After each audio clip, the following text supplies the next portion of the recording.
Good evening, Mr. Campbell. It's about time you got here. Draw up a chair and make yourself comfortable. Oh, thanks. Well, you have the old black dispatch box out again, I see. I suppose you've been going over your notes on tonight's adventure. That's right, my boy. And this may interest you. Mrs. Watson figured prominently in the story. She did? Yes, in fact, if it hadn't been for some remarkably quick thinking on her part, Holmes and I might have... well, there I go again, telling you the end of the story before I forget it. Well, how did it begin, Doctor? On a winter evening in 1887. I'd been married some months, and in consequence I hadn't seen much of my old friend Sherlock Holmes. Well, you're still living at Baker Street, I suppose. Yes, my boy, but we couldn't persuade him to come round and see us. From time to time I'd heard some vague accounts of his doings, of his summons to Odessa, in the case of the Trepoff murder, and of his clearing up the singular tragedy of the Atkinson brothers. But to get back to tonight's story, my wife and I had just finished an excellent dinner. I remember had settled ourselves down for an evening of pleasant domesticity. She was stitching away on a piece of exquisite petit point, and I was at my desk balancing figures in the family account book.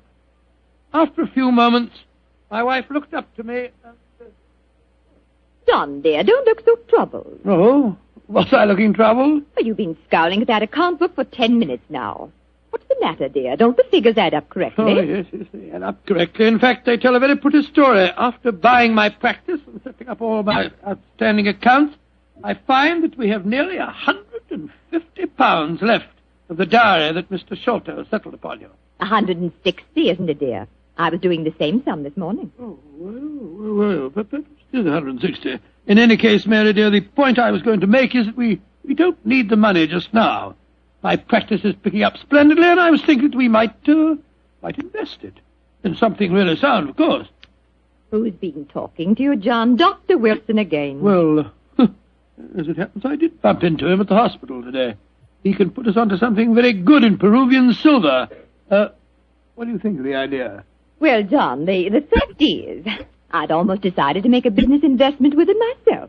I thought I'd surprise you. Well, now let me tell you about it, John. Oh. Yesterday, when you were out on your rounds, Yes? a most charming man called here. Oh, a dear. Mr. Ted Barber. He introduced himself as a friend of Mrs. Cecil Forrester's. Well. He said he was certain we'd be interested in his new company. And he talked so convincingly that, well, I'm afraid I almost promised him I'd buy some stock in the company. Did you really? What sort of company is it? Well, I didn't quite understand that part of it. But it sounded wonderful. He left a prospectus. It's in the right-hand drawer of the desk. It's something to do with a wonderful new metal that's been discovered by an American chemist called Paradol or Paradis or something. Oh, let's have a look and see what it says. A company formed to exploit the amazing new metal discovered by Dr. Paradis. Paradol preferred stock. The potentialities of this new alloy are immeasurable. The fourth dimension has been conquered. What? Spatial dislocation is an accomplished fact. Good gracious me, my dear child. This prospectus is absolute poppycock. Now, John, you mustn't be stubborn. I think at least we should investigate it. The man said that if we went to the laboratories, Dr. Paradis would give us a demonstration himself. But Mary dear, the fourth dimension. I mean to say, it's obviously fraud. That's what everyone says when a new invention comes out. But this might be an opportunity for us to make a lot of money, John. Mary, I do wish To that... please me, dear? Well, I can't argue with you very long, Mary. All right. I'll take you to the laboratory in the morning, but I warn you, I'll show this Dr. Paradis up for the charlatan that he is.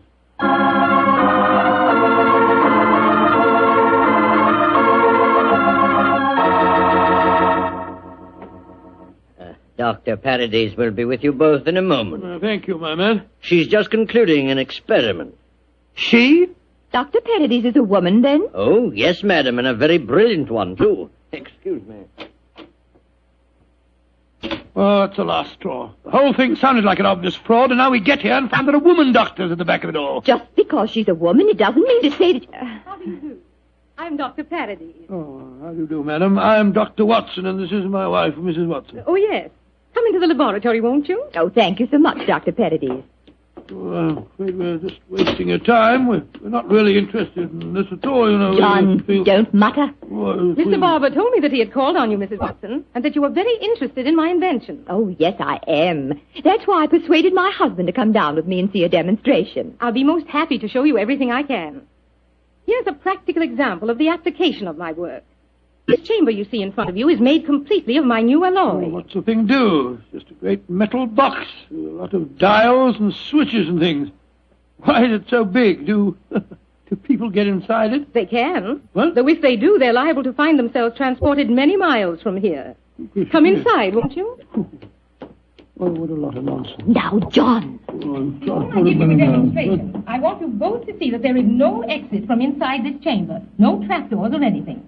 The only exit is the door we just came through. Yes, it's just like an airtight metal room. Stuffy in here, isn't it? Now let's go outside again. I'll show you how the machine operates. Albert! Yes, Dr. Paradise. I'm going to demonstrate the Paradol chamber to Dr. and Mrs. Watson. Oh, very well.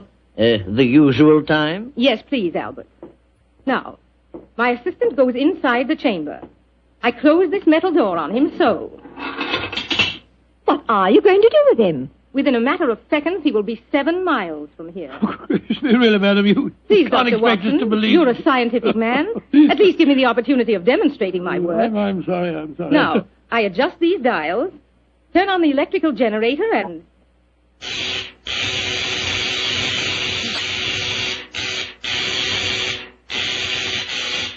Good Lord, what an amazing business. Now open the door, Dr. Watson, and look inside, please. Great Scott, he's gone. I don't believe it. Dr. Paradise, will you explain this to me? Gladly. My metal Paradol is an unnatural alloy. What? It causes a dislocation in the warp of space and enables us to enter the 4th dimension. You see, time is a dimension. Any object in the past, present, or future can be described precisely in 3 dimensions of space and 1 of time. Yes, but this machine of yours... The alloy of Paradol, combined with the great forces of electricity, has created a new force. This element is controlled by these dials, and it is possible to move in 4 dimensions at once. Thus, bodies or other objects can be transported great distances away, all in the twinkling of an eye. I've coined a word to describe the process. Teleportation, I call it. Teleportation? Well, I'm completely confused. All my scientific training tells me this is impossible, and yet... I wonder if you'd give us another demonstration. Certainly. Perhaps you yourself would like to be teleported somewhere. Certainly not. Good gracious me, no. No, I think John would be very unhappy in the 4th dimension. He wouldn't belong. Yes, you said that any objects could be moved. How about that brown paper parcel on the table over there? Certainly. It only contains some company circulars. I suggest you write your initials on it so that you can identify it later. Oh, very well. J.H.W. There you are. Where do you want it dispatched to? Send it to my house. I'll give you the address. That won't be necessary. Mary, this is an amazing business. Isn't it, John? Exciting, too. There we are. Now I adjust the dials once more, and...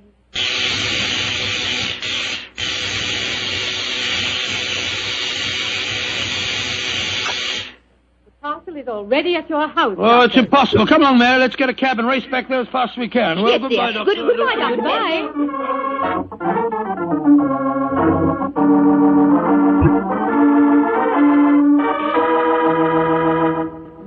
Now, dear, John, you must admit you're just as excited as I am. Well, I confess that I'm enormously intrigued. Let me just get my latch front door key up. Here we are. Dr. Paradise is a devilishly clever woman. Even so, my intelligence tells me it's impossible for the package to have reached here before us. Here we are. There you are, Master. Mum, just in time for lunch. Tell me, Annie, did a package arrive for us? Oh, yes, it did, Mum. I put it on our table. Great Scott. How was it delivered, Annie? Well, now, that's the funny thing about it, sir. I don't know. I went out to polish the brass on the door knocker a few minutes ago, and there was the parcel, lying on the doorstep. No one had rung the bell or anything. I didn't know how it got there. Thank you, Annie. You can go now. Yes, Mum. Well, John, what do you say now? There's a miracle's been performed. I don't believe my eyes. Look, there are my initials on the package. Mary, I think that if you don't mind, after lunch You'll go round to Baker Street and tell Sherlock Holmes about this. Oh, do you mind, dear? Of course not, dear. Good. It'll be nice to see Holmes again anyway.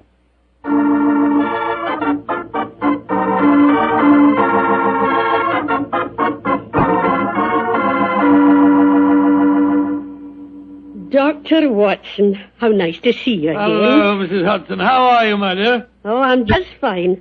Oh, you're looking grand, sir. Marriage agrees with you, if you don't mind my saying so. Oh, thank you, Mrs. Hudson. Is Mr. Holmes in? Aye, sir. And I'm very glad you're seeing him. He's no been acting like himself lately. Oh, really? Locking his door and only unlocking it for me when I give him a password. And he's hardly touched his food for the last 3 days. To tell you the truth, Dr. Watson, I'm awful worried about him. Really? Well, I'll go up to him. He'll be glad to see you, I'm sure.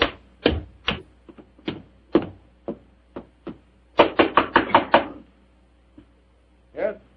Who is it? It's me, Watson. Watson?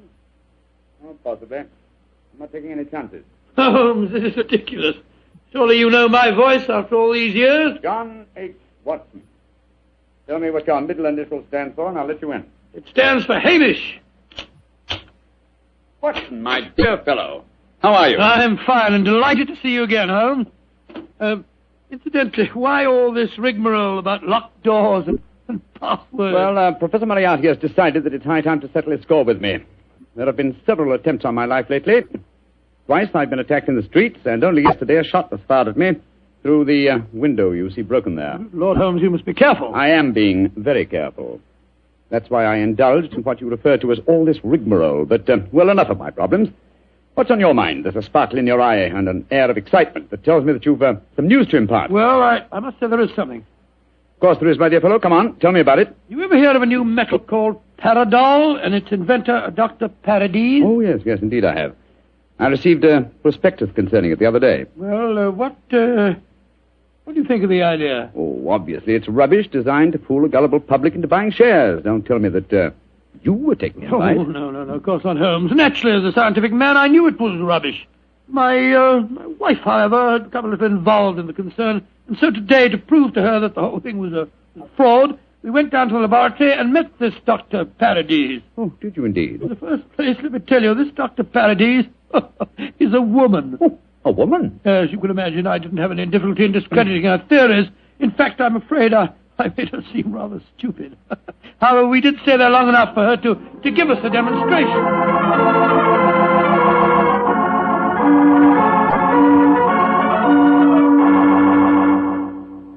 And that's the way that it was, Holmes. When we got back to our house, the initial package was there, waiting for us. Oh, childish trick.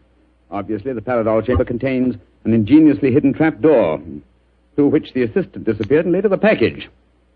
A fast cab then took it to your home before you could get there. Oh, yes, oh, really? Well, yes, of course, that's exactly how I explained the thing to Mary. Was she impressed with the feat? Yes, she was. But you know how women are. I tried to tell her the whole thing was a fraud. She's very obstinate. I was hoping perhaps that you will help me expose the concern. Oh, hardly seemed necessary, old fellow. Such an obvious fraud. However, for your sake, I'll be glad to do anything I can. Well, I thought we might go down to the laboratory late tonight when nobody's there and take a look at that Paradol chamber a little more closely. Yes, that's a good idea. After being cooped up here for 3 days, it'll be a pleasure to get some night air and indulge in a little simple burglarizing. Well, shall I call for you here? No, wait a minute, dear fellow. It's much too dangerous. I'll be in a hansom cab outside your house about 11:30 tonight. How's that? Splendid. Quite like old times, isn't it, Holmes? Yes, 'tis, old chap, though I think that this time, for Mrs. Watson's sake, I must try and keep you out of trouble.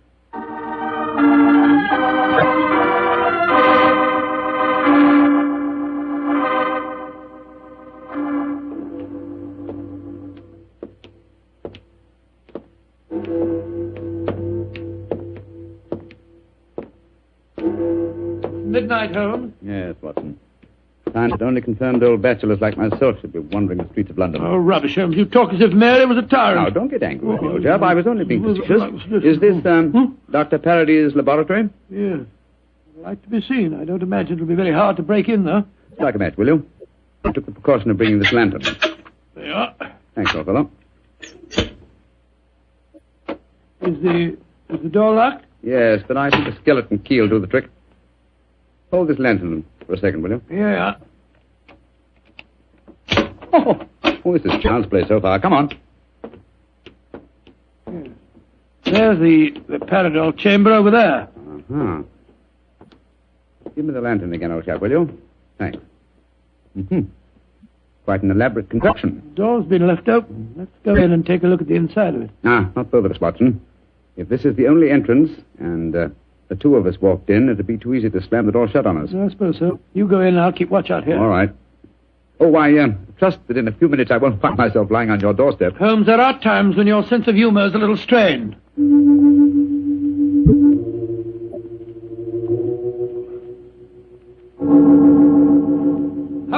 Holmes, you all right?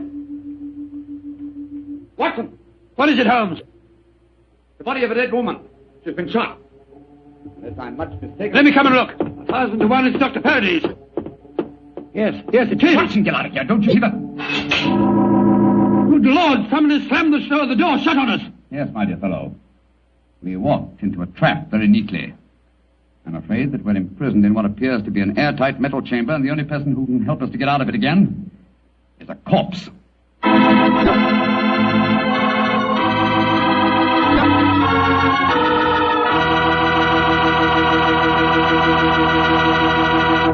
Dr. Watson's story will continue in just a few seconds. It's time for me to remind you that good food always tastes better when served together with good wine. Did you know that Petri makes 2 wonderful mealtime wines? Wines especially made to go with food? Well, they do. Petri California Burgundy and Petri California Sauterne. You want a rich, hearty red wine, a wine that's great with any meat or meat dish, you just try a Petri Burgundy. And if you want a wine that's perfect with chicken or fish, try a delicate golden-colored Petri Sauterne. Petri Burgundy if you want a red wine, Petri Sauterne if you want white. But always a Petri wine if you want a good wine.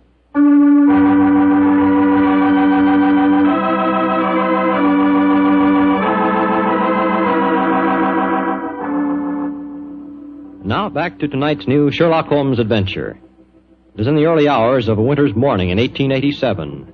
The famous pair, while investigating the mysteries of a scientific laboratory in the East End of London, have been trapped in an airtight metal cabinet, their only companion being the dead body of a woman scientist. As we rejoin our story, Sherlock Holmes and his old friend Dr. Watson are listening intently as footsteps approach what appears to be their metal coffin. There's someone outside. They're sliding back the metal panel.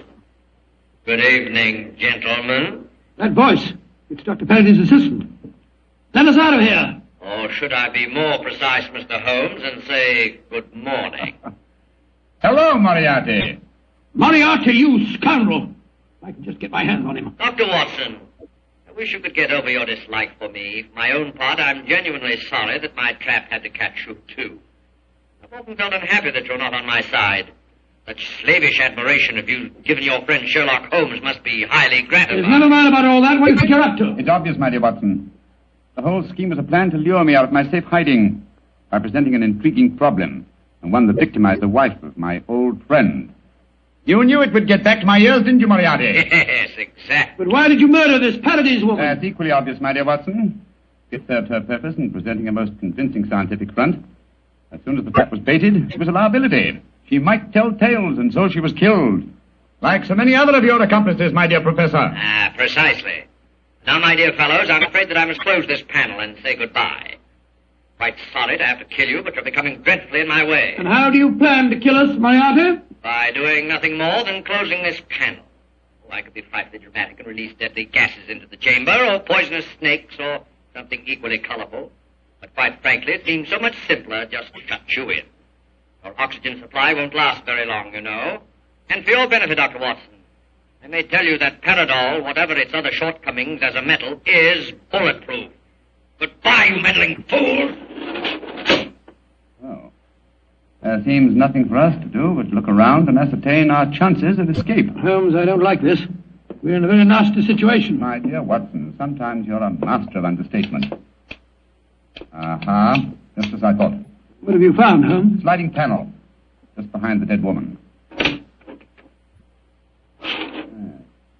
It leads us to a passageway. A passageway that has been bricked up only within the last few hours. But long enough, I'm afraid, to make it impossible. No, there's no escape here. Hold the lantern a little higher, will you, Walter? Yeah. That's it. Well, what are we going to do now?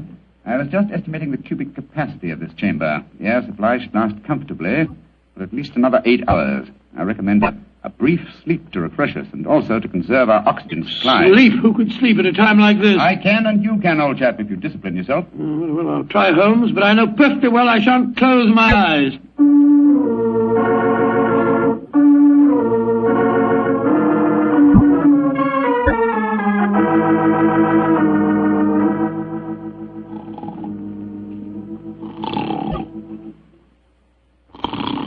Watson, wake up.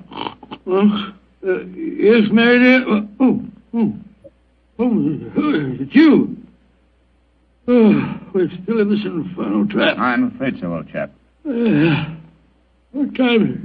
Just after 7 in the morning. How long did you estimate our oxygen supply would last? Probably about another hour. Well, it's just possible that some worker will come to the laboratory early and let us out. I shouldn't count too much on that if I were you. I suppose not. I say, Holmes, I'm famished. Yes, I thought you would be, my dear chap, so I saved you this half of a bar of chocolate. I ate my own share just before you awakened. Oh, thanks, my dear fellow. Did you sleep too, Holmes? No, I didn't, Watson. I employed my time in conducting a minute examination of this chamber. I was trying to find some possible way of getting out. And you failed, eh? I'm afraid so. Holmes, this looks like the end, doesn't it? Well, if it is my time to die, I'm glad that we're together again. Although I blame myself entirely for letting you into the trap. Come now, my dear fellow. Don't take it as badly as that. But you admitted you're defeated and that there's no possible way out of this destiny. I meant that there's no way out from the inside. So my plan worked. Good gracious me, what on earth? The stars, there you are. Mary!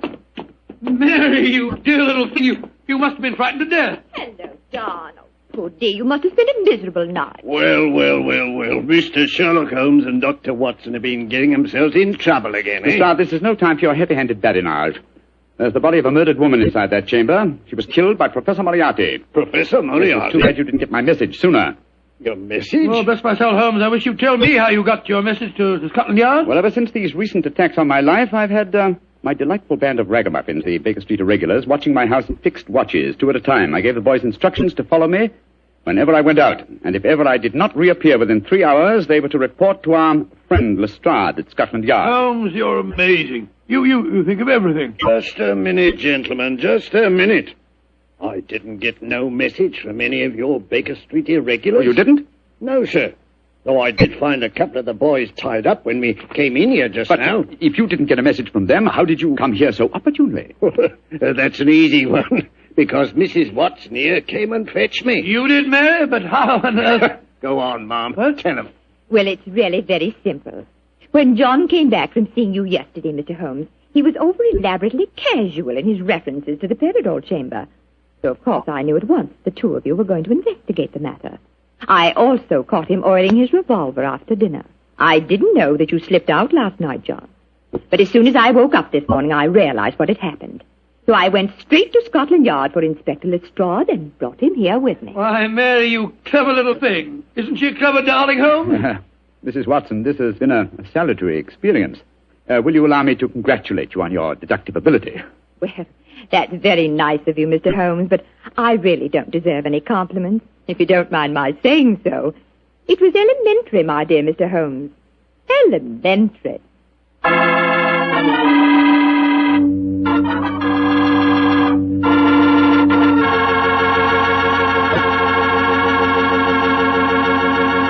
And now let's look in on our good friend Dr. Watson and see if he's expecting us.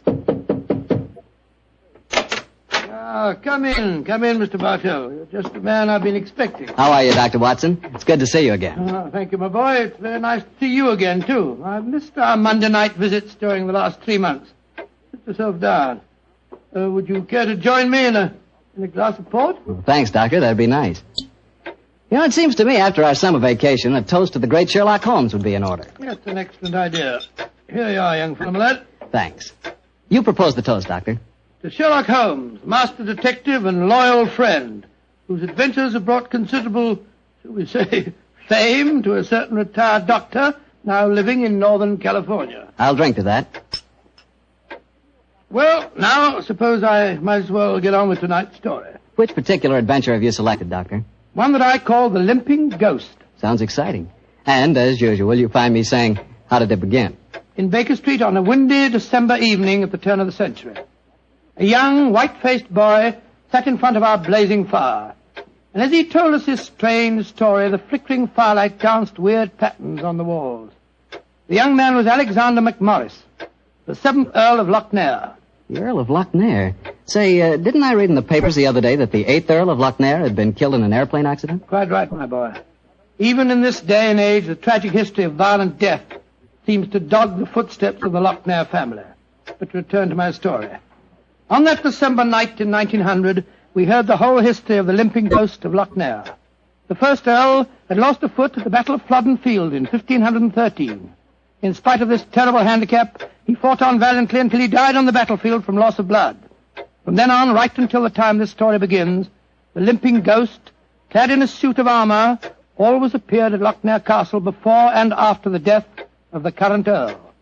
Yes, Mr. Bartell, it was a strange story that Sherlock Holmes and I listened to that night. A story of death and horror over the centuries, punctuated by the limping clank of ghostly armour.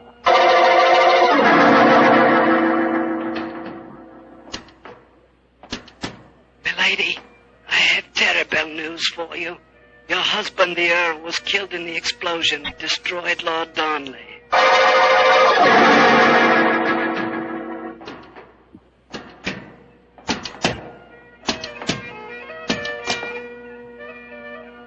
Milady, the Guy Fawkes plan to blow up the Houses of Parliament has failed. Your husband is in the Tower of London. They say he's to be hanged, drawn, and quartered.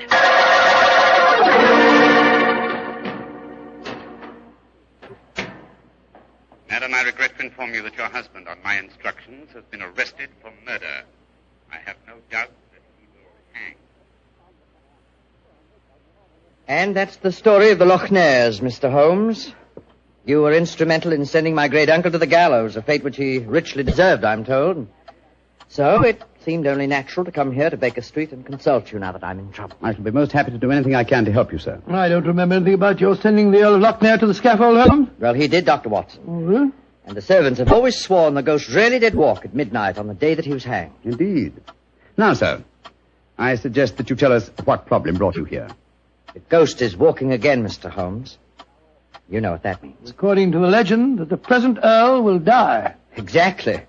And as I'm the present Earl, you can see why I'm rather worried. Am I to understand that you've actually seen this ghost yourself? Yes, Mr. Holmes. The night before last, Betty, well, that is, Miss Noel and I were sitting in the dining hall in front of the fire when we heard a strange sound up in the musicians' gallery.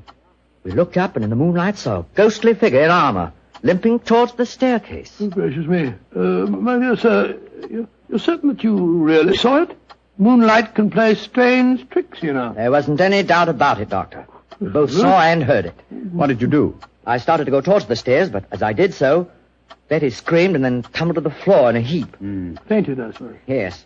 While I was reviving her, the ghost disappeared. Who's staying with you at Loch Ness Castle at the moment? Well, there's Betty Nolan. She's the sister of James Nolan. He looks after my estate. Betty and I are engaged to be married. Oh, congratulations. Thank you. Yes, indeed. Anyone else staying with you? Yes, a distant cousin of mine, Jeremy K. McMorris, an American. He turned up in England a couple of months ago with his son Walter. They're both with me at the present. A distant cousin? That's right, Mr. Holmes. Actually, they're descendants of a more than usually black sheep branch of the family. I don't know how long the old man's going to be with us, though. If you ask me, he's a dying man. How do you say that, sir? As far as I can gather, he's been wasting away for years. It's only a question of time before his strength fails him entirely. I was hoping perhaps you could take a look at him, Dr. Watson. That is, if I could persuade you and Mr. Holmes to come and stay at the castle for a few days. Well, what about it, Holmes? It's an intriguing problem, Watson. The current Earl of Loch Ness would seem to be in danger. A cousin of his is dying of an obscure disease, and the ghost of Loch Ness Castle is walking again. Yes, it's an irresistible invitation. I see no reason why we can't leave on the Scotch Express tonight.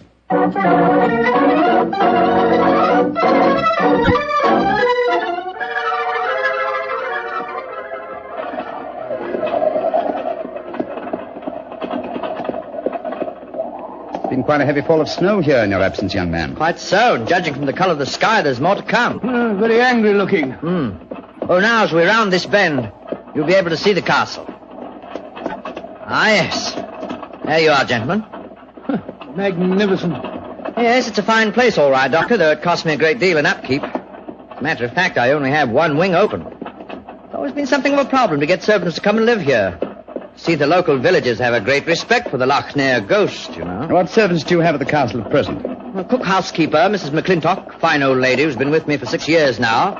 And then there's old Tammas. He served my family for as long as I can remember. Well, as a matter of fact, there he is now. Hello, Tammas. I'm glad to see you back, my lord, and that's a fact. Oh, thank you, Tammas. Oh, These gentlemen are Mr. Sherlock Holmes, Dr. Watson. Good day to you, gentlemen. How do you do? Good day, Thomas. Good day. Before I take the trap round to the stables, I may as well break the news to you. Yes, what's happened, Thomas? It's your cousin, my lord. Poor old Mr. McMorris. He's dead. What? Died early this morning.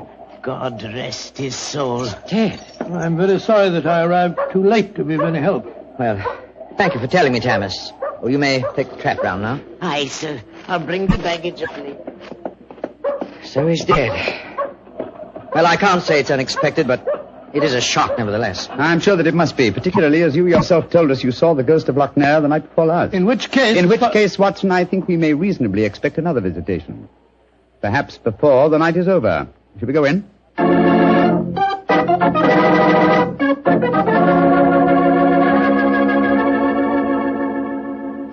This is Miss Nolan, my fiancée, Mr. Sherlock Holmes, and Dr. Watson. I'm very glad to meet you. How are you, Miss Nolan? And this is her brother, James Nolan, the manager of my estate. How do you do, sir?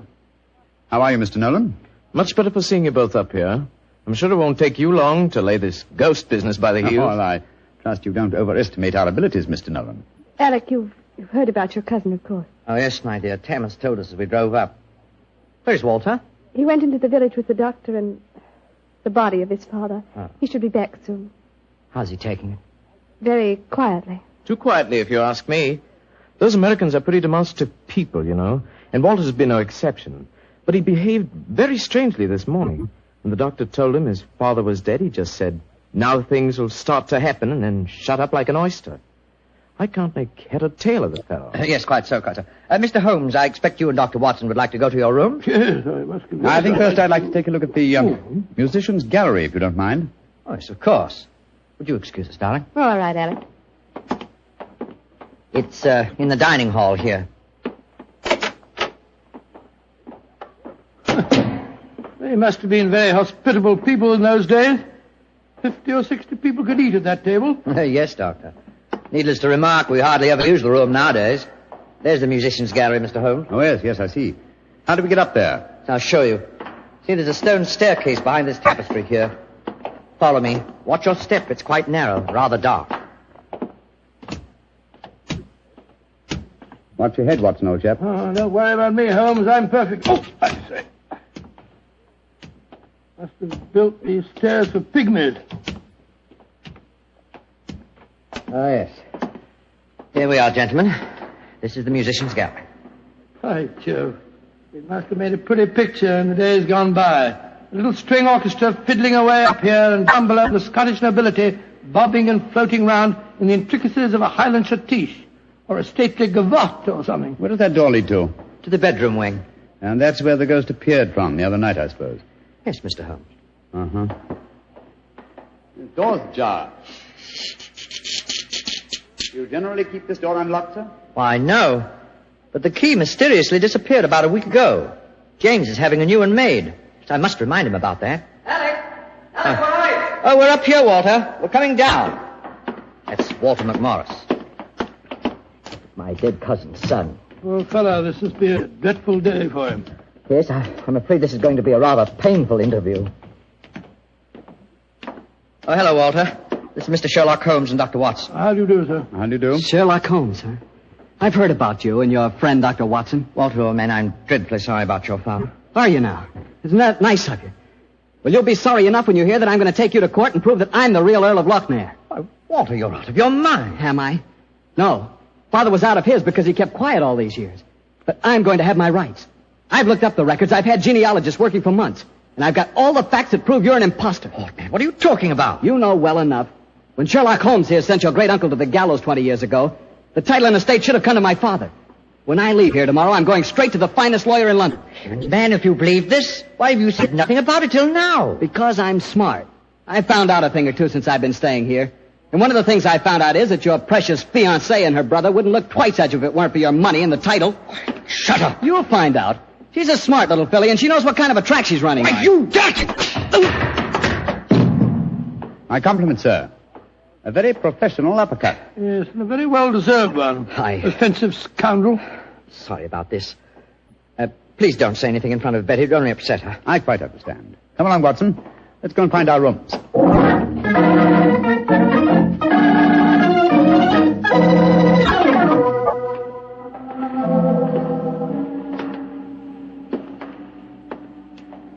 Holmes, it's nearly dinner time. Why are we wandering about here in the dark instead of having a glass of sherry with the others in the library? I'm a conscientious practitioner, Watson. I like to earn my fees. It occurred to me that a further examination of this dining hall might prove profitable. Well, personally, Holmes, I think you're wasting your time on this case. What makes you think that, old chap? It's perfectly obvious that young American fellow was impersonating the ghost a few nights ago. He knew his father was going to die, and he wanted to build up the legend so as to make his own claim seem more believable. Well, that's very sound reasoning, Watson. Though to be logical in his deception, he should repeat the performance now that his father is dead. Well, ghosts only walk at midnight, so why don't we go and have a glass of sherry? Shh. What is it, Holmes? Someone's coming in from the library. The lighted candle. Yes? Who is it? It's me, Mrs. McClintock, the housekeeper. Oh, gracious me, you gave me quite a start. I heard voices and I knew the candles were not alight in here, so I came in to see who it was. You're watching for the ghost, I suppose. Well, you'll no be disappointed, gentlemen, though you may see more than you bargained for. Those that meddle with ghostly things they dinna comprehend are playing with something much more dangerous than fire. Fire burns. But the shades on dead people... Holmes! Look up there, the gallery. The door's opening. It's the ghost. Aye, here he comes, the poor body.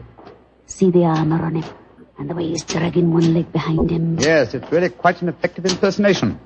And the twilight provides most appropriate lighting for his play acting, too. You mean it's the young American? Of course, obviously. Look behind him. There's another figure. Yes.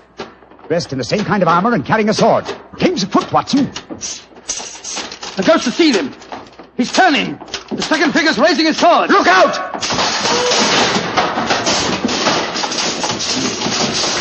Great heavens! He's knocked him through the railings. That must be a 20-foot fall. Come on, old fellow. Help me open his visor. Just a minute.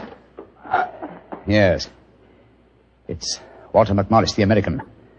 Though from the angle of his head, I would suggest that it might be the late Walter McMorris, eh, Watson? He's dead, all right, Holmes. Neck broken. Meanwhile, the second figure has been able to slip back through that door and escape us. Come on, he was dressed in armor. He can't go very fast. Perhaps we can overtake him.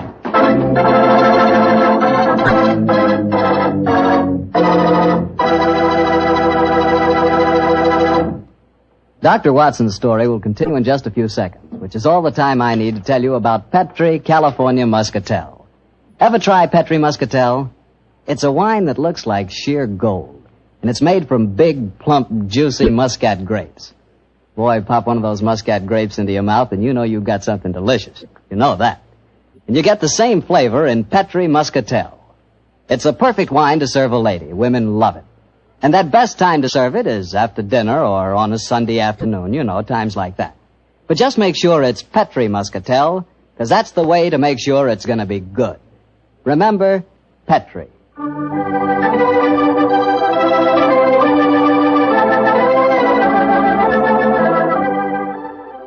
And now back to tonight's new Sherlock Holmes adventure and the story of the Limping Ghost of Lochnair. Confound it, Holmes. There's no trace of the ghost in the musician's gallery. We gave him too much of a start, I'm afraid. Of course you didn't find him. You'll never find him because he's not mortal. Mrs. McClintock, is the original suit of armor the one worn by the first Earl of Lochnair still in the castle? Aye, sir. It's in the library through that door there. I'll take you to it. Don't bother, thank you. We'll find it. Come on, Watson. Bring that candle with you. Right, you, Holmes. If you know what's good for you, you'll stop dabbling in matters you dinner really can. Holmes, what do you make of the second ghost? Another imposter, obviously. But who could it have been? That's what we have to find out, old chap. Undoubtedly someone knew that the American Walter McMorris was impersonating the ghost and used this macabre method to kill him. But why kill him? Possibly his claims to the title and estate were valid.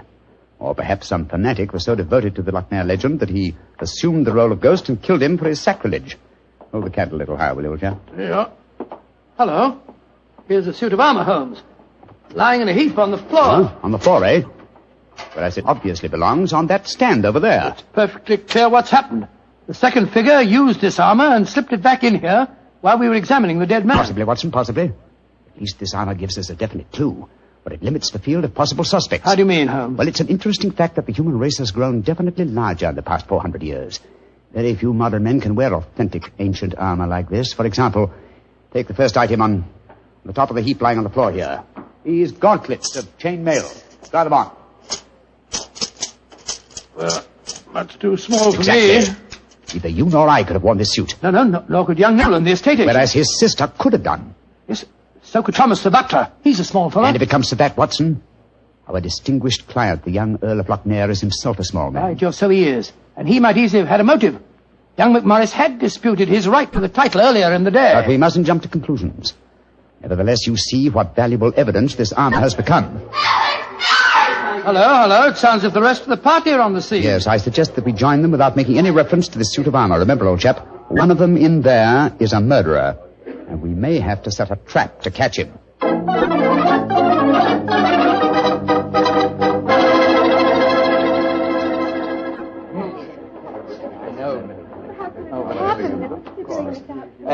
Are you sure he's dead, Dr. Watson? There's no doubt about it.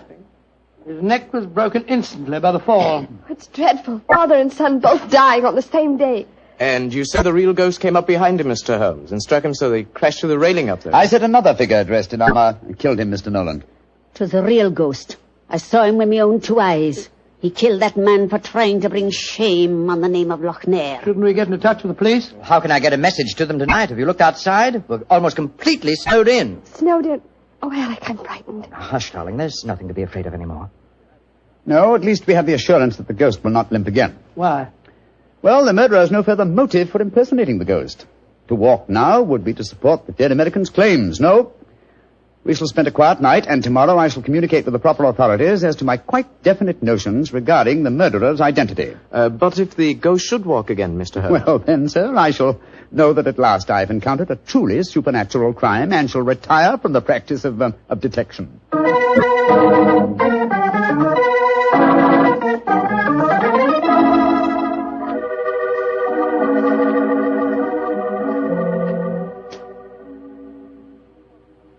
It's nearly 2 o'clock. You still over there by the window, puffing away that pipe of yours? You know, I can't help feeling that young McMorris knows a great deal more than he told us. A great deal more.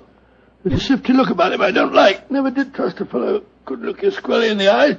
Don't you feel the same way, Holmes? Holmes, where are you? Holmes! Shh, quiet, Watson. Where have you been? I thought you were over there by the window. Been talking to myself. Never mind that, old chap. Get your slippers on in the dressing gown. We're on the last lap of this strange, eventful tragedy. Oh, thank the Lord for that. Perhaps I can get some sleep. Holmes, where have you been? I went to the musician's gallery and baited the trap. Now it's ready to spring. Don't dawdle, Watson. Come on. I'm not dawdling. What do you mean you baited a trap? You'll see for yourself in a few moments. As a matter of fact, I really baited it when I said downstairs that if the real ghost should walk again, I would retire from the practice of detection. I didn't understand your saying that myself. Well, I was tempting the murderer to show his hand once more. Come on, please. Where are we going? To wait behind the curtain at the foot of the stairs leading to the musician's gallery. And I hope we don't have to wait very long.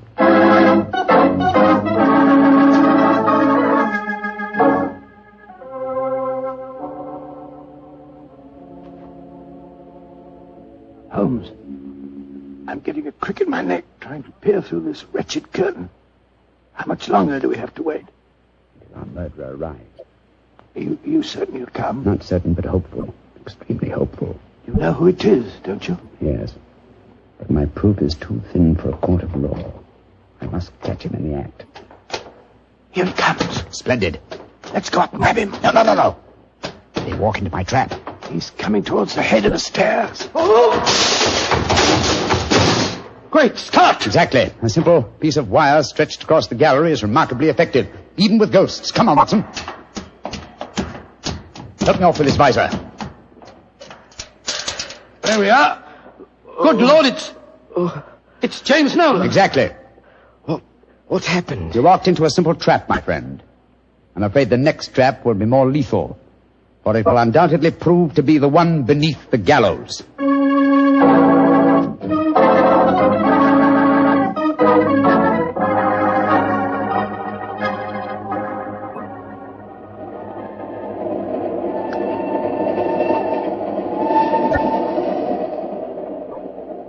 Now that we're headed back for London, Holmes, perhaps you'll settle one or two points in the case that are bothering me quite a bit. Oh, with pleasure, my dear chap. What are they? I still don't see what Nolan's motive was in murdering the American. Oh, that should be obvious. He wanted to ensure that his sister's fiancé would enjoy undisputed title to the name of the States. Well, how did you know it was Nolan? When I examined the authentic suit of armor, you see, it was obvious it had never been worn. But I still don't quite understand. Oh, come now, old chap. The suit of armor was in a heap on the floor. Yeah? And if it had been hastily discarded, and yet, the gauntlets were on top of the pile, you remember? Well, that's right, they were. If the suit had really been worn, the gauntlets would have been the first things to have been taken off, and so would have been underneath the pile. Obviously, therefore, the armor had been disarranged in order to make people believe the real ghost had walked. Yeah. After the American's death, the suspects were four. Miss Nolan, her brother, Thomas, the butler, and the Earl himself. Well, I ruled out Mrs. McClintock because, you remember, she was standing behind us at the time of the murder. Well, I'm beginning to understand. All the suspects except Nolan were small enough to have worn the armor. That's right. Therefore, only he could have pretended to use it. Pretended? But he did use it. Oh, no, my dear fellow. Undoubtedly, he procured a similar one of modern manufacture. An amazing case, Holmes. An interesting one, at any rate. And once again, old fellow, I'm forcibly reminded of an old Scottish litany. Scottish litany? Which one's that? Oh, you remember it. From ghoulies and ghosties and long-legged beasties and things that go bump in the night. Good Lord, deliver us.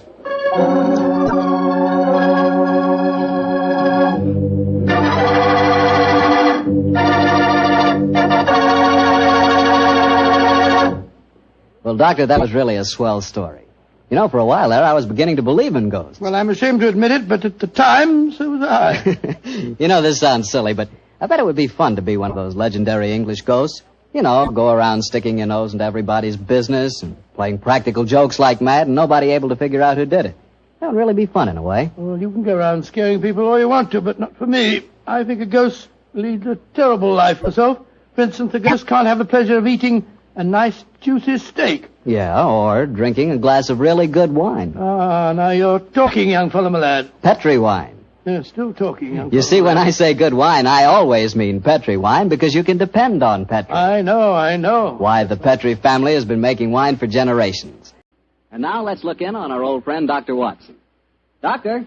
I'm out here on the patio, Mr. Bartell. Come out and join me. Quiet, Winnie. Quiet down, Monty. I see the welcoming committee's here. Yes, little scoundrels. They begin to think they own this patio. Scoop them off the chair, Mr. Bartell, and settle yourselves down. All right, off you go, boys. Off you go. Go on, off you go. That's it, my boy. As a matter of fact, it's rather appropriate that the puppies should be here tonight.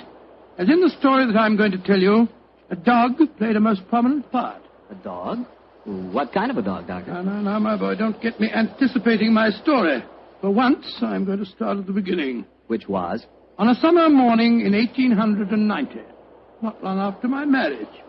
I'd gone back to my private practice, you know, and Sherlock Holmes was living alone in our old Baker Street rooms. You still saw him, I suppose. Indeed I did, Mr. Bartell. In fact, occasionally I even persuaded him to forego his Bohemian habits so far as to visit my wife and me. But to get back to my story, I've been exceptionally busy that summer.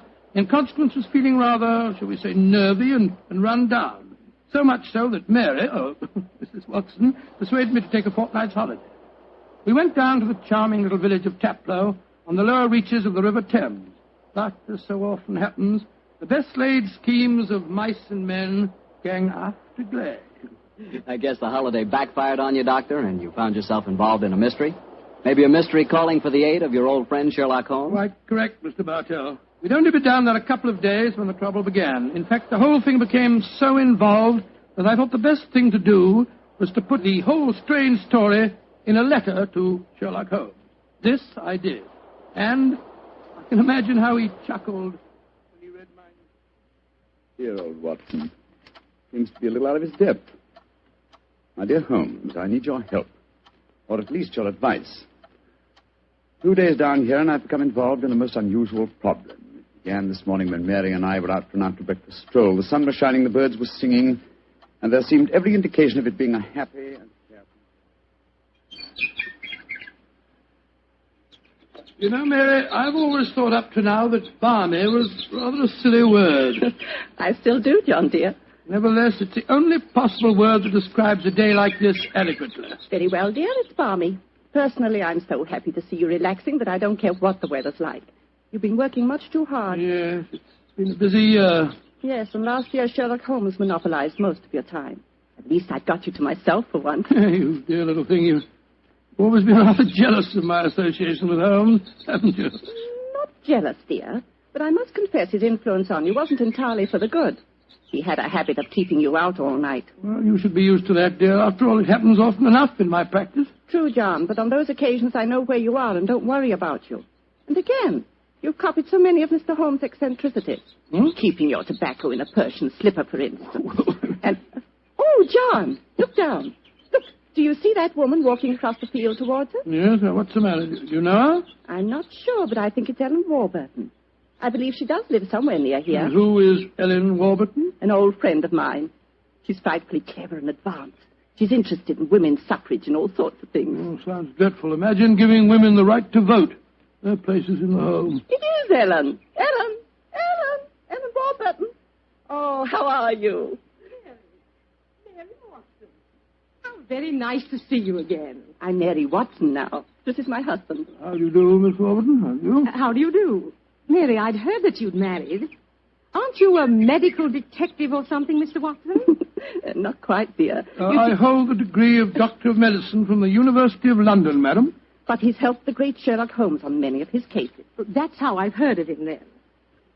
Do you mind if I walk with you a little way? Of course not, Ellen. Come along. Do you live near here, Miss Warburton? About 4 miles away, Doctor, at Chevy Grange. I'm a glorified housekeeper for my uncle, Colonel Warburton. Oh, dear, that sounds rather dull for you. As a matter of fact, the state of my uncle's health at the present moment makes it anything but dull for me. That's why I asked if I might walk with you for a way. Well, what's the matter with him, Ellen? He's going mad. Before my eyes. And I can do nothing to help him. Mad? Come now, Miss Warburton, surely you... Doctor, I'm not an hysterical girl. In fact, I regard myself as something of a scientist. I studied physics for a number of years at Bristol University. And I tell you that my uncle is going insane. What are the symptoms? Most of the time, he's perfectly normal. But when these attacks are on him, he gets in the most frightful rages and says the strangest things. He's even complained of hearing a shrill, piping whistle that comes out of nowhere. I can't hear it, nor can anyone else. But Uncle gets into the most dreadful state. I wonder, would you have a look at him for me, Dr. Watson? Well, I don't Of course, John will do everything he can. Thank you so much. Then supposing you both come over... My dear Holmes, at 7 o'clock this evening, we found ourselves approaching Chevy Grange. It was rather a forbidding-looking place, covering a little more than an acre, I should say. As we stood waiting for admittance, I must confess that I was not entirely... Gloomy-looking place, isn't it, Mary? It is a little forbidding, John, dear. Oh, dear. What's that? Sounds like a tom-tom. Someone singing a weird chant. Seems to be coming from the direction of that barn over there. It doesn't seem quite appropriate, dear, does it? I mean, not in the heart of Buckinghamshire. Why not knock on the door again, John? Yes, it's all right, I will. Perhaps they didn't hear us. Oh, they did. Who is it? Oh, it's Guess. It's Dr. and Mrs. Watson, my good man. Acker's the name, sir. Come in, please. The Colonel's expecting you, sir. He's in the study. This way, sir.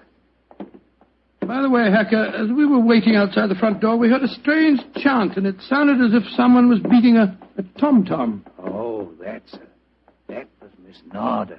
You'll be hearing more of her. Promising beginning. Let's see what happened next. This very unpleasant fellow Hacker showed us into the study where we met Colonel Warburton. First, it was hard to believe that he was a sick man. He looked well enough, and his conversation was sprightly. Spent most of his army life in Africa as military governor in a Zulu district. And the African spears and other trophies that lined his study walls bore mute evidence to his past life. He encouraged me to tell him some of my own army experiences. Oh, dear, poor fellow. It was really rather sad. There I was, Colonel Warburton, on the howdah of this wretched elephant. The river was a raging torrent, and I couldn't get the confounded animal to budge. Well, I'm a pretty strong swimmer, you know. Won several cups of swimming, as a matter of fact. Of course, I was a much younger man then. And John, dear. Yes, ma'am? You interrupted Colonel Warburton's story. Oh, sorry. I thought this little incident would be interesting. Do go on, Colonel. Your story was so interesting. You were telling us that you were intercepted by an African drum code message. Oh, yes. Well, I don't want to sound conceited, but I doubt if there was another Englishman in the world who could have told you what those particular drum beats meant. Oh, I don't doubt that, Colonel Warburton. Well, I'd spent a good number of years studying the native customs. I spotted the code right away. It meant that an uprising was planned to start throughout the whole province at noon the next day. Of course, there it is again. The devilish whistle. Can you hear it, Dr. Watson? Mrs. Watson? I can hear nothing, sir. Nor can I. Of course not. No one can hear it but me. Now, Colonel Warburton, don't get so excited, It's sir. black magic, that's what it is. Oh, really, sir, black you magic. must realize that the powers of jungle witchcraft are completely unknown in this country, Dr. Watson. But I know of them, and I can think of many people who might wish to employ them against me. Come in. Oh, it's you, Nada. Great Scott, she's very beautiful. Nada, I want you to meet some friends of Ellen's, Dr. and Mrs. Watson. I am very pleased to meet both of you. How do you do? How do you do, Miss Nada? Nada's father was a Chaga jeweler, one of the greatest Zulu chieftains I ever had the privilege of knowing. He did me the rare honor to swear blood brotherhood. So when the missionary sent Nada to England to complete her education, I insisted that she spend her first few months here under my wing. Listen. What is it, Colonel? It's that whistle again. For heaven's sake, say that you heard it this time. Please say that you did. I didn't hear a thing, sir. Well, I did, and I know where that sound came from. Now, put down that spear at once, will you, Colonel Warburton? The devils are trying to kill me. I'll kill them first. No, don't throw it, sir, don't throw it. Someone's opening the door. Uncle! Oh, it's Ellen. Great Scott, the spear missed her by an inch. Uncle, what is it? Whistle. I heard it again, Ellen. And I'm going to find where it came from. Poor Uncle. Of course, you heard no sound. Nothing, Ellen. What can we do to help him, Dr. Watson? Well, it's hard to say, Miss Warden. I'm not sure that medical help's what she needs. He seems perfectly sane and lucid except for these strange outbursts. But we must do something. I propose to, madam. As soon as I get back to the inn, I think I'll write to my old friend Sherlock Holmes and ask his advice. There's the problem. I can't feel that the man should be committed to an asylum, and yet obviously when these attacks are on him, he's as mad as a hatter. Well, fascinating problem, and one that calls for speedy action. I think a telegram to my friend Watson might help to clarify some aspects of the case. Yes. Let's see. Dr. John H. Watson, Red Lion Inn, Taplow, Bucks. I suggest that you ascertain one important fact. Does the Warburton household have a dog? Telegraph reply, Holmes. Oh, my soul, Mary, that's a cryptic answer to my letter. Yes, dear, it is. I'm afraid Ellen will be disappointed. He's coming over to join us for lunch to see if you have any news. What on earth can dogs have to do with the case? I can't possibly... Here's Helen now. Good morning, Ellen. Hello, Mary. Good morning, Doctor. Good morning. I suppose it's too early to have received any reply from Mr. Holmes. Well, as a matter of fact, I just got this telegram from him. You can read it if you like. I can't see it makes much sense, myself. But that's extraordinary. I did have a little dog. He was killed a week ago. But it didn't occur to me to tell you about it yesterday. Well, that's amazing. How could Mr. Holmes have known about it? It's very little that Holmes doesn't know, my dear. How was your dog killed, Miss Warburton? I found him in the grounds with his head smashed in by a stone. Oh, how dreadful. Who do you think did it? It might have been a poacher. And then again, it might have been... Your uncle? It's possible. When he's in those rages, I don't think he knows what he's doing. That's very important. I think I shall go and send Holmes a telegram at once. Don't wait lunch for me.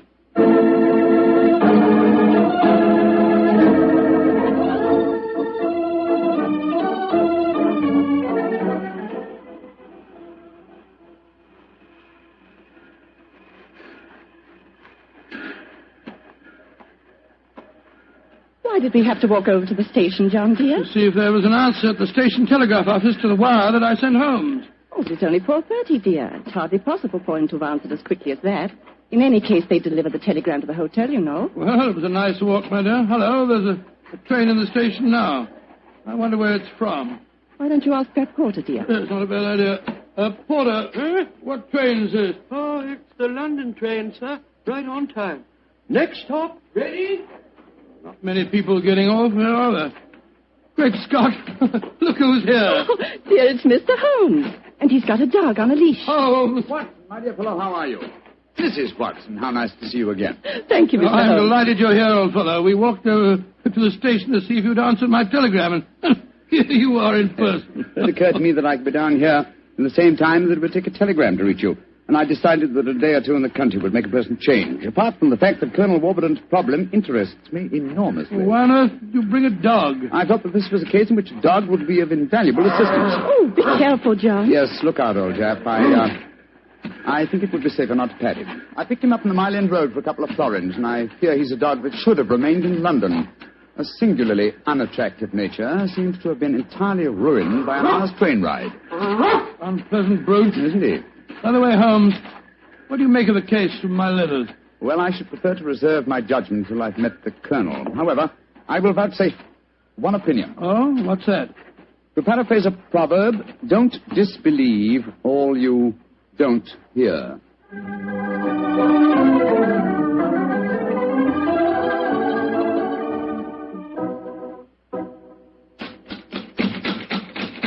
I can't think why someone doesn't answer. They can't all be out.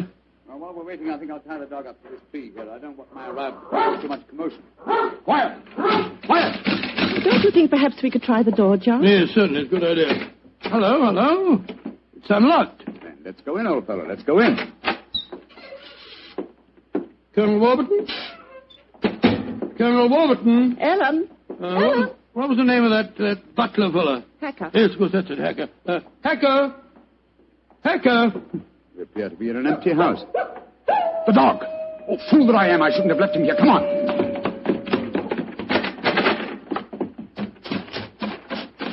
Ah. We're too late. Oh, the poor dog. He's been killed. Yes, poor brute. Stabbed to death by one of the Colonel's spears. That proves it, Holmes. The man is mad. I think not, Watson. I think it proves that Colonel Warburton is a great deal more sane than some of the members of his household.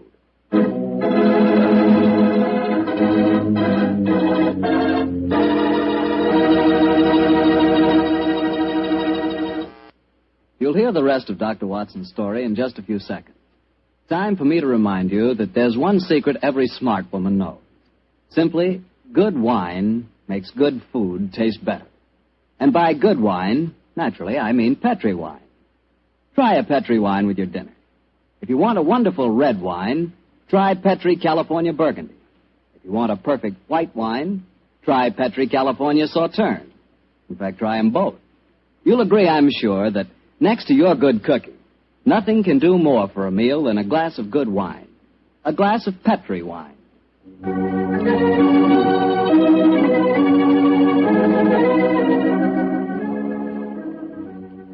And now back to tonight's new Sherlock Holmes adventure, the story of Colonel Warburton's madness. Holmes, why are we heading for this barn? Seems to me we should be back in the house. Why, old chap? Found the house empty. Besides, I thought I heard. Shh. What is it? Listen. It's the same sound that Mary and I heard yesterday. Oh, once more, it's coming from the barn. Come on, Watson, but quietly.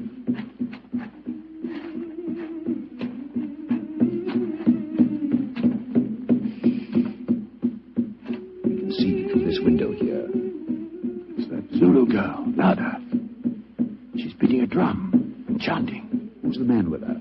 It's Colonel Warburton. No, it isn't. It's that servant fellow, Hacker. What in thunder's he doing here? Apparently assisting Miss Nada in some of her African mysticism. It's black magic they're dabbling with, just as the Colonel said. Let's go in and catch them red-handed. No. Stay quiet. We'll talk to them soon enough. At the moment, I feel it's much more urgent that we find Colonel Warburton. Come on.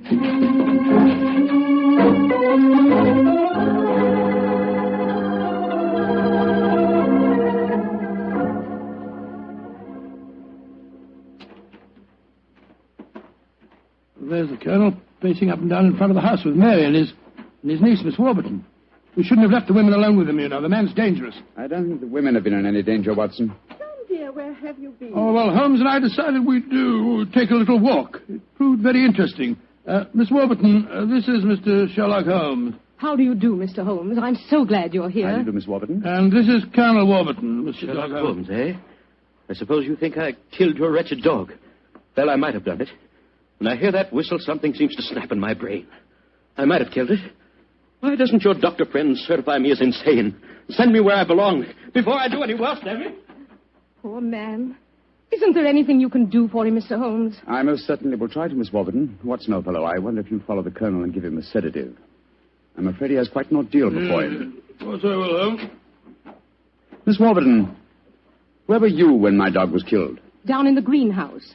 As soon as I heard the poor animal yelping, I ran up to the house. I see.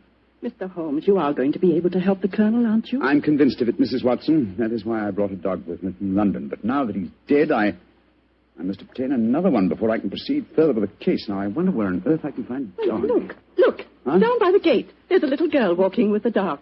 That's Sarah Entwistle, the daughter of our neighbors. Sarah, eh? Oh, excuse me, will you just a moment? Sarah! Sarah! Yes? Sarah. Sarah, my dear, what a pretty dog you have there. What's his name? It's a her. Her name's Boojum. What's your name? Holmes. Sherlock Holmes. Sherlock? That's a funny name. Yes, it is, isn't it? Look here, Sarah. Here's a nice, shiny half-crown for you.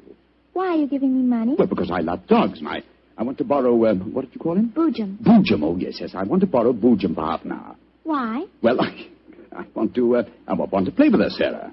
You can play with her here. She's awfully friendly. Well, you see, I really want to take her for a nice walk. Why? She's just had one. Now, look here, Sarah. It's a beautifully shiny half-crown. Mommy's told me I mustn't take money from strangers. But I'm not a stranger. I'm a friend of Colonel Warburton. Having trouble, Mr. Holmes? Yes, I am, Mrs. Watson. You see, I want to give Sarah half a crown for borrowing Boojum for a short while, but she doesn't want to do it. Sarah, does Boojum like bones? Oh, yes. Loves them. We've got a lot of bones up at the house we'd like to give her. Have they got plenty of meat on them? Plenty. She can have a wonderful feast, and then we'll bring her back in half an hour. All right. Go on, Boojum. Now, promise you'll bring her back in half an hour. We promise. Yes, Sarah. And Sarah, what about the half crown? Well, I'll take it home and ask Mommy if I may keep it. Good. Goodbye. Goodbye. And take care of Boojum. Oh, she's a sweet little girl. Mr. Holmes, you're not going to expose Boojum to any danger, are you? None, Mrs. Watson. Otherwise, I shouldn't have borrowed her. I'm convinced that Boojum will give us the clue to what appears to be Colonel Warburton's madness.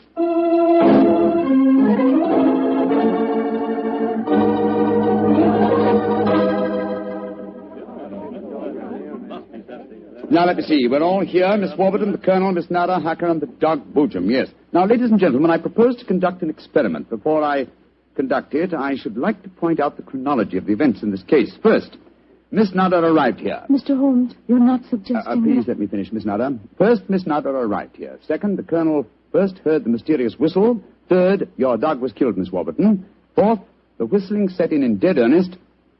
The Colonel Warburton and Miss Warburton. Doesn't that pattern suggest anything to you?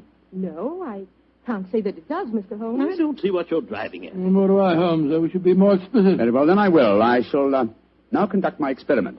I want you all to watch Colonel Warburton and the dog Boojum. Excuse me while I turn my back. Now. There it is again. That whistle. The dog heard it, too. Great Scott, Holmes. What does it mean? It means that this wooden whistle in my hand is the answer to the mystery. The sound made by this cunningly designed instrument is above the normal range of pitch. You see, the Colonel has hypersensitive ears. So the dog heard it. Perhaps I should have said the normal human range of pitch. Then do you suppose someone has deliberately been trying to drive the Colonel mad? Of course, Mary. That's why the dogs were murdered. Whoever it was knew that a dog would give the game away. And it's not hard to guess who that someone is. Nada, this started when you came here. Is this your gratitude for the Colonel's kindness to you? Endangering his sanity with your evil black magic? That is not true. One moment, please, Miss Warburton. Miss Nada. Yes, Mr. Holmes. Dr. Watson and I watched you in the barn some 3/4 of an hour ago with Hacker. Were you engaged in practicing any form of black magic? No. I was praying to my old gods to save the Colonel's sanity. What were you doing there, Hacker? Don't tell me you were praying to old gods, too. I used to be a chapel-going man, sir, but I don't know. No harm in trying something new, I always say. In any case, why should Miss Nada wish to persecute the Colonel? It might be for some tribal revenge. Oh, but that's ridiculous, Ellen. Her father and I were sworn blood brothers. Exactly, sir. No, it should be obvious. Who had a motive for making the Colonel appear mad? His niece and heiress. What do you mean? She has studied physics, you will remember, and so could know about supersonic research. Possibly she was afraid the Colonel might leave his estate to Miss Nada, and so wished him to appear insane and thereby invalidate a new will. What? In any case, I found this whistle in a drawer in your room, Miss Warburton. Ellen, how could you? I did it for your sake, to save you from Nada. She's just an adventuress, only you won't see it. Colonel Warburton, what action do you wish me to take regarding your niece, Miss Warburton? My niece? I have no niece, Mr. Holmes. Come, Nada, my dear.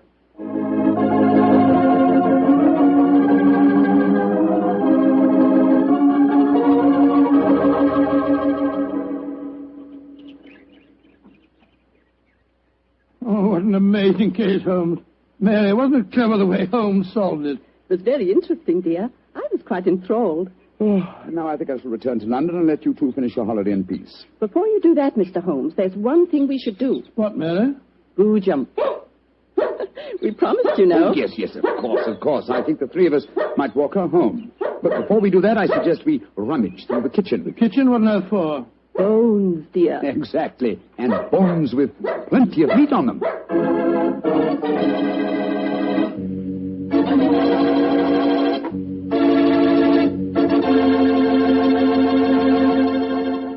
Say, Doctor, that was a swell story. And look, you mean there really is a whistle that only dogs can hear? I thought you'd ask me that question, so I've got one of those whistles to show you. There. Well, there's nothing unusual about it. Blow it, Doctor. Well, listen, Mr. Bartell, if I want you to come quickly, I don't just have to whistle. All I have to say is, would anybody like a glass of Petri wine? And hey, presto, there you are. Well, can you blame me? Let's see. No, Mr. Bartell, don't say let's see if he's expecting us. You know I always expect you this time on Monday evenings, my boy. So draw up your usual chair and settle down. Thanks, Doctor. That's it. All alone this evening, Doctor? Where are the puppies? Out on the patio. They had a most unfortunate encounter with a dead seal on the beach this afternoon. In consequence, they're a little malodorous, shall we say. In that case, Doctor, perhaps we'd better change the subject. So, suppose I ask you about tonight's new Sherlock Holmes adventure. Well, my boy, as I told you last week, the story took place in the foul alleyways of Limehouse. It was there on a foggy December evening in 1890 that my story began. An old friend and patient of mine, Isa Whitney, had disappeared, and his distraught wife had come to me for help. Knowing the man to be the victim of the shocking habit of taking opium, I suspected that I might find him in one of the vile dens inhabited by the dregs of the waterfront. And so, Mr. Bartell, about 5 o'clock on that December evening, I began my search. After an hour of fruitless wanderings, I found myself in a vile alley called Upper Swandam Lane. I could hear the distant moans of the river boats as I walked, eyes alert, and hand on the revolver in my coat pocket.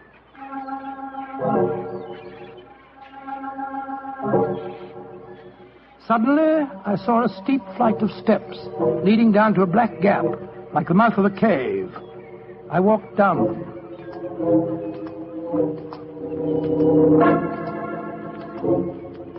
The steps were worn hollow in the center by the ceaseless tread of stumbling feet.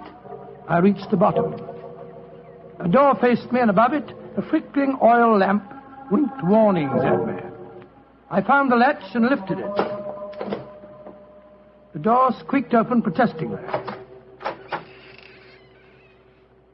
And I entered.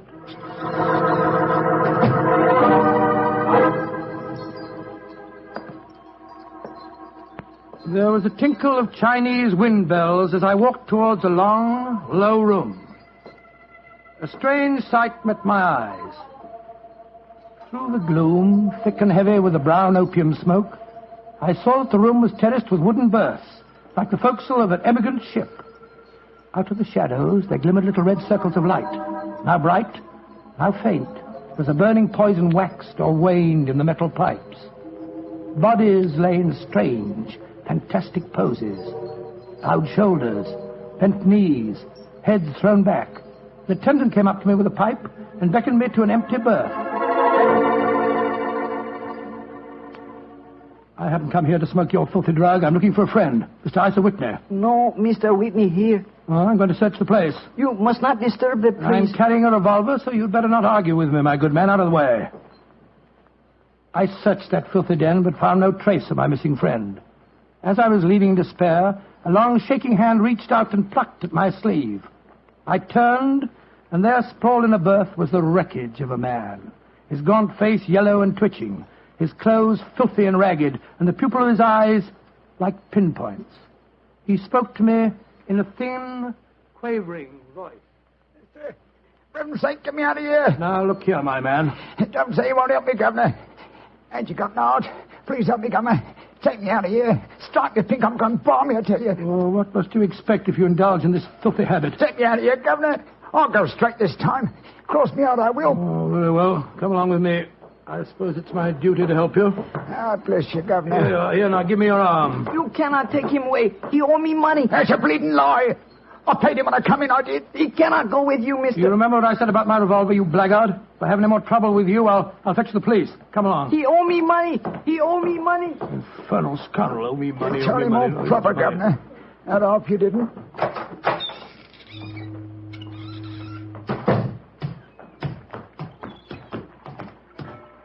Now, look here, my good man. I'll give you a square meal, some advice, and some medical attention. But the rest... Never mind the advice, Watson, but I'll take you up on that square meal. Holmes. Yes, I'm very glad to see you, old fellow. What brought you to that filthy den of iniquity? Oh, gracious me, I want to find a friend. And I, an enemy. Your disguise is wonderful. It completely fooled me. But I'm afraid the proprietor was beginning to penetrate it. That's why I staged the little rescue scene. Had I been recognized, my life wouldn't have been worth an hour's purchase. Well, how long had you been there? Why were you there? Come on, Holmes. Tell me all about it. With pleasure, old chap. But first, let's find a chop house. I want that square meal you promised me.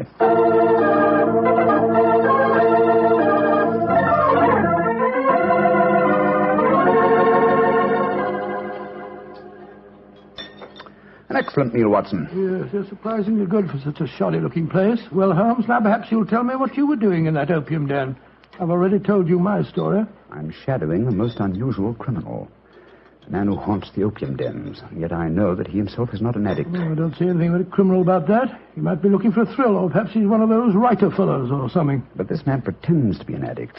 I watched him closely. He fakes his smoking, and grease paint has enabled him to simulate the characteristic pallor of a drug victim. He even affects the typical mannerism of nose-scratching, but it's his eyes that give him away. The pupils are wide open, I suppose. Exactly, old fellow. Whereas, if he were really addicted to the drug, they would, as you know, be contracted. I myself always treat my eyes with a special kind of drop on the occasion when, I have to enter these dens. Well, why does a man haunt an opium den in order not to smoke? That, my dear Watson, is the problem that I intend to solve. Well, perhaps the fellow's a policeman or a private detective like yourself, Holmes. I've already checked on those possibilities. No, Watson, I believe there is only one answer. I believe the man is planning a murder. A murder? It's a tempting setting for a murder. Your victim is an addict, drugged and helpless. Your witnesses are in an equal state of befuddlement. The proprietor is anxious to cover up the crime because of the police. That you? Yes, Holmes. Now, the question is, who is the intended victim? That, my dear Watson, is why I've been shadowing this man. Unfortunately, he was not present in the den we just left, but I intend to continue my search. Holmes, can I help you? My wife's away, you know. You know, it's a long time since we were on a case together. I should be delighted, my dear chap. I've missed you sadly during the past few months. And are you, Holmes? What's the next move? Back to Baker Street, old fellow. My disguise is wearing thin, and I must contrive a new one.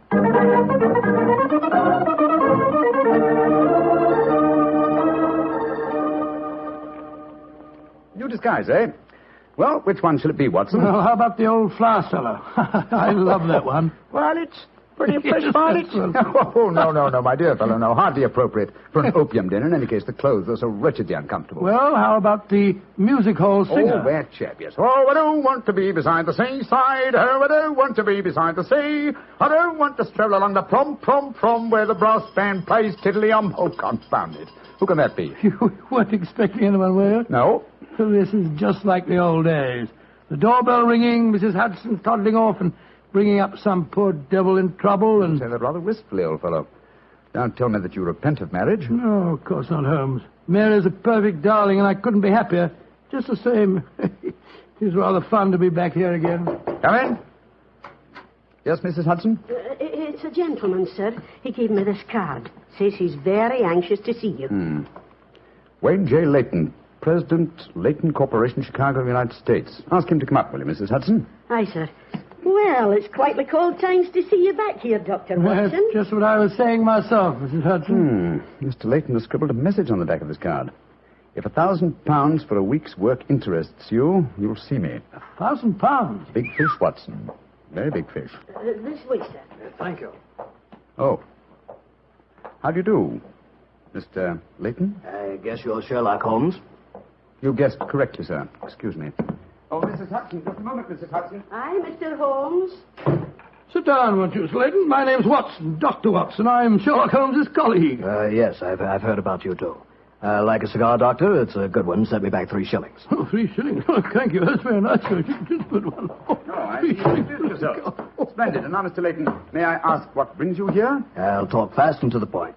I'm a businessman. I like to do things in a business way. I have a chance to control the guano deposits of the Republic of San Pedro.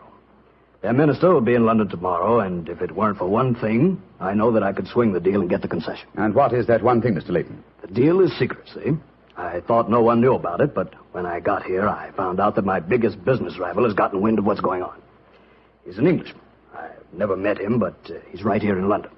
Now, I'm not going to tell you his name, not until you give me your word that you'll work for me. Just what you wish me to do, Mr. Leyton. Get this rival of mine and keep him out of circulation for a week. I don't care how you do it, and I won't ask. In a week's time, I'll give you the other half of this £500 I brought with me. Oh, good Scott, what kind of Watson, detective give you... Mr. Leyton his hat and gloves.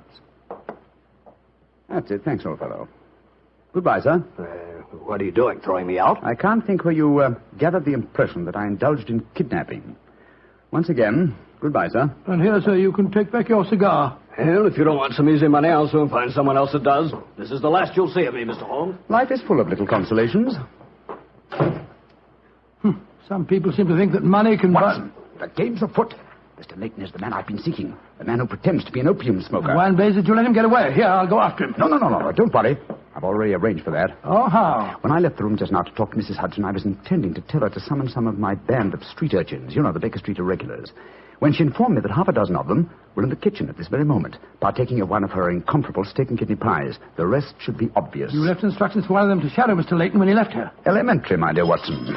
Oh, don't tell me that Leyton back again. No, I think not. I should say that at the moment he's just about to walk out of the front door. No, I think we shall have another visitor. And judging by the commotion, the incoming and the outgoing visitors know each other and are not on the best of terms. Well, it sounds to me as if they're having a fight. Here comes Mrs. Hudson to tell us about it. Come in. Oh, Mr. Holmes, you've got another visitor. So I gathered. Mrs. Hudson, you gave my instructions to one of the boys? I did that, sir. Young Wiggins was going to follow the gentleman. Mrs. Hudson, what was all that commotion about downstairs just now? Oh, it was the 2 gentlemen shouting at each other. Him that was leaving and the one that was waiting on the doorstep. And who is our new visitor, Mrs. Hudson? Here's his card, sir. Oh, thank you. Linton Chumley, 9 Belgrave Square.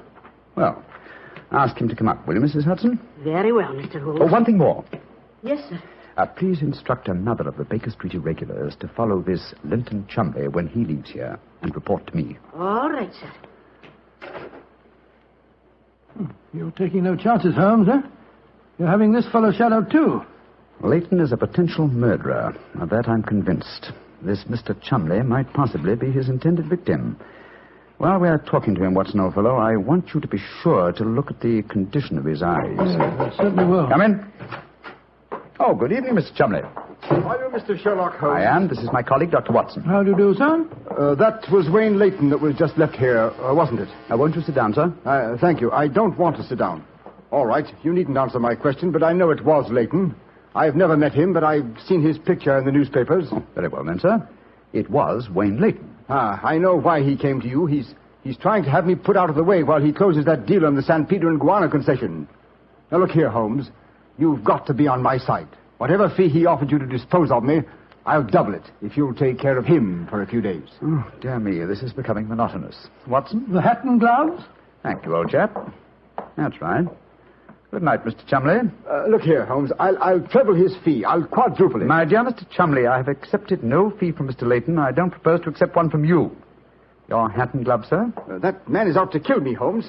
Well, if you won't help me, I'll go to the police. That's an excellent idea, Mr. Chumley. Again, good night. you notice his eyes, Watson? Yes, the pupils were contracted. He's obviously an opium addict. And also a potential corpse. What do we do now? Wait for the irregulars to report? No, you'll return home for your medical bag. I have a feeling that you'll need it before the night is out. Then come back here. If I've gone before you return, I'll send one of the irregulars to bring you to wherever I may be. Wait until you receive a message from me. On your way, old chap. There's work ahead of us.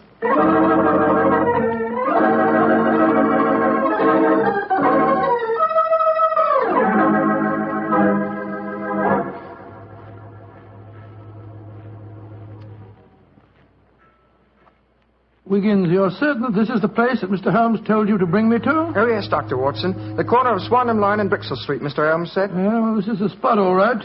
I don't see any sign of him. Hello? This old woman coming towards us. So that's the disguise he chose. Oh, spare me a few coppers, will you, mister? My feet hurt something awful, and I ain't had a bite of food all day. No, you don't, Holmes. You can't fool me this time. As a matter of fact, your makeup isn't very convincing. You hardly look like a woman, and nobody's nose could be quite as red as that. Don't look like a woman, don't I? Your nose is too red, is it? I'll take that. No, steady, look Might here. seem funny, but poor old woman has poisoned me. I'm sorry, madam. I didn't mean to insult you.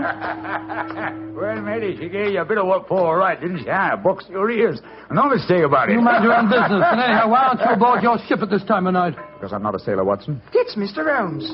Great heavens, Holmes. I wish you wouldn't confuse me like this. I'd never recognized you. My dear Watson, when you're able to recognize me, it will indeed be the beginning of the end. When your eagle eye penetrates my disguise, I shall realize that my retirement is imminent. But enough of this. See that house opposite? You mean the ramshackle place with the broken tiled roof? Yes, I gave the irregulars instructions to let me know at once if our two quarries ever enter the same house at the one time. They're inside there now, and I'm going in after them. Be careful, Holmes. I'd better come along with you. Can't I come too, Mr. No, Holmes? no, certainly not. We'll keep watch outside. If I need any help, I'll smash one of the windows, and then you can come in after me. Wait here for me. I don't expect I'll be very long. I'll be here, Holmes. Don't worry about me. Just take good care of yourself.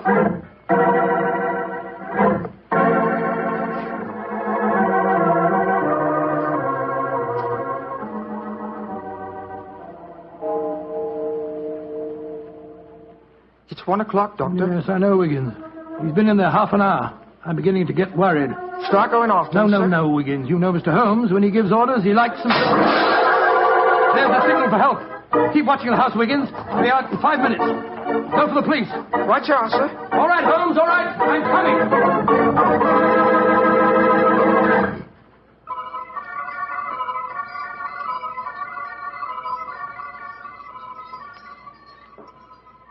You have searched my house from basement to attic. Why do you not give up? I tell you again, there has been no one here tonight. But my friend came in here half an hour ago. I saw him, and before that, 2 other men are known to have come in here. If that is so, then where are they? 3 men cannot vanish. That's just the point, you scoundrel. Out of the way. I'm going to search this hovel again. I'm not leaving here until I find Mr. Sherlock Holmes.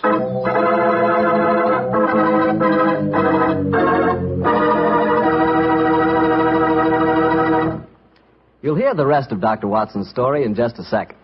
And if you don't mind, I'll take that second to say just one word to the ladies. And that word is muscatel. Petri California muscatel. I want you women to know about it because Petri muscatel is one wine that practically every woman likes. Maybe because it's such a beautiful color, like pale gold. But I guess really because Petri muscatel brings you the wonderful flavor of luscious, sun-ripened muscat grapes. And that's a flavor. Try Petri muscatel after dinner, or any time as a change from Petri port. Remember, if it's a Petri wine, you know it's a good wine.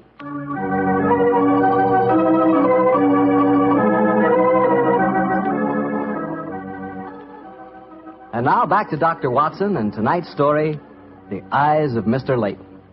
Well, what happened next, Doctor? When you searched the house for the second time, did you find any trace of Sherlock Holmes or the 2 rival businessmen? No, Mr. Bartell, I'm afraid I didn't. What did you do? I told Wiggins to report the matter to the nearest police station and then rattle back to Baker Street in a hansom cab as fast as I could. When I arrived at the old familiar doorstep, I wrenched at the bell in a frenzy of anxiety. Finally, the door opened, and there stood Mrs. Hudson.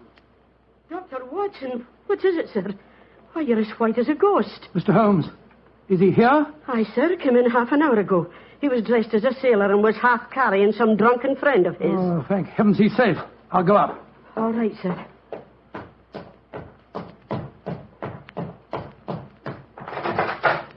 Now, what's no chap?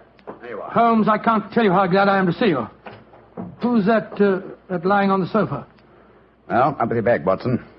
Oh, I'm afraid the poor devil's done for. Great Scott, it's Wayne Leyton, the American fella. With a knife wound between his ribs. See what you can do for him, will you? Right. This is extraordinary, Holmes. You said that Leyton was a potential murderer, and now he's a victim himself. The biter bit, eh, old chap? Yes, he's still breathing, but he hasn't a chance.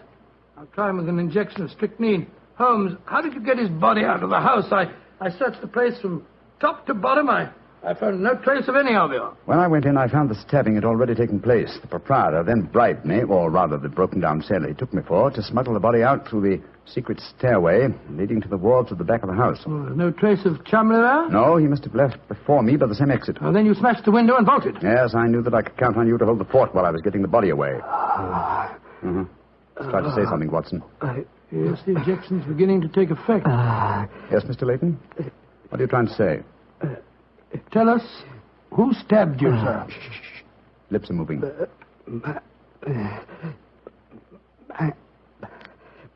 Mandalay. He's dead, Holmes. Yes, but he gave us the clue to the murderer's identity.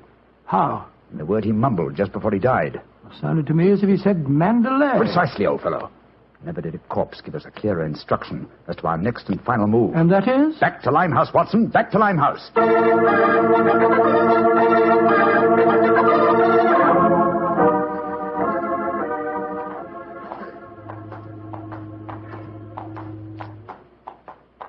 Here we are. This must be the place. What's this? Another opium den? Yes, I knew that since Chumley refrained from smoking earlier on in the night, in order to keep his faculties alert for murder, that an enormous reaction would set in.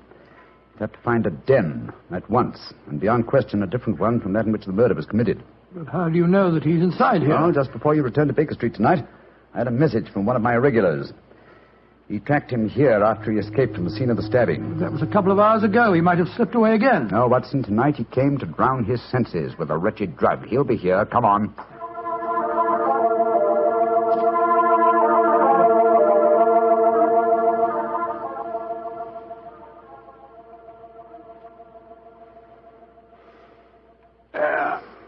That second injection of caffeine should bring him round. He's heavily drugged, but I think it'll work. Surprising what a £5 note will do, isn't it? Yes, the proprietor let us bring Chumley into his private room, and he's coming to. Who are you? What do you want? You remember me, sir? I'm Sherlock Holmes. Oh, yes, I remember you. You're in serious trouble, Mr. Chumley. Very serious trouble. Trouble? What trouble? Wayne Leyton didn't die. Oh. He's badly wounded, but he's going to live. He's at Baker Street now. He wants to go to the police and give evidence. You've got to get me out of this, Holmes. I'll pay you anything. 10,000, 20,000. Why did you stab Leyton? He was in my way. I wanted the San Pedro concession. I meant to kill him. But we can fix it up now, can't we, Holmes? We can fix it up now. Yes, we can fix it beautifully, sir. As neat a murder confession as ever I listened to, Holmes. Exactly. Come along, Mr. Chumley. I think some night air will be good for you. We'll take you for a nice drive to Scotland Yard.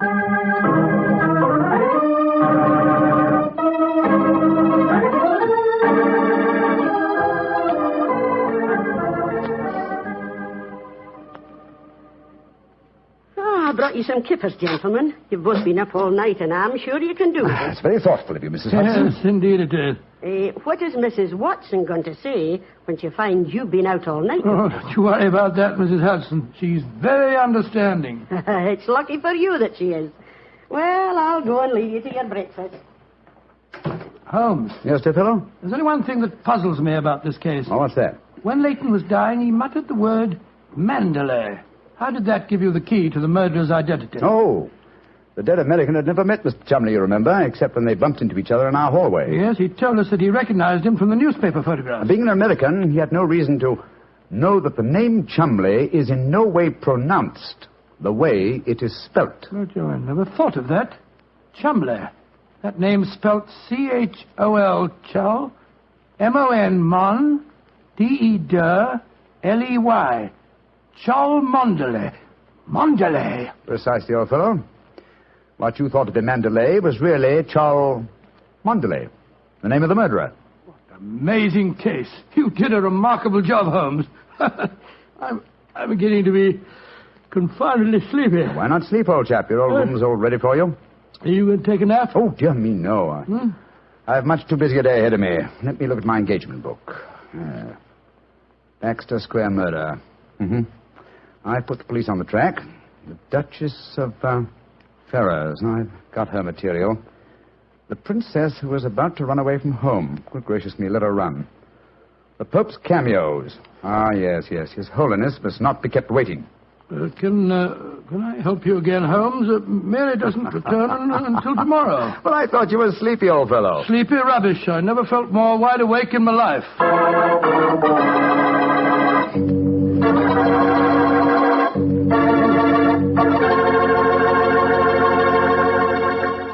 That was a swell story, Doctor. I'm glad you enjoyed it. And it was really funny when you mistook that old lady for Holmes and she slapped your face. It wasn't very funny at all.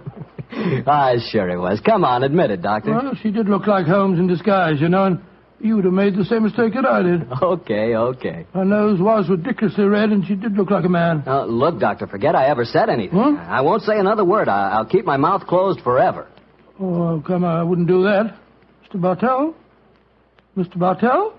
Won't you even open your mouth to finish your wine? Your Petri wine? Okay, you win. You know I'll open my mouth for Petri wine anytime. That Petri wine is always good wine. And for good reason, too. The Petri family has always owned and operated the Petri business. They've been making fine wines for 3 generations, since way back in the 1800s. That adds up to a lot of experience. Experience handed on down from father to son, from father to son. The Petri family really knows how to turn luscious California grapes into fragrant, delicious wine. And that's why, no matter what kind of wine you want, I'm sure you'll like it better if it's a Petri wine. Because Petri took time to bring you good wine. And now, Dr. Watson, what story are you going to tell us next week? Well, now, next week, Mr. Bartell, I'm going to tell you a most unusual adventure that Holmes and I had in the heart of the English countryside. It concerns a corpse, a missing revolver, and a beautiful girl who was frightened of her own shadow.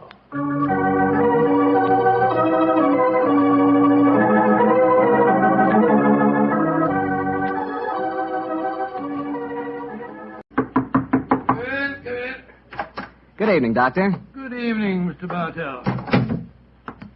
Come over here and join me by the fire. I didn't think it was cold enough for a fire tonight, Doctor. Oh, I suppose it isn't really, but there was one laid, so I just couldn't resist putting a match to it.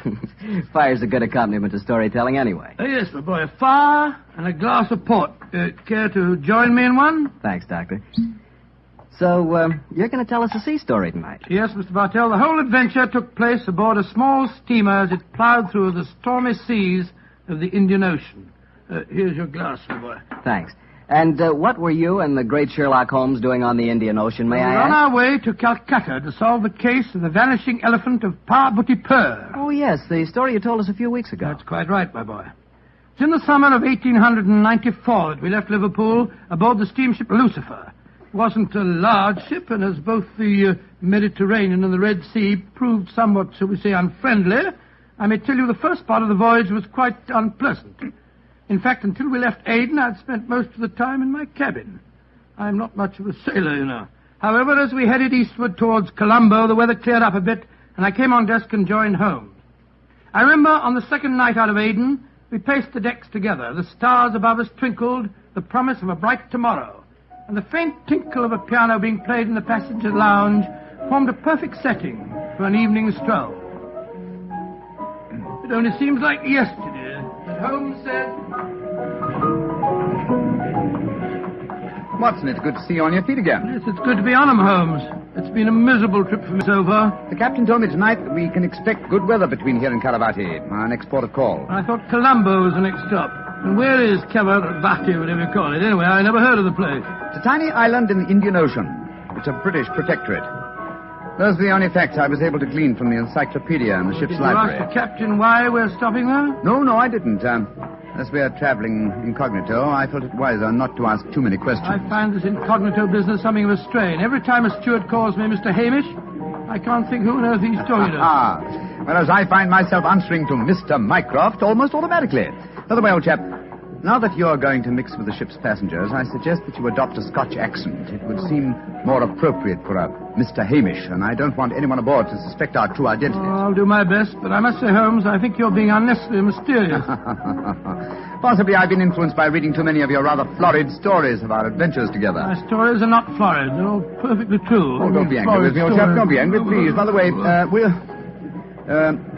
you'll be interested to know that I've unearthed a little mystery aboard this boat. I trust you to do that. Where is she? I mean, what is it? Oh, you observed that suite of cabins on the bridge deck above us? Yeah? What about them? Well, I've been watching them during my nightly strolls for the past 2 weeks.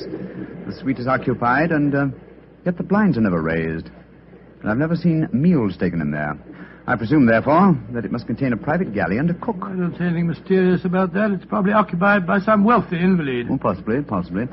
Another interesting fact is that the occupants are not entered on the ship's passenger list. It all sounds very mysterious. There's probably a perfectly simple explanation for it. In any case, you must save your energies for the problem that awaits us in India. You're Mr. Mycroft now, remember that. I will, Mr. Hamish. Mr. Mycroft? Yes, Mr. Hamish? Would you care to join me for a wee drop of brandy in the smoking room? Mr. Hamish, I shall be delighted.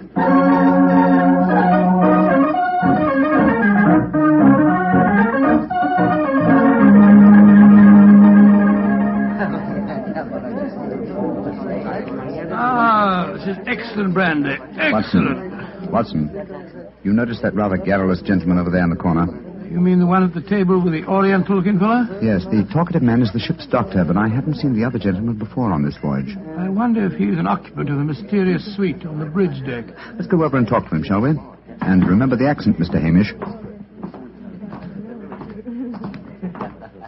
And so, Verda, when we landed at Colombo, I decided to take Mrs. Abbott for a moonlight rickshaw drive through the cinnamon gardens.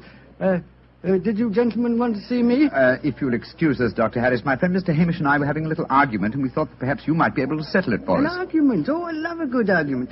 Sit down, gentlemen. This is Mr. Verda. How do you do, gentlemen? Good evening, sir. My name is Hamish, and this is my friend, Mr. Mycroft. I'm so happy to meet you, gentlemen. Now, how do you know, Mr. Verda? Now, gentlemen, tell me what you're arguing about. Well, I'll have Doctor, a good argument. You see, it wasn't exactly an argument. My friend Mr. Hamish insists that the Suez Canal was built by a Dutchman in 1870. I'm convinced that it was built by de Lesseps, a Frenchman, in 1869. We thought you'd know. You flatter me. I'm only a ship's doctor, not an historian. Ask Verdi. He probably knows. Can you settle the question for us, sir? I can, Mr. Mycroft. You're almost correct. The canal was opened in 1869. Though its construction began 10 years previously. De Lesseps, a French engineer, was in charge of the operation. There is a statue of him in Port Said Harbor, built to commemorate his skill and enterprise. Much obliged to you, Mr. Vera. Hamish, I think that I win my bet. Aye, Mycroft, I'm afraid you do, if you're sure of your facts, Mr. Werner. I'm sufficiently sure of them, Mr. Hamish, to venture a small wager myself. No. I think I'll not make any more bets on the subject, thank you. Well, gentlemen, if you will excuse me, I shall return to my cabin now. Oh, don't go. No, don't go, sir. You'll make us feel as if we'd driven you away. Oh, not at all, Mr. Hamish. I enjoyed meeting you both, but I have some letters to write. Good evening, gentlemen. He's a charming person. Charming and extremely knowledgeable. Bit of a bore, if you ask me. You two fellas enjoyed your trip? I'm just beginning to. It takes a little time to get my sea legs, you know. Dr. Harris, how long have you been on this ship? 4 years.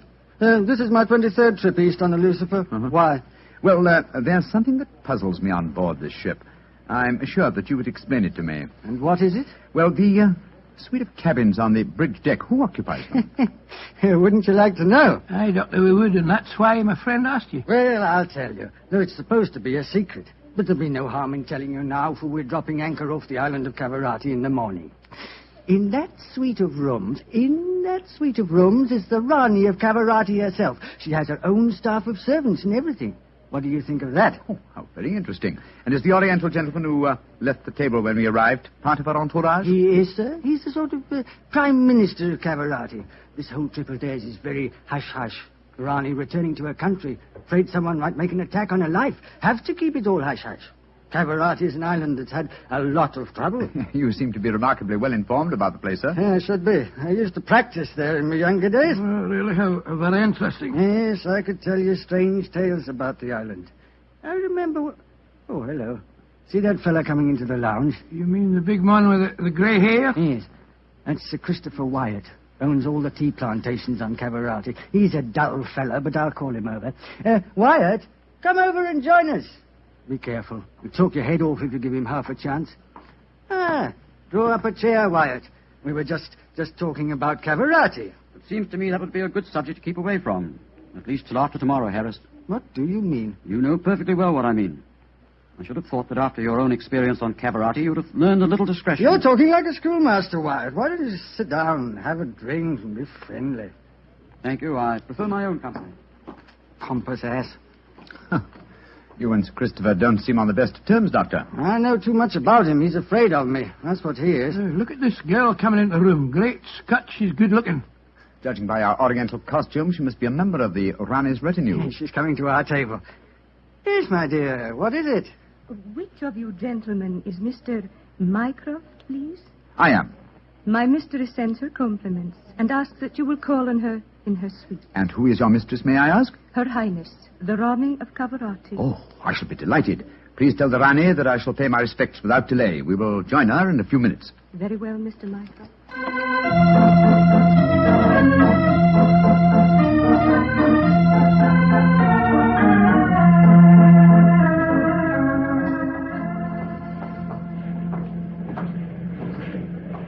You know, Holmes, this is pretty exciting. The girl that just brought us the message was a stunning creature.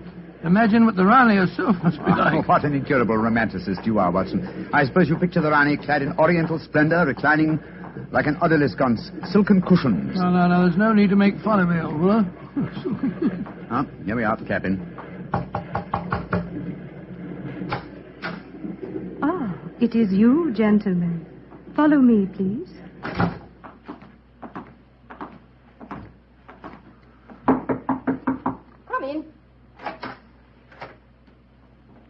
Her Highness, the Rani of Cavarati. All right, Regina, you can off it. Yes, Your Highness. Well, me lads, don't look so startled. Come in and sit down. Your Highness, What's the matter? What's the matter? Don't I fit into your picture of a Rani?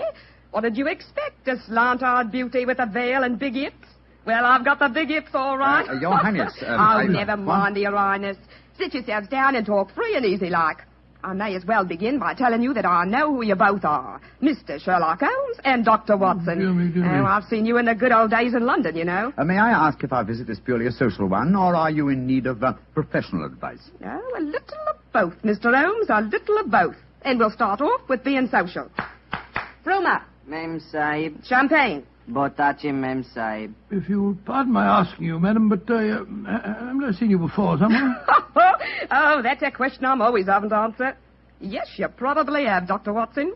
You see, I was in the chorus at Daly's Theatre in London for quite a few years, until the Raja of Cavarati decided I'd look better on his island than I did in front of the footlights. Your husband, the Raja, is dead, isn't he?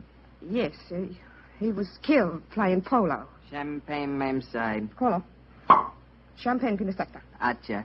He doesn't speak English, so I'll get along with telling you my troubles. Mr. Holmes, somebody's trying to kill me. Kill you? It's good. May I ask what reason you have for saying that, madam? You may, Mr. Holmes. Before I left England, I had threatening letters warning me that if I ever went back to Cavarati, I'd never get to the island alive. I got another letter in Port Said that said the same thing. You kept these letters, I trust? No, I didn't. I tore them up. I never did pay attention to letters that weren't signed. Well, that's a great pity, madam. Those letters might have been invaluable. Well, it's too late to think about that now, Dr. Watson. Here's what's on my mind. I land at Cavarati in the morning, and if anyone's up to a bit of no good, tonight's their last chance. You destroyed the threatening letters, madam, thereby indicating that you did not believe in the threats, and yet you now appear to feel that you are in danger. I wonder what made you change your mind. The Ace of Spades. Yes? I don't understand you, madam. In the last 2 days, every time I tell my fortune, I get the ace of spades. Now, you know what that means. Death. Oh, come now, madam. If you'll pardon my saying so, that's a very childish superstition. Well, the cards have never lied to me yet. Oh, you can laugh at it if you like, but I know. Well, do you mind if I ask you a few questions? Anything you like, Mr. Holmes. Fire away. How long is it since you were in Cavarati? About 18 months. We were in England when my husband died, and I couldn't face the idea of going back to that island alone. 3 months ago, Verda... Oh, he's the chief minister of Cavarati. Yes, madam. We met him for a moment in the lounge. Not long ago. Verda came over to England to persuade me it was my duty as the Ronnie to go back. I see. As far as you know, have you any enemies among the passengers on board the ship? Oh, that's an odd one to answer, Mr. Holmes. But I can tell you right here in my suite there's someone who doesn't like me. That girl Raduna, the one that brought you my message. She was in love with the Roger herself. I know she hates me, even though she did stay with me in England after my husband died. How about Verda, your minister? Oh, he's all right. My husband thought the world of him, and he's been wonderful to me. He came from Cavarati recently, you say, to persuade you to return there. That's right, Mr. Holmes. Well, Brumer seems to be all right after drinking that champagne, so it'll be safe for us to have some now. Champagne au Quedon? Botace même side. Oh, I've been burning with curiosity to know why you gave him a glass of champagne a few minutes ago, and yet we didn't have any. Well, surely that's obvious, Watson. Fulmer is the official poison taster, isn't he, madam? That's right, Mr. Holmes. He tastes everything I eat or drink before I do. And if it doesn't affect him, then I know it's safe. Verda brought him over to England when he came to fetch me. On the island of Cavarati, poisoning's quite an hobby, you know. There were 2 people in the smoking room tonight who seemed to know quite a lot about your island. The ship's doctor, a rather garrulous gentleman by the name of Harris, and Sir Christopher Wyatt, who owns tea plantations on the island. Do you know either of them, madam? I should say I do, both of them. Dr. Harris isn't any good. He was on the island for a bit, but he got into some kind of trouble, and my husband had him thrown out. And how about Sir Christopher Wyatt? Oh, Chris is all right. I saw quite a bit of him in London after my husband's death. As a matter of fact, well, if I weren't going back to Cavarati, I don't think he'd be on the boat at all. He hasn't been there for over 5 years, ever since he had a row with my husband over the wages he paid the native labor. It seemed to me that several people aboard this boat have a personal interest in the island of Cavarati. Interests that might be influenced by your death. Yes, just what I was going to say, madam. I think we should keep an eye on you. Oh, that's just what I was hoping you'd say, Doctor. You see, I'm giving a bit of a supper party tonight. All the people we've been talking about have been invited.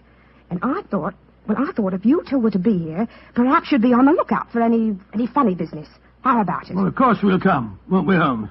I think it might be a good idea, though I would suggest that we retain our incognitos as Mr. Hamish and Mr. Mycroft. Well, whatever you say, Mr. Holmes. And now, let's have that champagne.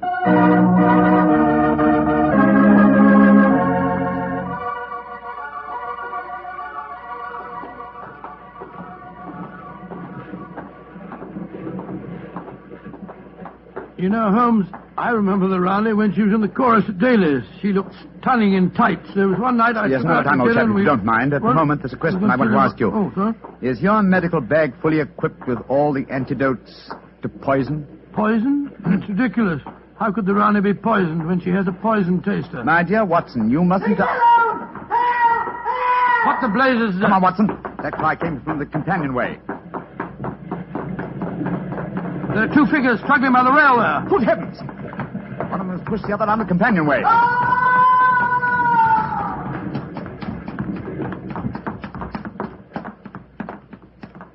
Good Lord. His skull smashed in. I'm afraid that he... What's happened? Sir Christopher Wyatt.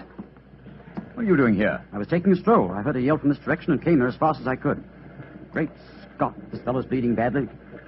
We must get the ship's doctor at once. That's hardly necessary, I fear, Sir Christopher.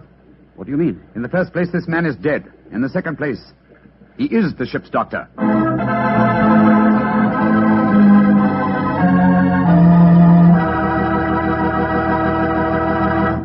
We'll hear the rest of Dr. Watson's story in just a second, so I'm just going to ask you to do one thing for me. Well, I should say for yourself. Tomorrow night, if you're having meat or any meat dish for dinner, why not open up a bottle of Petri California Burgundy? That wonderful, rich, red Petri Burgundy will turn your dinner into a real feast. You see if it doesn't. Because there's nothing like a good wine with good food. And I know your family gets good food, and I know that Petri Burgundy is a good wine. In fact, it's a perfect mealtime wine. Try it and see. And now, Dr. Watson, tell us what happened next. You said you found the ship's doctor dead at the foot of the companionway? Yes, Mr. Bartell. His neck had been broken instantly. Imagine there was a good deal of excitement aboard. No, my boy, as a matter of fact, there wasn't. We managed to get the body back to its cabin without attracting attention. Holmes, after revealing his true identity, was able to persuade the captain to hush up the killing until after the Raleigh's party had taken place. Oh, he didn't want to scare the murderer, I guess. What happened next, Doctor? Holmes and I returned to our cabin to dress for the party. Holmes, I remember, was in a state of suppressed excitement. He spoke quietly and deliberately. Watson, surely it's obvious why the doctor was murdered. Well, it isn't obvious to me. It's elementary, my dear fellow.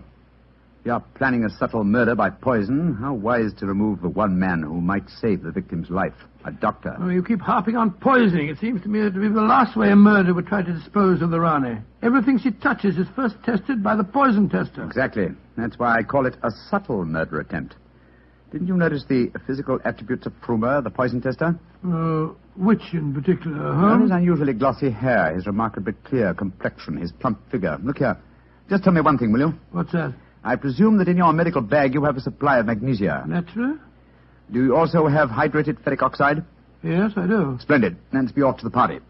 Oh, funny things to take to a party, I must say. That's true, my dear fellow, but I'm afraid that this party may not prove as convivial as the Rani thinks.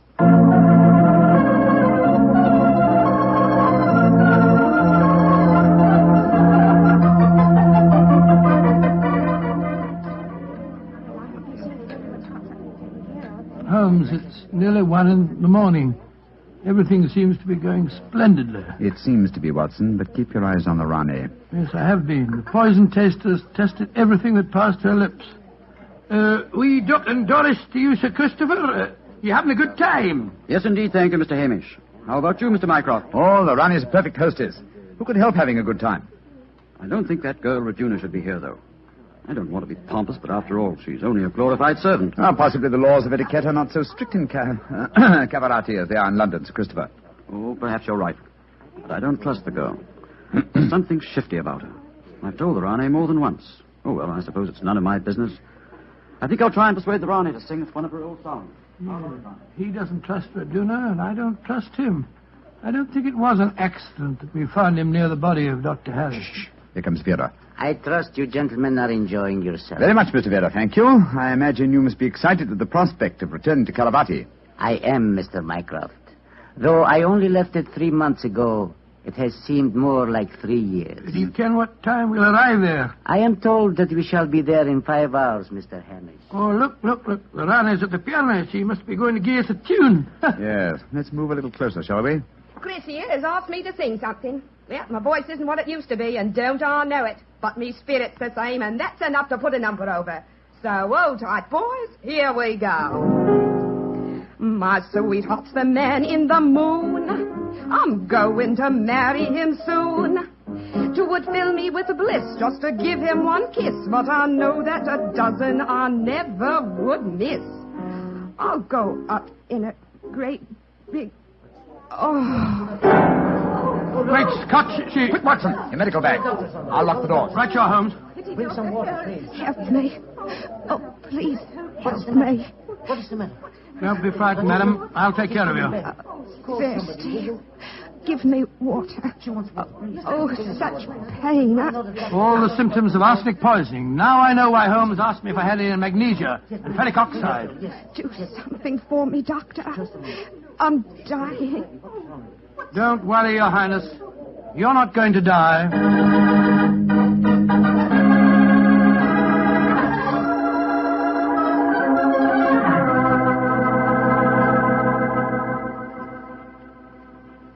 She's going to live, Holmes. Ah, gracious me, I'm tired. It's touch and go there for a while, though. Well done, Watson, old chap. Well done. Now that she's out of danger, why can't we all go back to our cabins? It's nearly dawn, and we've been locked in here since 1 o'clock. We've no right to do this, you know. Possibly not, Sir Christopher, but there's a murderer in this cabin, and I don't intend to let him escape. Mr. Holmes, what happened? How could I have been poisoned when Frumer tasted everything first? Why wasn't he poisoned? For a very simple reason, Your Highness. The murderer has been conditioning Frumer for over a year. What do you mean? He's been feeding him gradually increasing doses of arsenic until he has finally become immune to the poison. Great Scott, I never thought of that. Homer's glossy hair, his complexion, and stout figure are all typical of a person who consumes arsenic regularly. But who could have done it? Only one person had the opportunity. Well, tell us who that person is. No, not you, Sir Christopher, not you. For you haven't been on the island for years, whereas Fruma returned from Caravati but 3 months ago. Ryduna has also been in London with her mistress for the past 18 months, remember? The answer is obvious. You did it, Verda. You brought the taster over when you came to fetch me. You'd prepared him for the year beforehand. Of course I did. No white runner will ever rule over Cavarati. And you murdered Dr. Harris. Equally true. Mr. Holmes, give me the key to the door, please. Oh, no. What? Do not come near me. Please throw it on the floor. Do not hesitate. You see this revolver? I should have no compunction in using it, I assure you. How do you expect to escape, Vera? The key, please. Thank you. You'll never get away with this, Verda, you devil. But I shall. We are now in the harbor of Cavarati. I shall swim ashore and arrange your welcome, my dear Rane. Turn your backs, please. Turn them. Thank you. Goodbye. He's gone. Come on, Watson. After him. You have your revolver, Watson? Yes, but I didn't get a chance to draw it. He had me covered. I'll draw it now, old fellow. Aim for a leg or an arm and don't hesitate to shoot. There he is, up on the lifeboat. He's climbing up on the rail. Where is he? Where did he go? Out there on the rail above us, madam. He's going to dive. Give me that revolver, Dr. Watson, quick. That's it. Come down off there, Verda. Wolves, Headless, keep out of my affairs. There he goes. He's dived. Madam, you shot to kill. Of course I did, Mr. Holmes. Remember that we're now in Cavarati waters, and that though I may not look like it at the moment, I am still the Ronnie of Cavarati.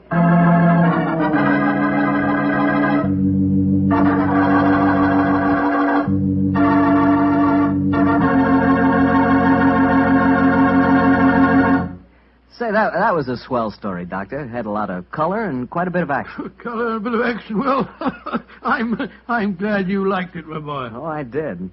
Say, that's not a bad idea. I mean, having someone taste everything before you eat it. Oh, it's a very old idea, very old. Very common, too, years ago.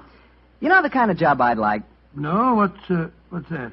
I'd like to be the official taster for the Petrie family. Boy, just think of all the Petrie wine I'd get to taste. Petrie to the right of me, Petrie to the left of me. What a life.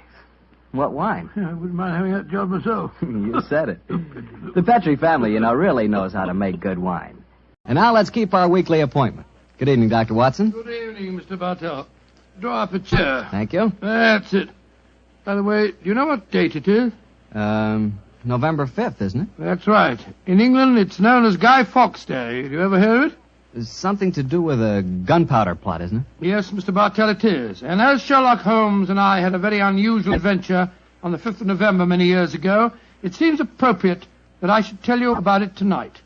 But before I begin, I think it might help you to appreciate the true flavor of the story if I tell you a little about the origin and the customs of Guy Fawkes Day. It's a swell idea, Dr. Watson. Well, my boy, on November the 5th, 1605, exactly 340 years ago today, King James I was about to attend the opening of Parliament when a plot was discovered to blow up the House of Lords during the ceremony. And the chief conspirator was Guy Fawkes, I suppose? Yes, he was. He was captured in a vault immediately below the House of Lords, a vault full of barrels of gunpowder. Of course, he and his fellow conspirators were executed. And ever since then, November the 5th has been known as Guy Fawkes Day. Well, how's it celebrated, Doctor? Well, it's a great time for the youngsters, Mr. Bartell. They black their faces, throng the streets, begging for pennies, and build bonfires in which to burn effigies of Guy Fawkes. These effigies are life-size dummies, stuffed with straw and dressed in old clothes.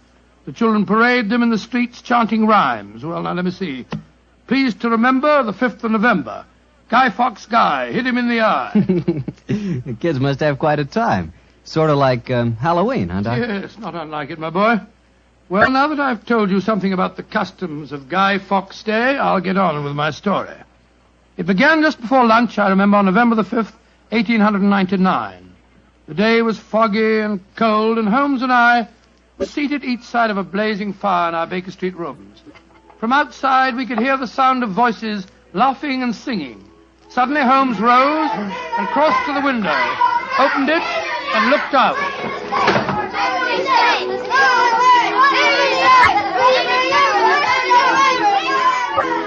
Then he turned to me and spoke. Children having a great time, Watson, aren't they? Yes, it cost me a shilling worth of pennies to walk here this morning. Has it occurred to you, Watson, that the gunpowder plot offers very promising material to the speculative mind? In what way, Holmes? I say it's confoundedly chilly in here. Don't you think you might shut that window?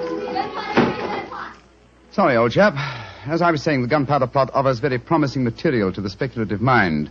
I made something of a study of the historical records of the case. There is more than a little evidence to suggest that King James was never in any real danger. Never in any danger? Well, what makes you say that? Knowledge of the proposed dastardly scheme came to light early. But James Stuart, King of England, the possessor of a shrewd and diabolical mind, used the spectacular discovery of the plot to try and bolster his waning popularity, as well as to justify increased religious persecutions. Well, that's the first I've heard of it, Holmes. I dare say, old fellow, but it's true just the same. I'm afraid James Stuart, King of England, was an unscrupulous tyrant. Come in. Oh, yes, Mrs. Hudson? There is a gentleman to see you, Mr. Holmes. He said it was very important, and he asked me to give you his card. Oh, thank you, Mrs. Hudson. Oh, ask him to come up, please, will you? Aye, sir. Who is it, Holmes? A gentleman with a remarkably fine sense of timing. Read his card for yourself. Let's have a look. Mr. James Stuart. Great Scott, that's an extraordinary coincidence that he should arrive just as we're talking about James Stuart, King of England. Come in. Mr. James Stuart. How do you do, Mr. Stuart? My name is Sherlock Holmes, and this is my colleague, Dr. Watson. How do you do, sir? How do you do? Mr. Holmes, you've got to help me. I'm walking about in mortal fear of my life. You've got to help me. Mr. Stuart, I suggest that you sit down. I'll do anything in my power to help you, but you must compose yourself first and tell me quietly what it is that's frightening you. How can I compose myself when I may be dead within a few hours? No, Mr. Stuart. I'm a doctor. I really think if I were to give you a sedative that you'd find... How can you talk of sedatives when My heart. Doctor! My heart. All right. Now, here, let me help you into this sofa. There you are now. Imagine That's Bradley it. would be in order, Watson. Yes, Holmes, and I'll give him some digitalis. A fellow with a bad heart like this shouldn't allow himself to get so excited. Here you are, Mr. Stuart. Drink this. That's it. And now this, Mr. Stuart. What is it? It's digitalis. Very well. Yeah, now. Feel better, sir? Yes, Mr. Holmes. Yes, I do. You're right. I shouldn't get so excited. My heart can't stand it, you know. Watson, is he well enough to talk, do you think? Yes, if he doesn't excite himself again. I'll be careful, Doctor. I'll take it quietly. Mr. Holmes, when you saw my card just now, did it strike any responsive chord? Naturally, sir. Who could fail to be intrigued when a James Stuart calls to see one on Guy Fawkes Day? It isn't just coincidence that my name is James Stuart. I've got royal blood in my veins. People know of it. And that's another reason they're out to kill me. They're jealous of my heritage. Every instinct I have is a royal one. Now, you gentlemen know that falconry is a king's sport. And my greatest hobby is the breeding and the training of falcons. Mr. Stuart, please, Mr. Stuart. Owing to the state of your health, I suggest that you be as economical as possible in your explanation. In fact, I think it might be better if I were to question you. Very well, Mr. Holmes. Now, you say that your life is in danger. What evidence do you have to substantiate that claim? My cousin, Guy Falconby, has threatened it. You see, Mr. Holmes, he and I are the only heirs to a wealthy uncle. His fortune will go to the surviving heir. If I were dead, Guy would inherit everything. Seems to me, Mr. Stuart, that you should have applied to Scotland Yard for protection. I did, Dr. Watson. Only a few days ago I saw a certain Inspector Lestrade, I think his name was, and he laughed at my fears. Oh, Lestrade. And he laughed, did he? Well, then in that case, there may be something in your story, sir. You say that your cousin has threatened to kill you. Has he indicated the method he intends to employ? He has. And it's a devilish plot. Guy has a bitter, twisted sense of humor, gentlemen, even when he's planning as dastardly a thing as a murder. I am James Stuart. He is Guy Falconby, which is near enough to Guy Fawkes. Today is the 5th of November, and he's planning to blow me up. Oh, come, sir. You can't expect us to believe that. But it's true. He warned me. And the celebrations that are going on in the streets of London today would make a rare cloak for his activities. I must confess, Mr. Stewart, that I find your story most unconvincing. All your evidence appears to depend on conversations held between you and this cousin of yours. You have no facts, sir, to substantiate your claims. But I have. Then please let us hear them. I live at 23 Cavendish Square. A week ago, the house next door to me was let to a new tenant. Almost immediately, workmen became very active there. They were digging in the cellars, Mr. Holmes. I could hear the sounds of picks and shovels through the walls. Digging in the cellars? That does sound significant, doesn't it, Holmes? Extremely.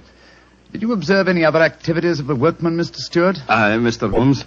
Vans have been delivering large packing cases to the basement during the last 2 days. Mm-hmm. I know what's in them, too. It's gunpowder. I tell you, they're planning to blow me up today. No. Steady. You mustn't excite yourself again. What shall I do, Mr. Holmes? I think, sir, it would be better for you to rest here for a while and then go to a nearby hotel. I would suggest the Shaftesbury. And wait there until you hear from us. And where are you gentlemen going? Watson and I, after donning suitable disguises, will visit the house adjoining yours in Cavendish Square. I think an examination of the cellar there might prove most illuminating.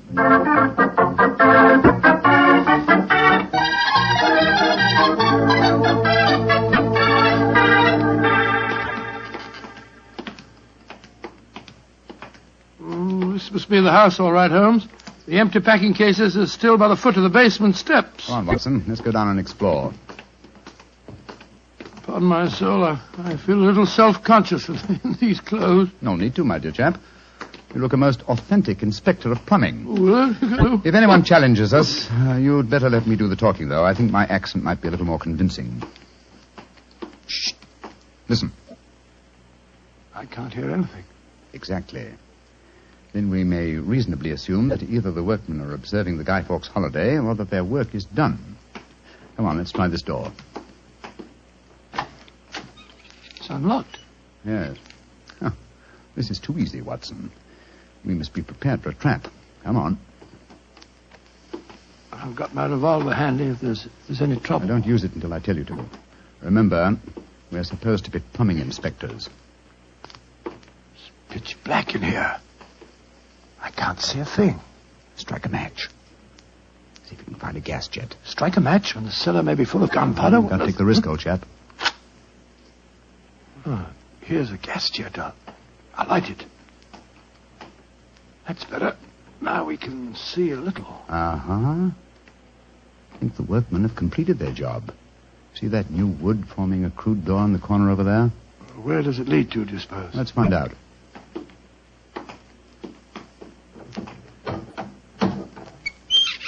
Oh, also unlocked.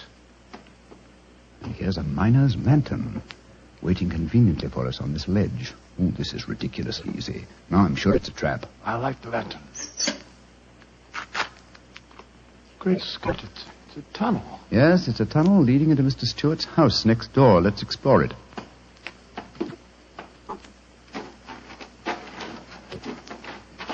Look, Holmes. Look at the barrels. I bet they're full of gunpowder. Undoubtedly. We'll observe the fuses as well. Yes, the complete equipment for another gunpowder plot. I can't believe my eyes. What a fantastic plan, but how could the murderer be certain that Stewart would be killed in the explosion? I think that's easily answered, Watson. Remember Mr. Stewart's bad heart? In his present state of apprehension, an exploding firecracker would be enough to kill him. I suppose so. Hello? What's this lying on the floor? Curious. It's a funny strip of silk with a little ring on the end. Let me see it, Watson. Aha. This seems to be familiar. By Jove! I believe it's a Jess. A Jess? What on earth's that? The last piece of evidence necessary to confirm the conclusion Come is... out of there! And keep your hands above your heads! I've got a revolver! Right, you are, Governor. We ain't doing no harm. Now remember, Watson, I'll do the talking. Come on! Out you come! Well, you're a comical-looking pair. What are you doing in there? Me and my mate got a message to come over here and see to the plumbing, mister. Plumbers, eh? Do you have any identification? Yes, sir. Here's my badge. We're inspectors for the London County Council. Oh, that's all right, my man. I saw the basement door open, and I thought burglars might be here.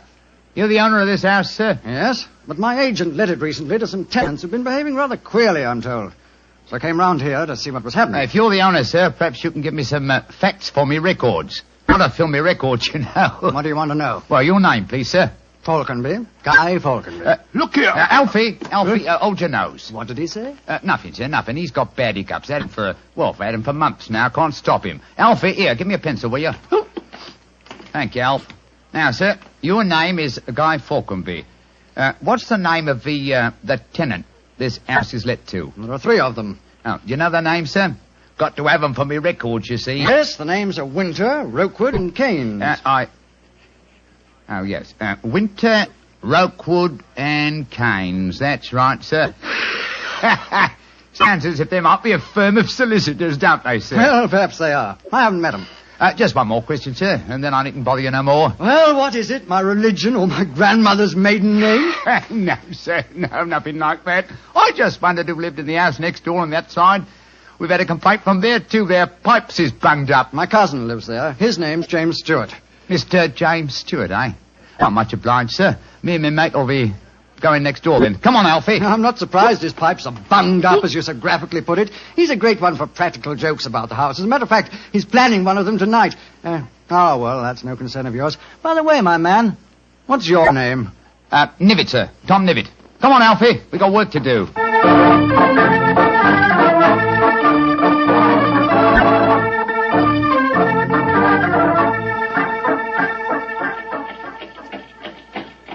Holmes, I wish you'd tell me what's going on. Why have we taken this cab back to Baker Street? Get out of these clothes. They've served their purpose. Now there's more serious work afoot. Well, I'm still confused about our interview with Guy Falconby. Why did you say your name was Tom Nivitt? More touch of vanity, old fellow. Vanity? How do you mean? Well, consider the names in this case so far, Watson. James Stewart says that he's been threatened by Guy Falconby. A name, as Mr. Stewart points out, not unlike Guy Fawkes. Do you recall the names of the 3 tenants that Mr. Falconby gave us a few minutes ago? Yes. Winter, Rokewood, and Keynes. But what's that got to do with it? A great deal, my dear fellow. Thomas Winter, Ambrose Rokewood, and Robert Keynes were the 3 men executed with Guy Fawkes in the original Gunpowder plot in 1605. Good Lord. Where does Tom Nivitt, the name you gave yourself, fit into the picture? Thomas Nivitt was the Westminster magistrate who arrested the conspirators. Since the would-be murderer has such an academic knowledge of the original plot, I thought I'd let him know that he was up against an opponent worthy of his skill.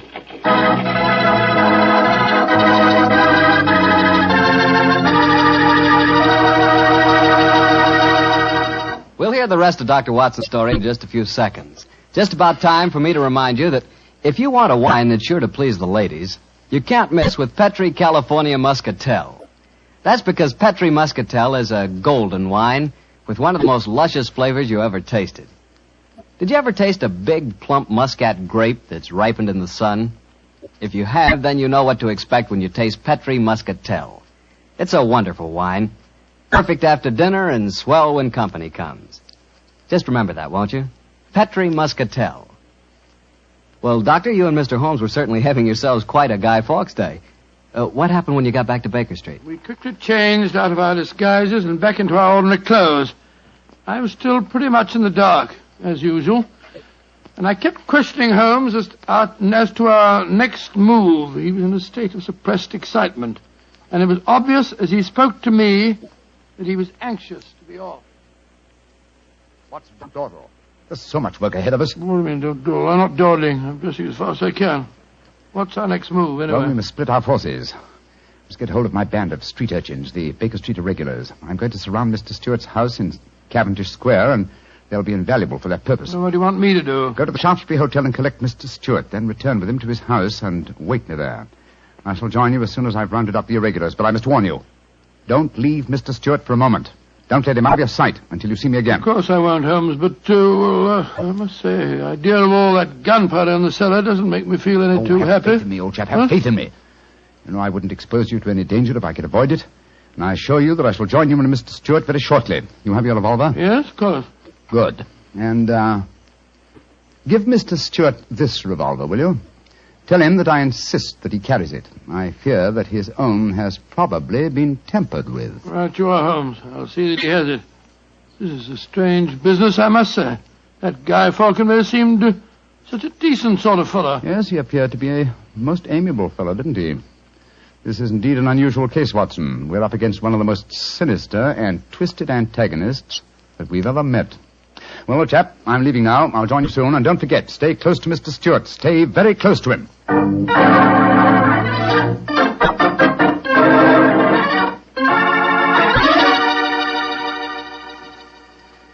Dr. Watson, I wish your friend were here. No, don't get so excited, Mr. Stewart. He'll be here any moment now. You've still got the revolver that I gave you? Yes, it's in my pocket. But what's the good of a revolver if there should be an explosion? Answer me that if you can. No, you must have faith in Mr. Holmes, sir. He's arranging now to have this house of yours surrounded by his band of street urchins. They'll see that no one gets to the cellar next door to light the fuses. A bunch of children. How can they do anything? You don't know the Baker Street irregulars, Mr. Stewart. And it's a perfect day for them to operate. As black-faced boys begging for pennies, they'd pass unnoticed anywhere. I hope you're right. But I have a premonition, Doctor. There's going to be a tragedy. I know it. Now, take it easy, sir. Remember your heart. You're in splendid hands when Sherlock Holmes is on the case. Here he is now. Holmes, I say, I'm glad to see you. You received your visitor yet? Visitor? We've seen no one. Then be on the alert. I've just been questioning the boys surrounding this house. A few moments ago, some children pulled a small cart up to the back door. A cart containing a life-size dummy. My irregulars thought that it was an effigy on its way to a bonfire. Oh, why shouldn't it be, Holmes? I have reason to believe that it's someone visiting you in disguise, Mr. Stewart. A visitor who is mounting the back stairs at this very moment. You've got to stand by me, Holmes. You've got to protect me. Don't worry, sir. Come in. Look at that apparition. Great Scott, a Guy Fawkes dummy. A dark lantern in his hand, and it's walking. And also talking, I trust. Keep away from me. I got a revolver. Stick for a stake for Victoria's sake. If you won't give me one, I'll take two. The better for me and the worse for you. It's Guy Falconberry. Keep away from me, do you hear? The better for me and the worse for you. All right, then. I'm going to fire. Dear me, Mr. Stewart, the revolver I've provided for you seems to be unloaded. How very odd. Well, what in fun is all this about? You've just witnessed an attempted murder, Watson. Murder? What are you talking about? This is a game. James and I had it arranged, the whole thing. You may have thought it was a game, Mr. Falconberry, but I assure you that your cousin... Grab Mr. Stewart, Watson. He seems to be leaving us. Leave me alone. Take your hands off me. My heart. Help me put him on the sofa. That's it. I'll get him some digitalis. Look, I don't want to appear unnecessarily stupid, but will someone tell me what this is all about? With pleasure, Mr. Falconberry. Your cousin had planned one of the most fantastic murder plots that I've ever encountered. He came to us with the story that you had threatened his life. But that's ridiculous. I'm very fond of him. Of course it's ridiculous. The whole plot was ridiculous. He leased the house next door, had a tunnel dug, and gunpowder and fuses planted there. Even entered the name of the tenants as Winter, Rokewood, and Keynes, to give the apparent plot a further authenticity. You mean my cousin was the real tenant? Certainly he was. However, he was clumsy enough to drop that piece of silk with the wire ring on the end that you found in the cellar, Watson. The thing you called a jess. And what's a jess? It's a strap that goes round a falcon's leg to which its leash is fastened. You will remember that Mr. Stewart informed us that falconry is his hobby, and it therefore indicated that he had been in the cellar and consequently must have known about the whole plot. And all he was trying to do was to build up in our minds the belief that his cousin was trying to kill him. Exactly, my dear fellow. Had we believed him, of course he could have shot you just now, Mr. Falconberry, in apparent self-defense. Good Lord, what a fantastic plot. I still can't quite believe it. Mr. Falconberry, why are you dressed as a Guy Fawkes dummy? Well, it was James's idea. He said that he was going to dress up too, and that we were to go round the bonfires tonight and frighten people by appearing as live dummies. But the last message he sent told me to come up here, that we'd play a practical joke on a couple of friends of his. And did he provide you with the costume that you're wearing? Yes, as a matter of fact, he did. Have you searched the pockets for any weapons? No, but I will. All right, and while you're doing that, I'll examine this dark lantern. How's your patient, Watson? Well, I've given him some digitalis. And now I'll get him some brandy. I can't find anything in the pockets. Here's the answer, my friends. Look here. Inside the lantern is a dagger. Your cousin planted it there to substantiate the claim that you were trying to kill him. Had his plans worked, you would have been dead, Mr. Falconberry, before you could have told us the truth. Here, come back here, Mr. Stewart. James! He slipped out of the door. Confound it! He's faking the heart attack. Come on, Watson, after him.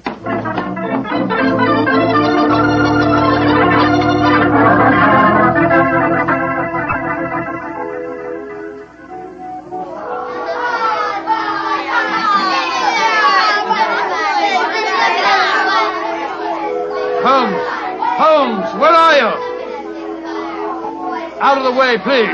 Blarney, here comes the Lord Mayor of London, chums. Excuse me, please. I'm trying to find a friend of mine. Most important. Holmes, where are you? Get out here, Watson. I hear you calling me. Out of the way, please. I'm coming, Holmes. Why don't you send the postcard? You got away from me in the crowd. I'm afraid Mr. Stewart got away from us. Well, we'll never find him in this mark. Not to, old fellow. He's a dangerous man. There's no knowing what he may do. Where are the irregulars? There's Wiggins. Wiggins? Hello, Mr. Holmes. Wiggins. Dr. Watson. Did you see a man run out of that house a few minutes ago? No, Governor. Perhaps Charlie did. Hey, Charlie, come over here a minute. It's Mr. Holmes. All right. I bet Charlie didn't see anything, though. He's got some savvy girl with him. Hello, Mr. Holmes and Dr. Watson. Hello, Charlie. Hello, Charlie. Did you see a man run through this crowd a few minutes ago? A tallish man with a grey moustache? Yes, I did. A man came running out of the house over there. That's the house. Where'd he go? He ran down toward where the shops are. And he stole our dummy, he did. The one we are going to burn in the bonfire. I tried to stop him, but he got away. Holmes, look up there on the roof. There's a figure. By Jove, I believe it's James Stewart. That's the man. He's the one that stole our dummy. He's standing up on the roof. He's going to jump. If he does, he's going to land in the bonfire. There he goes. He is jumping. Right into the middle of the fire. It's awful. He'll be burned to death. Don't worry, Wiggins. That wasn't a man who fell into the bonfire. What do you mean? From the gyrations that the figure performed as it fell, my dear Watson, I'm convinced that Mr. Stewart threw the stolen dummy to try and put us off the track. Then Stewart's still up there. He is, Watson. Come along, old boy. It's up on the rooftops for us. Up on the rooftops.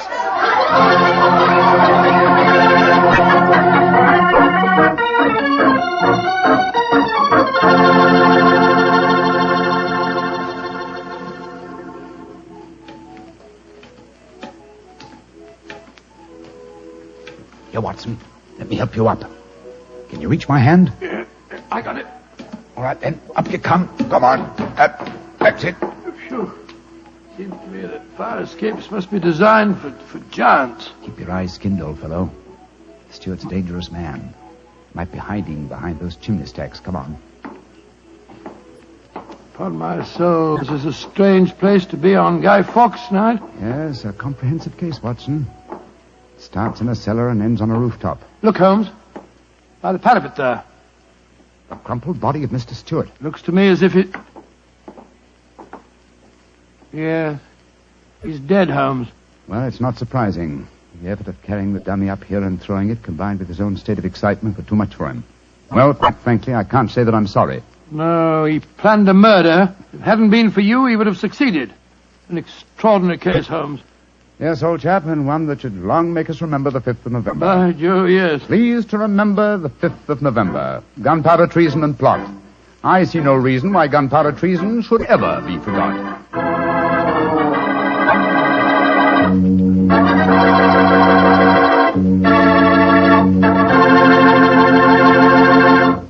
Well, Doctor, as you boys would say, that story was a bit of exciting, what? Yes, and even now I sort of lose my breath when I remember climbing that fire escape. You know, Doctor, those two fellas certainly went out of their way to celebrate Guy Fawkes Day. Now, take me. When I got a little celebrating to do, I like to do it quietly. Some friends, a glass of port. Yeah, Petri port, of course. What else? Leave it to you. No matter what the occasion is, you can somehow make it a perfect occasion for Petri wine. Good evening, Doctor. Good evening, Mr. Bartell. Punctual to the minute, as usual. Never keep a doctor waiting, I always say. Particularly Dr. Watson. Draw up a chair, my boy. Thank you. That's it. All ready to tell us the Sherlock Holmes adventure of the Speckled Band, Doctor? Yes, I'm all ready, Mr. Bartell. Say, Doctor, just what does a Speckled Band mean? You wait until I've told you the story, young fellow, my lad. You find out for yourself. Sorry. The floor is all yours, Doctor. The adventure of the Speckled Band began on a rainy April morning in 1883. An urgent call from one of my patients had kept me up most of the night before, and in consequence I came down to my breakfast rather later than usual to find that Holmes had already left our house some hours earlier. As I sat there reading the morning paper and consuming my 2 lightly boiled eggs, there was a knock at the door. It opened to disclose a typical example of the British working man, a bag of tools in one hand and a grimy cap in the other, as he spoke to me from the doorway. You sent for me, Mr. Holmes? I'm not Mr. Holmes. Oh, beg your pardon, Governor. But I've come to in the guest bracket over the mantelpiece. Oh? What's wrong with it? I got a leak in it. Oh, leak? Well, what's wrong with your work? Yes, sir. Hope I won't be disturbing you, sir. No, that's all right, my man. Don't mind me. Oh, dear. Very untidy man, Mr. Holmes, sir. What do you mean by that? Well, you can't help noticing the mess this room's in. I've heard say he was as tidy as any when he started, but he learned bad habits from a bloke what lived with him. Dr. Watson, I think his name is. You impertinent fellow. How dare you talk to me like that? I've got a good... Oh, where does he go to? Here, you come out of there. That's Mr. Holmes's room. Don't be angry with me, Watson. What? Just slipping out of these grimy rags into a dressing gown. Good gracious me. So was you, Holmes. Well, upon my soul, I'd never recognized you, but why the disguise? A case, my dear Watson, a case. One of those small problems which a trusting public occasionally confides to my investigation. To the British workman, old chap, all doors are open. His costume is unostentatious and his habits are sociable. Tool bag is an excellent passport, and a tawny moustache will secure the cooperation of maids. But what's the case, Holmes? A modest little drama of life in the kitchen, one of those seemingly inconsequential affairs, and yet, Watson, the honour of a duchess is at stake. Duchess? Mad world, my master, the mad world. Now I feel a little more comfortable. Let's return to the sitting room, shall we? A strong cup of tea would be most acceptable. Oh, I wish you'd tell me about the Duchess and life in the kitchen, Holmes. Some other time, old fellow, some other time. At the moment, suppose you tell me what you know about Miss Helen Stoner. I received a letter from her this morning in which she informed me that she would be calling here at 11, and also that she was a friend of yours. Helen Stoner? Oh, yes. A charming girl indeed. Pour me a cup of tea, Watson, and tell me about her. Well, I befriended her at the time of the tragic death of her sister 2 years ago. I told you about the case, don't you remember? The sudden death of Violet Stoner at an old house in Stoke Moran. Oh, yes. It all comes back to me now. There was an inquest, wasn't there, with a string of stupid, ineffective witnesses? No, I was one of them. Oh, I'm sorry, old fellow. Then you were the exception, of course. Wait a minute. Let me see. I docketed the evidence on the case. Where is it? My scrapbook. Here we are. Let me see. Yes, S. Salisbury, Hatchet, Murder, Lordson, Simon. Here we are. Stoke Moran. Yes, I remember the affair well now. The villain of the piece was Dr. Grimsby Roylott, wasn't he? Yes, a dreadful fellow. He's the stepfather of the two girls. Violet, the one that died so mysteriously. Helen, the one who's coming here to see you. Dr. Roylott has a pretty record. 55 years of age, killed his kit McGar in India, once in an insane asylum, married money, wife died. Distinguished surgeon. Well, Watson, I wonder what the distinguished surgeon has been up to now. Some deviltry affair. Why do you say that? You remember that Miss Violet Stoner's death followed close upon the announcement of her engagement? Yes.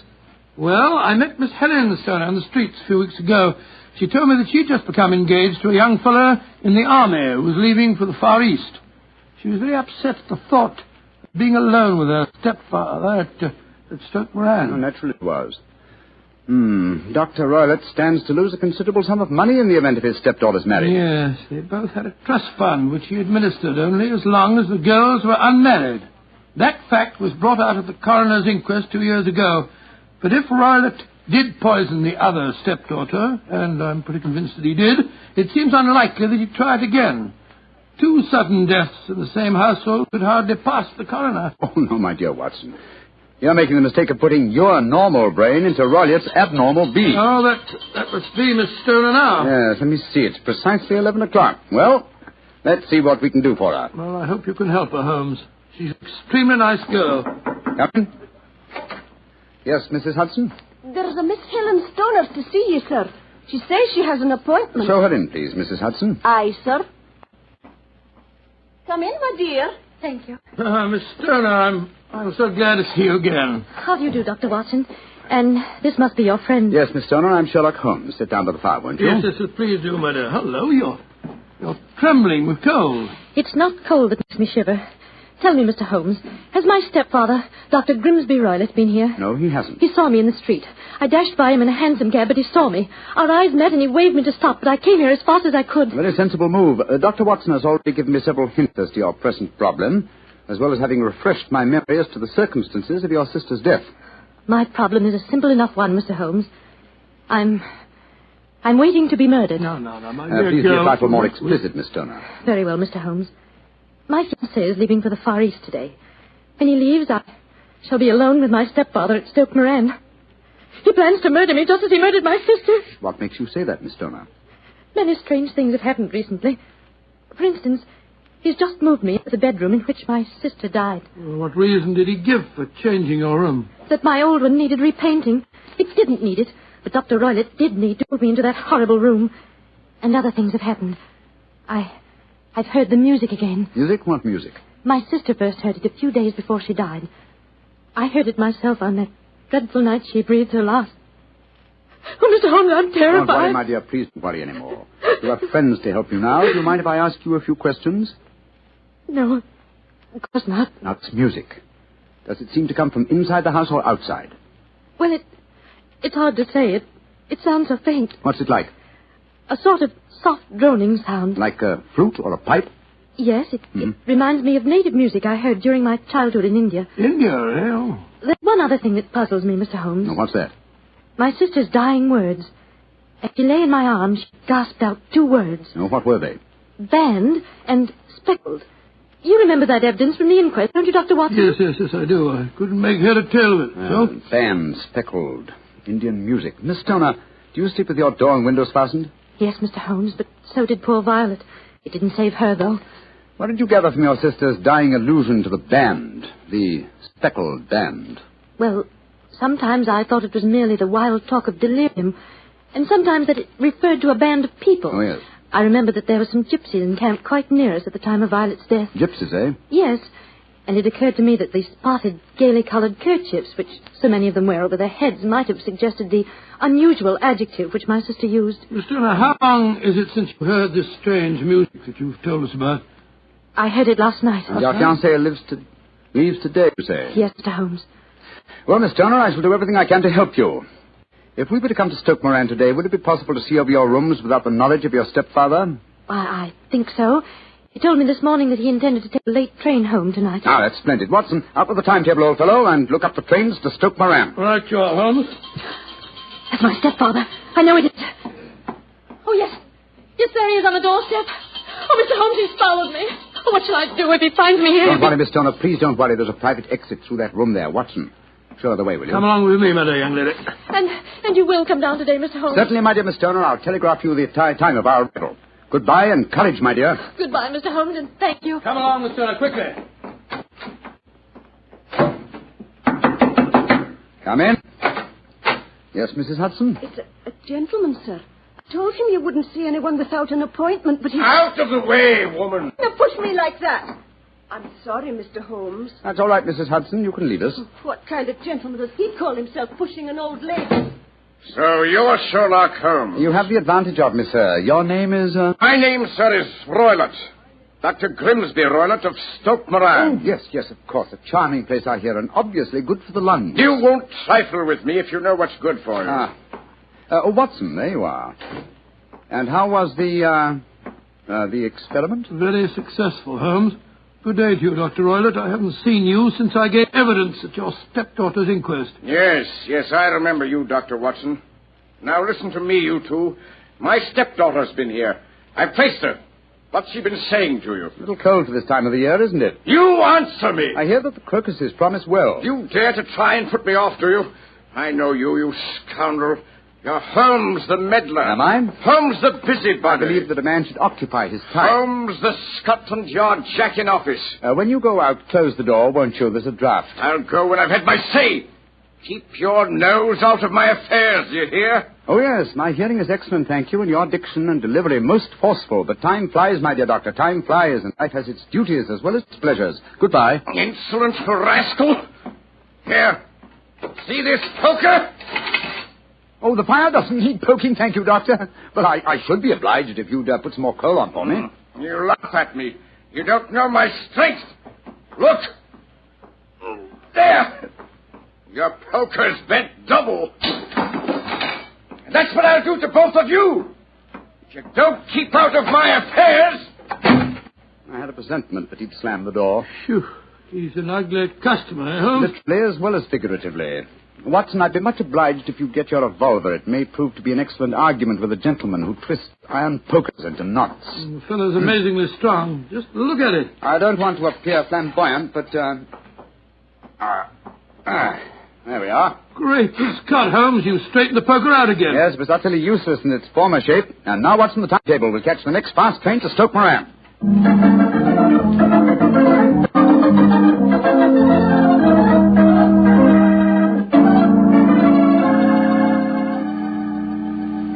Oh, Mr. Holmes, Dr. Watson, I'm so relieved that you've come.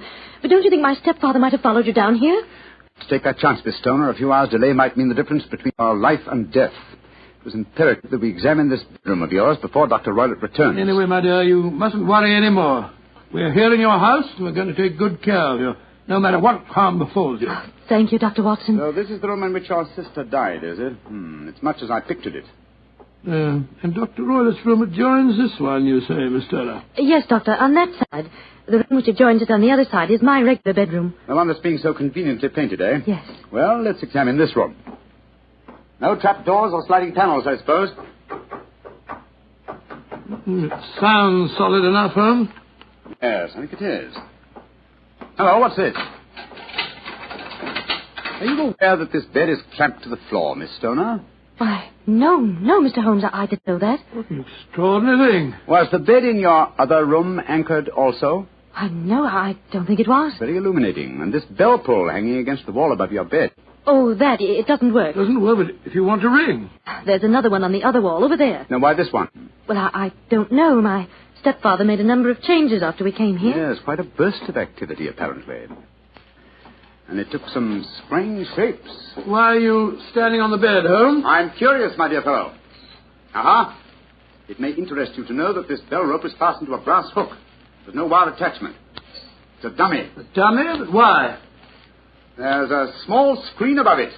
It's a ventilator, I suppose. Yes, Mr. Holmes. Yes. A ventilator leading into your stepfather's room. Curious. I notice there's no means of opening the ventilator on this side. It can only be operated from your stepfather's room next door. I wonder if you'd mind taking us in there. Of course, Mr. Holmes. Follow me.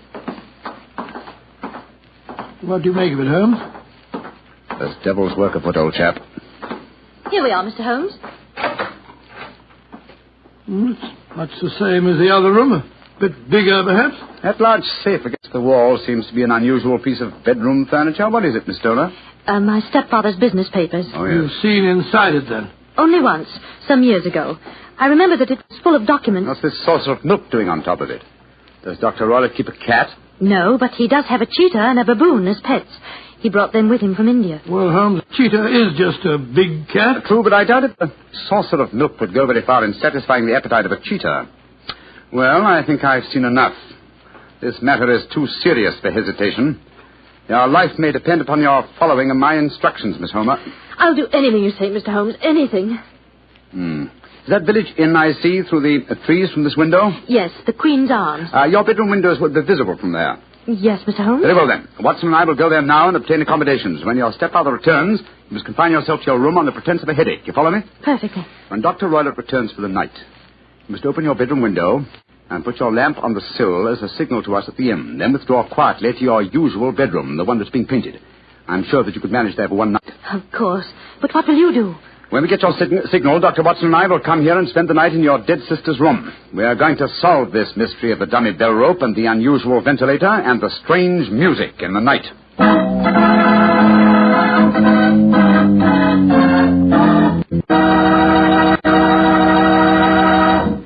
You'll hear the remainder of Dr. Watson's story in just a second, so I'm just going to point out that at any really important dinner, you know, like when diplomats get together, you'll find wine on the table.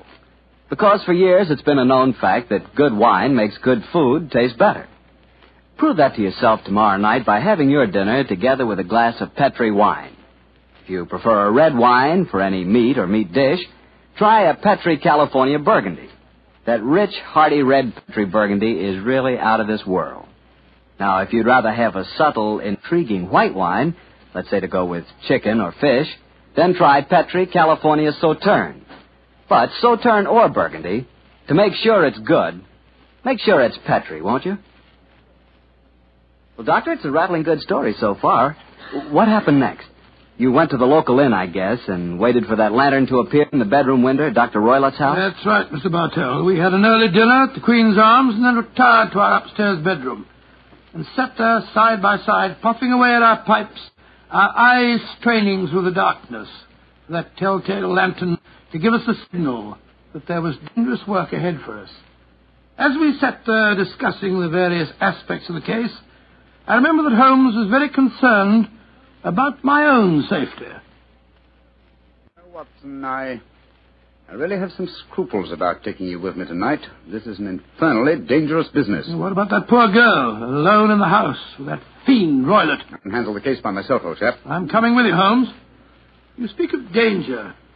You evidently seen more in those rooms than was visible to me. No, but possibly I've deduced a little more, and I imagine you saw all that I did. Well, I saw nothing remarkable except the bell rope, and what purpose that could answer, I confess, is more than I can imagine. You saw the ventilator, too. Yes, but I don't think it's such an unusual thing to have an opening between two rooms. It's so small that a mouse could hardly pass through it. True, but at least you will admit there was a curious sequence of coincidences. A ventilator is constructed, a bell cord is hung from it, a lady sleeps in a bed directly below the ventilator, a bed that is anchored to the floor. A lady dies. Well, I begin to see what you're driving at, Holmes. Look. There's the lantern in Miss Toner's window. It's our signal, all right. Come on, Watson. Our night's vigil begins.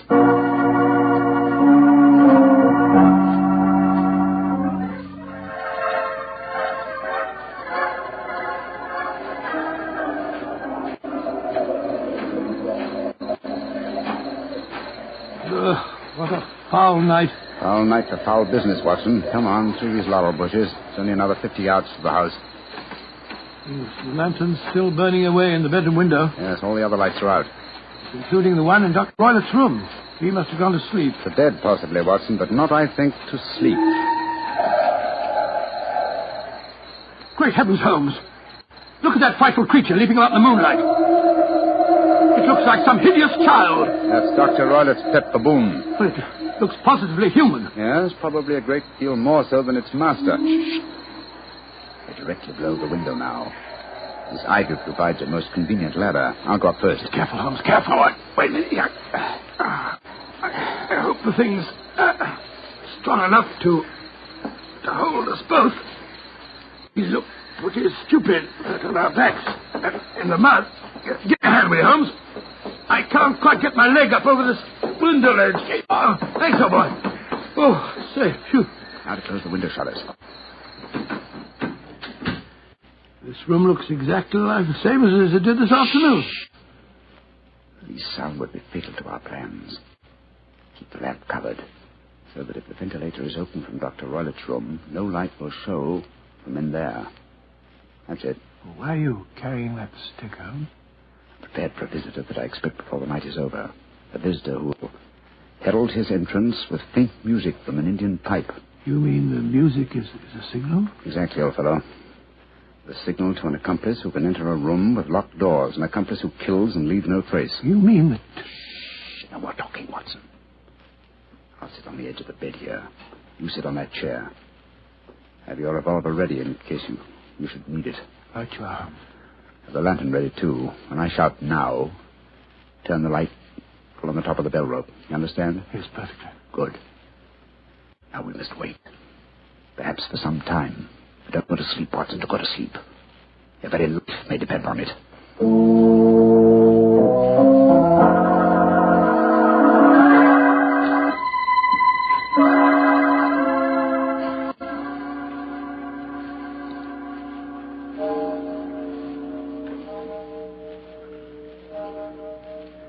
Watson. Yes? You're not smoking, are you? No, Holmes. I smell tobacco smoke. Must be drifting through the ventilator. Exactly. Dr. Roylott is up. Look. There's a tiny shaft of light showing up in the ventilator. Shh. Listen. There's the music. Yes. Heralding the messenger of death. Have your lantern ready, Watson.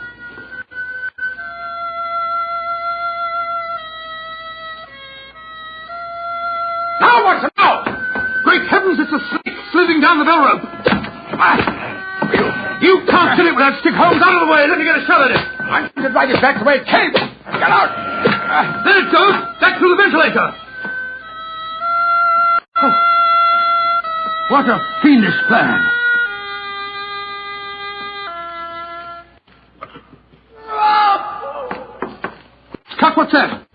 think the devil has turned on its master. Come on, Watson, into Dr. Roylett's room. Dr. Roylett! Dr. Roylett! Doctor! Good Lord, Holmes. Look at him sprawled on the bed. Look at his eyes. Yes. And see what is coiled round his forehead. It's the snake. Yes, the band. The speckled band. He's dead, Holmes. Yes. He's been bitten by the deadliest snake in the world, the Indian swamp adder. Deadly fangs produce death within 10 seconds. Well, Watson, violence does in truth recoil upon the violent. And the schemer falls into the pit which he digs for another. What should we do now, Holmes? We must remove the macabre headgear from the dead doctor and return the snake to its den. And I suggest that we tell Miss Stoner that there's no more danger under this roof. After that, we can turn the matter over to the local police. Our work is done.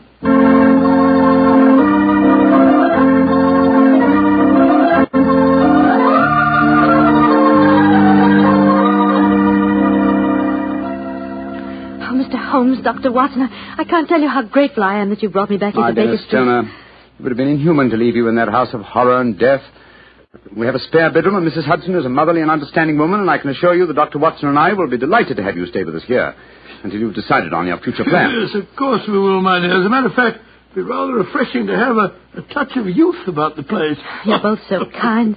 Mr. Holmes, I think it's wonderful how you foiled my stepfather's devilish plan. Yes, wasn't it a remarkable example of logical deduction? No, it wasn't, old fellow. At first, your mention of the gypsies, Miss Stoner, and the use of the word band put me on an entirely wrong scent. However, when we examined the fatal room, I drew the obvious conclusion. You mean the dummy bell rope, the ventilator, and the immovable bed? Yes, old fellow. It instantly gave rise to the suspicion that the rope was there as a bridge for something coming through the ventilator and traveling to the bed. I once thought of a snake. When I saw the saucer of milk on top of the safe, my suspicions crystallized into certainty. Oh, it was a fiendish plot. Yes, an extremely clever one, too. Exactly. My stepfather must have trained the snake to return to him when he played the music. Yes, he put it through the ventilator with the certainty that it would crawl down the rope and land on the bed. It might or might not bite the occupant. Perhaps she might escape every night for a week, but sooner or later she must fall a victim. Thank heaven I came to you, Mr. Holmes. Amen to that, Miss Stoner. Stoner. Holmes, if you hadn't lashed at the snake with your stick, I bet it wouldn't have turned back on its master. True, old chap. In that way, I am no doubt indirectly responsible for Dr. Grimsby Roylett's death. But I can't say it's a fact that's likely to weigh too heavily on my conscience.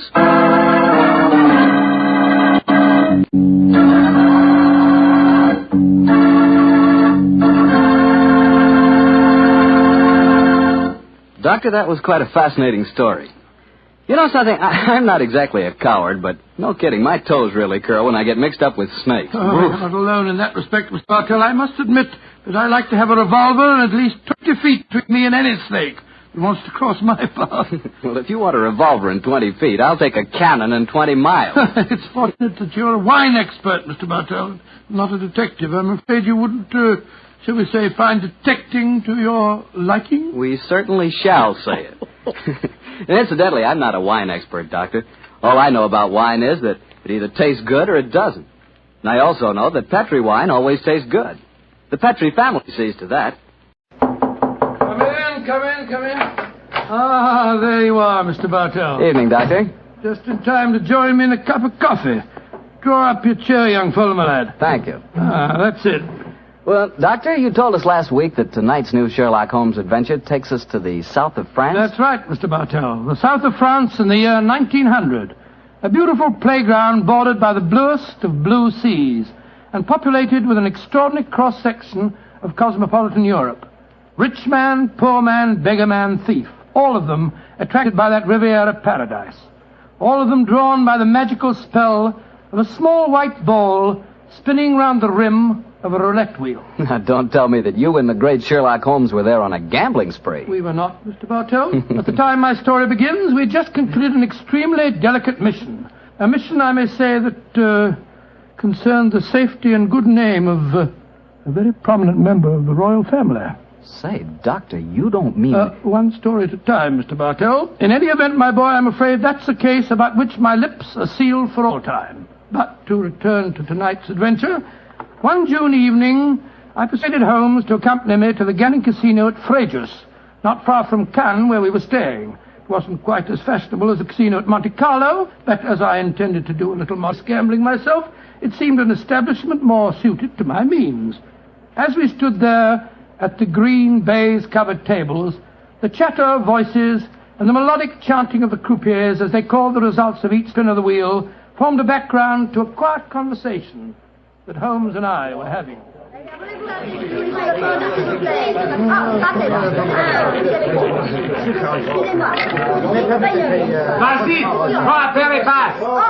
Lost again, Watson? Oh, confounded. That number 10 must come up soon. Oh, why not cut your losses, old fellow, and come for a stroll with me on the waterfront? Well, just a big wait. A couple more bets, Holmes. I have a feeling that 10 is bound to come up in a minute.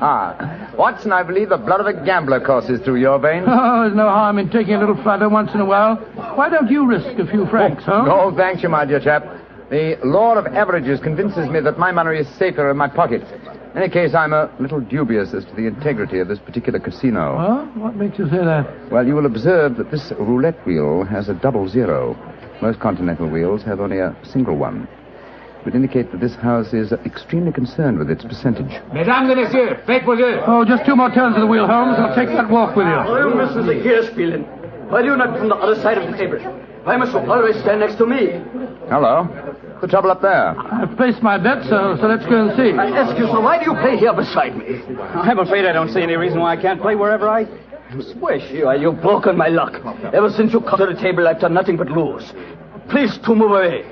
I'll move away yourself if you don't like my company. Heinrich, why do you not stop now? You've already lost more than we can afford. One more throw in, sir. I can win it all back if only this young man will move away. Why should my husband move? He's had a bad run of luck, too. Rien ne va plus. Neuf. Rouge, impériment. Ah, you've lost again, Watson. Heinrich, you must stop now. I must stop him, sir, because I've lost everything. I hope you're satisfied, Mr. American. You've broken my luck and ruined me. I hope that you and your friend will be ruined too. Heinrich, wait for me. I never heard such rubbish in my life. Were you listening to him, sir? I heard his last few remarks, Mr. Gilbert. Roger Gilbert. And this is my wife, Helen. How do you do? My name is Holmes, and this is my friend, Dr. Watson. How do you do? How do you do? Didn't think his remarks were a little out of place, Doctor? Yeah, I certainly did, Mrs. Gilbert. I don't see how I can possibly blame your husband for his run of bad luck. I didn't like the look on his face as he left the table, though. Have you any idea who he is? His name is Schneemann. He's staying at the same hotel as we are. I've never spoken to him, but I've heard of being paged there. Well, you shouldn't gamble unless you can afford to lose. Well, I'm losing, darling, and I can't afford it. Oh, if I can let you have more money, you know that. Oh, no, Helen, I may have married an heiress, but I'm not going to use her fortune to gamble with. Oh. I'll lose my own money, and then I'll quit. Mesdames et messieurs, faites vos jeux. Your last bet, Watson? Yes, Holmes. This time I know that number 10 is going to come up. It's got to.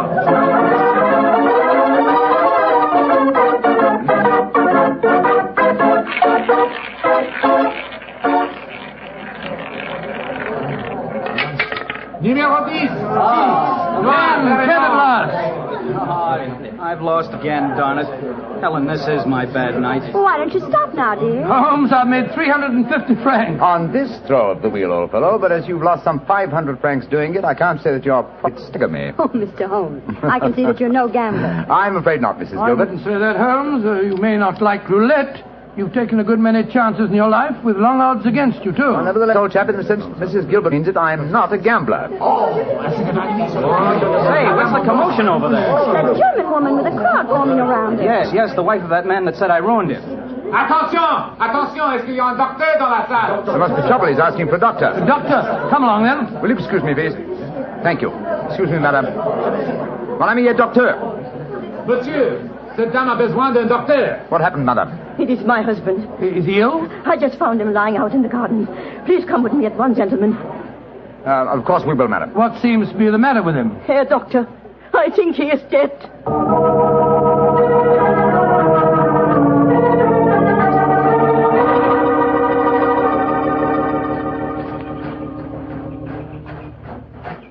He's lying by that tree, Doctor. Please see if you can help him. Somebody else seems to be on the scene before us. Who are you, sir? I am Monsieur Chevray, director of the casino. Do any of you know this poor man? I am his wife. Is he dead? I am afraid so, madame. Let me look at him. I'm a doctor. Was your husband gambling in the casino tonight, madame? Yeah, he was. Poor Heinrich. He lost everything that we have. I'm afraid he's dead, madam. Shot through the heart. Oh, du lieber Gott. Suicide, Watson? Yeah, looks like it. Yes. Powder burned on the shirt front, revolver clutched in the right hand, fingers in a natural position. The angle of the wound settles it. Obviously self-inflicted. I missed you as you slipped out of the casino. What's wrong with him? I'm afraid he's dead, Mr. Gilbert. Yes, he committed suicide. I hope, young man, that you are satisfied. All night you brought bad luck. He asked you to move away from him to change his luck, but no, you could not do it. Oh, Frau Schneemann, I'm terribly sorry, but I really don't see how you can blame me. I do blame you, and I also blame you, Monsieur Chevry. But what have I done, madame? Why do you let a man lose all his money at your tables? Is life so cheap to you, and money so important, that you cannot close the tables to someone before he's ruined? Madame, I am all sympathy for you in your tragic loss. But the casino not be held responsible. If a husband could not afford to gamble, then he should not come here. How are we to know the financial limitations of our customers? You said your husband lost everything you had tonight, madam. Yeah, everything. Then how do you account for this sheaf of banknotes in his breast pocket? Good Lord, must be several thousand francs, sir. Then he wasn't ruined. And his suicide, therefore, cannot be blamed on his losses at my casino, madame. How do you account for this money, Frau Schneemann? Well, I do not understand. Heinrich kept nothing from me. I know that he had not so much money on him when he started tonight. Well, why do you all look at me like that? Is it that you think? You think... Quick, Watson, she's fainted. I've got her. Let's get her to her room. You can take her to my suite in the casino. No, let's take her to the hotel. My wife will look after her. Poor woman, she's had a dreadful shock. She can probably do with another woman's company. Very considerate of you, Mr. Gilbert. Where are you staying? At the Hotel Crillon. It's quite near here. I'll get a cab, and while I'm doing that, Watson, see if you can revive her, will you? Yes, then we'll take her to the Hotel Crillon.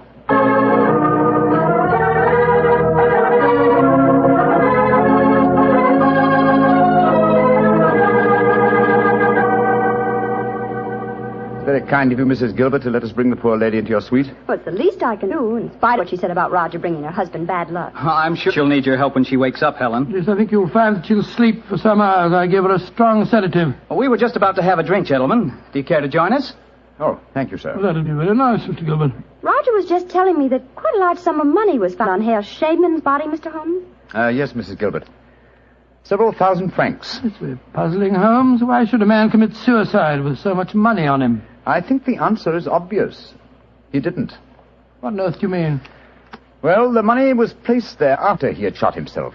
The banknotes were in his breast pocket, if you remember. Not a usual place to carry money. Though it is the easiest pocket for someone to insert it without disturbing the body. But why on earth should someone place money on him after his suicide? To prevent the casino from getting a bad name. I've heard of it being done on several similar occasions.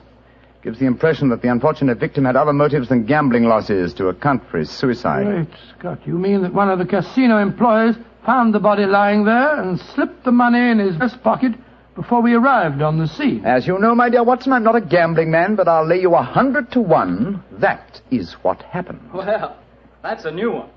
Well, here are your drink, gentlemen. Thank you. Thank you, sir. Thank you. Say, Helen, Mr. Holmes has given me a brainwave. Another one? What is it this time, Roger? Now, I've been losing very heavily tonight. Roger, I've told you, if you need money, I'll be only... But I don't. I've got a scheme for making some. Oh. I'm going to gamble again tonight after dinner. If I lose, here's what I'll do. I'll stain my shirt front with red ink, walk out in the grounds, fire a shot, and lie down as though I'm dead. I'll wait for someone to come along and stuff my pockets full of banknotes. Not a bad idea, Mr. Gilbert. I think it's a darn good one. What do you say, Mr. Holmes? It's a whimsical one at any rate. Who knows? You might even be successful. Roger, you're not really going to do it, are you? Sure. Perhaps I'll get some of my losses back that way. Well, let's drink to it, gentlemen. At least I may have hit upon an idea of making money.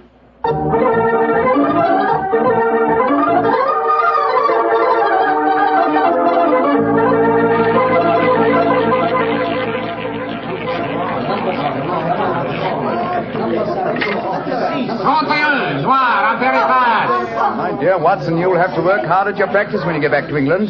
Your infallible system appears to be extremely fallible. And yet the fellow who told me about it said it couldn't miss. It's just a matter of doubling the stakes each time you lose, and then... Oh, my dear fellow, I've been studying your system, but I can tell you a really infallible way of making money at roulette. You can? What is it?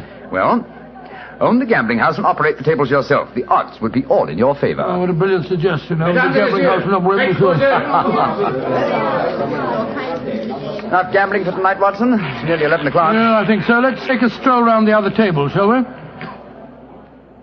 By the way, old fellow, the young American, Mr. Gilbert, was losing heavily again tonight. He was? I wonder if he'll try that trick that he threatened. The one with the red ink and the shot in the night. I shouldn't be at all surprised. As a matter of Interest, I saw him leave the tables about half an hour ago. Here comes his wife, on the arm of Monsieur Chevry, the director of the casino. Good evening, Mrs. Gilbert. Monsieur?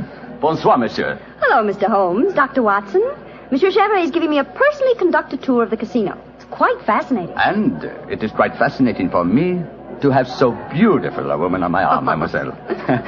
I know that I am the envy of all the men in the room. Oh, stop flattering me so much. I'm not used to it.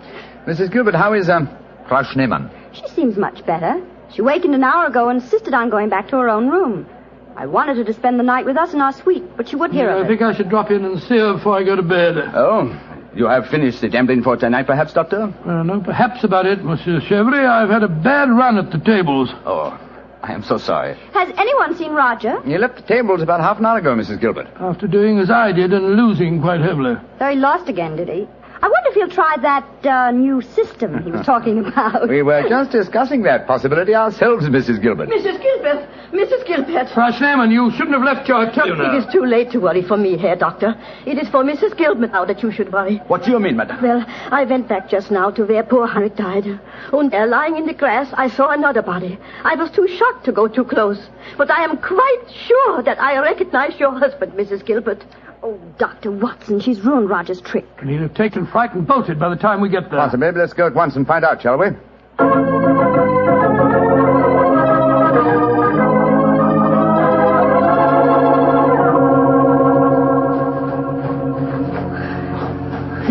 He hasn't gone. He's still lying there. It's a most convincing spectacle. That red ink really does look like blood. Yes. And blood sometimes looks like red ink. Mr. Gilbert.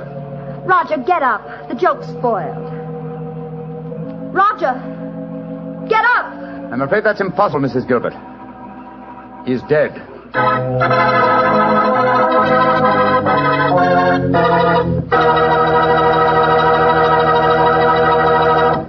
Dr. Watson's story will be continued in just a second, which is all the time I need to tell you that the easiest way I know to transform a simple meal into a feast is to serve that meal together with Petri California Sauterne.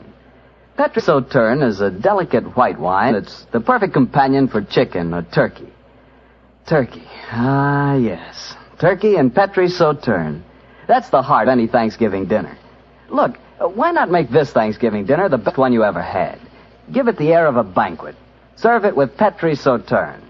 And when you buy that Sauterne or any wine for your Thanksgiving dinner, whatever you do, look for the letters P-E-T-R-I, because a Petri wine is always a good wine. Well, Doctor, so the young American's joke turned out to be another tragedy. Yes, Mr. Bartell. The poor fellow was lying there dead, with a bullet wound in the heart, and a great splash of blood staining the whiteness of his shirt front. What happened next? Monsieur Chevry, director of the casino, took the distraught widow away from the scene, while Holmes and I examined the body closely. Within a few minutes, we were joined by Inspector Ganivet of the French police. As we stood there in the moonlight, the sounds of music we heard from the casino. It was hard to believe that two men had died in that lovely garden since the moon had risen.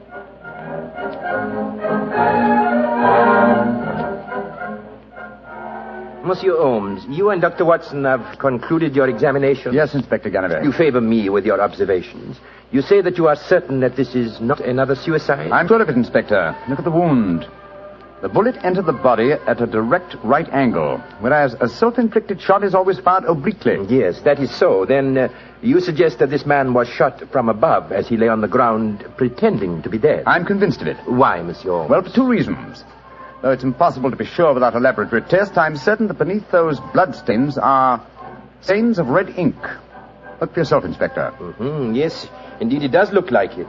What is your other reason for being certain that this man was shot as he lay here pretending dead? Show him the banknotes, Watson. Here you are, Inspector. We found them stuffed in his breast pocket. So, banknotes with a bullet hole through the middle of them. Very illuminating. Tell me, gentlemen, how many people knew of this little plot you have told me about, this plan of the dead man's to pretend to be shot? Just 3 people, Inspector. Dr. Watson, myself, and Mrs. Gilbert. Alors, then the answer is obvious. You and your friend are innocent. It must be the wife who killed him. No one else knew of the plot. I'm not so sure of that. Frau Schneemann, the dead Germ's widow, was in the next room when Gilbert told us about his plan.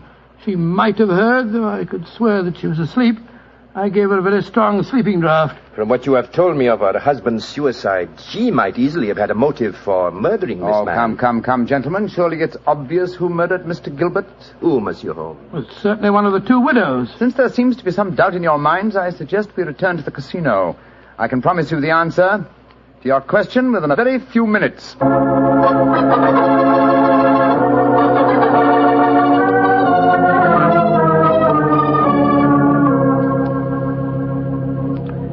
Well, Monsieur Chevrolet, now that we're all assembled in your office, I shall sit down quietly and let Inspector Ganivet conduct his examination. No, Monsieur Holmes. No, you have handled the case so far. Please to continue it to the end. Yes, Mr. Holmes. I should appreciate it. On behalf of the casino. Very well, gentlemen. It won't take me long. Frau Schneemann. Ja, Herr Holmes. What time did you leave your hotel tonight? Well, I do not know what time it was. Well, what made you leave it? I could not sleep. I knew that they had taken poor Heinrich's body away, but I felt that I must walk back there. It was the last place I saw him alive. How close did you come to Mr. Gilbert's body when you saw it lying there? Oh, close enough to see who it was. Then I ran into the casino to tell his wife. I knew what had happened. How did you know? You say you didn't come close to the body. I could tell by every line of the body as it lay there. I could tell because I knew that poor Heinrich's death would not be avenged. Thank you, Frau Schneemann. That will be all. You may go. Monsieur Holmes, she has no alibi. Surely you should stop her. If I'm to conduct this investigation, I must do it in my own way. Pardon, Monsieur Holmes. Please continue.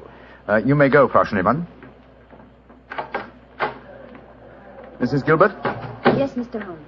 Where were you prior to our meeting in the casino tonight, just before we discovered your husband's body? After I left the hotel, I walked over here along the seafront. Can anyone verify that statement? I suppose not. I didn't meet anyone that I knew. And what did you do when you arrived at the casino? I played a little chemin de fer. A few months later, Monsieur Chevre came over to the table and asked if he might escort me over the club. 10 minutes after that, we walked into you and Dr. Watson. That is quite true, Monsieur Holmes. I can swear to it. Thank you, Mrs. Gilbert. I'm sorry to distress you with these questions. You may go. I'll wait outside, Mr. Holmes. I must know what happened. Wait for me there, madame. I shall join you in a few minutes and escort you home. Well, another suspect with a poor alibi, eh, Ganivet? I must say, Monsieur Holmes, your methods puzzle me. It seems to me that both those women should be watched. Yes, I agree with the Inspector, Holmes. Please don't worry, Inspector. I've asked two of your plainclothes men to keep an eye on the ladies. And now, Monsieur Chevrolet, I'd like to ask you a few questions. Ask me any questions you wish, Monsieur Holmes. Thank you. You will agree that it is the custom of the casino to put money on the bodies of suicides after their death, to give the impression that gambling losses were not responsible for the tragedy. Well, I do not think... Oh, come now, Chevrolet. I know that is a fact as well as you do. Exactly. Now, on those rather gruesome occasions, whose responsibility is it to secrete the money? Yours? Or do you entrust the matter to an underling? I do it myself. I see. Did you place the money on Herr Schneemann tonight? Yes, monsieur, I did. And did you also perform the same service on the body of Mr. Gilbert? No. I knew nothing of that death until the German lady Frau Schneemann running into the casino. Excuse me interrupting, monsieur. Of course, Inspector. What is it? I think that you are wasting time. It is obvious that Madame Gilbert committed the crime. She knew of her husband's plot, she had no alibi, and she had the motive. For is not marriage itself the greatest of all motives for murder? Oh, my dear Inspector. How very cynical. Madame Gilbert did not kill her husband. I know it. And what is your opinion, Watson? Well, it's that German woman. She had no alibi either. And remember, she was half mad with grief. Mr. Chevrolet, you say that you know Mrs. Gilbert is not guilty. How do you know? I was with her myself at the time the murder was committed. Oh, indeed. How very interesting. And what time was the murder committed? Well, it was...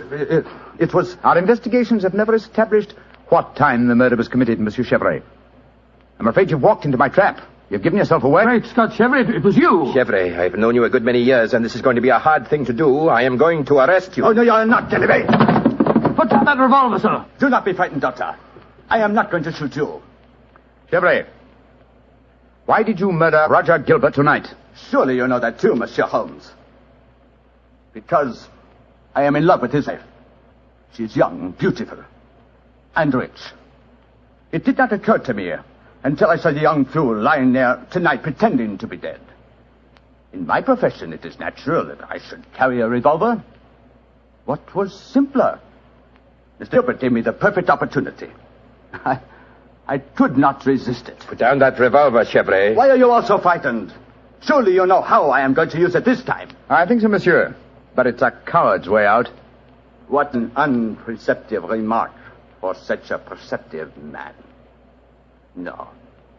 No, all my life I have been a gambler. I gambled tonight for the highest stakes of all, and I lost. No, I am not afraid to pay for my losses. Au revoir, monsieur.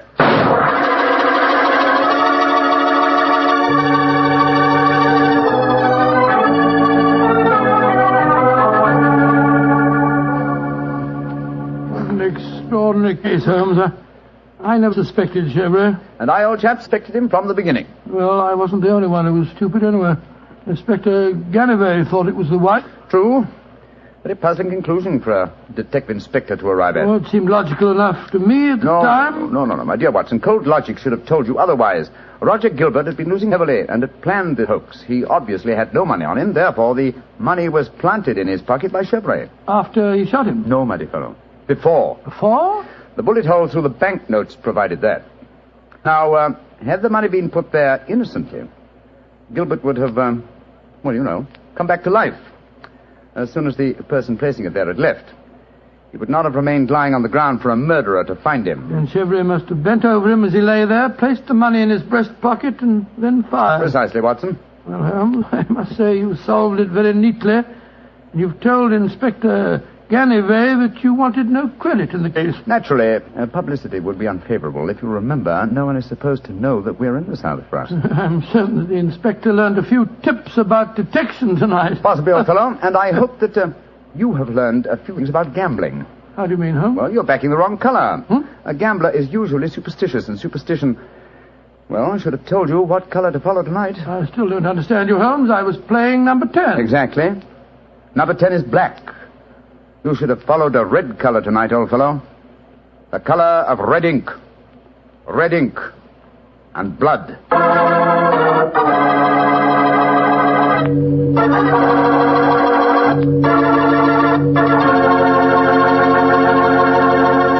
Say, Doctor, that was a swell story. I didn't know you liked to play roulette. Well, I figured out a system for roulette. It's like yours. Every time you lose, you double your money and keep doubling until you win. Oh, it's a great system, Mr. Bartel. There's only one thing wrong with it. What's that? You lose, you go broke before you win. Look, take my advice. Don't gamble. You can't beat the laws of chance. But suppose I bet on a sure thing. Like what, for instance? Oh, like the fact that Petri wine is always good wine. It is, you know. Because the Petri family has been making wine for generations. And now I know Dr. Watson's waiting for us, so let's go in and join him. Come in. Good evening, Dr. Watson. Good evening, Mr. Bartel. You're quite muffled up tonight, I see. Overcoat, scarf, and gloves. Slip 'em off and come and join me by the fire. Thanks, Doctor. It's quite a nip in the air tonight. Yes, there is indeed. Well, Doctor, you told us last week that tonight's story centered around the activities of a brilliant and beautiful woman. Yes, my boy. Her name was Irene Adler. But I never knew Holmes refer to her by any other name than the woman. She sounds mighty intriguing. How did you happen to meet up with her? Well, I'll tell you the story from the beginning. One night, it was on the 20th of May in 1888, to be exact, I was returning home from a visit to a patient when my steps led me through Baker Street. Since my marriage, I hadn't seen much of Sherlock Holmes. And you couldn't resist stopping by at 221B, I'm sure, Doctor. Of course I couldn't. As I stood outside the well-remembered door, I looked up at the lighted windows and saw the tall, spare figure of my old friend, pass twice in dark silhouette against the blind. He was pacing the room swiftly, eagerly, with his head sunk on his chest and his hands clasped behind him. To me, who knew every mood of his and habit of his attitude and manner told their own story. He was hot on the scent of some new problem. I rang the bell, and a few moments later, found myself standing before him. You look in splendid shape. Yes, Holmes, I'm feeling very well, thanks. And in practice again, I see. You didn't tell me that you'd gone back into harness. Oh, and how did you know? Elementary, my dear chap. If a gentleman walks into my rooms, smelling of iodoform, with a black mark of nitrate of silver on his right forefinger, and a bulge on the left side of his hat, to show where he's secreted his stethoscope, I should be dull indeed if I didn't pronounce him to be an active member of the medical profession. Just the same as ever, Holmes. By the way, I'm not interrupting you. Well, you are, old fellow, but it's a most welcome interruption. You're working on a new case? It looks like it. This letter arrived by the last post today. It's undated and has neither signature nor address. Read it. Let's have a look. There will call upon you tonight at 7:45 a gentleman who desires to consult you upon a matter of the very deepest moment. Your recent services to one of the royal houses of Europe have shown that you are one who may safely be trusted. This account of you we have from all quarters received. Be in your chamber, then, at that hour, and do not take it amiss if your visitor wears a mask. Great Scott, it's all very mysterious. What do you imagine it means? Look carefully at the note, old fellow. What do you deduce from it? Well, now, let me think. The man who wrote it was presumably well-to-do. Such paper couldn't be bought under half a crown a packet. And it's peculiarly strong and stiff. Peculiar. That's the very word. It's not an English paper at all. Hold it up to the light. Don't you notice anything? Yes. There's a large E with a small G and a large G with a small T. That's right. Woven into the texture of the paper. What does that suggest you? The name of the maker, no doubt, or perhaps his monogram. Not at all, my dear fellow. The G with the small T stands for Gesellschaft, which is the German for company. And the EG? That stands for Igria. It's a German-speaking country in Bohemia, not far from Carlsbad. Oh, so the paper was made in Bohemia? Undoubtedly, my dear fellow. And the man who wrote the note is a German. How do you know that? Observe the curious construction of the sentence. This account of you we have from all quarters received. A Frenchman or a Russian could not have written that. It's the German who is so discourteous to his words. Oh, there's your crowd now. I better go home.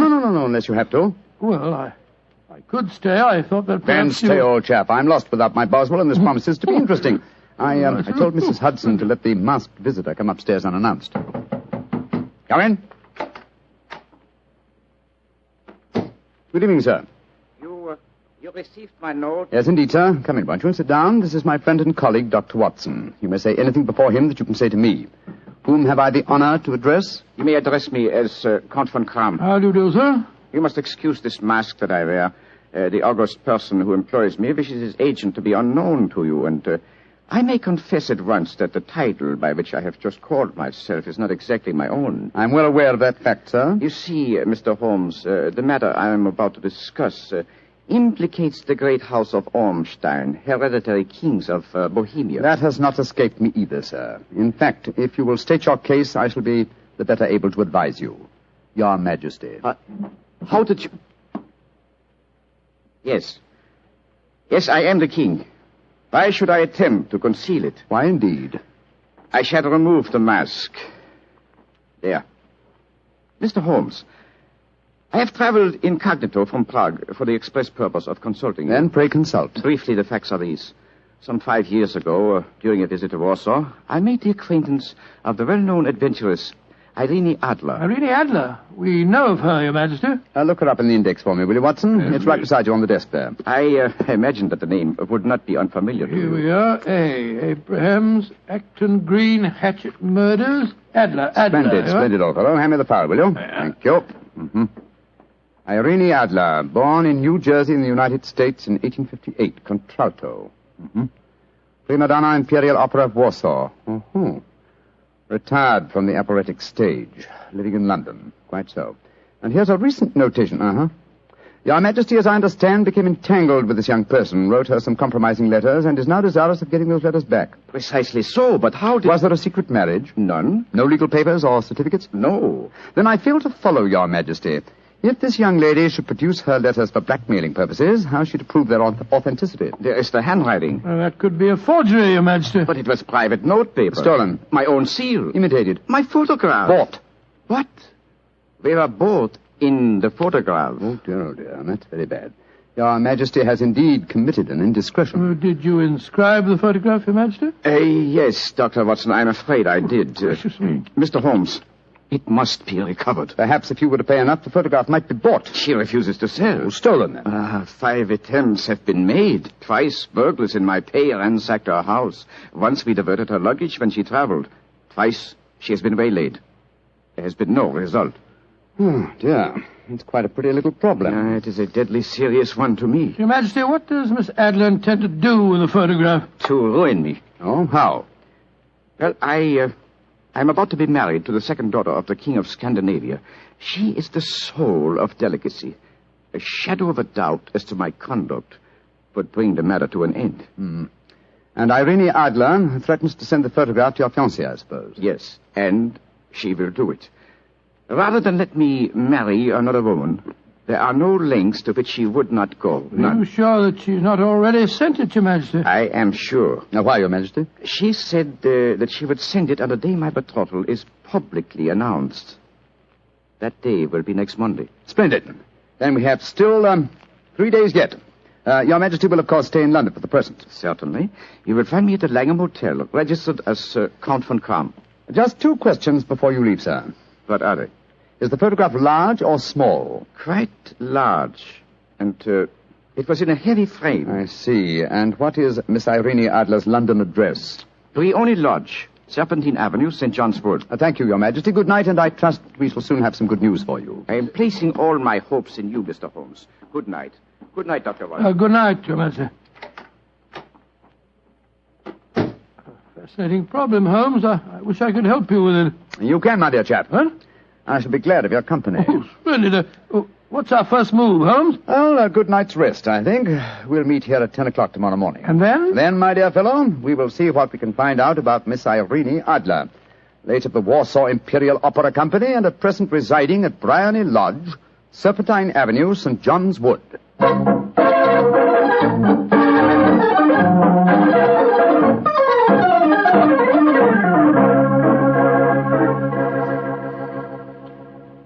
Well, Holmes, a cursory examination of Briony Lodge didn't prove very illuminating. No, a bijou residence that represents the essence of dignified suburbia, but tells us very little about its owner. I think a visit to the local public house might prove more instructive. Come on, old chap. I see the door to the Coach and Horses inviting us from across the road. Well, our disguises shouldn't cause any suspicion, Holmes. That's why I suggested them. In the character of a couple of stable hands, I felt that we might inspire confidence. This is a horsey neighborhood. There's a wonderful sympathy and freemasonry among the fraternity. There we are. Better let me do most of the talking. Yes, I will indeed. I'm sure that your accent will be more convincing than mine. Let's go in, shall we?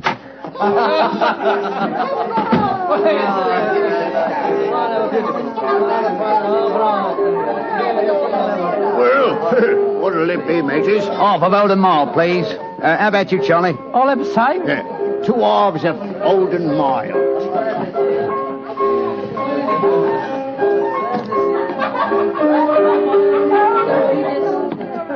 Well, here you are, mateys. That'll be a tenner. Have a drink with us, Governor. Oh, don't mind if I do. I'll have a Guinness. You blokes new round here? Yes, that's right. Came over from Clapham. Clapham, eh? Well, here's looking at you. Hunting for jobs? That's right. We was told that Miss Adler, across at Briony Lodge, needed a new coachman and a groom. Well, it's the first I've heard of it. It might be true. Have you been over there to ask? No, not yet. We thought we'd find out something about the old girl first. She ain't no old girl, matey. She's the prettiest young thing you ever saw under a bonnet, and that's a fact. You know her, Governor? Why, of course I know her. Used to drive her carriage, I did. Before I came to work here. Oh, what's she like? Oh, nice little lady, as you'll find, chum. Work yard? No. She lives quiet like. Goes out singing at concerts once in a while. The rest of the time it's money for jam. She goes out for a drive in the park every day at 5 and comes back to dinner at 6:30. The rest of the time's your own. She ain't married, you say? No. But she's got a bloke what comes to see her all the time. He's a barrister. Nice gentleman. Mr. Geoffrey Norton is his name. Good-looking fella. Wouldn't be surprised to see him get spliced. Sounds like a cushy job to me. Come on, Charlie. Let's get over to the house and see what's what. Much obliged to you, chum. Well, good luck, mateys, and thanks for the dinners.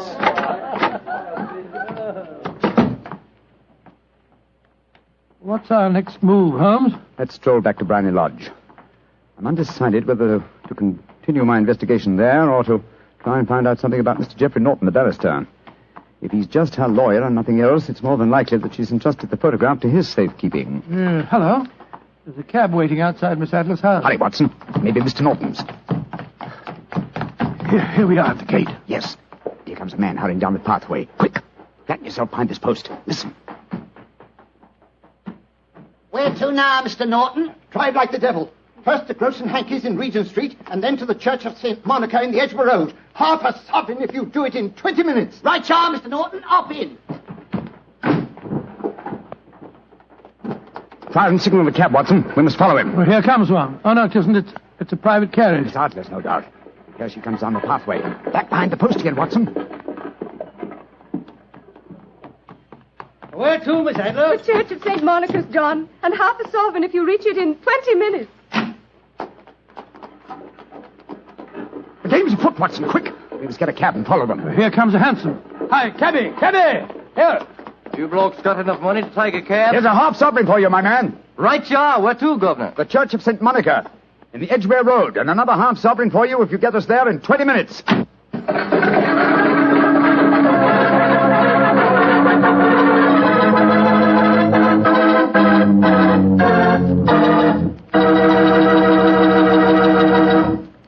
We'll hear the rest of Dr. Watson's story in just a second, but let me tell you something. If you're going to have chicken for dinner tomorrow night, or any night, don't forget to serve that chicken with Petri California Sauterne. Believe me, Petri Sauterne is just about the last word in white wines. It's beautifully golden in color, it's delicate and intriguing in flavor, and it's just, well, you taste it and see for yourself. If you want a delicious white wine, you certainly want a Petri Sauterne. Well, Doctor, once again, you broke off your story at the most exciting point. Did you and Sherlock Holmes reach that church inside the 20 minutes? Yes, Mr. Bartell, we did, but the other carriages were there before us. Holmes went into the church after telling me to guard the outside. I must have waited for 10 minutes or more before Mr. Geoffrey Norton and Miss Adler came out, spoke a few words to each other, and then left in their separate conveyances. A moment later, Holmes, still dressed as a stable hand, came striding out of the church and down the steps towards me. He was obviously very excited.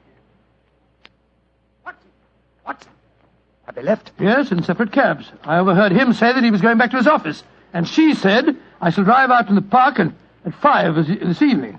Splendid, old fellow. Then come on. We can return to Baker Street. What happened inside the church, Holmes? They were married. Married? Of course.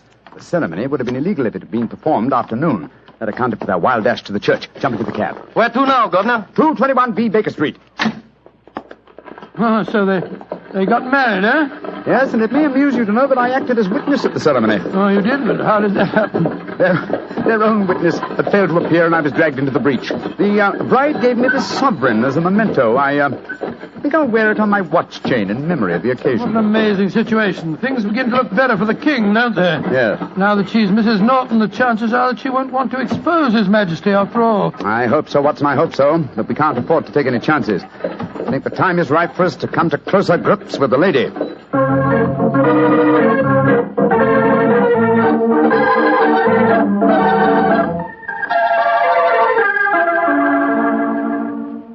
Well, Holmes, now that we've eaten, perhaps you'll tell me your plan. With pleasure, my dear fellow. And while I'm so doing, I'll proceed with applying the makeup for my new disguise. Another disguise? What's it to be this time? I think the character and appearance of an amiable and simple-minded nonconformist clergyman would be most suited to my plan for entering Miss Adler's house. Oh, you're going to try and enter, then? I must, dear fellow. Yes, I'm sure the photograph is there.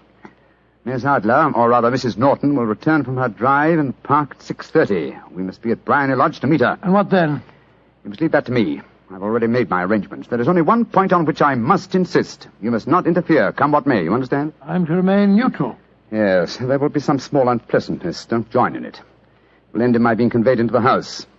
As soon as I'm able to, I shall open one of the windows. You're to watch from the outside. When I raise my hand, you will throw an object which I shall give you through the window and at the same time cry fire.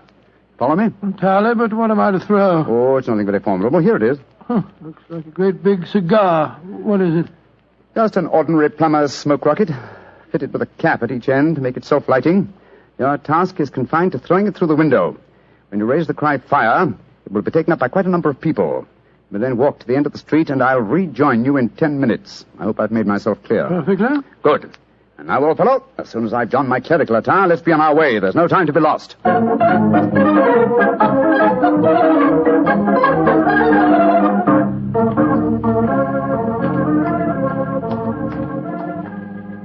It's nearly 6:30, Holmes. We've been pacing up and down in front of her house for half an hour now. I hope she does come back. I'm sure she will. There seem to be a lot of loafers hanging round her gate. All part of my conspiracy, old chap. You'll see them play their parts in a few minutes. You still think the photograph is inside the house? Yes, I'm sure of it. It's most unlikely that she carries it about with her. Remember, the king told us it was a large frame picture. And also remember that she planned to use it within a few days. It must be where she can lay her hands on it. It must be inside her house. But her house has been burgled twice. They don't know how to look. Well, how will you look? I won't. I'll get her to show me. She'll refuse. Well, she won't be able to... Shh. Here comes the carriage now. Remember, Watson, carry out my orders to the letter. Yes, you can trust me, Holmes. Blimey, here comes the Duchess of Fiddlewigs. Let's put out the carpet. She might get her tootsies wet. Oh, put a sock in it, Elfie. Leave him alone. She's no better than she ought to be. Please let me through. I live here. Well, ain't that nice? We'll all come in and have a cup of cocoa. Move out of the way, please, and let the lady through. Mind your own business. Just 'cause your collar's turned the wrong way, you can't spoil our fun. That's right, Eddie. Keep your nose out of it, Parson. Please don't fight about it. I tell you to stop molesting the lady. Do ya? Then how would you like a biff in the nose? Oh, he hit the poor man. Then he ran away, the coward. Is the clergyman badly hurt? He hit his head, Mum, and he fell. If you asks me, he's hurt bad. He's bleeding something terrible. Can we bring him in, Mum? He can't lie here in the street. Why, of course. Bring him in. Right you are, Mum. Here, Bert. Right out. Give us a hand. Anyway. Oh, poor fella. Do you see what happened to him, mister? Yes, I saw, my good woman. A very convincing demonstration. What you mean? Weren't you paid by a certain gentleman for this performance? Oh, you knows about it, too. Yeah, you must be a friend of Mr. Sherlock Holmes. Yes, I am. Nice gentleman. He give us $5 bob apiece for tonight's work. It ain't through yet, though. We got to start yelling fire when somebody tells us. I'm that somebody, my dear lady. There's Mr. Holmes now. He's inside the house. Yes, he's opening a window. Now he's raising his hand. That's my signal. Now to throw the rocket. There we are. Fire!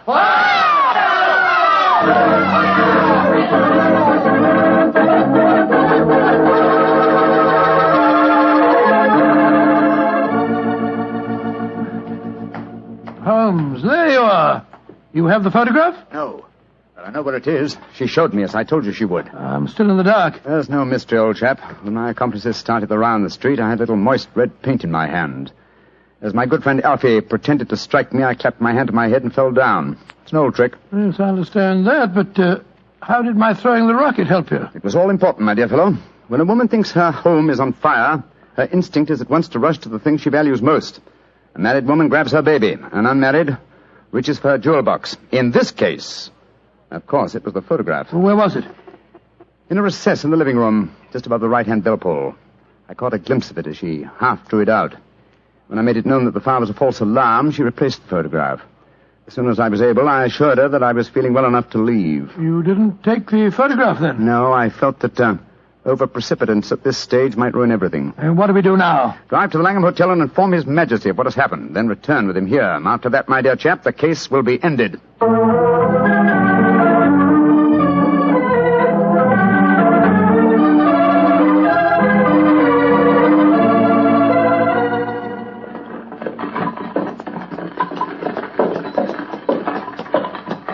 This is Blarney Lodge now, Your Majesty. I'm all impatience. Your Southlander photograph will still be there, Mr. Holmes. I have every reason to believe so, Your Majesty.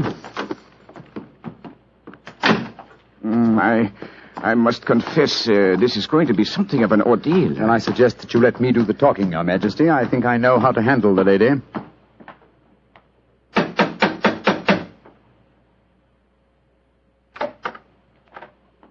Mr. Sherlock Holmes, I believe. Yes. I am Mr. Holmes. How did you know? My mistress told me that you would be likely to call. She has left for the continent with her husband. You mean she's left England? Never to return. Then the papers and the photograph. All is lost, Mr. Holmes. We'll soon see. Follow me.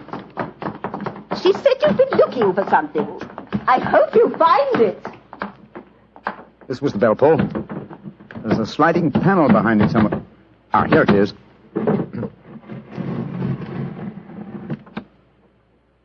Is the photograph there, Mr. Holmes? There is a photograph, but it's a photograph of the lady alone. Here's a letter, and it's addressed to me. Well, what's it say, Holmes? My dear Mr. Sherlock Holmes, you really did it very well. Until after the fire alarm, I had no suspicion. But then, when I realized how I had betrayed myself, I began to think. I'd been warned that if the king employed an agent, it would certainly be you. May I congratulate you on your disguise as the dear old clergyman? Great Scott, you was far more clever than you thought, Holmes. Yeah, go on. What else does it say?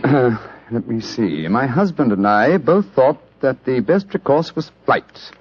So you will find the nest empty. As to the photograph of the king and yourself, His Majesty may rest in peace. Thank goodness for that. I love and am loved by a better man than he. I leave another photograph, however, that he might care to possess. And I remain, dear Mr. Sherlock Holmes, very truly yours, Irene Norton, née Adler.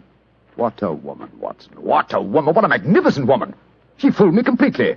But, I'm sorry, Your Majesty, I've been unable to bring your business to a more successful conclusion. On the contrary, my dear sir, nothing could be more successful. I know that Irene's word is inviolate.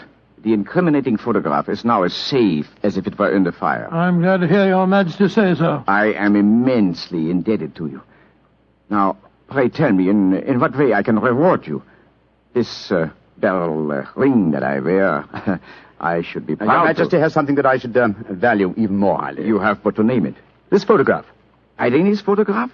But certainly. However, you must let me give you something more substantial. Oh, no, Your Majesty. This is something I shall treasure all my life. This and a golden sovereign I received from the lady's hand.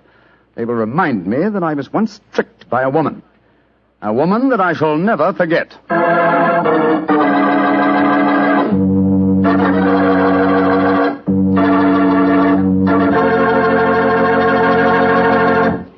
What a woman, that Mrs. Adler. Or should I say, Mrs. Norton. That's the kind of woman I could really go for, Doctor. You could. Just between ourselves, I sort of, I sort of could go for her myself. She was intelligent. Yeah, she was rich. Beautiful. That's the kind of woman you want sitting next to you in front of a cozy fire on a nippy fall night. Just the three of you. The three of you? Mm-hmm. You, she, and a glass of Petri port. Mr. Bartelli. Why not? That Petri California port is some wine. Boy, that Petri family really knows how to make good wine, all right. Come in. There you are, Mr. Bartell. Good evening, Doctor. Oh, no, don't get up. You look much too comfortable. Take off your overcoat and come and join me. Well, I enjoyed your story of a scandal in Bohemia last week, Doctor, and tonight you promised us a sequel. Yes, that's right, Mr. Bartell. A sequel that took place over 20 years afterwards, in 1909 to be exact. Sherlock Holmes was living on his Sussex bee farm. It was only in June, I remember, that I received a telegram from the great man asking me to come and spend a long weekend with him. And I'm sure you needed no urging to accept the invitation. None, Mr. Bartell, none at all. I hadn't seen Holmes for some time, and this fact, combined with my rather indifferent health, found me on the Eastbourne train a few hours after receiving the telegram. A dog cart was at the station to meet me, and after a brisk drive across the downs, I found myself once more with my good friend. He looked somewhat older than when I'd last seen him, but as he spoke to me, I realized from the keenness of his voice and the sparkle in his eye that Sherlock Holmes would never really be old. After a while, our conversation lapsed into the comfortable silence that can exist only between friends. And then, as the sun was setting, Holmes picked up his beloved violin and began to play some haunting melody. As he lay back, eyes half closed, his long, thin fingers caressing the instrument, a wave of nostalgia swept over me. I thought of the many years that we'd spent together, and of the exciting adventures that we had shared during the old days in Baker Street.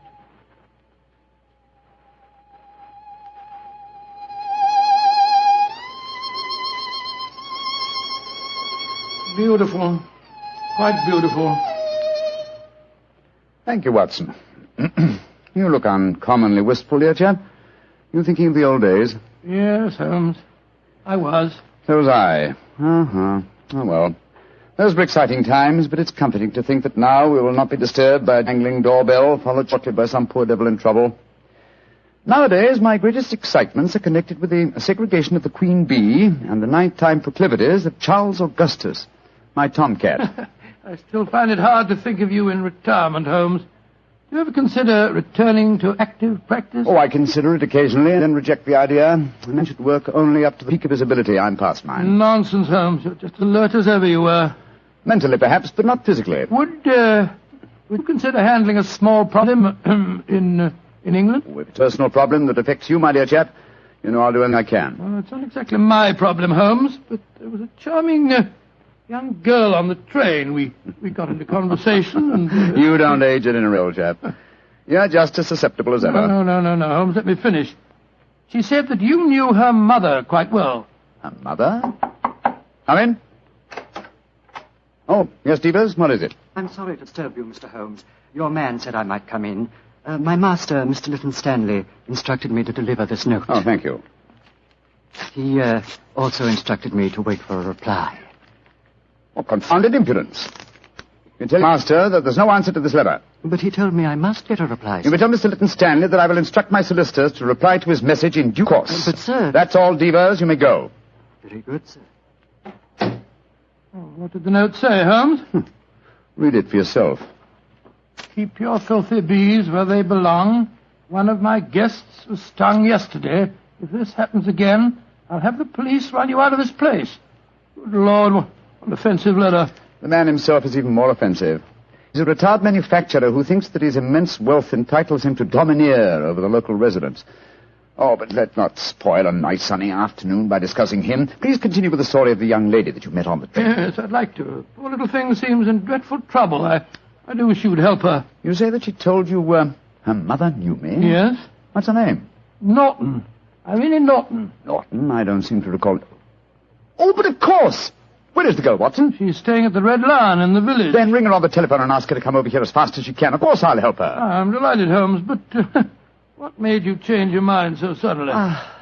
Your memory's so short that you can't remember Irene Adler. Surely you haven't forgotten that in the case you called a scandal in Bohemia, I was completely fooled by her? Why, Joe, yes, of course. You always refer to her as the woman. But how does Irene Norton fit into the picture? Irene Adler married a barrister named Geoffrey Norton. Tell Miss Norton to come at once, Watson. She is the daughter of the woman.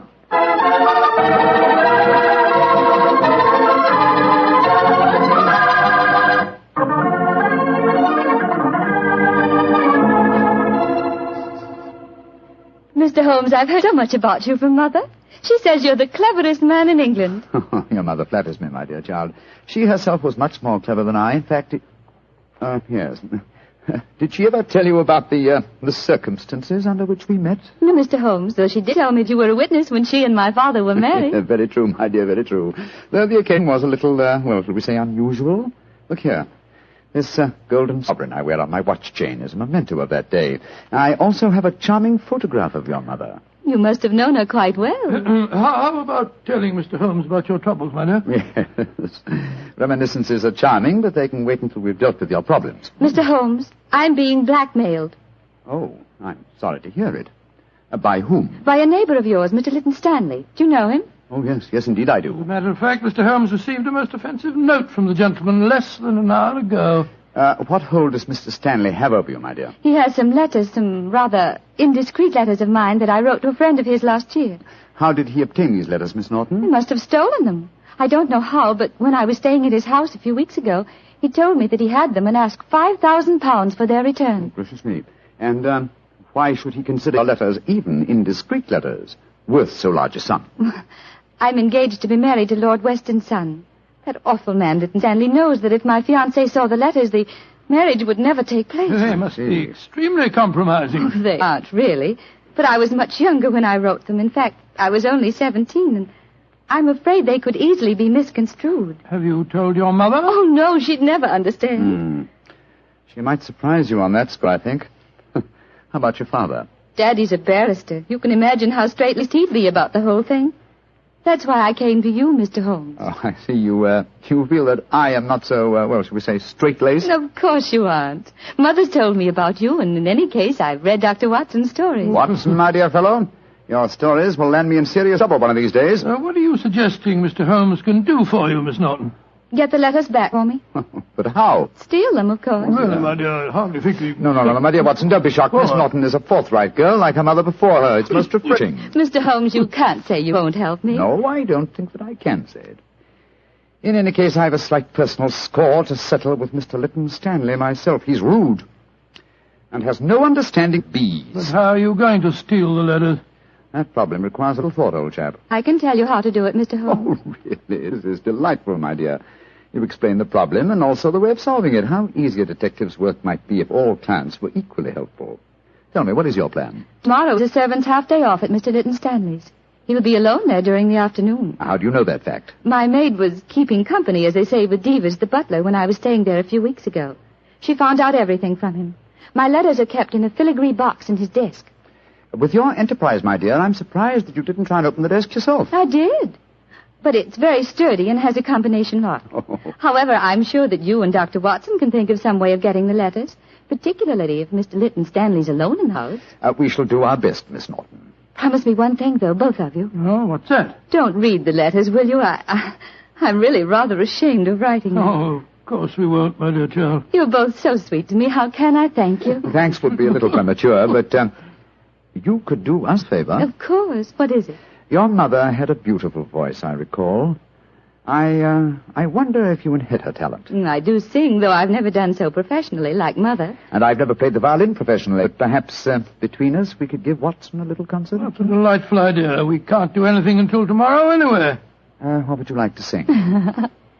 Songs my mother taught me. Really remarkably appropriate. In the days long vanished, seldom from her. Charming. Tonight, music, and tomorrow, a touch of daylight robbery.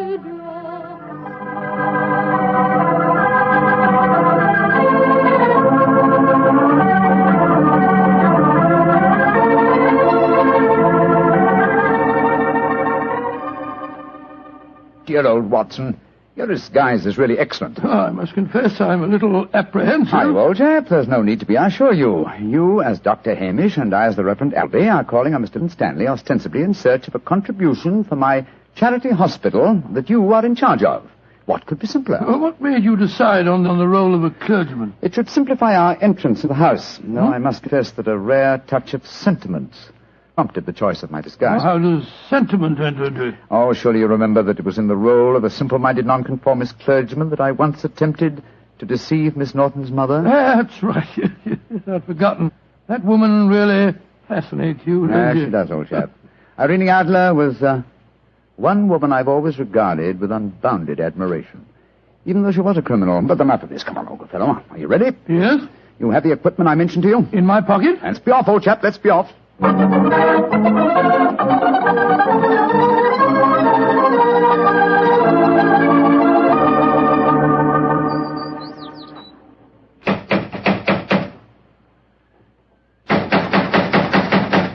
If he's home, why the devil doesn't he answer the door? Come, my dear Reverend Appleby. For a parson, your language is hardly appropriate. I'm sorry, Dr. Hamish. Here comes someone. Yes? Mr. Leyton Stanley? That's my name. Mine is Appleby, and this is my friend, Dr. Hamish. I'm proud to meet you, sir. I've heard a great deal about you. What can I do for you? If we could come in for a moment, I'll explain our mission. Very well. Come into the study. We're raising a subscription list for a charity hospital at Paradol, just across the Downs. You're a prominent resident here, and we thought that you'd like to donate a few guineas. I'm really not very interested. I've given as much to charity this year as I can afford. Well, it's a fine cause, sir. I'm giving my medical services 3 days a week, and the Reverend Appleby is donating his services too.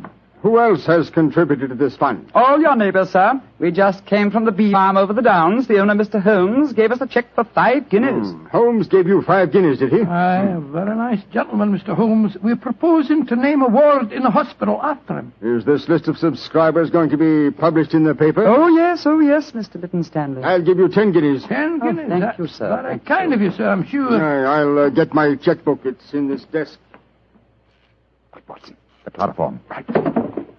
Now, who do I make this check payable to? Order. Hold him still, Holmes. Hold him still.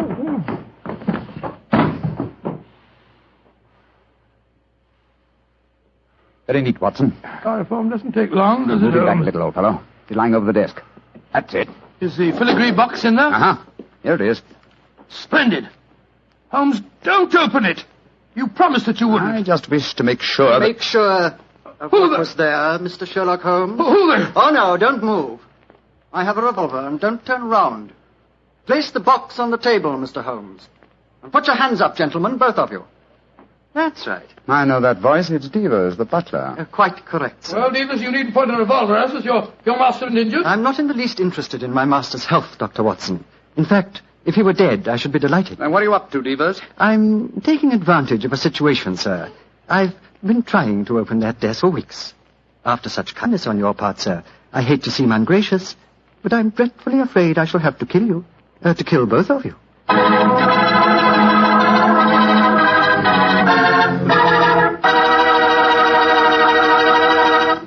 Dr. Watson's story will continue in just a second, so I'm just going to remind you that good food always tastes better when served with good wine.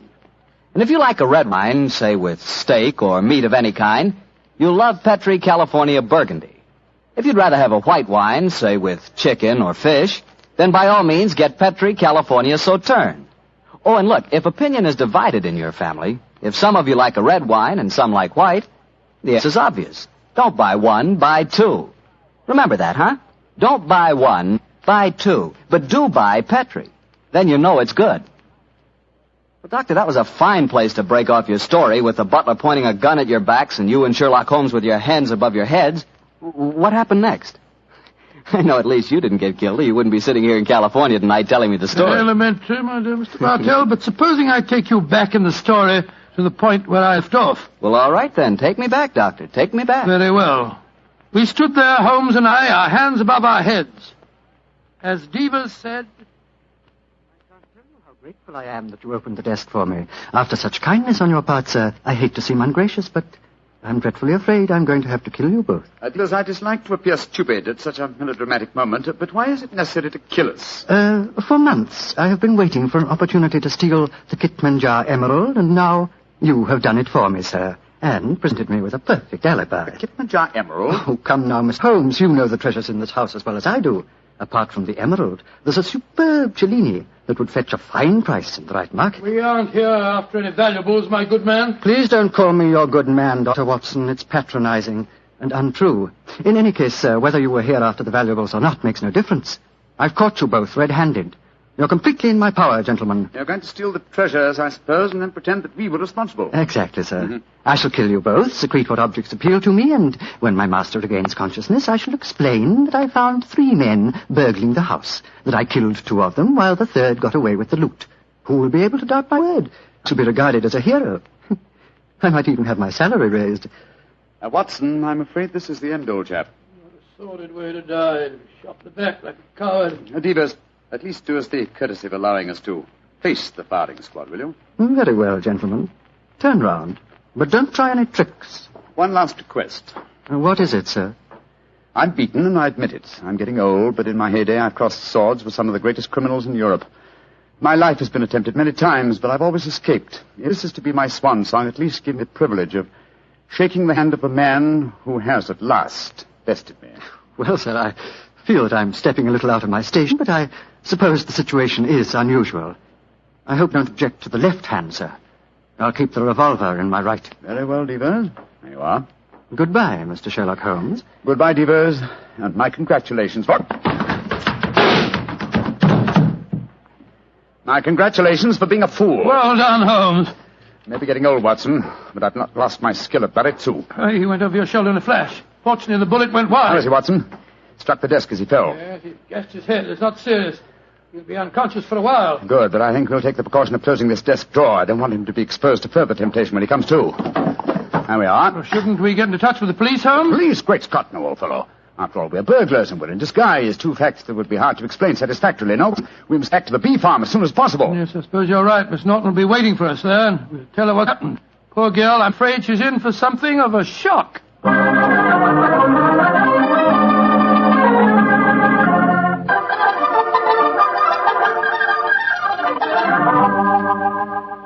Holmes, Dr. Watson, I'm so glad to see you back again. Did you get the filigree box? Yes, Miss Norton, here it is. But, Holmes, I didn't know that you... Miss Watson. Why not open it, Miss Norton? Well, I... Open it, my dear. There may not be love letters inside it, but there's a note. Oh. Why don't you read it to us? Well, let this be a warning, Norton. Crime does not pay. If you don't believe me, ask your mother. Sincerely, Sherlock Holmes. Mr. Holmes, you knew my secret all the time. Not all the time, but I realized it as soon as I'd opened the filigree box. What on earth are you talking about? Miss Norton was under the impression that she could use me as a cat's paw, as a dupe to commit a burglary for her. I still don't understand, Holmes. You will remember she asked us to promise not to open the box. Yes, but you did so just before the fellow held us up with a revolver. What was inside the box? An impressive green stone which I knew to be the Kitmanjar emerald. But where's the emerald now? I slipped it back into Mr. Lytton Stanley's desk and locked it. Brought the box here because I wanted to see your expression, Miss Norton, as you opened it. Great Scott, and I thought you were poor thing in trouble. Shocking. You have to save yourself, young lady. But I'm terribly sorry, Mr. Holmes, terribly sorry. It seemed like a wildly exciting idea, but I didn't really mean to steal it. No, of course not. No, of course you didn't. I didn't mean to steal it for you. Miss Norton, I'm convinced you knew that your mother once outwitted me, and you presumed to think that you could do the same. I should turn you over to the police. Please don't, Mr. Holmes. You can't do that. I certainly could. But I'm not going to for two reasons. First, you're young and impressionable, and this will teach you a lesson. And in the second place, I have a strange admiration for your mother. But I warn you, Miss Norton, that you have had a narrow escape. A very narrow escape. Mr. Holmes, before I go, there's one favor I want to ask you. Really? What is it? Could I keep this filigree box with your note inside it? It would be a reminder all my life of how we met. Ah. What do you say, Watson? Well, it isn't your box to give, Holmes. That's true, old fellow. That's quite true. But I fail to see how we can return it now without disclosing our own share in the attempted robbery. In any case, I don't like Mr. Lytton Stanley. I think we might indulge in a little petty larceny without feeling too guilty. Very well, Miss Norton. You may keep the box. I shall always treasure it. Thank you.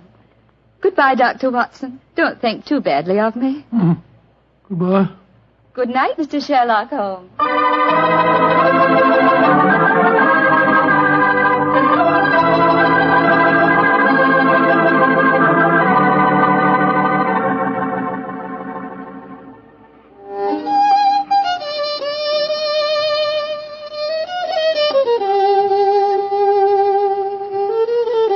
You know, Holmes, I must say you were surprisingly lenient with that girl. Do you suppose her mother put her up to the whole thing? That possibility had occurred to me, old fellow. And yet I have a feeling that... Come in. Door's open. Were you expecting anyone? No. Scott, it's Lytton Stanley. Good evening, sir. This is an unexpected honor. Sherlock Holmes, we haven't been the best of friends, I know. But you've got to help me now. I'm in serious trouble. Oh, indeed, sir. Won't you sit down? This is my friend, Doc Watson. How do you do? And now, sir, what is your trouble? I've been robbed, Holmes. Robbed? What was stolen? Well, my greatest treasure, the Kitmanjar emerald, was removed from its case and then mysteriously returned loose in my desk afterwards. But there's a priceless Cellini missing. Have you any idea who the burglars might be? Oh, it was a gang, I'm sure of that. A couple disguised as a clergyman and a doctor came into the house on the pretext of raising money for some hospital. And they overpowered me with chloroform. Oh, dear me, how very unpleasant for you. Yes, well, when I came to, I found my butler was lying beside me in a pool of blood. The brave fellow had wrestled with the thieves, but they got away. And he's in the hospital now. Holmes, you've got to help me. The Kitmanjar emerald was returned, you say, but a Cellini is missing. Yes. It's an exquisite filigree box in which I'd kept the emerald. A filigree box? Yes, it's a genuine Cellini. It's worth several £1,000s. Holmes, you must help me solve this business. I'm sorry, Mr. Lytton Stanley, but I'm afraid I can't help you. I've retired. Yes, and I intend to remain in retirement. Good night, sir. Oh, but I'll pay you any fee within reason. My decision is final, sir. Good night. Oh, I might have known I wouldn't get any help from you. Holmes, she fooled you again. Yes, the little devil. She knew that box was a Cellini all the time. You don't seem very angry with her, old fellow. I should be, but I'm not. What splendid audacity. What a superb nerve the child has. But you must get the box back from her. I shall, Watson. I shall. Or rather, I shall persuade Devers to do it for me. As the price of our silence. But how can he get it back? Remember that he walks out with Miss Norton's maid. I'm certain that when he explains his predicament, he can prevail upon her to steal the box from her mistress so that it may be returned to its rightful owner. That's a good idea. By George, Holmes, Miss Norton's a chip off old block, all right. Yes, Watson, she is, and it makes me wonder. What about?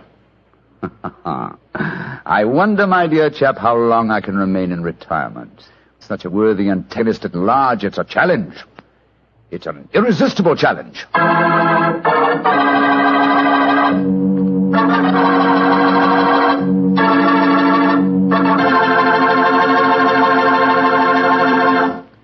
You know, Dr. Watson, I just can't get over the way you and Mr. Holmes let that girl, Irene, was that her name, pull the wool over your eyes. Why, she really twisted you around her little finger. Well, Mr. Bartell, I don't like to make extremely positive statements, but I'm sure that if you were in my shoes, Irene would not only have twisted you round her little finger, but she'd have had you rolling about in hoops and standing on your head. You mean she was that beautiful? Mr. Bartell, she was so beautiful that she'd make you forget all about Petri wine. Dr. Watson, no girl is that beautiful. Oh, how young you really are. Well, maybe so, but there are lots of pretty girls in this world and only one Petri wine. Good evening, Doctor. Good evening, Mr. Bartell. Draw up your usual chair. Thank you. That's it. Well, did you enjoy the Christmas holidays? Well, I've had a whale of a time, thank you, but I don't think I can face a turkey or a mince pie for at least another year. How about you, Doctor? Oh, I had a very pleasant week, too, my boy. Parties, visitors, and a flattering number of Christmas messages to be answered. Oh, say, you got a new pipe. Is that a Christmas present? Yes, new pipe, new tobacco pouch, and a pound of my favorite tobacco. All of them sent to me from London by an old client and a friend of mine, Sir Ian Dunbar. An old client, huh? Well, do you mean he was one of your patients, or was he someone that you and the great Sherlock Holmes helped? The latter, Mr. Bartell. As a matter of fact, it was receiving this gift that reminded me of the story I've decided to tell you tonight. A story in which Sir Ian Dunbar played a prominent part. And how did it begin? The day before New Year's Eve in 1899. Sherlock Holmes and I sat in opposite corners of a first-class railway carriage as we sped towards Edinburgh in the Flying Scotsman. What took you and Sherlock Holmes up there, Doctor? It started off as a holiday visit, Mr. Bartell. My old friend Sir Walter Dunbar had asked Holmes and me to spend a few days with him at Dunbar Castle, about 20 miles outside Edinburgh. After we left King's Cross Station, Holmes, his sharp, eager face framed in his deerstalking cap, dipped into the bundle of fresh papers which he'd brought with him. We left Bedford far behind us before he thrust the last one of them under the seat, leaned across, and offered me his cigar.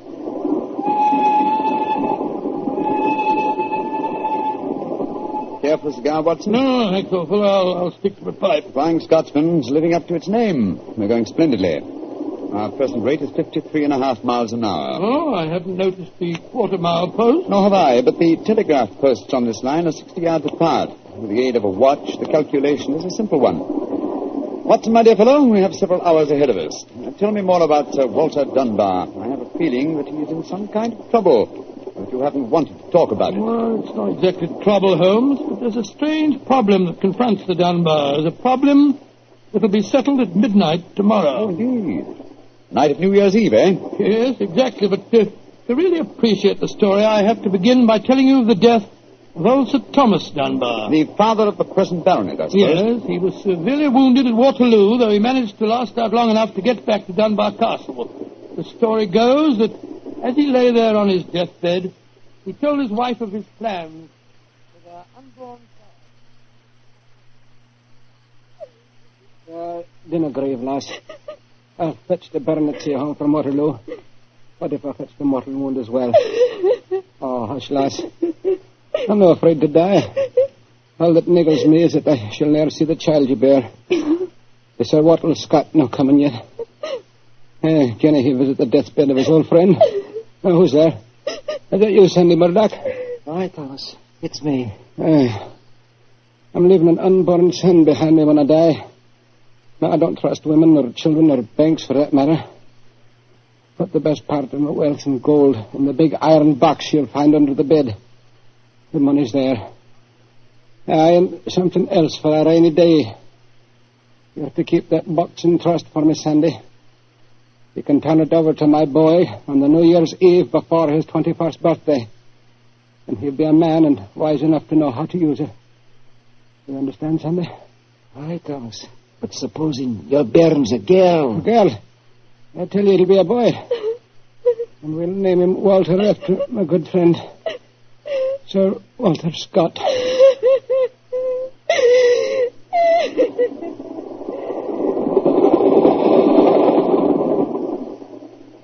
Very interesting story, Watson. And that child, of course, is the gentleman we are going to see now, Sir Walter Dunbar. Exactly.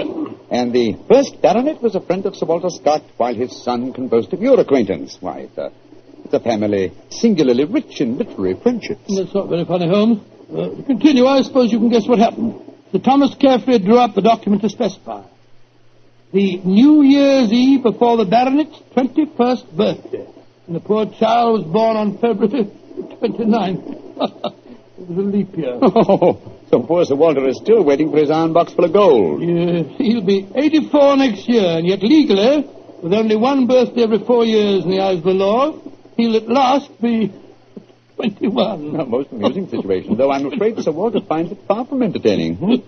The lawyers must have been extremely scrupulous in abiding by the letter of the document. Yes, old Sandy Murdoch is dead now, of course.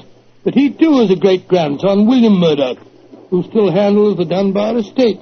He'll be at the castle tonight to formally hand over the iron box. I'm delighted you accepted the holiday invitation of Sir Walter. My dear fellow, I've needed a rest, but I've always loathed too strict a one. This situation may pose a nice little problem for me. Problem? Yes, I'm reasonably certain that the aged Sir Walter Dunbar will not get his iron box full of gold on this New Year's Eve either. But we shall see, old fellow. We shall see.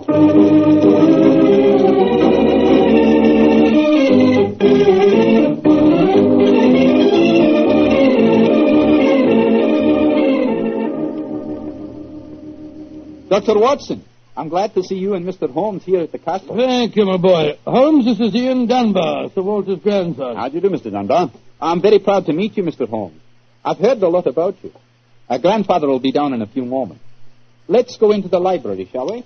Well, I imagine Sir Walter's quite excited about tonight's ceremony, isn't he? Wouldn't you be, if you'd waited 63 years too long for an inheritance? Thank the Lord I had the foresight to be born on the prosaic date of August the 21st.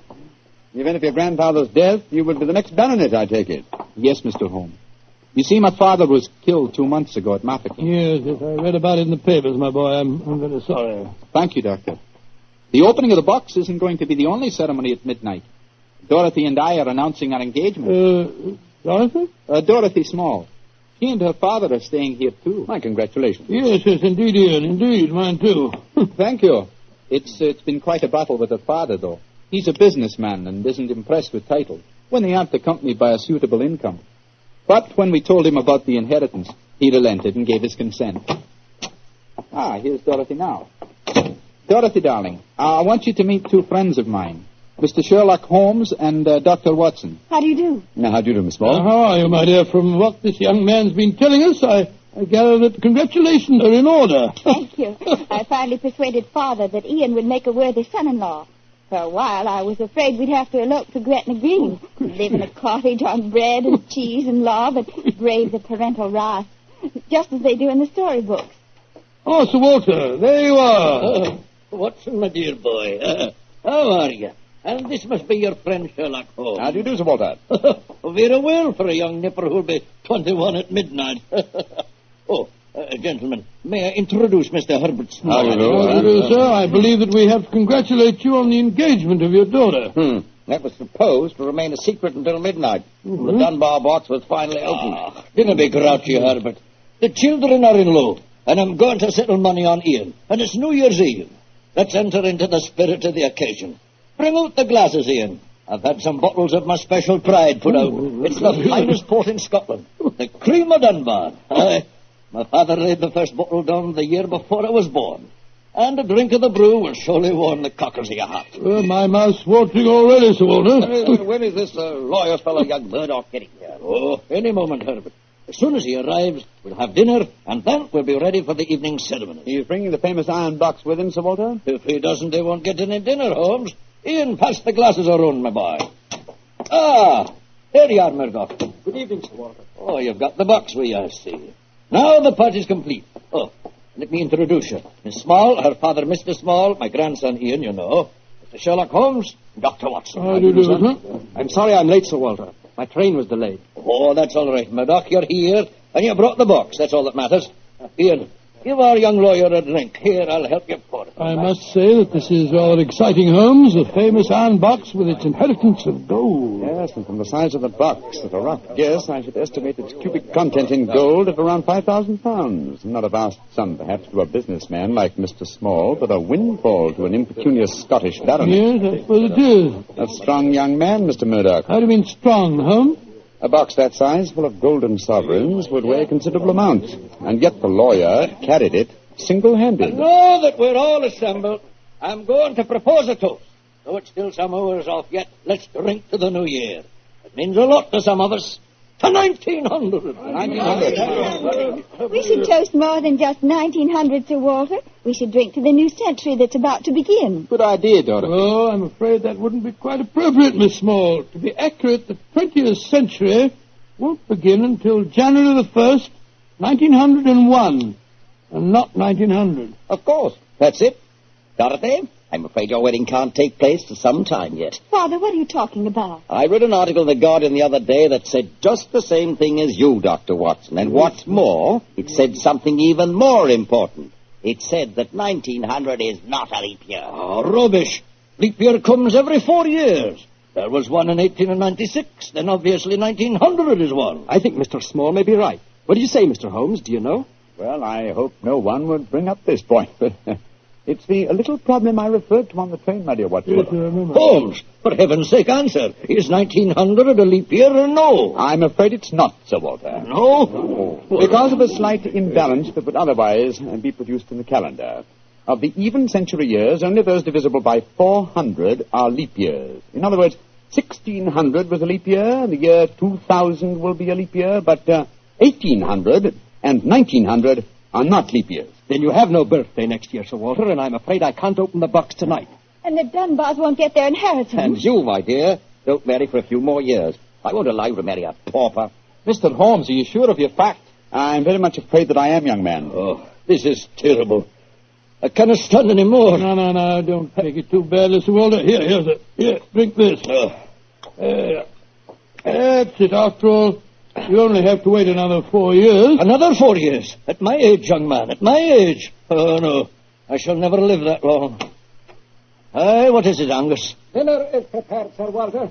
You can serve it as soon as you're ready, sir.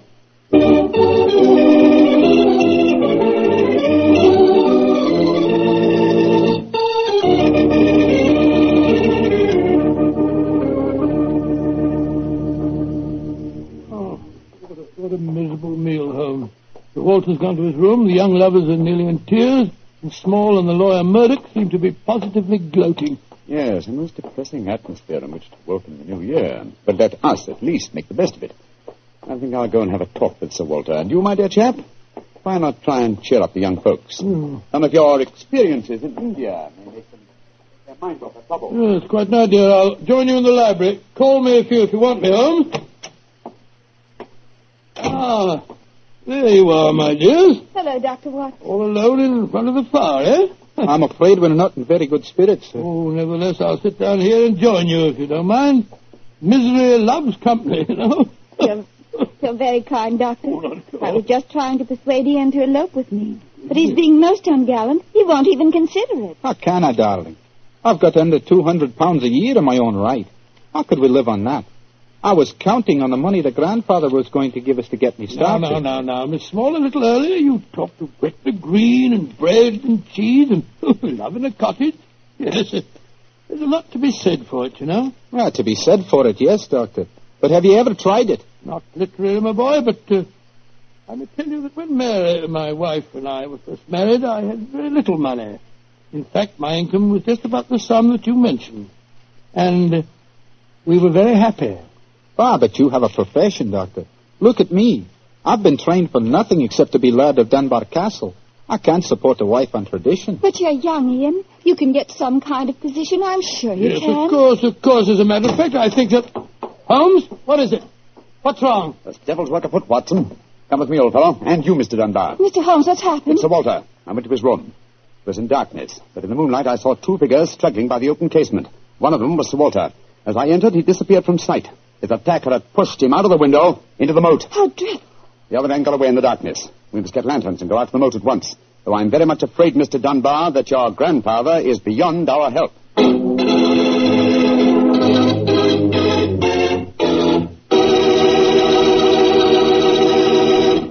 Dr. Watson will be back in just a second, so I'd just like to remind you that if you want to serve a wine over the holidays that you're sure the ladies will enjoy, serve Petri California Muscatel.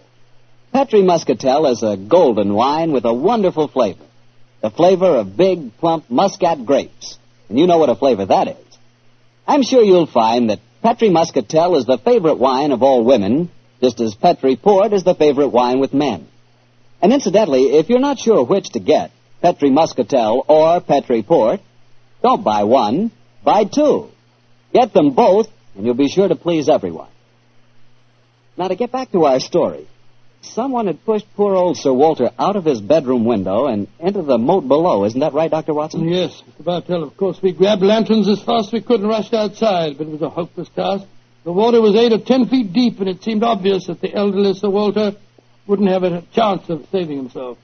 But we searched on, the thicker, bobbing lanterns and the scurrying figures in the frosty moonlight, forming a weird, fantastic... Arthur, bring a lantern over here. Aye, sir.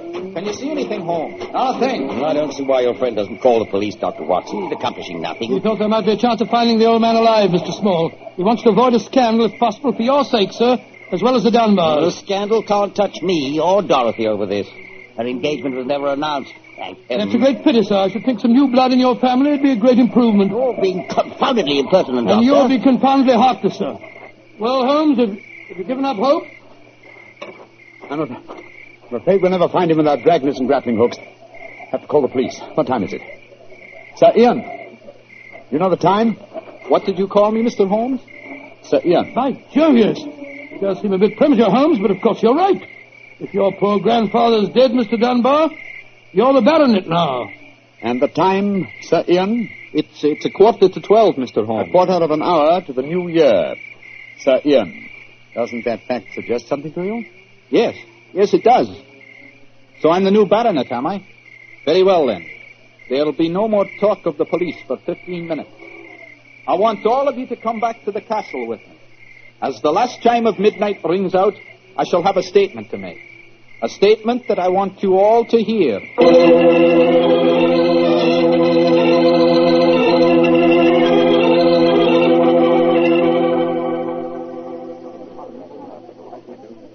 What you brought us all back here for, Holmes? There's something very funny going on. I tell you, I don't like the look of it. And I, Watson, like the look of it very much. I wish you wouldn't be so dashed mysterious. What are you up to? You haven't taken a step yet towards finding the murderer. Haven't I? And I wonder what causes the beads of perspiration on Mr. Small's brow. Small? You mean that Small... And I wonder what causes the singular look of apprehension on the face of Murdoch, the young lawyer. You remember, of course, on my remarking how easily he carried the large iron box. Great Scott, yes. And it took a strong man to throw Sir Walter out of the window. Watson, huh? The new year is approaching. Ladies and gentlemen, in view of our recent tragedy, this is one New Year's Eve when none of us feels like song and jollity. But there still remains a ritual duty for me to perform. Mr. Murdoch, open the iron box, please. But I can't do that. It was only to be opened for your grandfather. No, Mr. Murdoch. The phrase was that it was to be opened on the New Year's Eve before the baronet's 21st birthday. I am now the baronet, and I shall be 21 next year on August 21st. Open the box, please, Mr. Murdoch. Ian, darling, how frightfully clever of you. Good lad. I hoped he'd think of it. Sir Ian. Murdoch, open that box. Very well, Sir Ian. But I'm afraid you're in for something of a shock. Great Scott, the box is empty. Except for a sheet of notepaper in the bottom. What's the meaning of this, Murdoch? Read that paper, Sir Ian, and you'll understand. I owe you 4,000 sovereigns. And it's signed Alexander Murdoch, on behalf of Murdoch and Murdoch, lawyers.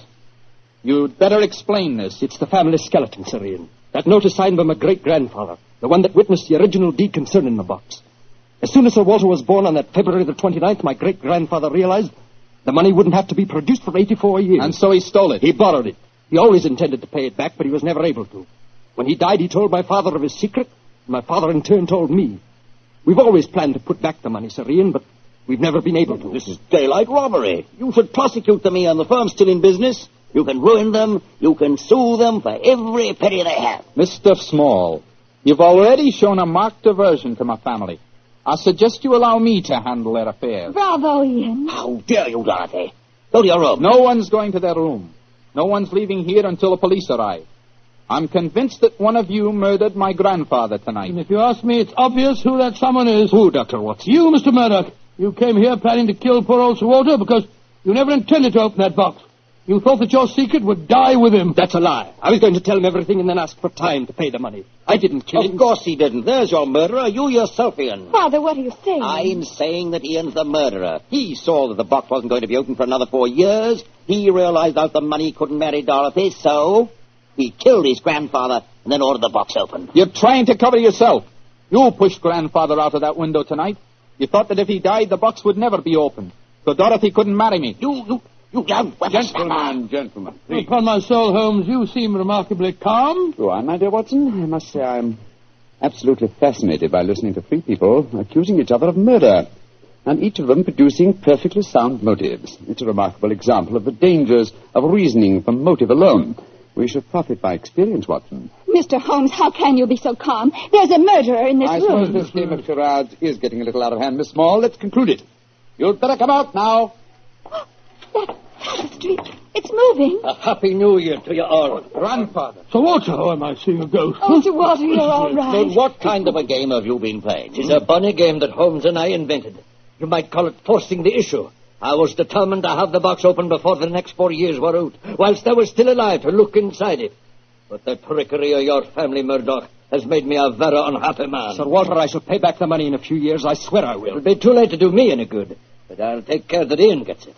I've half a mind to prosecute you. Grandfather, the money isn't important now that you're all right. You were counting on it just the same, my boy, so that you could marry Dorothy. I know that. She'll never marry a pauper. I won't allow it. When I'm 21, you can't stop me, Father, and I am going to marry Ian. Be quiet.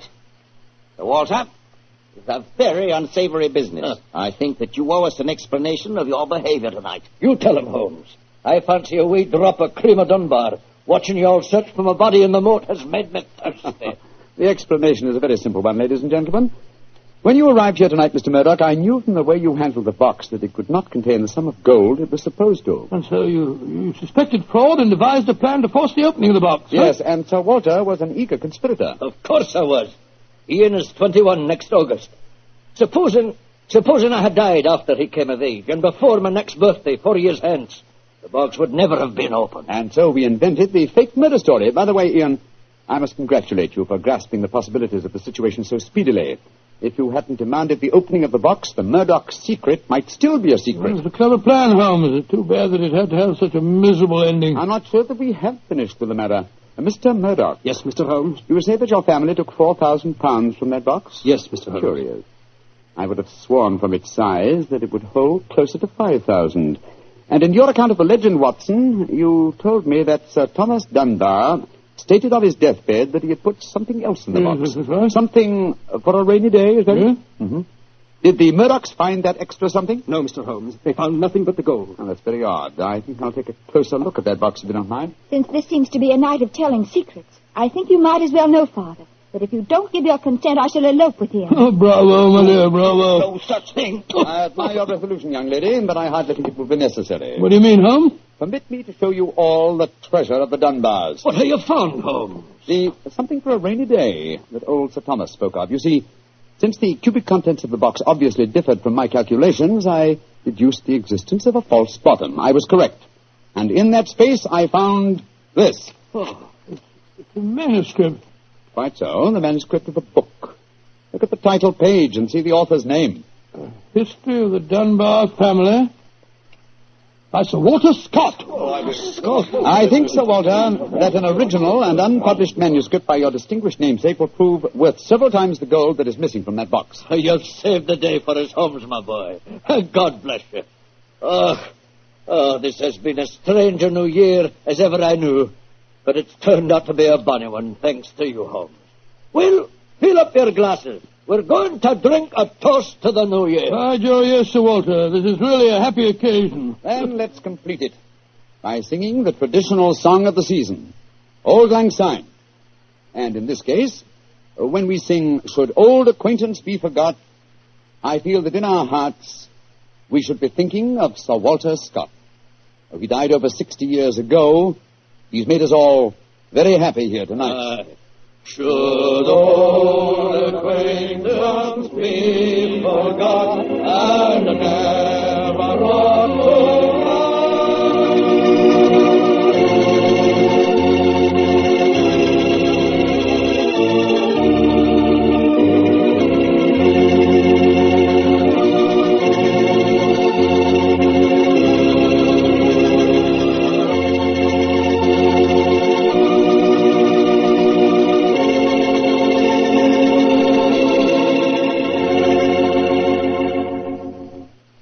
Doctor, that turned out to be a very happy new year for all concerned. Yes, that's one new year that I'll never forget. Well, I sure hope you'll always remember this one, too. Oh, just a second, my boy. That calls for a glass of port. Fine. Well, to a happy new year, my boy, for you and for our many friends listening in. And to you, Doctor. Oh, thanks, boy. Ah, that's good. Doctor, this has indeed been a pleasant association for me. Oh, I'm glad to hear. You're the best storyteller I've ever known, and the Petrie family makes the best wine I've ever tasted. I hope that, just as they've been making wine for generations in the past, the Petrie family will continue to make fine wine in the future. And Mr. Bartell, I know that you'll always be here to tell us just how good that Petrie wine is. Well, I hope so, Doctor. Ah, there you are, Mr. Bartell. Good evening, Doctor. Good evening. Draw up your chair by the fire. That's it. The tobacco's in the jar beside you over there. Thanks. Well, Doctor, all ready for tonight's new Sherlock Holmes adventure? Yes, Mr. Bartell. Though on this occasion I'm going to tell the story a little differently. You see, I didn't take part in it myself, so I shall act as a narrator and recount the adventure as it was told me some years after it actually took place. Told you by Sherlock Holmes, I suppose. Yes. At the time the story happened, the whole world, including myself, believed that my old friend had been dead for 3 years. What did he do with himself during those 3 years, Doctor? Wandered about the world, Persia, Egypt, the south of France, and 2 years of his time was spent in Tibet, where he disguised himself as a Norwegian explorer by the name of Sergerson, his object being to visit the forbidden city of Lhasa. The story began as Holmes stood on the outskirts of a tiny encampment, high in the Tibetan snows, disguised as a Norwegian Sergerson. Surrounding him was an excited group of native guides, their fur-capped faces and shaggy sheepskin coats making them appear like strange, wild animals, as they stood there gesticulating wildly. The freezing wind whirled great clouds of snow away from the mountaintop that loomed above them, and Holmes told me that he felt a premonition of impending disaster.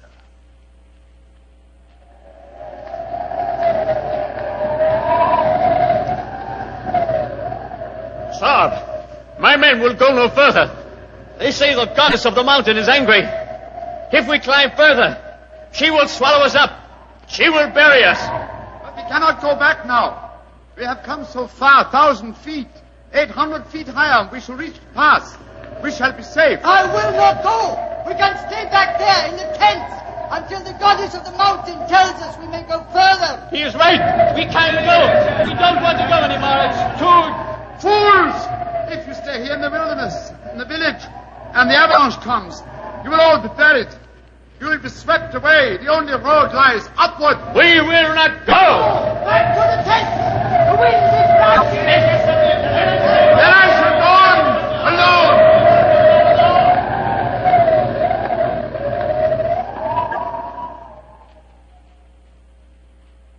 Holmes was the only one who survived. He struggled up the pass that led to safety, the icy gale whipping round him in a frenzy. A few moments after he reached the top, the avalanche occurred. The tents, the guides, and all their equipment were buried beneath hundreds of feet of hurtling, thundering snow. The way behind him was closed. He could only forge ahead. Alone, unaided, he descended the path that led to the plateau beyond. But the goddess of the mountain was still angry. Through the knifing wind and snow he battled on, without food and without, as he told me later, much hope. Even Holmes was helpless in that battle of man against the elements. What happened in that 36 hours he never really knew, except that the wind howled and the driving snow slashed at him without mercy. Finally, his mind began to wander, and he became delirious.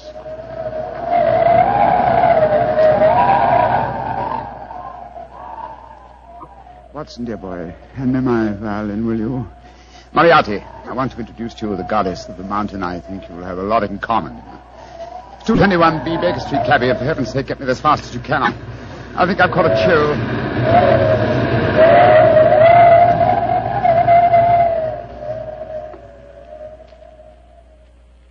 Though his mind was wandering, his great strength combined with instinctive urge for self-preservation must have kept him on his feet.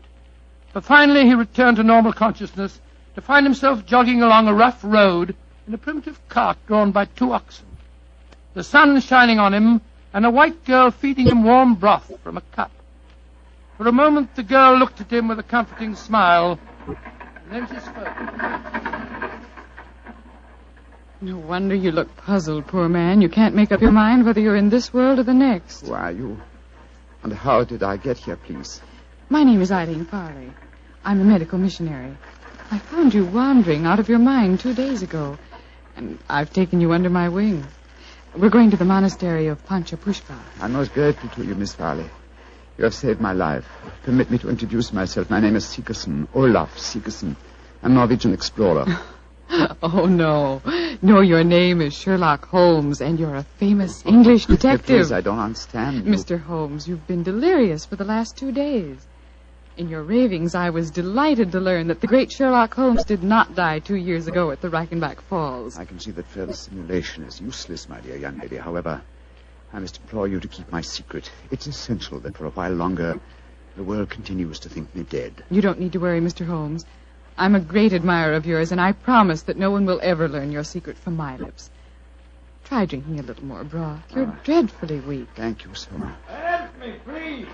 Please, to give me help. Another white man travels the road to Panchapushpa. Stop the cart! You need help? My own cart has broken the wheel. You're going perhaps to the monastery of Panchapushpa? We are. Good. Fyodor Dmitrievich Borodin, Imperial Russian envoy, will travel with you. Please to make room. Спасибо. Well, really. Remember my secret. The cart may proceed. Понимаешь? Your name, please, young lady. Eileen Farley. I'm an American medical missionary. I do not approve of missionaries, but you are very beautiful. So Borodin will forgive you. Who is this mujik lying on the floor? He looks half dead. I am half dead, Gospodin Borodin. My name is Sigerson. I am Norwegian. What is a Norwegian doing in Tibet? I have been exploring the mountains. And what, may I ask, is a Russian doing in Tibet, Gospodin Borodin? What is a Russian doing? You shall see, my friend. To Holy Mother Russia shall belong Tibet. But now let us be gay. We have some hours ahead of us. You like vodka, Miss Farley? I'm afraid I don't drink. Borodin will teach you to drink. Then he will sing you songs of his native Russia. We shall be happy. Ay, chiki, chiki, chiki, gor, vashni, more, Singing. Holmes told me that every note jarred his aching, weary head. After a few hours, the strangely assorted trio arrived at the gates of the monastery.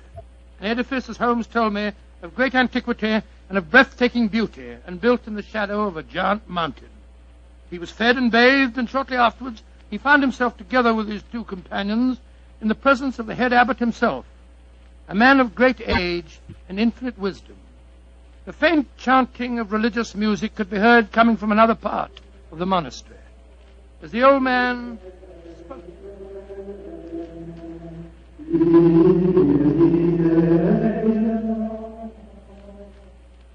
dear Miss Farley, my dear gentlemen, I have welcomed you to the monastery, and yet each one of you has come to me separately and asked that he be given permission to go to the sacred city of Lhasa.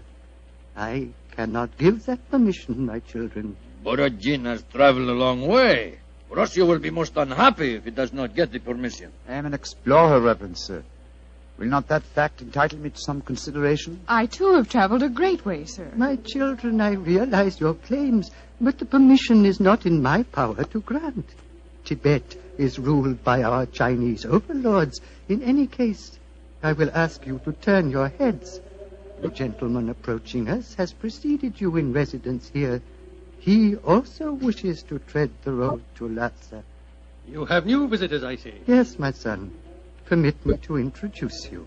Sir Harvey Forrester, and this is Miss Eileen Farley. How do you do? How do you do, Sir Harvey? Gospodin Borodin from Russia. How do you do? One cannot travel the world without meeting an Englishman. God we push it, what's it? And Mr. Olaf Sigerson from Norway. God dag, Sir Harvey. How do you do? Please be seated. My children, the Chinese ruler in this province has heard of your presence here. He has announced his intention of visiting you. Before he arrives, I should like to ask you each a question. 4 of you, all from different countries, have traveled here to the mountains of Tibet. At this monastery, I can offer you refreshment, the opportunity of acquiring wisdom and peace. What more do you seek in Lhasa? I shall ask you each that question in turn. You, Miss Farley, what do you seek?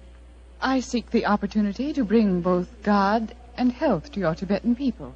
And you, Mr. Sigerson? I seek to chart the true course of your mountains, and so to bring knowledge to the world. And you, Gospodin Borodin? I seek to bring about complete understanding between the great peoples of Tibet and Russia. If I succeed, the Tsar and his family may consider turning to Buddhism. Indeed. And you, Sir Harvey, as representative of the British government, what do you seek? I shall not join in this contest of wishful thinking. I merely remind you, sir, that your government has signed a treaty with mine. And was not that treaty forced upon us by our Chinese overlords? No, my children. You have advanced brave reasons, but I cannot help remembering that the streams of Tibet bear gold nuggets the size of hazelnuts. You foreigners, in your pitiful ignorance, esteem gold. That signals the arrival of Watson, the Chinese emissary. Your problems will soon be settled, my children. I will acquaint him with your request.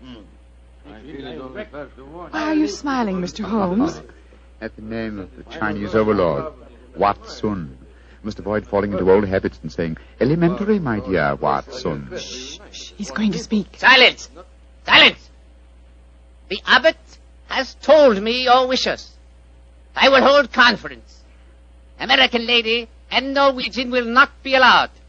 Only Great Britain and Russia have treaties with my country. I insist that I have prior right over the Russian representative. Short wash me. I represent the Tsar, and Russia is your neighbor. I demand my diplomatic privilege. Follow me. I will decide these things, not you. I shall inform the British consul in Peking if proceedings... This is an insult to the Tsar. Holy Mother Russia will never... Well, Mr. Holmes, it looks as if you and I, at any rate, don't get to Lhasa. No. You look worried. Does the journey to Lhasa mean so much to you? It isn't that. I'm worried about the potential danger that hangs over this monastery. Violent forces are at work. What do you mean, Mr. Holmes? As you know, Miss Farley, I have some specialized acquaintance with these matters, and I tell you that I have rarely seen more clearly exemplified that emotional tension which leads to one thing, murder. That is what I'm afraid of, young lady. Murder. That was what Holmes was afraid of. Later that day, as the sun was setting over the mountaintop, the old abbot walked slowly in the monastery gardens as he talked to the man who he thought to be Sigerson. Mr. Sigerson, what can I do to help you? Our conversation has pleased me. You are a man of rare perception and knowledge. I grant you one worthy to enter Lhasa, but I can offer no hope. Mr. Wa has already rejected the applications of both the Englishman and the Russian. He did that? He did, my son. He told me they were both very angry and threatened him. If anything were to happen to the Chinese emissary, would you have the right to grant permission for the journey to Lhasa? Yes, until the new envoy arrived from Peking. But what are you suggesting, my son? This monastery is a haven of peace, a backwater far from the troubled stream of life. No violence has ever occurred here. I hope it never will. And yet, the Chinese envoy was threatened, you say, Reverend Sir? Yes, my son. He has left the monastery, of course. No, those who come here, even for a short visit, must break bread with us and sleep at least one night. Mr. Wa is quartered in the cell you see before us. Then do you mind if we call on him, Reverend Sir? Of course not, my son, though you will but waste your breath in talking to him. He will not give you permission to take the road to Lhasa. He sleeps, my son. Let us not disturb him. If you don't mind, Reverend Sir, I must waken him, if he can be wakened. What can be wrong? I think I know. I'm going in.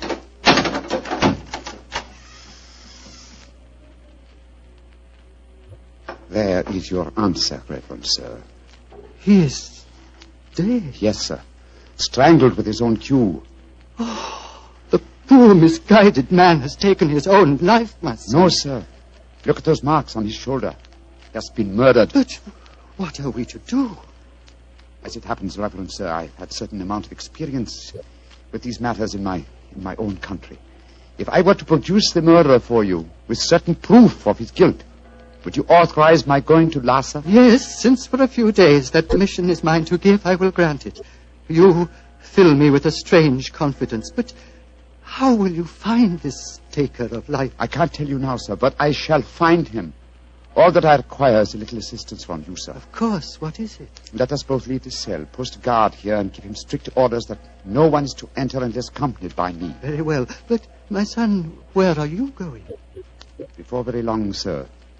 I hope to be on my way to Lhasa.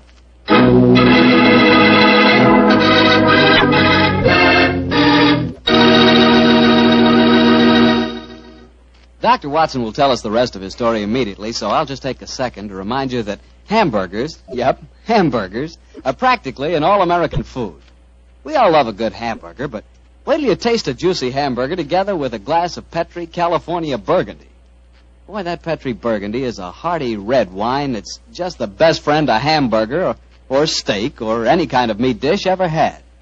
So remember, if you want a red wine for dinner, you want Petri Burgundy. If you prefer a white wine, you want Petri Sauterne. And if you can't make up your mind which you want, it's simple. Don't buy one, buy two. But always buy Petri. P-E-T-R-I, Petri. Well, Dr. Watson, it seems to me that Sherlock Holmes was in a tough spot. There he was, thousands of miles from England. A murderer was running loose. Holmes was in disguise. And he hadn't got you to help him on the case. Oh, thank you, Mr. Bartell. I must say I think that I always was useful to my old friend, but I wasn't there. So this time he enlisted the services of Eileen Farrer, the American girl. Immediately after he'd left the cell of the murdered man, he'd gone to Miss Farley and told her of the tragedy. As they returned to the scene of the crime, he found that his instructions had been carried out and that a guard was barring the entrance to the dead man's cell. There's a guard in front of the cell. My instructions. The abbot gave you your orders. Yes, you may go in. Please close the door behind us. I'm sure your nerves are up for this, Miss Farley. It's not a pretty sight. I've seen sudden death before, Mr. Holmes. In any case, I wouldn't dare appear frightened. I'm so flattered that you asked me to help you. You were the only one who knew my true identity. That's why I suggested that you take my old friend's place. I needed, what shall I say? I needed a sounding board for my deductions. Wait a minute, here. I'll light a match. There we are. Now, here's a candle.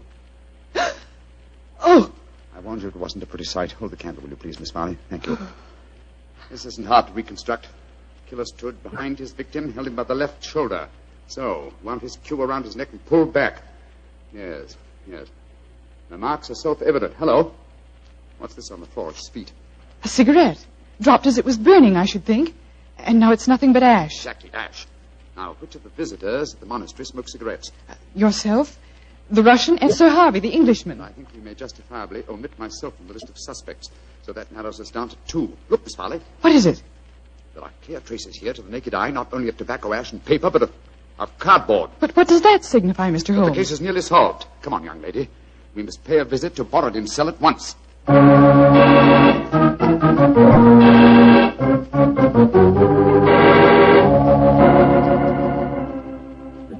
Arguments. Always, Sir Harvey Forrester, you give me the argument. But, my dear Borodin... I am not your dear Borodin. I'm Pyotr Dmitrovich Borodin, ambassador of Holy Mother Russia. I'm no friend of yours. Come in. Ah, the missionary girl and the sick Norwegian. Come in. We will drink vodka, and I will sing Russian songs for you. We haven't come here to listen to songs. The Chinese envoy was murdered tonight. So we have been told, my dear. Sir Harvey and I are very happy because of his death, are we not? Well, I won't pretend I'm heartbroken. Rasputin Borodin. What is it, Norwegian? You were in the cell tonight at the time of the murder. Huh? That's a lie. I can prove it. In that cell, I've just found ashes of totally burned cigarette ashes that included fragments of cardboard. Only a Russian cigarette has a cardboard mouthpiece. What you can or cannot prove is of no interest to me, Sigerson. He's very obstinate tonight, Sigerson. We've just been having a political argument. Couldn't agree on a single point, except on the danger of the common man. He was telling me of the most extraordinary revolution in his estates. Do you know they chopped off one of his hands? Dreadful. Your hand, Borodin. Which one? As God was merciful, my left hand. The one beneath your glove? He's made of wax, my good Norwegian. He's made of wax. Well, see for yourself. Extraordinary. It's more than that. It is conclusive proof. What do you mean, Mr. Sigerson? I cannot tell you now. I must leave you here. Let me warn you, the 3 of you will be well advised to keep an eye on each other. Meanwhile, I must see the abbot. Why, Mr. Sigerson? Because now I know who murdered Vatsun.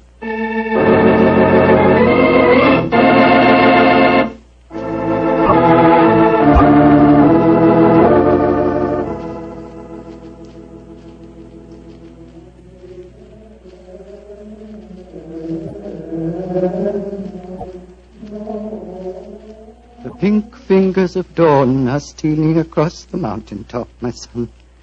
Soon you will be on your way to Lhasa. Yes, Reverend Sir. You have kept your promise. You kept yours, Mr. Sigerson. The Chinese soldiers have arrived, and the taker of life has been given into their custody. Before you leave, my son, I want you to do something for me. Anything, Reverend Sir. What is it? The hooded figure in the corner is that of the monastery scribe. He keeps our annals. I want you to explain for our records how you knew which one of the 3 was the taker of life. It was not difficult, sir. The killer had gripped Vatsun's shoulder with the left hand, while the right was used to strangle him. Therefore, the Russian Borodin could not be the killer, since his left hand was artificial. Quite so. It was, as you told me, made of wax. Then... But the clue of the cigarette pointed directly to the Russian. Therefore, it had obviously been planted there deliberately to incriminate him. Now, there is no trained police force in Tibet. We need no police. There is no crime here, my son. But continue. Why should the cigarette be planted to incriminate the Russian? Unless there was someone capable of making the deduction from a handful of cigarette ash. Therefore, the murderer was the one person who knew my true identity. Miss Eileen Farley, supposed missionary. No missionary, as it transpired when she confessed, and no American. No, a Secret Service agent of German origin, seeking to reach Lhasa before the Russians, and infuriated by Vatsun's denial of passage. Any Secret Service is better off without such employee. She will pay for her mortal sins. May she redeem herself in her next place on the wheel. My son. Yes, Reverend Sir. You are about to leave me, and I shall never see you again. Though evil and death came to Panchapushpa and to my monastery in the caravan that brought you here, I shall miss you, my son. I shall miss you greatly. And I you, Reverend Sir. Would you consider staying here? I can only offer you peace, a shelter from the outside world, and quiet companionship. 3 great gifts, sir. but I cannot take them. My work is not done. I must go on. Of course, my son. It was an old man's dream. One last question. What is it, sir? You spoke of your true identity just now. Who are you, my son?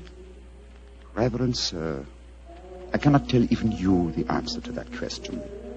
One day, perhaps, but not now. Let us just say that I have wandered through a world of trouble, just as you have remained tranquil in a world of peace. I hope, sir, that we shall meet again. I hope so, too. Goodbye, my son. Goodbye, Reverend sir. Goodbye.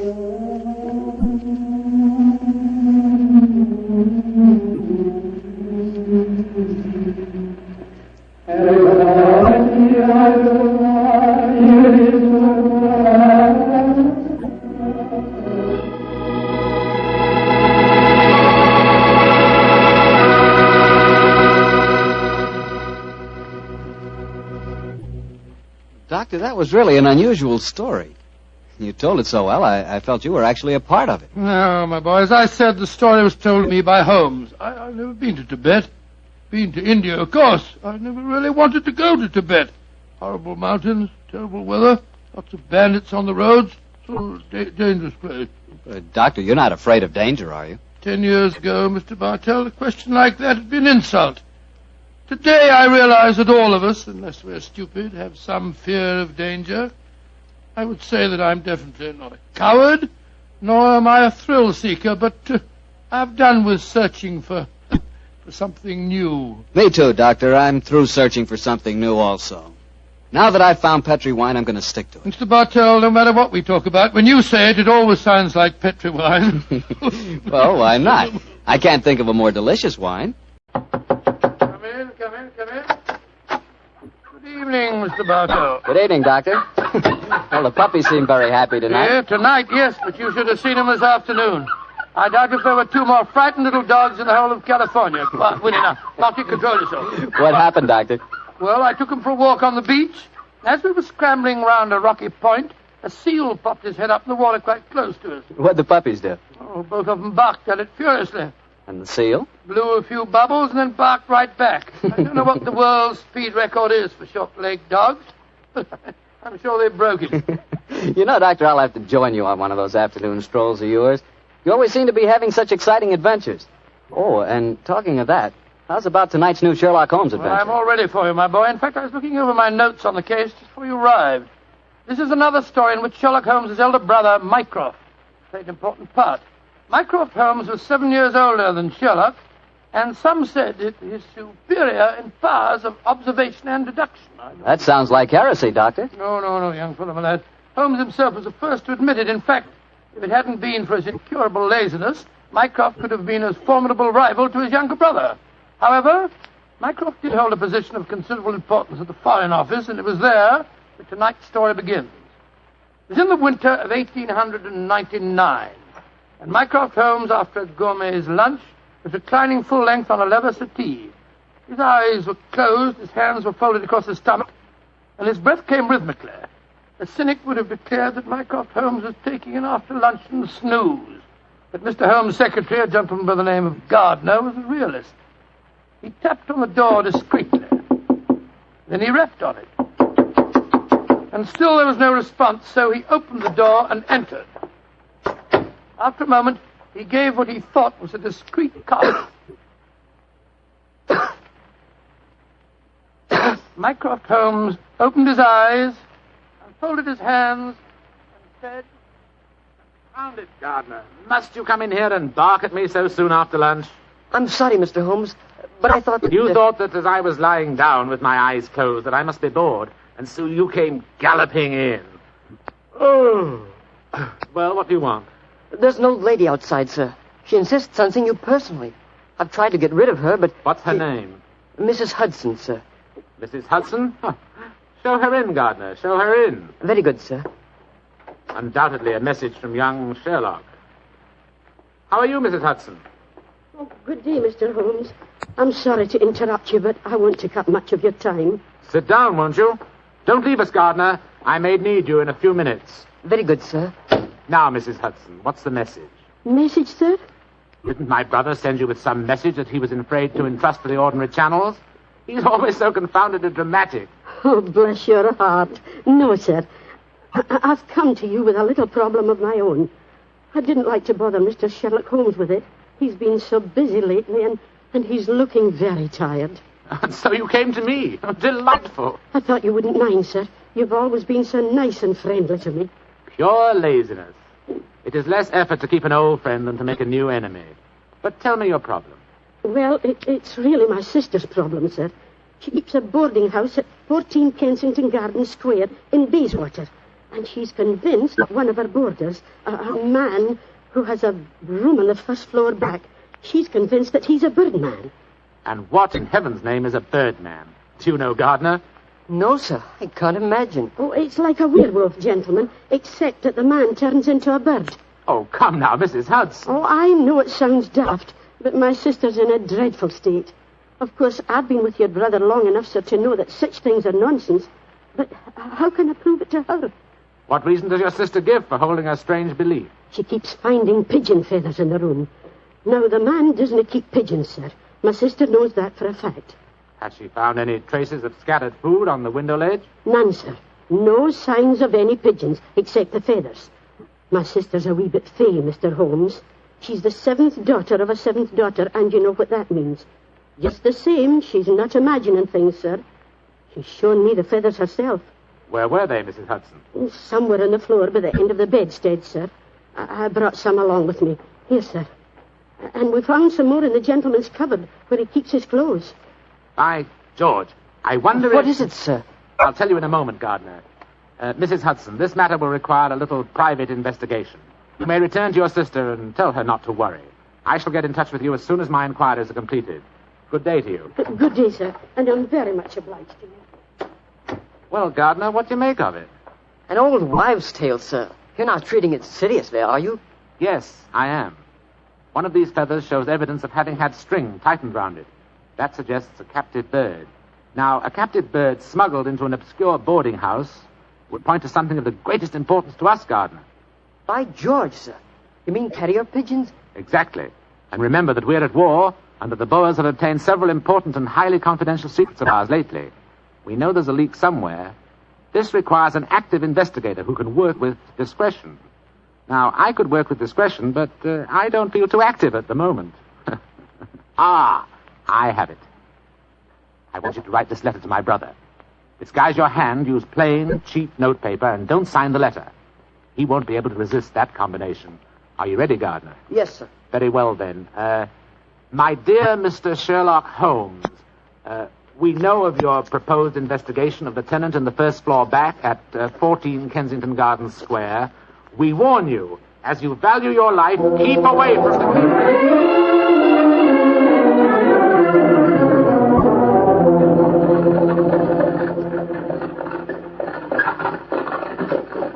We warn you, as you value your life, to keep away from the case. And that, my dear Watson, is why we are driving towards 14 Kensington Gardens Square, disguised as building inspectors of the London County Council. Well, I must say it's a very challenging letter, Holmes. Unsigned, yes. I notice. Written on cheap notepaper and in a disguised hand. No clue there, I'm afraid. Well, we're entering the square, Holmes. Let's stop the cab here. You can drop us here, cabby. Right you are, Governor. It would seem a little incongruous in these costumes for us to arrive in a cab. Yes, I suppose so. Here you are, cabby. Oh, thank you, Governor. Supposing this mysterious tenant of the first floor back should be in his room when we get there. And we must hope that our disguises are convincing and keep our wits about us. Now, this may be a trap. Yes, just what I was going to say. After all, you've never heard of 14 Kensington Gardens Square until you received an unsigned letter 2 hours ago warning you to keep away from it. I don't like the look of it. There we are, number 14.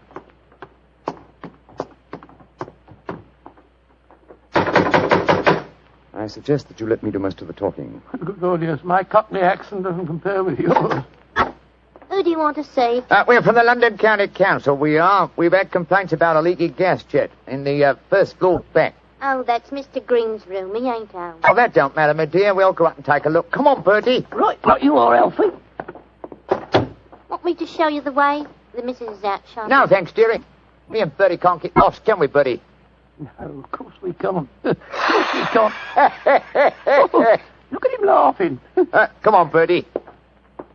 Oh, I do like to be beside the seaside. Oh, I do like to be beside the sea.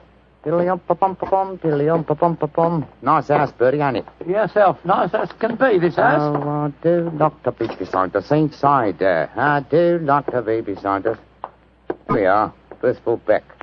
Better make sure the bloke ain't home. Oh, I do like to be beside... No, ain't home, Alfie. Huh? No, well, all right, let's go in. Oh. So this is the mysterious room, eh? Well, it looks perfectly ordinary, doesn't it? Yes, a depressing example of the squalor of boarding house life. Hello. What's this on the bedspread? Feathers. Must have come out of the pillow. No. These are pigeon's feathers, old chap. And look here, Watson. Attached to the bed rail. No, it's only a piece of string. String, yes, but with a small metal ring on the end. A ring such as is used to place around a homing pigeon's leg. But why should someone keep carrier pigeons in an obscure boarding house like this? Yes, why indeed, why indeed?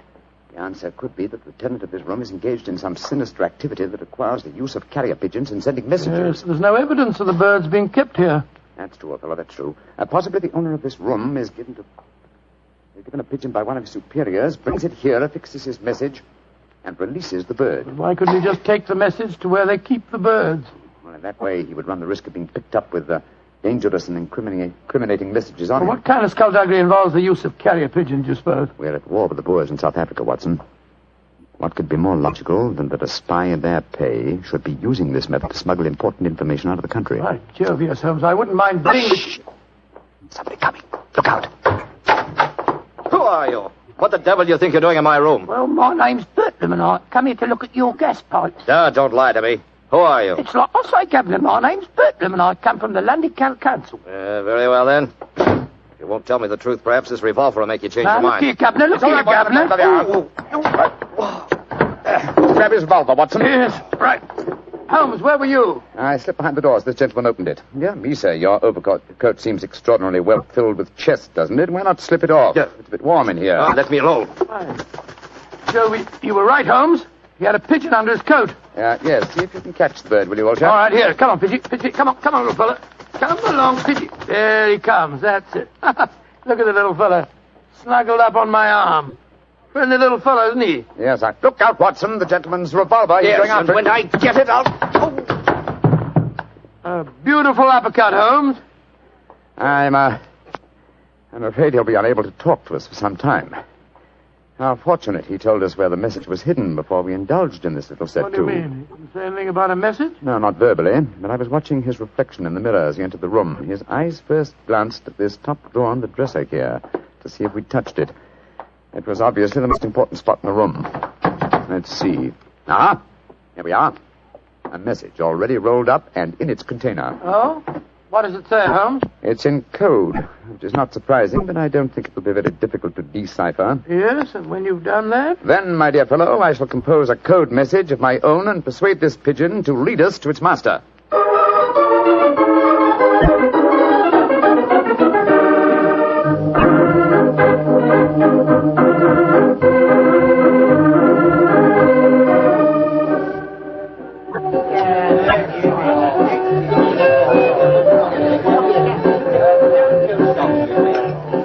I can see from your puzzled expression, Watson, that you're wondering why I brought you to Dexter's Music Hall in the Edgware Road. Well, I must confess I'm a little confused, Holmes. First of all, we go to Baker Street and you spend hours poring over some obscure book. Then you write out a message, attach it to a pigeon and let it loose. Now you bring me here. I hate to question you when you're working, but I should be glad if you'd give me some idea of what's going on. Of course, old chap. At times I must seem confoundedly mysterious, I'm sure. Here's the situation. The obscure book I was studying was the table of ciphers. I was trying to decode the message we found in the room on the first floor Well, back. obviously you succeeded, or we wouldn't be here. Yes, the key word was Louis Botha, the name of the Boer leader. The message was a report on the number of troops now in training at Aldershot. Then you were right. We're mixed up with a ring of enemy agents. Obviously, old chap. So I kept the original message and composed another using the same code and dispatched it by carrier pigeon. Well, what did you say in your message? Meet me tonight, 8 o'clock, table number 3 at Dexter's Music Hall. What made you choose this place as a rendezvous? Well, I happen to know that it's a common meeting place for underworld characters.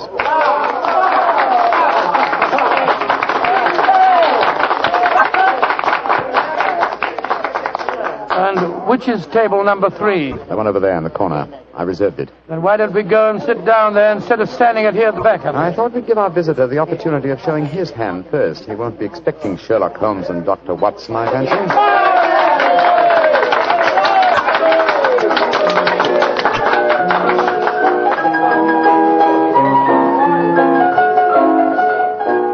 Good Lord, look at this woman coming on to sing. You ever see so many feathers? I'm not allowed to have a bow except upon the sly. So yesterday he came and took me walking through the night. Holmes, look. A man just sitting down at table number 3. What's with it? Look. It's Sid Trimble. Sid Trimble? Who's he? A dangerous criminal who once worked for the Moriarty gang. We've caught a prize pigeon, Watson. Better have your revolver handy, old chap. Undoubtedly he'll recognize it. Right you are, Holmes. Come on, then.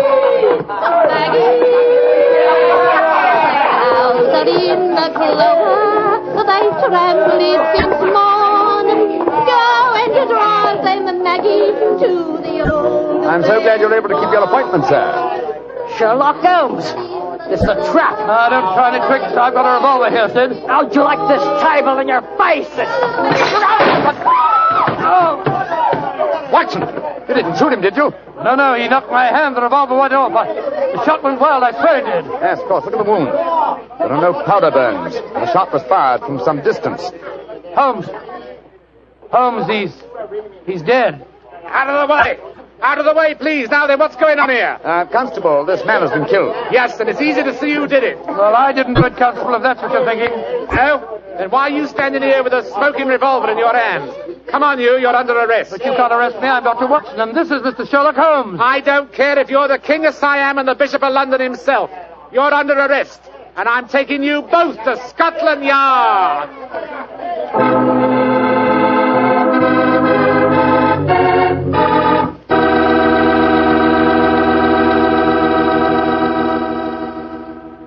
You'll hear the rest of Dr. Watson's story in just a second. And if you don't mind, I'll take that second to say just one word to the ladies.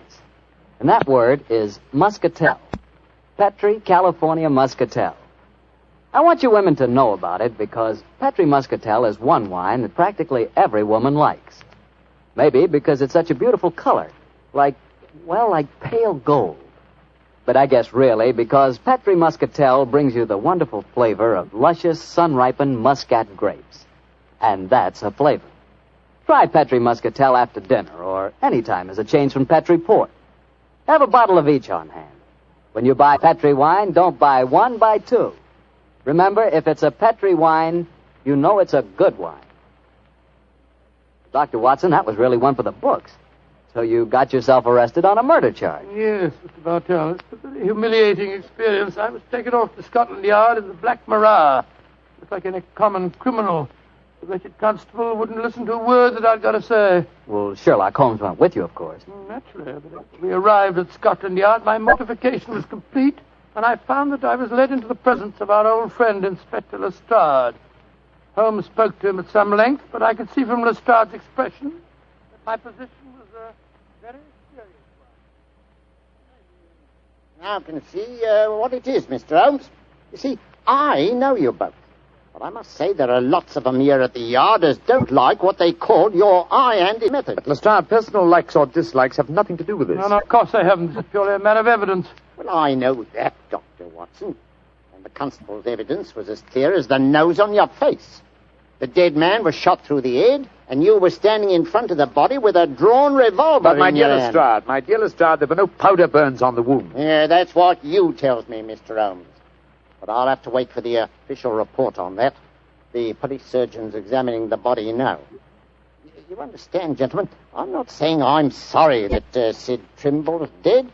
He's been a thorn in our side for a good many years. In fact, here's the police surgeon now. Dr. Hendricks, this is Mr. Sherlock Holmes and Dr. Watson. How do you do? How do you do, gentlemen? I'm a great admirer of you both, and I'm sorry to see you in such a very unfortunate plight. Thank you, Doctor. Thank you. What were your findings, Dr. Hendricks? Well, I just extracted the bullet, Lestrade, and I'm very much afraid it's the same make and caliber as the one missing from Dr. Watson's revolver. Yes, but that doesn't prove that I fired the fatal shot. A .45 Colt's a very common weapon, Doctor. It proves nothing. Dr. Hendricks, as I was just saying to Inspector Lestrade before you came in, the only fact that would show my friend guilty would be powder burns on the wound, thereby proving that the bullet had been fired from close range. I entirely agree with you, Mr. Holmes. Then, as there were no powder burns on the... but there are powder burns, Mr. Holmes. What? Very distinct ones, too. Lord, I don't understand, Holmes. I'm sorry, gentlemen, to be the bearer of bad tidings, but I have my duties to perform. Yes, and I'm sorry too, Dr. Watson. Huh? I'm afraid I'm not going to be able to let you leave here. You must consider yourself under arrest.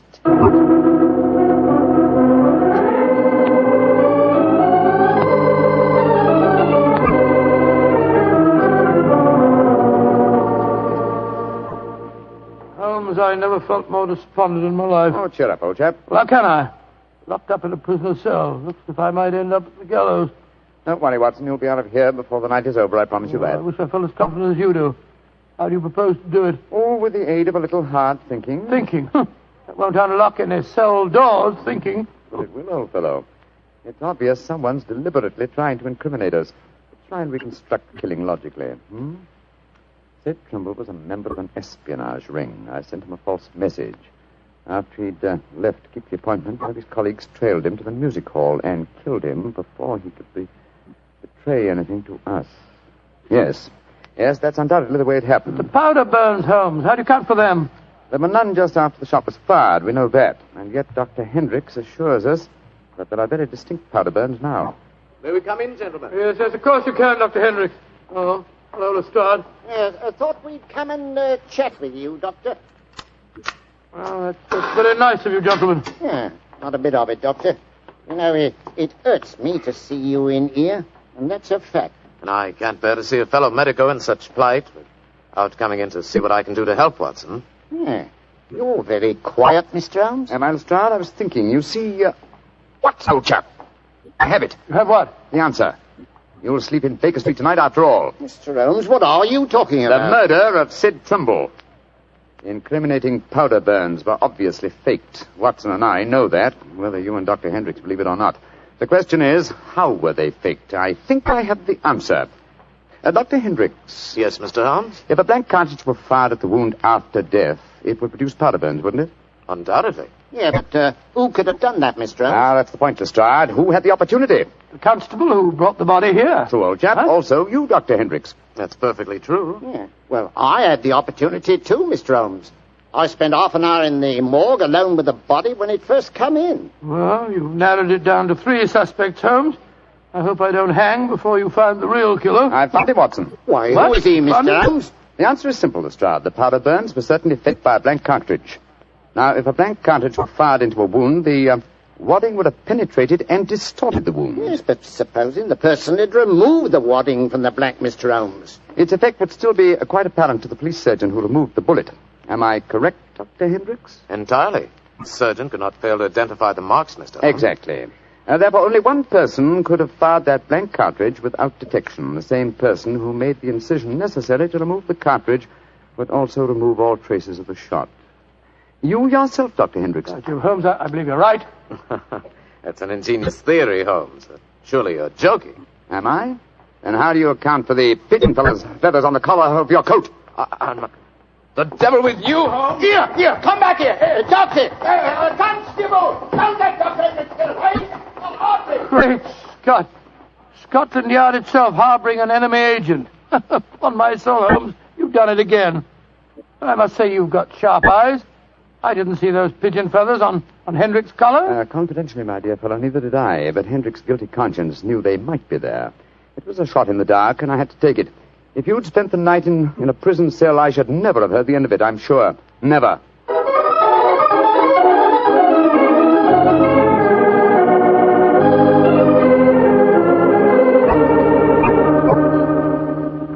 I want to see Mr. Mycroft Holmes, please. Follow me, Mrs. Hudson. He's expecting you. Aye, sir. Ah, there you are, Mrs. Hudson. Come and sit down. Oh, thank you, sir. I got your message and came over right away. In the first place, Mrs. Hudson, you may tell your sister that she needn't worry any more. I'm sure she'll find no more pigeon feathers in her room on the first floor back. No, sir, thank you. But she knows the fact. because the Birdman left her yesterday for good. Some strange men came and took him away, and today she's let the room to a nice young commercial traveller. I'm really sorry to have bothered you with her trouble, sir. I'm very glad you did, Mrs. Hudson. Thanks to your information, an enemy espionage ring has been broken, and the British government is deeply grateful to you. You're always one for a joke, aren't you, Mr. Holmes? Well, I'm glad you're not angry with me. I'll be going now, sir. Just one more favour I'll ask before I go, though. Anything, Mrs. Hudson. What is it? Please don't tell your brother about this, sir. He'd be so angry with me for wasting your time.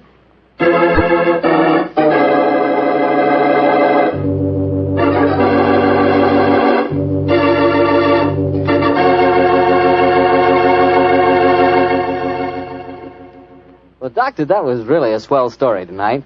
Although it was a bit unexpected for you to have been arrested. Yes, indeed. Mr. Bartell, when you're a detective like Holmes or a doctor like myself, well, you've got to be prepared to meet the unexpected every once in a while. I suppose so. Of course, you wouldn't know about things like that, being a wine expert yourself. Oh, now, wait a minute, Doctor.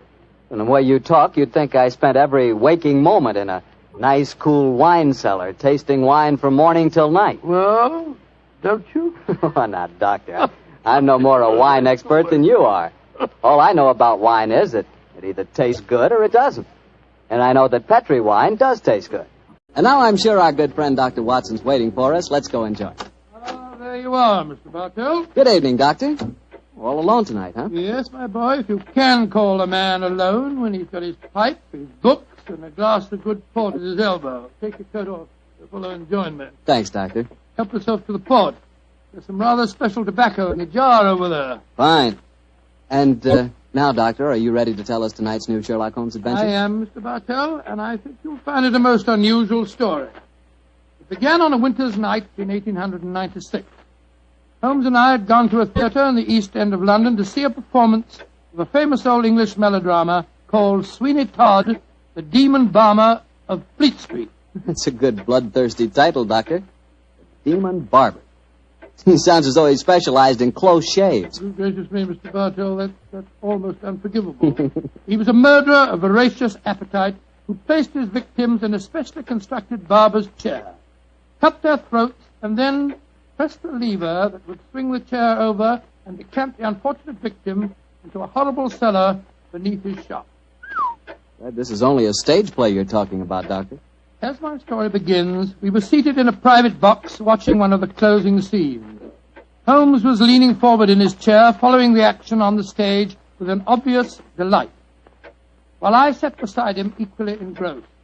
An actor by the name of Mark Humphreys was playing the part of Sweeney Todd, and no one could deny that he was playing it up to the Where are you going, Tobias? To the nearest magistrate, Sweeney Todd, to denounce you as a fiendish, cruel, cold-blooded murderer. You have pronounced your doom. Into the chair with you, and over and down into the depths below. Ha, ha, ha, there. Say, whence comes this apparition? 'Tis the ghost of another customer of mine. The yawning grave yields up his ghastly inmates to prove me guilt. Blood will have blood. See, he is there. He comes to accuse me of his murder. Oh, save me! 'Twas not I that slew you. Let me leave, or it will kill me. Let me leave! Ha!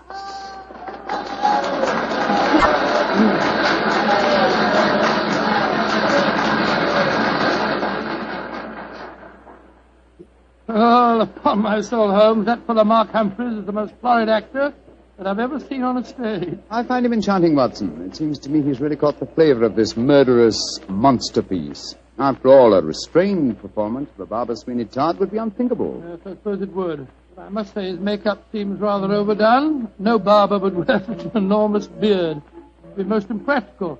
Probably get in the customers' faces. By the way, I noticed from the program that Mark Humphreys, as well as being the principal actor, is also the owner of the company. Yes, the current trend towards the actor-manager is a pretty healthy sign, I think. Come in. Excuse me, but is one of you gentlemen Mr. Sherlock Holmes? Yes, I am. was asked to give you this note, sir. Thank you. Now, who on earth knows that you're at the theatre, Holmes? We'll soon find out. This note is from Mark Humphreys, our actor-manager. What's it say? Dear Mr. Holmes, I recognize you in your box. Please come to my dressing room after the performance. My sanity, and even the safety of London, perhaps, depends on your compliance. Oh, my sanity and the safety of London. I wonder what on earth he means. That, my dear fellow, we can only discover by going backstage to meet him. As it is, the curtain's going up in the last scene I see. For a little longer, we must possess our souls in patience.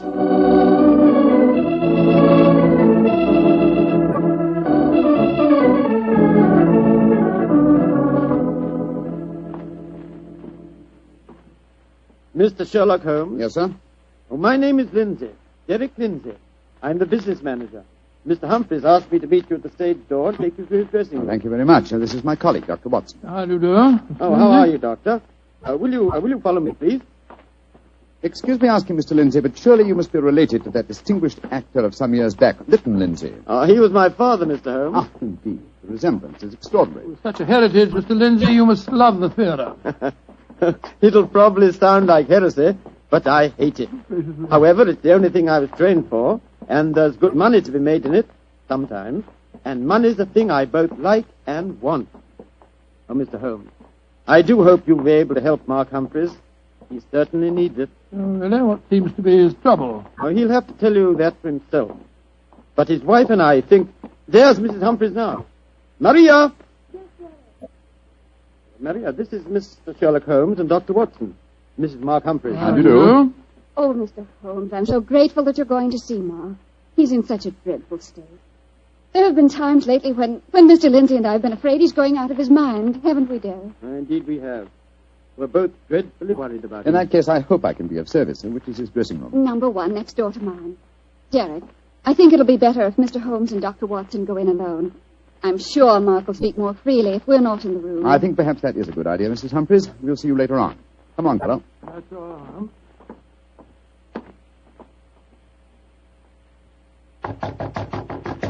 Come in, come in. Dr. Holmes, thank heaven you're here. Close the door. Mr. Humphreys, this is Dr. Watson. Watson, eh? Yes, I know of you, too. How do you do, sir? Sit down, won't you, gentlemen? You're wondering why I asked you to come back and see me, of course. Naturally, sir. Well, I won't beat about the bush and waste your time. I come straight to the point. I'm going mad. Oh, come now. I know. It sounds fantastic, but it's true. I've often heard of actors beginning to live their parts off the stage. They play on it. Well, it's happening to me. I'm turning into another Sweeney Todd. The character I'm portraying on the stage. Are you suggesting, sir, that you're a potential murderer? Yes, I am. What reason do you have for holding that belief? Reason? Listen to this. 3 times in the past week, I've wakened in the morning to find my boots covered with mud and my razor stained with blood. God. You've had no recollection of any untoward events during the night? None. Have you ever been addicted to the unfortunate habit of sleepwalking, sir? Not to my knowledge, Doctor. And if I had been, surely my wife would have told me about it. Your wife? Where do you live, Mr. Humphreys? We have a flat here above the theatre. Above the theatre, eh? And Mr. Humphreys, you say that on 3 separate occasions on wakening in the morning, you found a blood-stained razor and mud-covered boots. Can you show us this proof? No, I can't. I was always so frightened that my wife would see that I cleaned them before she had the opportunity of finding them. It is, sir. They would have been very valuable clues in a case like this. I couldn't risk my wife seeing evidence like that, Doctor. She'd know the truth. But at night times, while she's asleep, some devilish, unconscious urge has overcome me. An urge that causes me to prowl the streets of London. Razor in hand, looking for a victim. Mr. Holmes, you've got to help me. I'm certain that without knowing it, I've been committing murder, and if you don't help me, I'll go on and on. Mr. Humphreys, please. I'll undertake the case. It's a very unique assignment. In effect, I'm being engaged by a possible murderer to prove him guilty.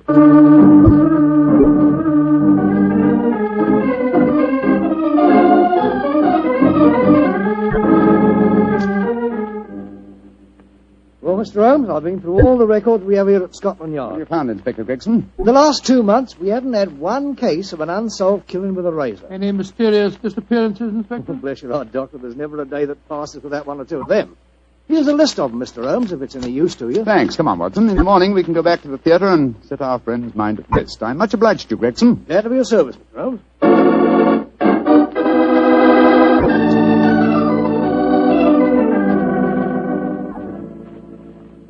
We examined the homicide records at Scotland Yard after leaving you last night, Mr. Humphreys. There have been no unsolved razor murders in London during the past fortnight. And therefore I think you may rest easy on that score, sir. But it proves nothing. Remember that in the play, Sweeney Todd's victims are never found either. Yes, thanks to his singularly horrible ingenuity in disposing of them. But this is real life, Mr. Humphreys. Then how do you account for the bloodied razors and the muddied boots? Well, now, are you sure that they aren't just in your imagination, sir?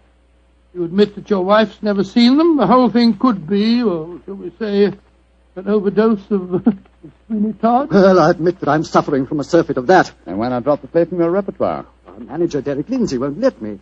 It's our best money-maker. He's always got a keen eye to business. Mr. Holmes, I can see that you still don't believe my story. So I've saved some evidence for you, evidence that I found this morning. Look at these. Now what do you say? Do you still think it's my imagination? Cutter, blood-stained razor, and boots covered with mud. Splendid. At last, some real clues to work on. How can you be so calm, Holmes? It happened again last night. Do you realize that I'm a murderer? I'm a menace to society? For heaven's sake, lock me up before I do some more damage. No, sir. Don't get so excited. Mr. Humphreys, I should like to take these objects back to Baker Street where I can perform some chemical tests. You have no objections, I hope? Objections? Good heavens, no. Excellent. You've told no one of this fresh discovery of yours? No one. Not even Derek Lindsay. Derek Lindsay, that's your manager, isn't it? Yes. The best friend I ever had. Except for his father before him. It was Derek who helped me back on my feet 2 years ago, when I put on that disastrous production of Macbeth. Don't know where I'd be today if it went for him. You lost a great deal of money on that production, sir. Nearly every penny I had. Indeed. By the way, where is your wife, Mr. Humphreys? She's in her dressing room next door. We have a matinee today, you know. I'd like a word with her. Watson, old chap, wait here for me, will you? I won't be a moment. Right, you are, Holmes.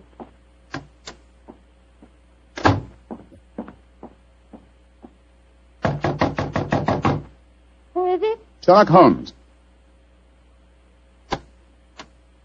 You want to talk to me, Mr. Holmes? For a moment. May I come in, Mrs. Humphreys? Well, couldn't we talk on the stage? It's empty. I should prefer to come into your dressing room, if you don't mind. What I have to say is confidential. Very well, then. Come in. Mr. Holmes, may I introduce Signor Vanelli, our musical director? How do you do, sir? It is a great honor to meet the so great Signor Holmes. I have so admired you. Oh, often I have envied you. Many times I say to myself, Snipsy, Signor Vanelli, if you don't mind, I wish to speak to Mrs. Humphreys alone. Oh, I quite understand. Excuse me, Signor. Adios, Cara Maria.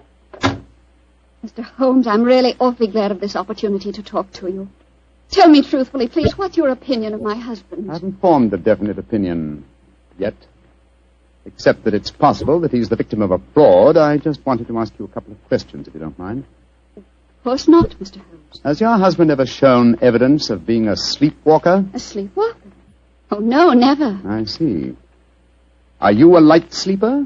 Yes, I am. Exceptionally so. Why? Oh, I'm just curious. You're being very mysterious, Mr. Holmes. Can't you tell even me what's going on? I promised your husband the answer to that question before tonight's performance. I'm afraid I can't tell you any more until then. Oh. And now may I ask a question? Oh, certainly. No, I won't promise to answer it. You said just now that my husband might be the victim of a fraud. What did you mean? Again, I'm afraid that you must wait for the specific answer to that question. However, there's another fraud being practiced on him that I can speak of now. What fraud? The fraud that you are indulging in, Mrs. Humphreys. What do you mean? Of course, this particular fraud is none of my business, but when I almost force my way into your dressing room and find your musical director, a quantity of rice powder on one shoulder and suggestions of rouge on his cheek, it doesn't take a great deal of intelligence to deduce that your husband is being deceived. Get out of here, at once. That's exactly what I propose doing. Good day to you, madam. No doubt I shall see you later on.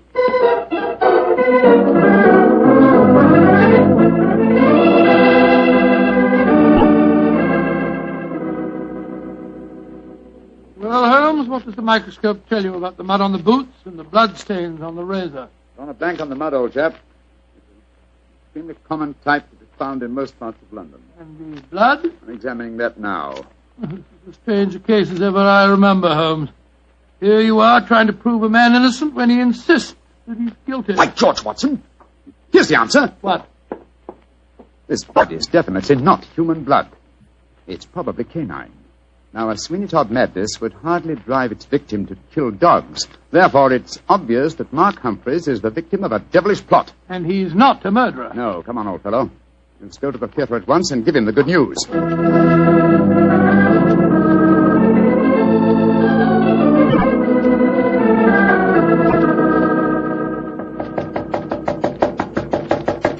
Where doesn't he answer? 3/4 of an hour before the curtain time. He must be in his dressing room. I'll knock again. Come on, Watson, let's go in. Holmes, look. Look, he's slumped over his dressing table. I hope we're not too late. Here, give me a hand with him. We are too late. His throat's been cut. Poor devil. I promised him a solution to his troubles before the night was over. Little did I think that the solution would be death.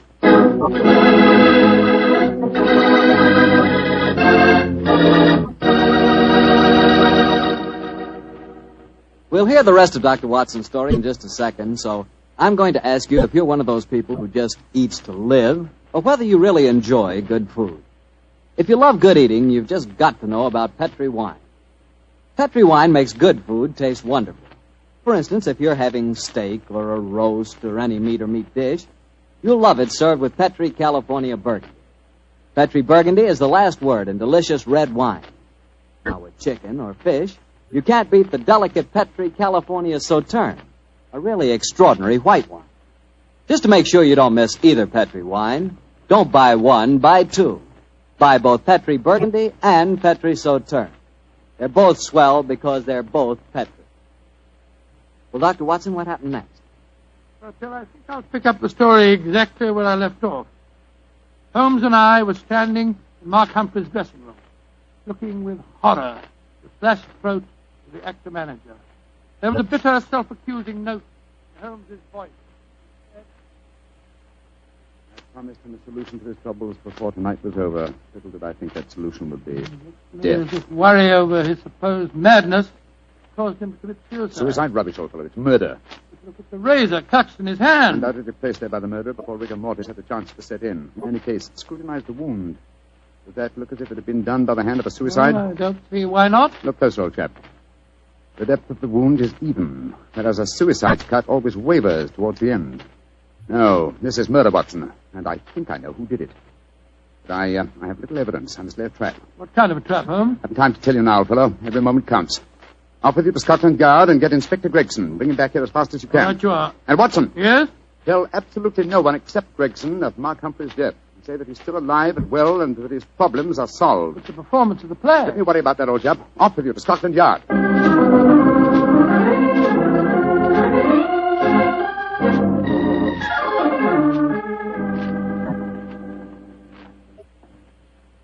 I'm sorry it took so long to find me, Dr. Watson. I was out on another case, you see. No, that's all right, Inspector. The performance, if there is one, must be nearly over by now. Here's the stage door, sir. Yes, here we are. Here, you can't go on the stage. Who says I can't? I'm Inspector Gregson of Scotland Yard. Oh, sorry. Performance is going on. I wonder who the devil's playing Sweeney Todd. Come along, let's stand here in the wind. Quietly. It is only the wind whistling through this cellar. But this is impossible. There's Mark Humphreys on the stage. I saw him with his throat cut. I don't believe in ghosts, Doctor. Great heavens, it's Holmes. Like that. Who's this? It's you, Mrs. Summers. Somebody seems to cut your throat. What a pity. No more real fines. Tell Sweeney Todd who cut your throat, dearie, and he'll cut their throats, too. He'll revenge you while you burn down there in hell, dearie. He'll revenge you.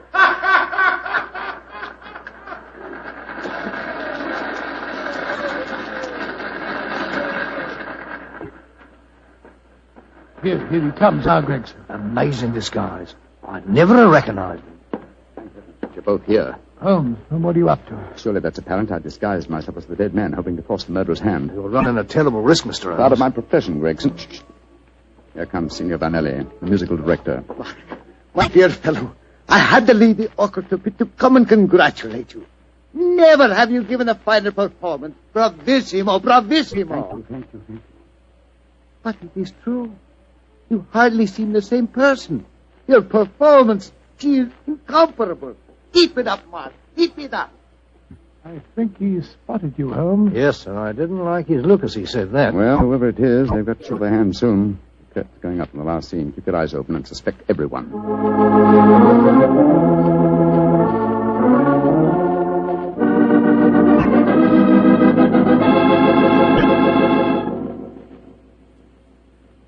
Look, my lord, judge.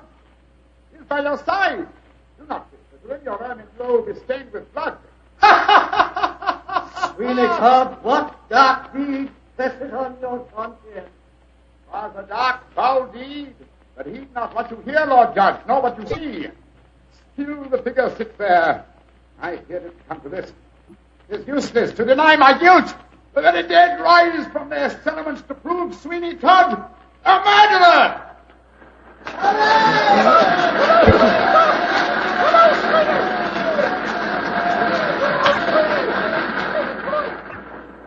By George, what an actor he'd have made, Doctor. Yes, what an actor he is, Gregson. I'll be hanged if I know how he remembers the lines, though, even if he has seen the play half a dozen times. Here he comes now. Bravo, Holmes. You did splendidly. But it didn't work, Watson. It didn't work, confound it. The murderer still hasn't tipped his hand. Have I underestimated him? Looks as if you have, sir. And if you don't mind my saying so, I think you'd have been a lot wiser to let me handle the case as soon as you found his body, instead of going in for all this dressing up stuff. Oh, but of course. Now I see it. Only one person could have killed Mark Humphreys. Who, Holmes? Do as I say, and I'll show you. I'm going to Humphreys' dressing room now, alone. Give me a few moments' start, and then follow me. Out of sight, but within earshot. Dr. Watson, why does Mr. Holmes always have to be so blooming mysterious? Why can't he just say who the murderer is and take us to him? Well, I've been with Mr. Holmes on a great many cases, Gregson, and yet I can't answer that question. Come along. You've got a big enough start now. Let's follow him. I'm very fond of Mr. Holmes, you know, Doctor, and yet there are times when I get so angry with him. He shouldn't risk his life like that. You know Mr. Holmes. He will never change. Well, if he don't, one of these days he's going to wake up and find himself dead. Shh. Shut the door. Someone inside with him. You devil, Listen. Humphreys! How many times do I have to kill you? Great Scott, it's Derek Lindsay, the business manager. Come along, Gregson. No, Lindsay! You succeeded in killing Humphreys, but you won't kill me. Grab his arm. Look out for that razor. Here, you. Let go of me! No, you don't. Very neat, Gregson. Are you all right, Holmes? Perfectly, thanks, old chap, though I'm a little tired. Gregson, my dear fellow, will you take over from here? I think I've had enough melodrama for one day.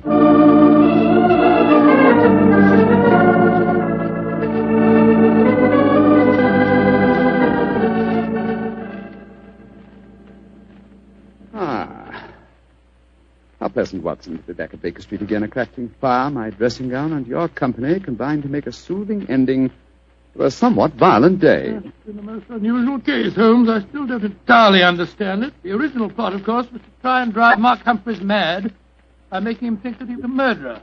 That accounts for the boots and the blood-stained razor. Precisely, my dear fellow. And the killer, having conditioned his victim by this trickery, then murdered him, trying to make it appear a suicide.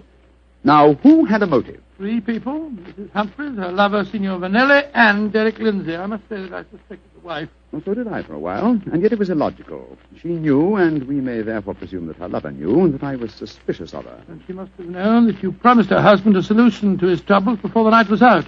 It seems highly improbable that she or Signor Vanelli would have faked his suicide at that point. Quite right, my dear fellow. So I investigated Derek Lindsay's affairs, and I found that what Humphreys had referred to as the kindly act of a friend in helping him back onto his feet was in reality the mortgaging of his entire theatrical effects.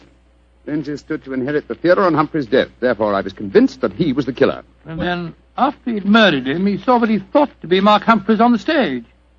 Ah, that's where I was slow and stupid, old chap. I couldn't imagine what motive gave the cold, clear nerve to suppress all reactions when he saw his supposed victim revived on the stage. Only at that moment did I realize. And what was the motive that made him hold his hand? The characteristic that ruled his life, Watson. Avarice. A morbid love of money. You see, if he'd attacked me during the performance, he'd have had to refund the money to the audience. His greed conquered all other passions. It made him wait until the performance was finished before he attempted my life. You know, Holmes, Now that the case is solved, I'll tell you something in confidence. Please do, old fellow. What is At it? the end of the play tonight, I was afraid that you'd made a mistake, that you'd slipped up on the case. Gregson thought so, too. And I, Watson, will tell you something in confidence. Oh, what is it? There were three of us that felt the same way. Well, now you're being modest, no? I assure you I'm not, my dear chap. In fact, in the future, if it should strike you that I'm, well, getting a little overconfident of my powers, or perhaps giving less pains to a case than it deserves, kindly whisper Sweeney Todd in my ear, will you? I shall be infinitely obliged to you.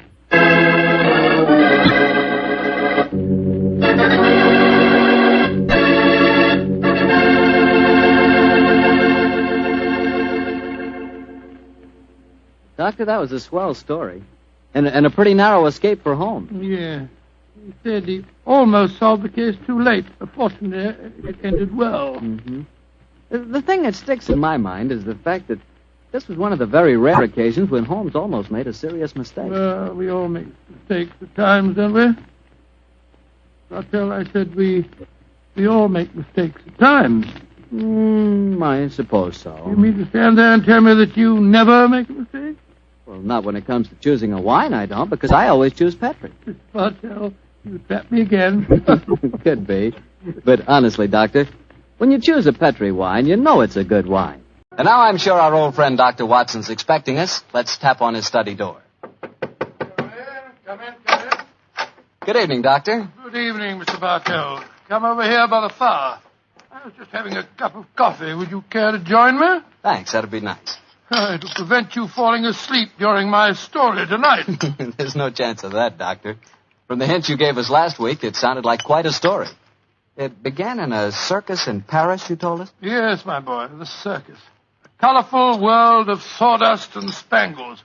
A world, Mr. Bartell, that I may tell you confidentially, always held an irresistible fascination for me when I was a youngster. Me too, Doctor. In fact, when I was 8 years old, I fell desperately in love with a lady bareback rider. A stunning creature who wore pink silk tights with gold sequins on them.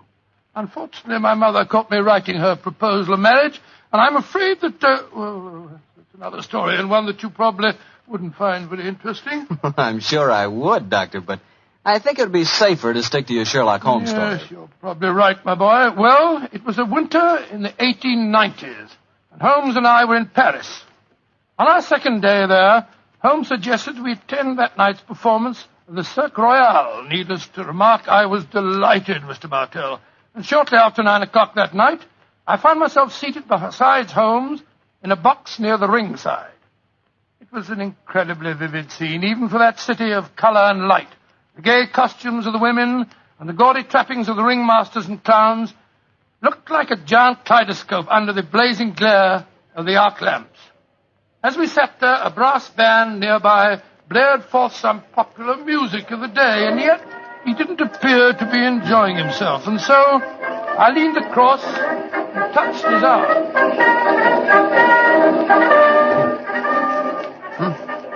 What is it, Watson? Well, you're very quiet, Holmes. Aren't you having a good time? A good time? Oh, I suppose so, old chap. I was just wondering where Mr. Edwards is. Mr. Edwards? Who's he? An extremely distinguished client who was to meet us in this box at 9 o'clock. Client. So this little excursion was on business after all. Yes, I might have known it. Don't worry, old fellow. In your case, I think you'll be able to combine quite a little pleasure with the business. Can't you be a little more explicit, Holmes? Shh. Here comes the ringmaster. Mesdames et messieurs, j'ai l'honneur de vous présenter ce soir la grande vedette du cirque, Mademoiselle Gisèle Girondet, équestrienne incomparable.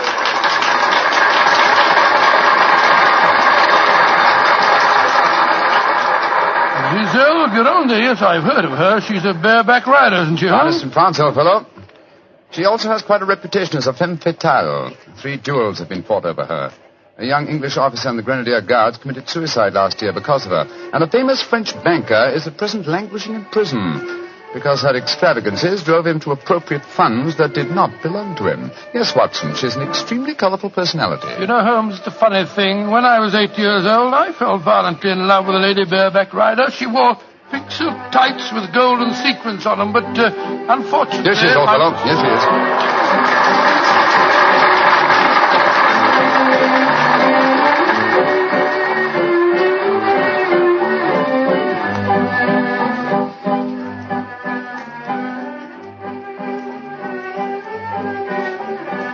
Holmes. She's exquisite. Look at the way she's jumping from the back of one horse to the other. Sheer poetry of motion. The lady appeals to you, Watson. By George, yes, indeed she does. In fact, Holmes, I don't mind telling you that if I weren't a married man and a poor you'd like man... to court the lady, eh? Yes, I should Excellent, indeed. old fellow, excellent. That's the very reason for our attendance at the Well, what in circus. heaven's name are you talking about, Holmes? Ah, there you are. Good evening, Mr. Edwards. Holmes, my dear fellow, how are you? I haven't seen you since that little affair at Windsor Castle when Mother... Excuse me, sir. I am Mr. Mycroft, and this is my friend, Sir William Nigel. Sir William Nigel? Of course. And I am Mr. Edwards. We must respect each other's incognitos, eh? How do you do, Sir William? Well, I'm extremely honored to meet you, Your Royal... Mr. Edwards. How'd you like Gazelle? Isn't she a stunning creature? Yes, indeed she is, sir. The four of us to have supper together after the performance tonight, I understand, Mr. Edwards. Well, unfortunately, I can't be there, Mycroft. There's some stupid affair at the embassy which I have to attend. We must postpone the dinner until tomorrow night. Oh, very well, sir. Come over to my hotel a little early and we can discuss the whole business. Personally, I think a lot of fuss is being made about nothing.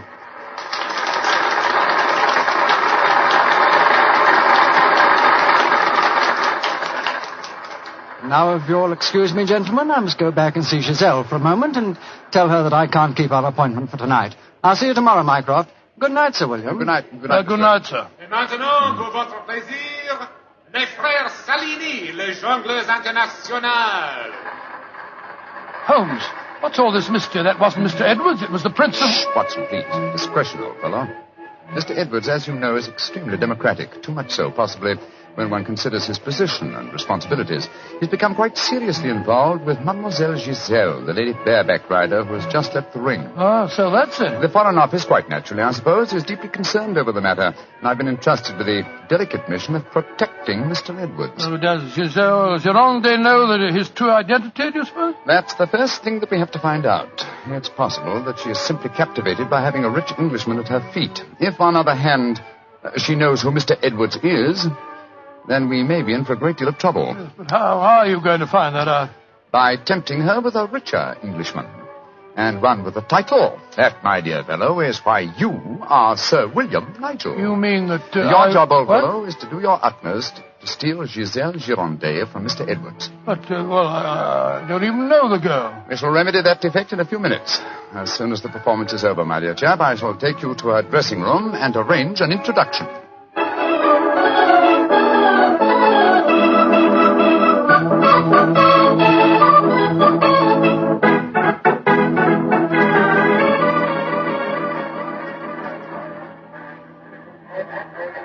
I must say, Holmes, the backstage life at a circus is even more colorful than in the ring. What makes you say that, old fellow? Well, I just saw Pinhead having tea with a bearded lady while a sword swallower was standing behind him practicing his act. Oh, hello. See that man standing talking to the girl in tights? Yeah, attractive, isn't he? The gentleman is Inspector Blarney of the French police, an old friend and a distant relative of mine. Blarney, how are you? Ah, Holmes, mon cher ami, comment ça va? No, Blarney, please. On this occasion, my name is Mycroft, if you don't mind, and this is my friend, Sir William Nigel. How do you do, Inspector? Enchanté, Sir William. Permit me to introduce Mademoiselle Yvette Marat. How you do? How do you do, madame? How do you do? What brings you behind the scenes at the circus, may I ask, mon cher Mycroft? My friend Sir William is most anxious to make the acquaintance of Mademoiselle Gironde. But of course, every man wishes to meet Giselle Gironde. Why not ask Blarney? He will present you to her. Ha! He knows her well. Oh, now, Yvette, chérie, do not begin that all over again. You're in love with her. You've always been in love with her. I wish you were dead. Sometimes I think I could kill her myself. Upon my soul, Inspector, she's a fiery little thing, isn't she? Ah, ça c'est vrai, ça, Sir William. Many times I've told her that Giselle Gironde would never waste her time with a simple police inspector. She prefers a wealthy foreigner. But Yvette ne comprend pas. She does not understand and she does not believe. Mademoiselle Marat was dressed in tights, Blarney. And what does she do in the circus? She walks the tightrope. Oh, She's yes, queen of the high wire. A charming and a talented girl, but a most jealous one. Blarney, my distinguished friend Sir William Nigel is most anxious to meet Giselle Girondet. Will you introduce him? I should prefer not to appear on the matter at this stage. Oh, mais certainement. I will take you to her dressing room. Please come with me, Sir William. Right. I'll see you later, Holmes. I'll be waiting for you, old chap. Good luck. You're a lucky man, Sir William. Giselle has quite a penchant for the Englishmen. And when they are rich and have a title, I am sure she finds them irresistible. You really think so? Oh, but of course. Quel dommage that I'm only a poor policeman. Here we are. Entrez. Giselle, mon chou, permit me to present to you Sir William Nigel. He's a great admirer of yours. Yes, indeed, madam. Sir William Nigel. Come and sit here beside me, Sir William. I shall leave you. Au revoir. Sit closer. There. That is much more cozy, no? It's very nice of you to see me, Mademoiselle Gironde. Oh, don't be so formal, my Englishman. You may call me Giselle, and I shall call you... Let me see, I shall call you... Sir William, not... Willie! I shall call you Willie. You do not mind? Mine, delightful. Quite delightful, my dear. I was hoping perhaps that you care to have a little supper with me tonight, Giselle. So what about some oysters, a cold pheasant, and a bottle or two of Pomeranian Green 072? You get to taste rather well, don't you think? Oh, Willie, I can see you are a perfect host. I don't know about One that. moment, I get my cloak. Well, you know, Giselle, it's a funny thing. What is the funny thing, Willie? When I was 8 years old, I fell violently in love with a lady bareback rider at a circus. History seems to be repeating itself. Here. Alfieri.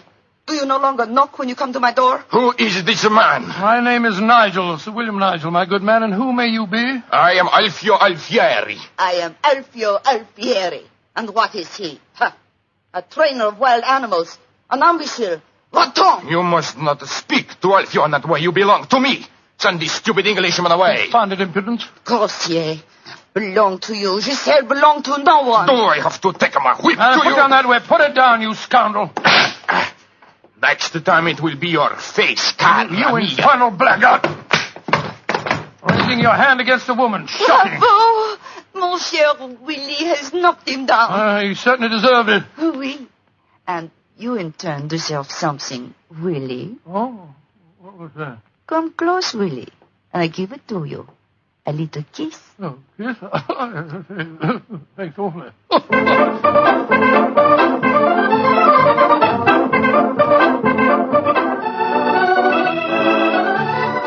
Oh, Willie, you are so strong, so resolute, so brave. Oh, it was nothing, my dear Giselle. Nothing at all. Here, more champagne, Gus. More champagne. Oh, Willie!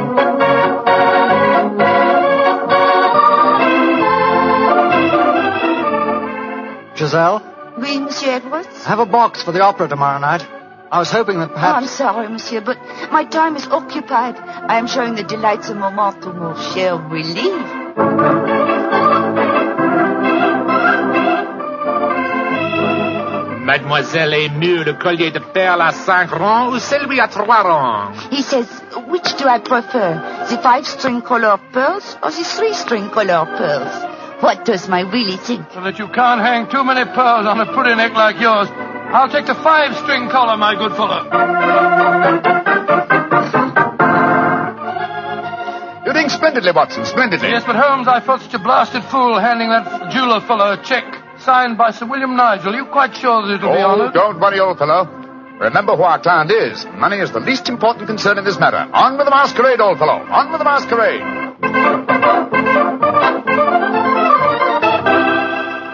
More champagne, garçon.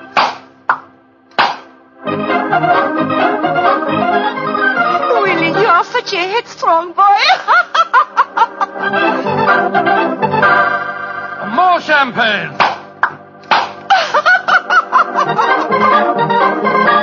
Citadel, you dear little thing. Oh, Willie!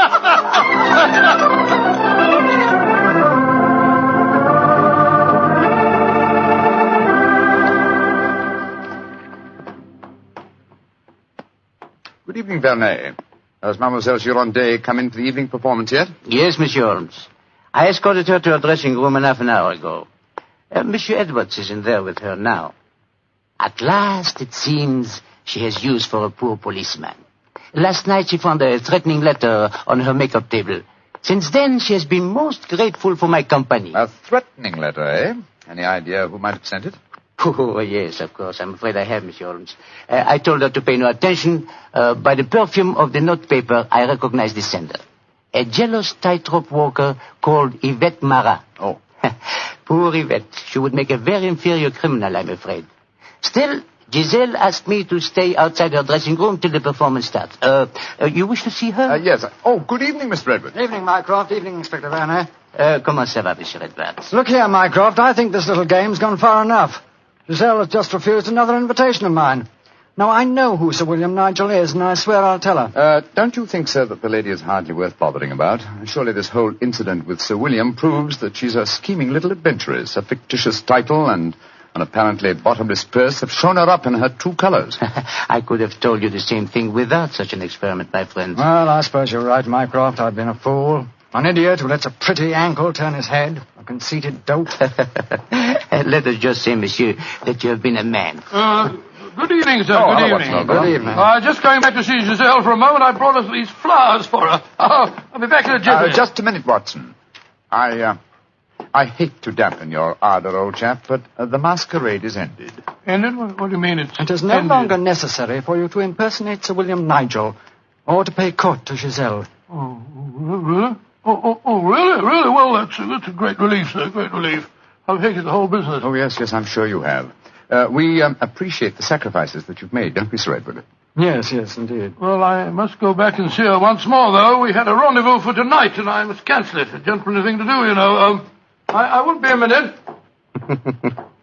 Never have I seen a man more downcast. Obviously, with him, my dear Holmes, business was a pleasure. Alfieri, where are you going? That Englishman. I just saw him go into Giselle's room. To whom are you referring? That man that called himself Sir William Nigel. 2 days ago he struck me. I have to settle with him. No man may strike Alfieri. Do not cause any more trouble, Alfieri. From what I've been told, you thoroughly deserved what happened to you. Here he come now. You, English, you.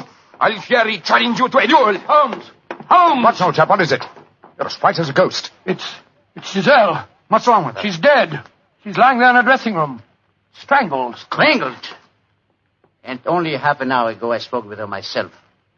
Since then I've been standing in this corridor, guarding her door at her own request. Only 2 men have entered Giselle's dressing room since then. You, Monsieur Edwards, and you, Sir William Nigel. What are you suggesting, Blarney? I am suggesting nothing. I am stating that these 2 gentlemen are under arrest for suspicion of murder.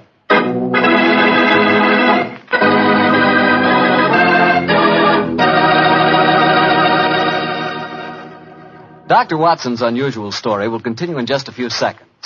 Time I'd like to take to remind you that one wine that seems to be the outstanding favorite among the ladies is Petri California Muscatel.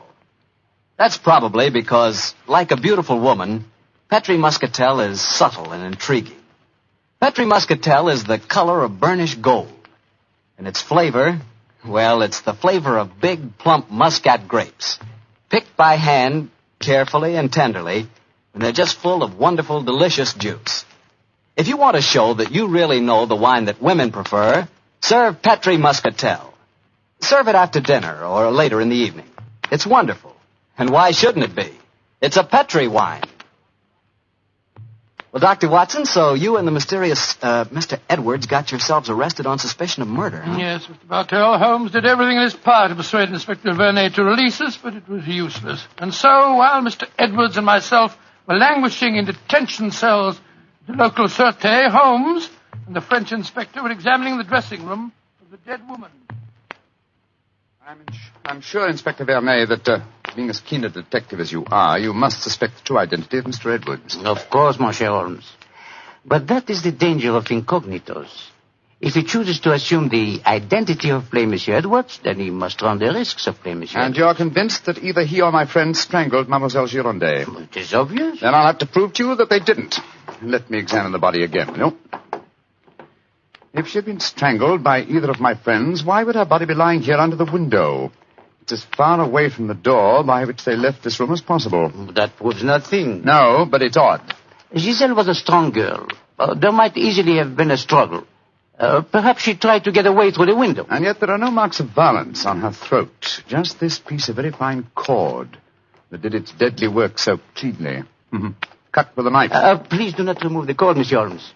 The body has not yet been photographed. Dear me, Vernet, you're making it very hard for me, aren't you? You notice, of course, that the window is open. Yes, but we have examined the snow outside. There were no footprints within 3 yards of the window. The murderer must have entered by the door that I was watching. Yes, it would be hard, even for a professional acrobat to jump in. An acrobat? Vernet, your young friend, Mademoiselle Yvette Marat, is a tightrope walker. Yvette, but... Yes, she certainly had a motive. She'd even sent a threatening letter. I heard her express hatred and jealousy for this dead woman. It's conceivable that she could enter a room by a window without leaving footprints in the snow. Where was she at the time of the murder? I do not know. I was waiting for her in the corridor. Then I suggest that we investigate her alibi at once. And after that, Inspector, I must pay a visit to the Sûreté. I don't want my friends to think that I've deserted them.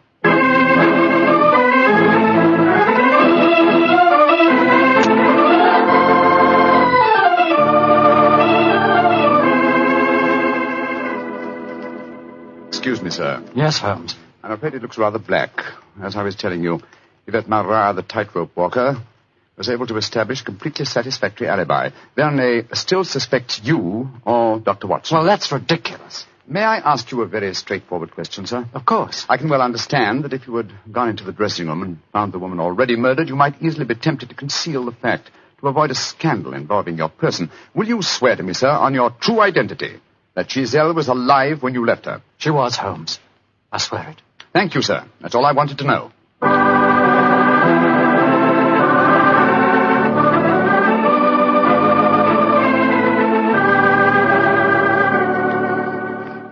Holmes, I'm glad to see you. You know, I've been thinking. All this depends on Vernet's evidence. But supposing he was the murderer. He told us that Gazelle had turned him down, you know. I'd thought of that, but Mr. Edwards swears that Giselle was alive when he left the room. And yet that means that Mr. Edwards... Oh, no, it's unthinkable. Holmes, you're not suggesting.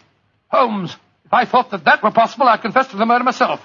My life wouldn't matter if it would save a scandal like that. Great Scott, it would shatter the empire. Dear old Watson, you will not sacrifice yourself. You're as valuable a British institution as the Lion himself. No, my dear fellow. It will never sacrifice you, not while my mind is still capable of... My mind? That's it! Thank you, Watson. You've given me the answer. Holmes, what are you burbling Be about patient, now? old fellow. In half an hour, you'll be out of this cell, and the real murderer will be in it.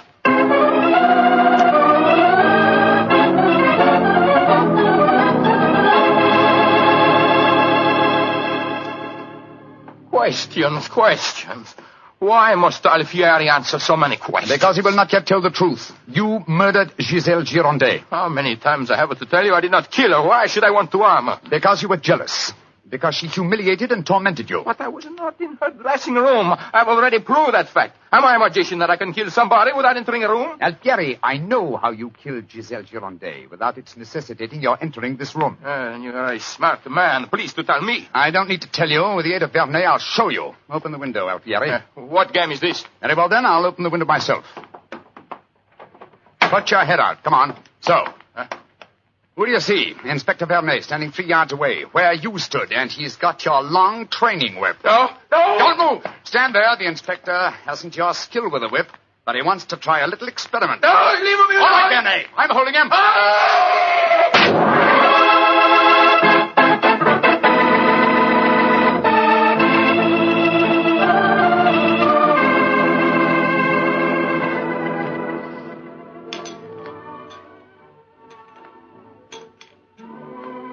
Well, Mr. Edwards, I mean, well, sir, this is a pleasant change from a prison cell, isn't it? It certainly is. Holmes, I can't tell you how grateful I am.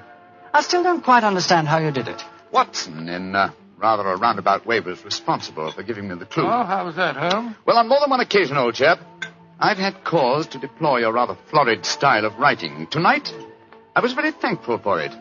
When I began to speak of the capabilities of my mind, Suddenly I remembered a phrase of yours in which you referred to its whip-like rapidity and accuracy. That, of course, made me think of Alfieri, the animal trainer. Exactly how did he kill the poor girl? Well, sir, he stood outside the window, far enough away to leave no incriminating footprints. Called to Giselle, probably persuaded her to lean out, then snapped the whip around her neck, pulling it tight and strangling her. And then I suppose he cut the cord and let the body fall back into the room. Precisely, old fellow. We found a whipstock among his tackle, a whipstock from which the lash had been cut. The stub of lash left matched the cord around the dead girl's throat. Amazing business. And I don't mind telling you, fellas, I'm very thankful to be through with it. Yes, so am I, sir. In fact, I wouldn't be at all surprised if this whole incident cures me of my love of circuses. Oh, I didn't know you had a predilection in that direction, Watson. Oh, yes, sir. Yes, if you don't mind my saying so. When he was 8 years old, he fell in love with a lady bareback rider. Didn't you, Watson? Indeed. What happened? Well, sir, I don't remember her name, but she wore pink silk tights with golden sequins on them. And I wrote her a rather hot-headed letter. Unfortunately, my mother...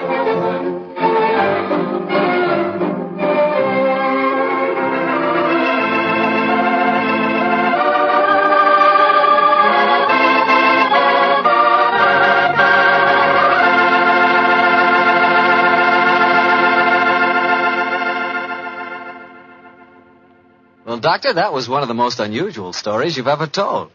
And I might say you played a very prominent part in that case yourself. Oh, I suppose I did at that, Mr. Bartell. Giselle was a beautiful girl.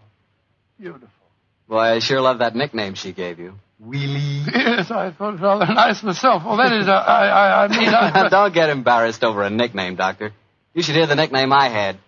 When I went to school, all the girls called me Bottles. Bottles?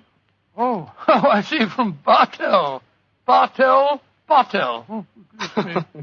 Some nickname, like a prophecy. What do you mean?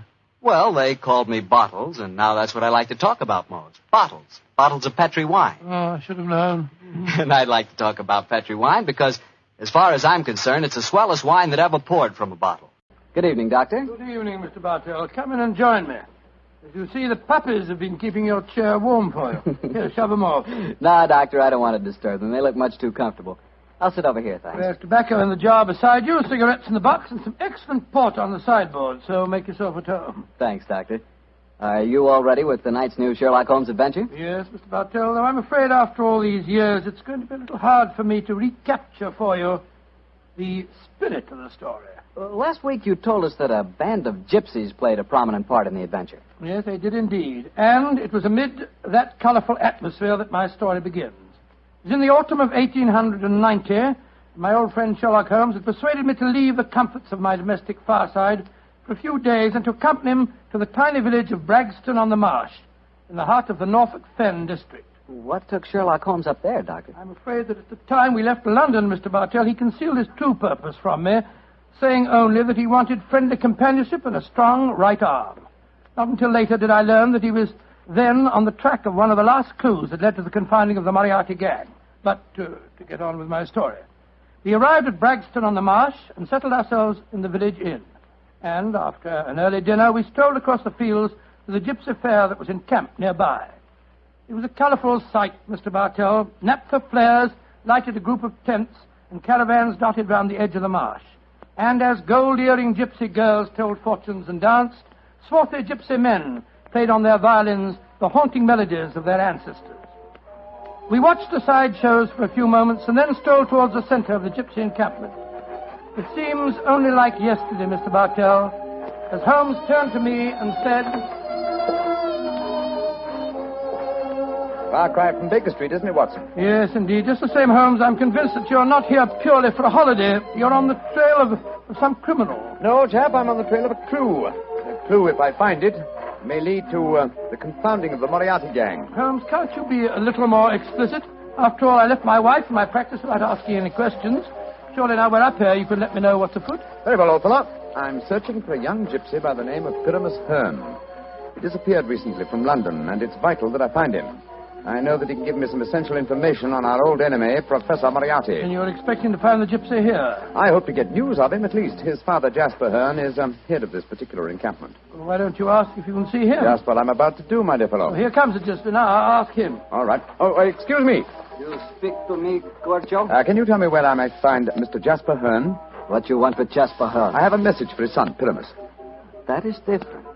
Jasper Hearn stands in the booth yonder. He is the Timberlangro. Timberlangro? He's the gentleman engaged in an interesting exhibition of skill involving 3 thimbles and a pea.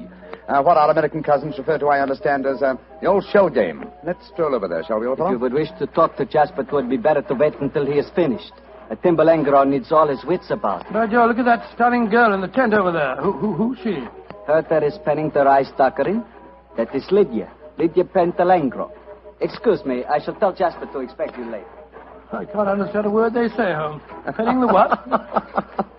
At last, my dear fellow, you can appreciate how I have felt at times. But at least their words are clear, even if the sense is not, to someone who is unfamiliar with the Romany language. I don't know why you keep hinting that I'm hard to understand. No one else ever complains of it. In any case, what does penning the thingamabob mean?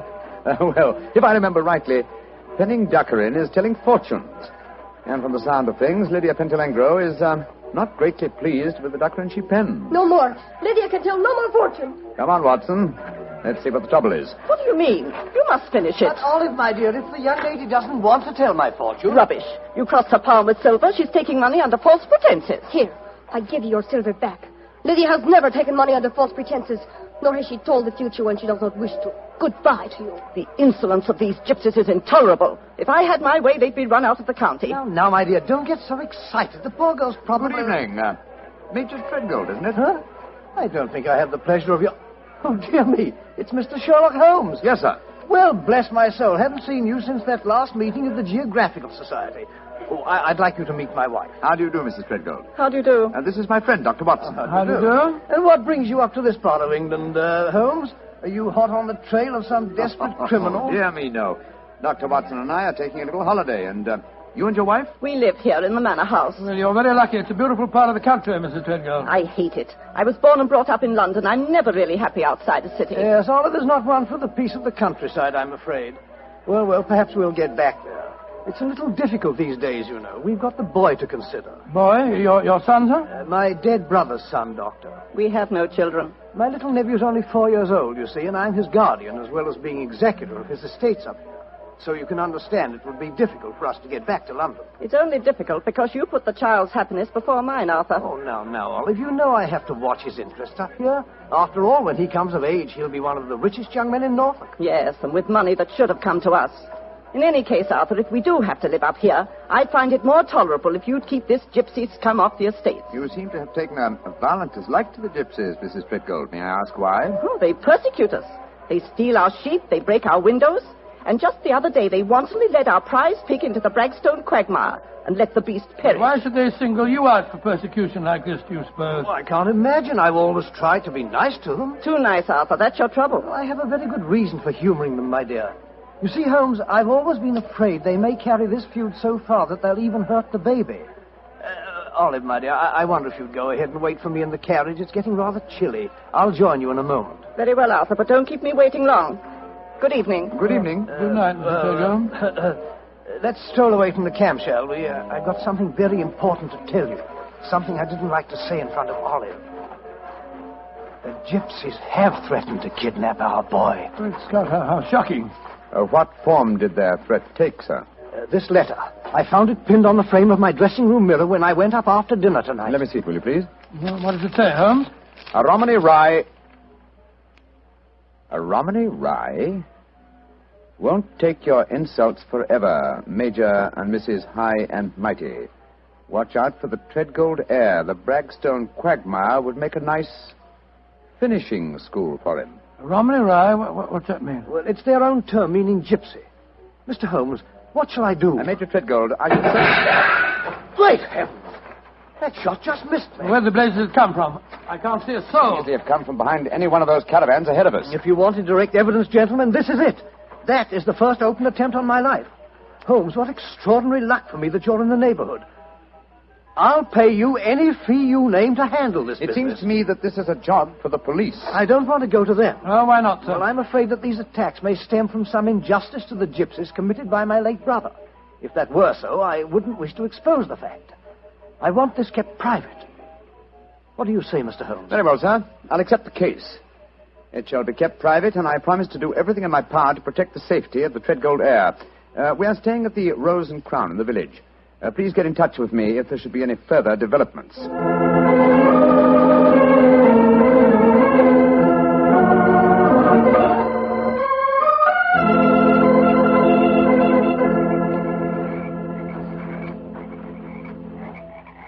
The affair seems to be closed down for the night now, Holmes. They're turning out the naphtha flares. Yes, let's stroll over to Jasper Hearn's caravan, shall we? He should be free now. Well, if he's head of this tribe, he ought to be able to tell you something about this Treadgold business. Yes. Though I shall first ask him about his son, Pyramus, the man I'm looking for. I think the fact that I know his son will inspire confidence. Here we are. This is the caravan. That girl, Lydia Petrolengo, sitting outside. The one that was telling fortunes. Yes. Good evening. Who are you? And what do you want? I wish to speak to Jasper Hearn. He is not here. He's gone to the marshes. When will he be back? I do not know. You bring trouble to Jasper? No, my dear. This is a personal visit. We're not after him for being a thimble engro. Or for penning duckerin. Oh, for a Gorgio, you speak a Romany well, brother. Oh, you are a true Lavengro, master of words. Where did you learn it? From Jasper's son, Pyramus. Oh, you know Pyramus then. A fine boy. Oh, sit down on the grass, my friend. You may wait here for Jasper. He will be back soon. Thank you. Is that your violin lying on the steps, young lady? No, that is Jasper's Bolshom. Jasper's Bolshom, what on earth, sir? That is the Romany word for violin. You play, sir? No, but my friend does. So? Oh, then take it, brother. The stars are bright. The night is warm. Music will be sweet. To a Romany chai, I'm afraid my violin playing will sound rather poor stuff.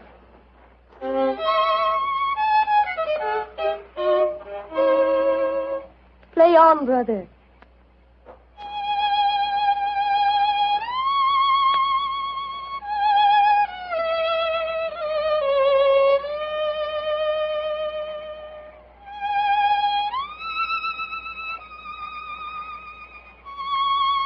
Stop, brother.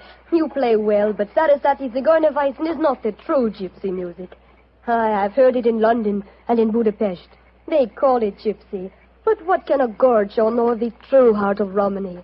Wait here. I will get my own violin. Charming girl, charming. But why does she keep on talking about Gorgios? Is that more of their confounded gibberish? Gorgio, chap, is the term they use for anyone who is not a true gypsy. Now I will play for you the real gypsy airs. Thank you. I should appreciate it very much. But before you begin, I wonder if I might ask you a question. A friend of Pyramus may ask me any question. What is it? I observed you telling fortunes earlier on tonight. You refused to tell a certain gentleman's hand and gave the money back.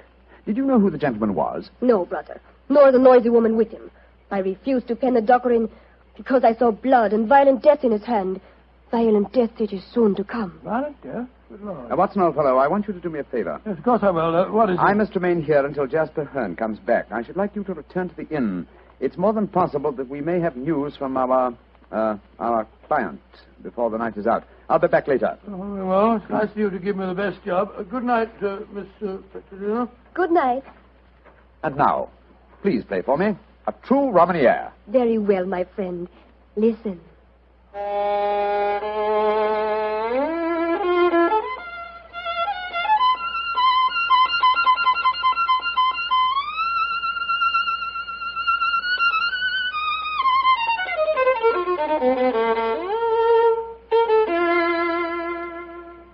Now you must play, brother. I shall make a true Bohemia of you. Come, see if you can follow me.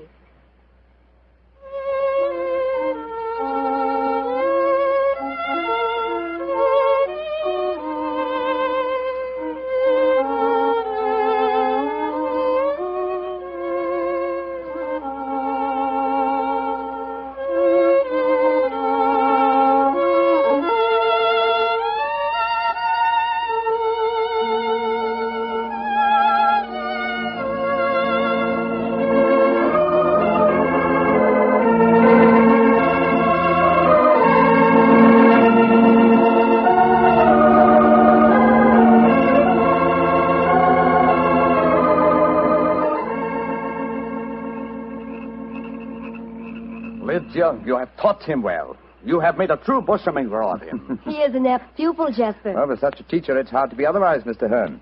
That is, if one has a spark of music in one's soul. Call me Jasper, brother. You have spoken well of my son. You have talked wisely to me of things that I have not understood? Come, we shall drink wine together underneath the stars. I shall get glasses and a flagon. Jasper has taken a great fancy to you, brother. And I to him. He's a fine man.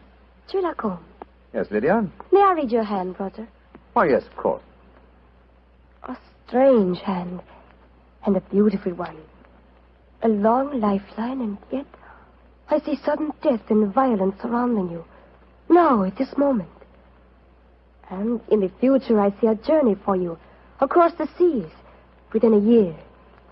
Beware of water that runs in the mountains. Near death will befall you there. More travels, more dangers. Oh, you must be careful, brother. Oh, What is it? our paths are destined to cross but once. We shall not meet after this night. That makes me sad. Oh, but we shall meet again. I shall be here for some days yet. No, it says in your hand that we shall not meet again. And a hand cannot lie. Who is this that comes towards us through the moonlight? It's my friend, Dr. Watson, I think. Yes. Hello, Watson. What's wrong? Wrong. Everything's wrong. Mrs. Treadgold's waiting in a carriage. She wants you to come at once. Indeed, why? The child has been kidnapped. Major Treadgold has gone for the police, and Mrs. Treadgold is threatening to rouse the local inhabitants and come out here and burn this camp to the ground if you don't find the You child. tell Mrs. Treadgold to return home. She can do no good here. But Holmes... Tell her, old chap, that I have the case well in hand. But how can you have? You've been out here all the time playing your violin. Have faith in me, please, old fellow, will you? And deliver the message. Then come back here and join me, and I'll explain everything to you. Very well. I suppose you know what you're up to. Violence and trouble, brother. It is all there in your hand. Well, what must be shall be, and I wouldn't have it otherwise. But for the moment, the sky is starlit, the air is still, and the melody you played haunts me. Let's play it together again, shall we? I should like that. I should like that very much.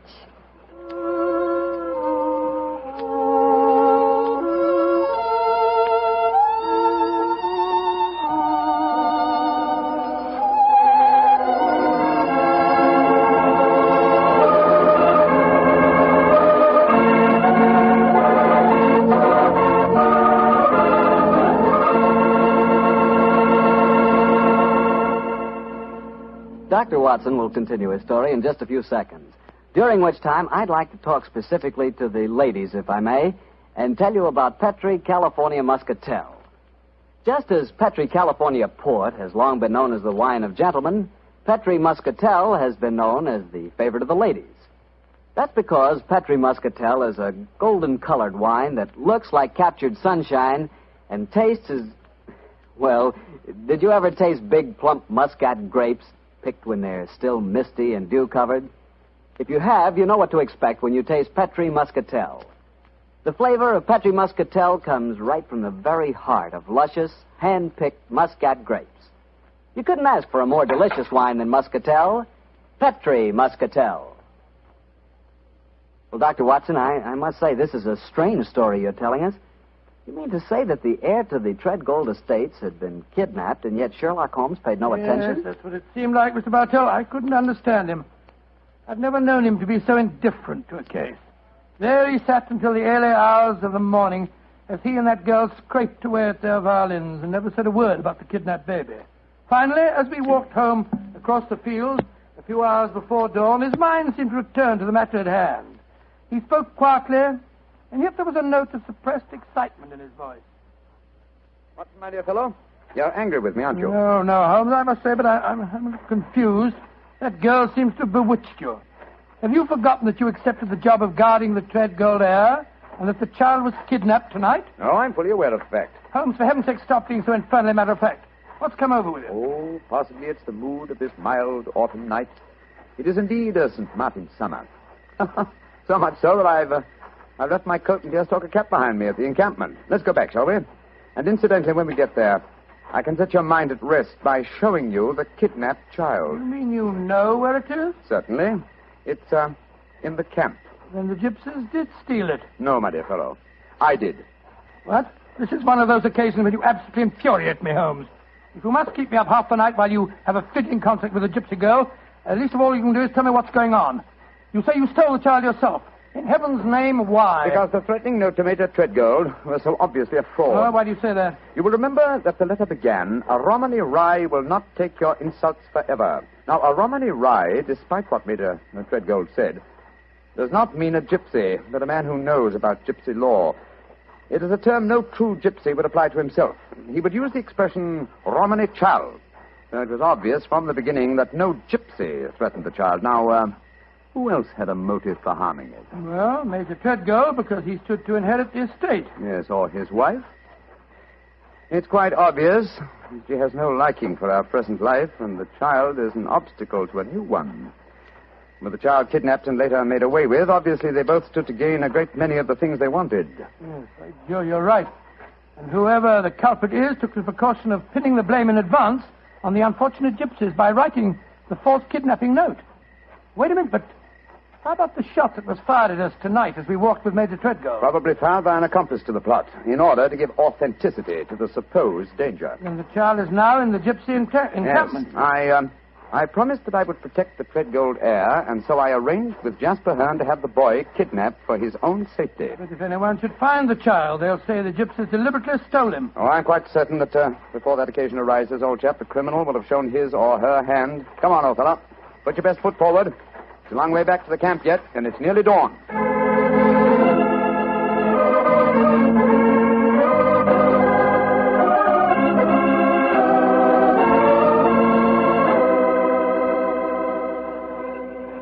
Have come back, brother? You wish to spend the remainder of the night in the encampment? No, thank you, Jasper. I just came back to my cap and coat. It was so warm tonight, and I forgot about them, and I started to walk home without them. I will find them for you. Oh, we found this message for you soon after you had left. It was pinned to the door of the caravan. I do not know how it got there. I will search for your coat and cap. Another message? What does it say, Holmes? Never trust a Romany rye. Uh-huh. The same mistake again, Watson. Your plans have been betrayed. For proof, meet me at the Bragstone quagmire at dawn. It's a trap, Holmes. Obviously. We must spring it with caution. I cannot find your coat or your cap, brother. It has vanished. Vanished? May I speak to Lydia? That is a strange thing, too. Lydia has gone also. She's gone. Tell me, Jasper, did she read this note? Yes, she did. She could not help reading it. Then she, too, realized it was a trap. She went out in my coat and deerstalking hat to keep the appointment for me. Holmes, we must go after her. Jasper, call out the Romany Childs. There's a devil waiting to be caught in the Bragstone quagmire.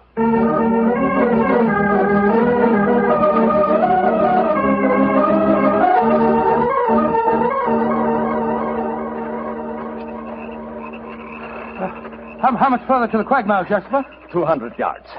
No more. There's Lydia. There she is. And she's dressed in my deerstalking hat and coat, walking into the trap that was set for me. Lydia! Lydia! They got her. Look. She stumbled. She's fallen. I'll go to her, Watson. Jasper, get that devil who staged this fiendish plot. I've a score to settle with him. Do not worry, brother. The score will be settled. Follow me, Doctor. Right you are. I'm right behind you.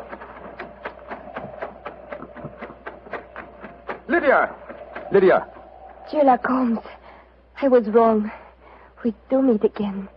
Your hand lied to me. Oh, Lydia. You're wounded. What can I do for you? There is nothing you can do, brother. No one can help me now. There is little pain. There is little time. Please, hold my hand. There. Tell me, Lydia, did you see who fired the shot? Yes. It was the man whose fortune I told today. The man with the noisy wife. Major Treadgold. Jasper and the men will take care of him. There is one thing I wish to tell you, brother. Yes? Our short meeting has brought me happiness. I should like to think I can leave you something so that you will not forget me. I shall always remember you, Lydia. Always. You gave your life for mine. There is one thing of mine that I wish you to have. It will remind you of me. What is it? My violin. It brought us together. I should like you to have it, brother. Lydia. Do not be sad. It is good. My life for yours. You will give help to many people. It is in your hand. Goodbye. Oshemango.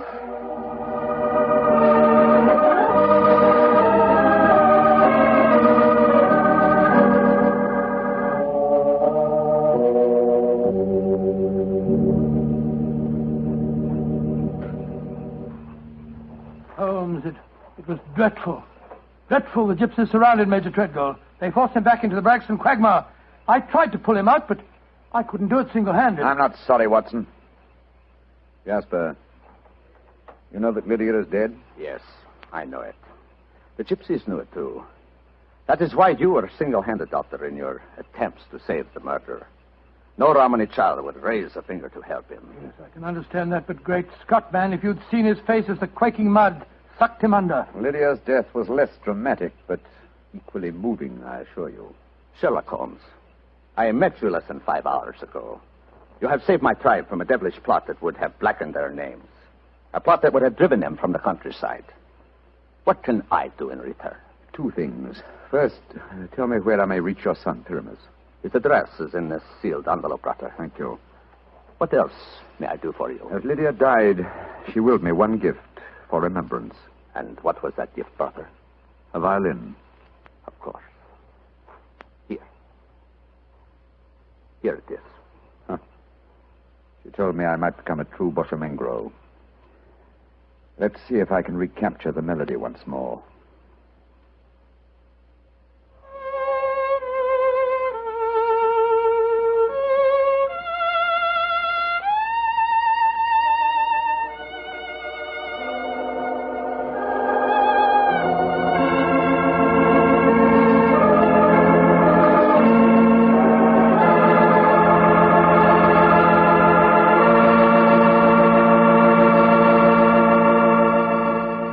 That was a very strange story. A very fascinating one.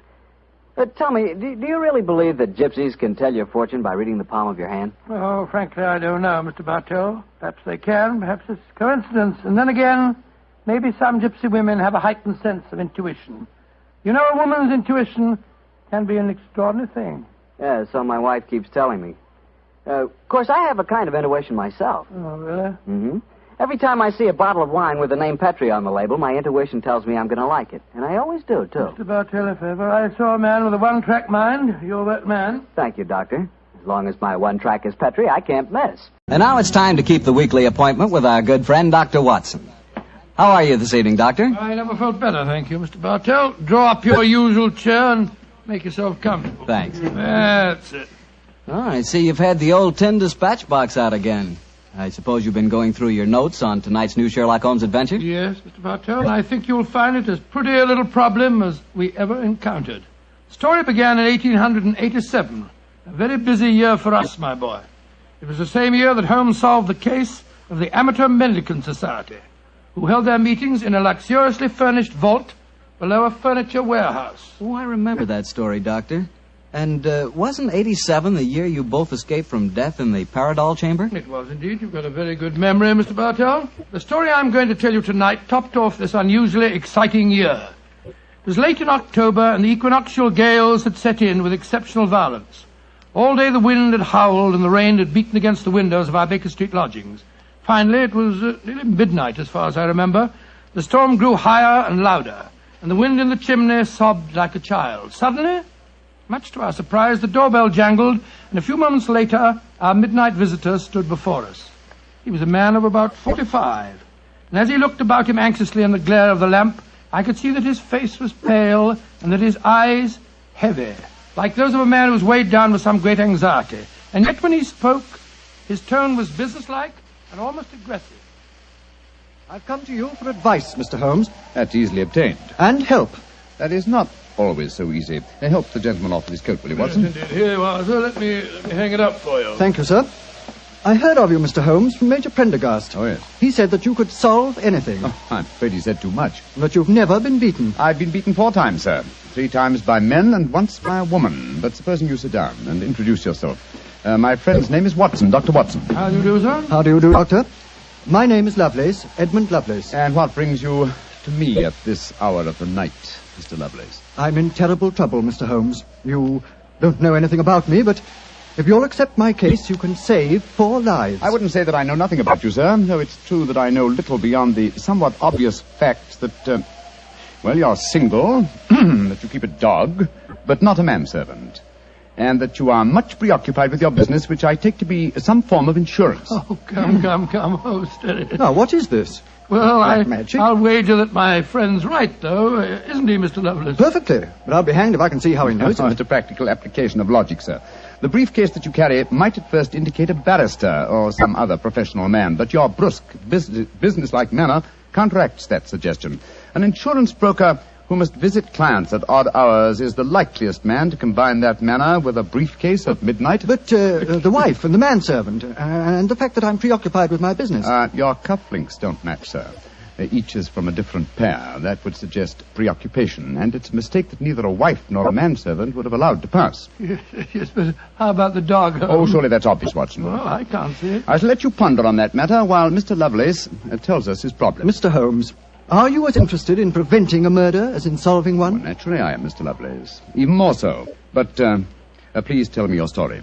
I live with 4 cousins of mine in an old house in Camberwell. My grandfather left the house and a sizable fortune to the 5 of us on condition that we lived together and maintained a family unity. It probably won't surprise you to know that we've grown to get pretty much on each other's nerves. Oh, what happens if one of you dies, Mr. Lovelace? His share is divided among the others, Doctor. Oh, yes. The wonder to me is, sir, that not that a murder may take place, but that it has not happened long ago. Who's responsible for the administration of the estate? My cousin Gerald. He's much older than the rest of us, and he's a thoroughly unpleasant, cantankerous man. Yeah. He gets an extra share in the estate as administrator, and in consequence he doesn't work. We feel, of course, that he lives off us, and we're continually quarrelling with him about it. Sounds like a jolly household, I must say. There's going to be trouble, Mr. Holmes, I know it. Gerald hates us, and he's jealous of our share in the estate. You spoke of preventing murder just now. Yet I can see that you've selected your cousin Gerald as the potential murderer. Am I right? Yes, you are. Mm-hmm. But don't think it's personal prejudice that makes me suspect him. I have good reason for doing so. Oh, what reason? This evening, just before dinner, I helped Gerald off with his topcoat and went to hang it up for him. As I did so, I heard a strange metallic clink in one of his pockets. I slipped my hand inside it and found a hypodermic syringe and a small phial of liquid. I opened the phial and smelled it. Gentlemen, it reeked of bitter almonds. Bitter cyanide, eh? And what did you do? I thought of destroying it, but I realized that would put him on his guard, so I replaced it in his pocket. Of course, I warned the others, and we decided that I'd come to you.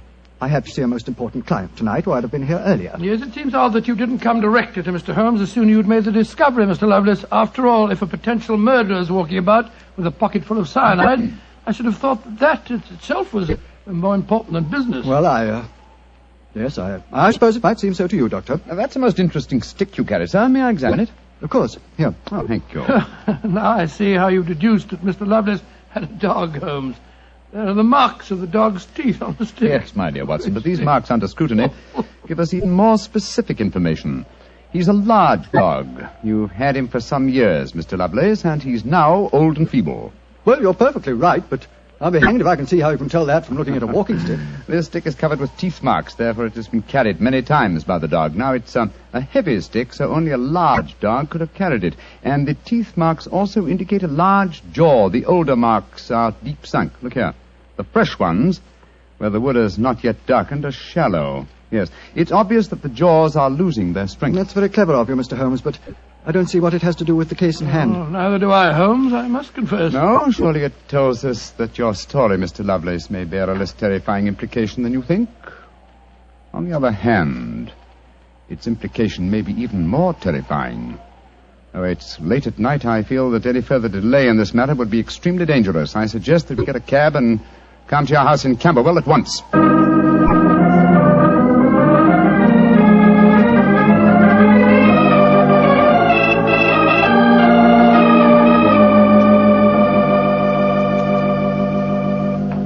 Alice, Randolph, I'm glad you're still up. I was able to persuade Mr. Sherlock Holmes and Dr. Watson to come back with me. Gentlemen, this is my cousin, Alice Harley. How do you do? How do you do, Miss Harley? How do you do? And my cousin, Randolph Lovelace. How do you do? How do you do, sir? How do you do, Mr. Lovelace? I've told him about the whole business, Randolph, so we can all speak perfectly freely. Let's begin by sitting down, shall we? Randolph and I had just finished a little cold supper. We've been to the theatre tonight. Well, Mr. Holmes, I suppose Edmund told you about finding the hypodermic syringe and the cyanide in Gerald's coat pocket. Yes, indeed. May I ask where your cousin Gerald Lovelace is now? We left the house at 7, but I imagine Gerald went upstairs at 8, as usual. Didn't he, Edmund? On the stroke of 8, Alice. He's very fixed in his habits, Mr. Holmes. He goes up to his room every night at 8. There he reads or works on his accounts and eventually goes to bed any time between 10 and 1. Well, he might still be up. I should like to speak to him a little later. In the meanwhile, may I ask you two young people to tell me quite honestly your feelings about your cousin Gerald? And you might as well be frank. I've kept nothing back. All right. Randolph and I hate him. First of all, we're sure he's jealous of our shares in the estate, and then we... Alice and I want to get married, Mr. Holmes, and Gerald won't hear of it. But you're cousins, aren't you? Only second cousins, Dr. Watson. Gerald is dreadfully conventional. He's threatened us that if we do get married, he'll go to court and try to have our shares in the estate annulled. And from the way the will is worded, I wouldn't be surprised if he could do it. So you can see why we have no great love for him, and why we're afraid of him. Well, he sounds an extremely unpleasant person to me. You mentioned there were 5 cousins in the house. 3 of you were here. Mr. Gerald Lovelace is upstairs. Who and where is the 5th cousin? The 5th cousin is my brother, Gilly. He's something of a tragedy, I'm afraid. You see, Gilly's 20, but he never developed mentally beyond the age of 8. He had a bad fall in the hunting field when he was a kid. He's been like this ever since. Oh, I'm sorry to hear that, sir. But he's the dearest, most gentle boy you've ever met. And, incidentally, the one person in this house who doesn't hate Gerald. The poor fellow doesn't understand the conditions of the will, I suppose. No. But if he did, I don't think it'd make any difference. I swear that Gilly loves every living thing, especially Gladstone. Gladstone is the name of his dog. His dog?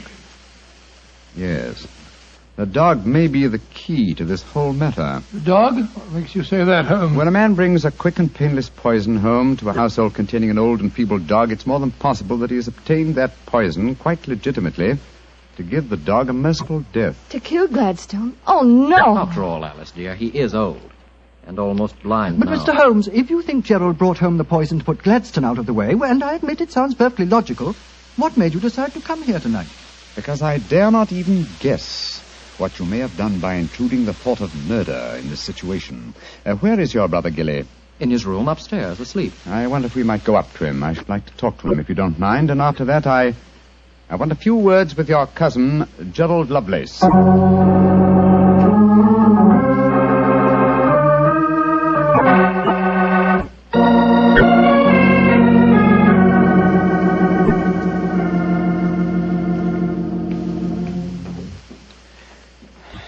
He's asleep, Mr. Holmes. Yes, with a dog in his arm. I'm afraid we'll have to waken him. Gilly? Gilly? It's all right, Gladstone. We're not going to hurt him. Gilly? Who is it? Oh, hello, Alice. Who are these men? They've come to take Gladstone away. No, Gilly, we haven't. Oh, of course not, Gilly. We've just come to admire him. Your brother's been telling us what a fine dog he is. Oh, that's different. Isn't he beautiful? I just had such a wonderful dream about him. Such a wonderful dream. What was it, Gilly? Well, he was all young again. Just a puppy. He was chasing a rabbit across a cliff top. And I was running with him. Oh, Gladstone looked so beautiful. Didn't you, old boy? Of course you did. And you know, the rabbit went down a hole, and Gladstone went down after him. And I went down after Gladstone. And we all had tea with the rabbits. Oh, it was so funny. They all had little green hats on. Hats with feathers. I wanted Gladstone to try one on, but he wouldn't. So sleepy. Come on, Gladstone. Let's go back to the tea party. Poor kid. His world may be a great deal more pleasant than ours, Watson. That's what I'd like to think, Mr. Holmes. Now I'd like to have a few words with your cousin Gerald. His room's at the end of this corridor. I'm afraid Gilly wasn't much help to you, Mr. Holmes. On the contrary, young lady, he told me exactly what I wanted to know. Here we are. This is Gerald's room. There's no light under the door. He must have gone to sleep. And I'm afraid we must waken him, too. Must be a heavy sleeper. But he isn't. He's a remarkably light one. Come on, let's go in. Strike a match, will you, old fellow? Sure. The gas mantle's at the head of his bed, Dr. Watson. Yeah. Well, he's lying on the outside of his bed. He must be... There's blood on the pillow. Great Scott, Holmes. The back of his skull smashed in. He's been murdered. Oh, no! Horrible! Yes, Watson, but not by the blows on his head. Look here on the table by his bed. A hypodermic syringe and a broken file. Yes, a broken file. Reeking of bitter almonds. Poor devil. Well, I won't pretend I liked him. But what a ghastly way to die. All they that take the sword shall perish with the sword. So the scriptures say, Mr. Lovelace. The very suspicion of the killing has brought murder to pass. Well, it's too late to prevent it. Our job now is to find the killer and see that he's brought to justice.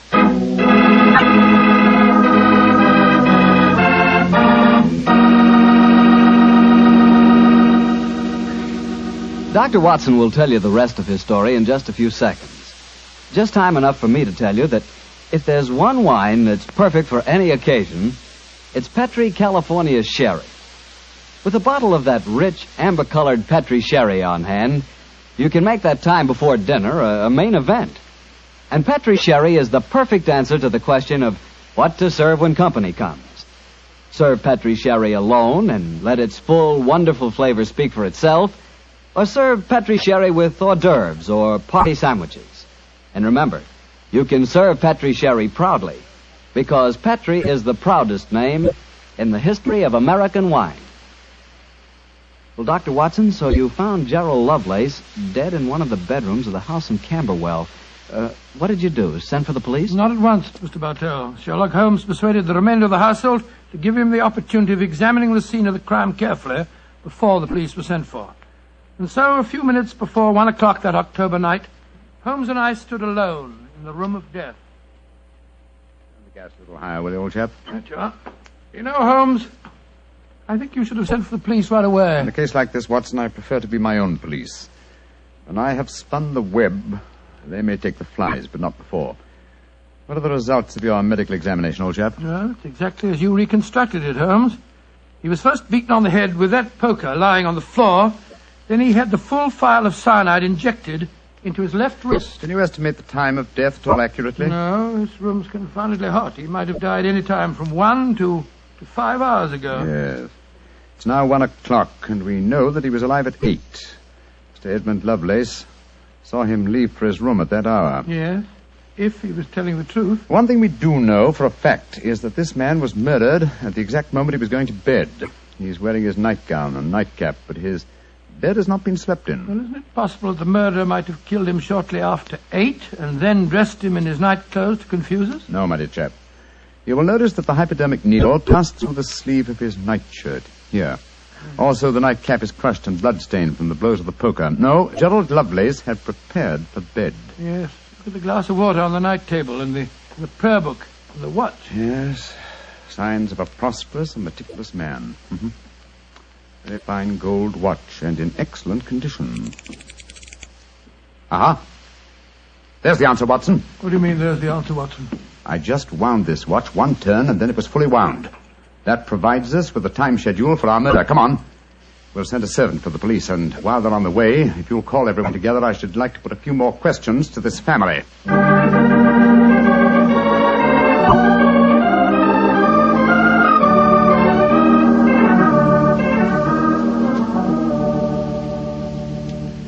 Before the police arrive, I should like to hear your statements again very carefully, if you don't mind.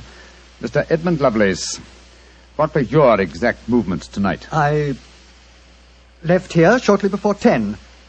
From 10 o'clock until the time I came to Baker Street, I was with my client. His name and address, please. Derek Waterlow, 39 Onslow Square, South Kensington. Thank you. Make a note of these, will you, Watson? All right, you are home. You, Miss Harley, and you, Mr. Randolph Lovelace, went to the theatre together. Can any independent witness testify as to your movements? Well, yes, Mr. Holmes. We went with friends, the Grant Moresbys. They live at the Clarendon Hotel off Charing Cross. What time did you leave this house? Well, it was about 7:45, wasn't it, Alice? Yes. And after the play, we went to the Café Royal for a little refreshment with our friends and then came back here. I see. And what time did you arrive back at this house? Just a few minutes before midnight. I remember the grandfather clock in the hall striking just as we went into the drawing room. And your brother Gilly, sir. I hate to waken him again. Have you any idea of his movements tonight? Well, he never goes out after dark, Mr. Holmes. But I spoke to the cook as we came in tonight. She says that he played cards with her until just after 10 o'clock. He was fast asleep when I looked in on him shortly after midnight. Thank you.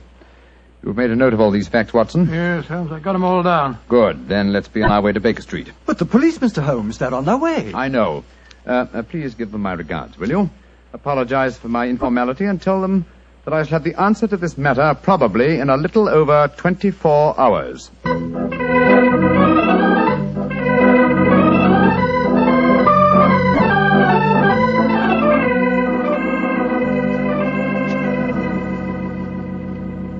Holmes, here it is well after midnight. You haven't done a thing on the Camberwell case. No, but you have, old chap.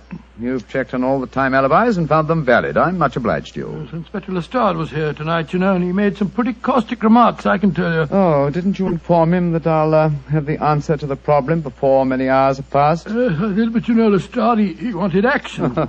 You shall have it. Is the watch still running? Yes, there's another thing. What'll Lestrade say when he finds that you took the dead man's watch? I've no idea. Oh, why did you take it anyway? You sound sleepy, old chap. Yes, I am confoundedly sleepy. Well, why don't you go to bed? What are you going to do? Continue my vigil with my pipe and the watch of a dead man.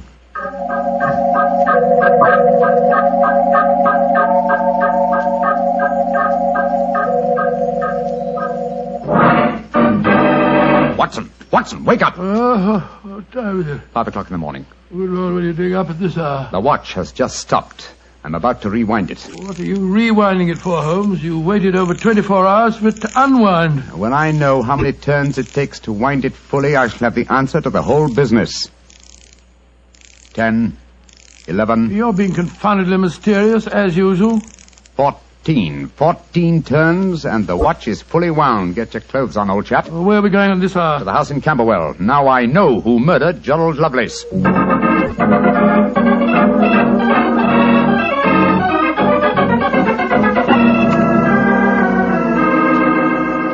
Mr. Edmund Lovelace, I'm glad you let us in. Please take us up to your young cousin's room at once. Gilly? What do you want with him? I'll explain in a moment. Please take us up to him. Oh, of course, but what brings you here at this hour of the morning? Mr. Holmes knows who murdered your cousin. Well, I'm glad to hear it. It's more than the police seem to know. They were here half the night cross-examining us. Here we are. I don't think we'll bother to knock.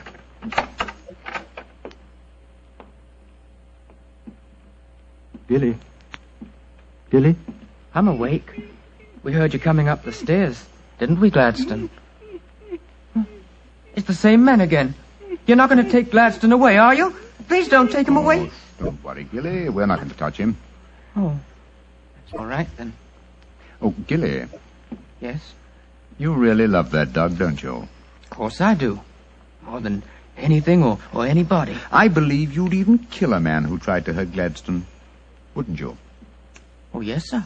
I would. Gilly! No. Great Scott. Gilly, I don't think you'd really kill a man. I don't think you could. Couldn't I, though?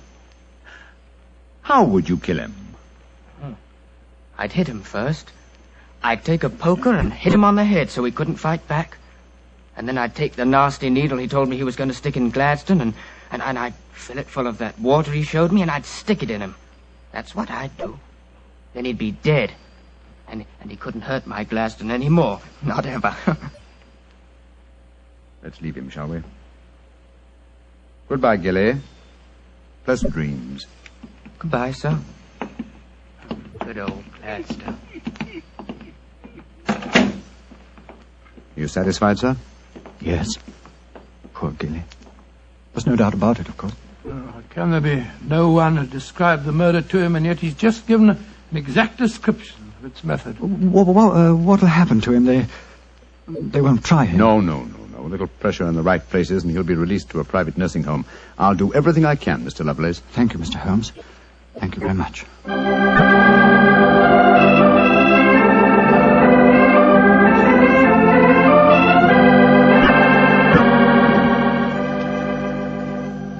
Well, Holmes, now that we're back in Baker Street and the whole depressing case is finished with, perhaps you'll tell me how you knew that Gilly had committed the murder. Well, consider the time schedules, old fellow. You checked the alibis of the other cousins and found them satisfactory. That meant that Alice Harley and Randolph Lovelace could have committed the crime only at midnight. Edmund only before 10.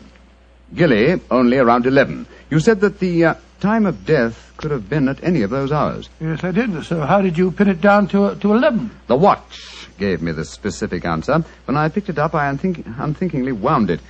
Made one turn and was then fully wound. Now, when does a methodical, precise man like Gerald Lovelace wind his watch? Just as he's going to bed. Exactly, old fellow. So that it was obvious that he was killed precisely one watch stem turn before I wound his watch. Now I'm beginning to see daylight, Holmes.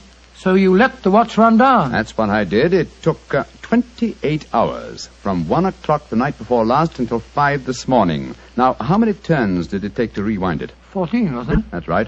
Therefore, one turn of the watch stem equaled 2 hours, proving that Gerald Lovelace had been murdered 2 hours before 1 o'clock at 11 p.m. When Gilly was the only one who could have done it.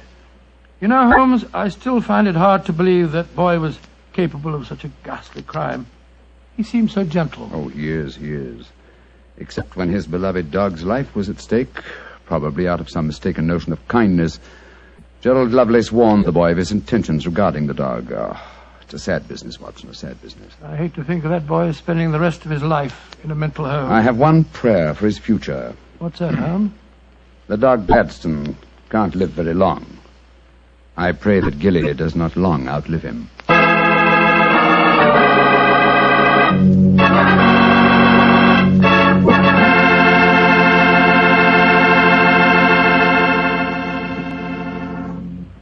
Doctor, that was a remarkable bit of deduction on the part of Mr. Holmes. Yes, extremely clever, wasn't it? Of course, if I may say so, I was of some small help myself. Small help? Why, Doctor, you practically solved the case by yourself. Oh, I wouldn't go as far as saying that. But, Doctor, you did check all the alibis, didn't you? Yes, I checked where each suspect was at various times. Yes, you checked time. And what's more important than time? Well, Why, Doctor, time is even vitally important when it comes to wine. I was wondering how you were going to bring that in. And one thing we do know, Petrie took time to bring you good wine. And now I know our good friend Dr. Watson's expecting us. Let's go in and join him. Come in. Good evening, Doctor. Good evening, Mr. Bartel. Say, how are you feeling, Doctor? All over that attack of flu you had? I'm feeling very much better, thank you, my boy. I'm still a little weak. We old fossils take much longer to get over that sort of thing than you young fellows. Well, you take good care of yourself, Doctor. You've got a lot of friends, you know. Oh, I'm very glad to hear that. Thank you, Mr. Bartel. And now settle yourself down, and I'll get on with tonight's new Sherlock Holmes adventure. Where did it take place? You may not be familiar with the names of Jersey, Guernsey, Alderney, and Sark, but those are the 4 principal islands that make up the group known as the Channel Islands. Oh, yes, Doctor, I have heard of them. Somewhere in the English Channel, aren't they? Between the southern coast of England and the northern coast of France? That's quite right, my boy, though I very much doubt if you ever heard of the tiny island on which this story happened. It was the island of Garth, a minute but self-contained spot with a population of just under 1,000 inhabitants, subsisting, and from what I saw of the island in those days, subsisting very well on its dairy products. Was it under the rule of the British government, Doctor? No, Mr. Bartel, not exactly. You see, the island belonged to a family by the name of Horn. The head of the family, who was known as the Seigneur of Garth, was an independent ruler owing nominal allegiance to the King of England. That allegiance was expressed by one of those traditional ceremonies in which the Seigneur annually presented 1 pound of freshly churned butter to a representative of the British Crown. Times haven't changed much, have they, Doctor? Pound of butter is still worth a king's ransom. But tell me, what were you and the great Sherlock Holmes doing on the island of Garth? Well, I just coming to that, my boy, if you'll give me a minute. It was in the summer of 1896 when, to my utter amazement, Holmes informed me that we were going to the island of Garth as the official representatives of the British Crown to accept the annual presentation of butter. At the time, I must confess, I couldn't see why Holmes wanted to accept such a ridiculous mission. It was only as we approached the island in a small fishing boat that he told me a great deal more was at stake than a pound of butter. Unfortunately, Mr. Bartel, I'm not much of a sailor, and as the wind was blowing hard and the sea racing, I'm afraid I wasn't a very intelligent companion.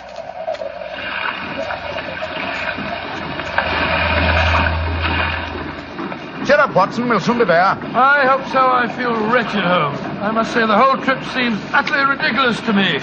plunging and bobbing about in a little boat in a raging torrent just because somebody wants to give somebody else a pound of butter. Dear old Watson, you don't really think our mission is so innocuous, do you? Then why are we going to the island of Garth? We're going to the island of Garth at the express wish of its present ruler, Martha Horn. Martha Horn? I never heard of her. She's an extremely spirited old lady. And the only woman who dared tell a certain resident of Windsor Castle that she looked devilishly dowdy for an empress. Great Scott, you mean that I mean, Watson, that Martha Horn's behests are not lightly disregarded. Obviously, she wishes to see me urgently. Also, my brother Mycroft put pressure on me. He reminded me that a visit to Garth might be closely allied to this emerald tie pin I wear. Of course, you recall the origin of this pin. Well, naturally. That lady at Windsor Castle gave it to you after our little trouble last year over those stolen plans for the Bruce Partington submarine. Exactly, my dear fellow. But remember that the spy Oberstein had put those plans up for auction in all the naval centers of Europe. Some hint of their nature must have leaked out. It's even possible that other powers may be able by now to duplicate the pride of our submarine fleet. And whoever controls the channel, Watson, controls England. Well, they're dropping anchor, and yet we're still a quarter of a mile out from the island. Well, why do you think they're doing that? Here comes the skipper. He'll tell us. Here is as close to the island as we may approach, monsieur. We have already sent signals. A smaller boat is putting out for you. It will be here in a little while. Thank you. A smaller boat? Good Lord. Holmes, you were hinting at the naval significance of the island of Garth. Yes, old chap, I was. Well, what good would it be as a port if even a small boat like this can only come within half a mile of it? For a surface vessel, no. But we were speaking of submarines. Garth, I learned from the encyclopedia, boasts a magnificent interior cavern accessible only through underwater channels. Great Scott, an ideal natural harbor and dry dock for a submarine fleet. Precisely. And on the control of the island of Garth, Watson, may well rest the fate of the British Isles. Now, old chap, perhaps you see why Mycroft was so anxious for us to collect a pound of butter.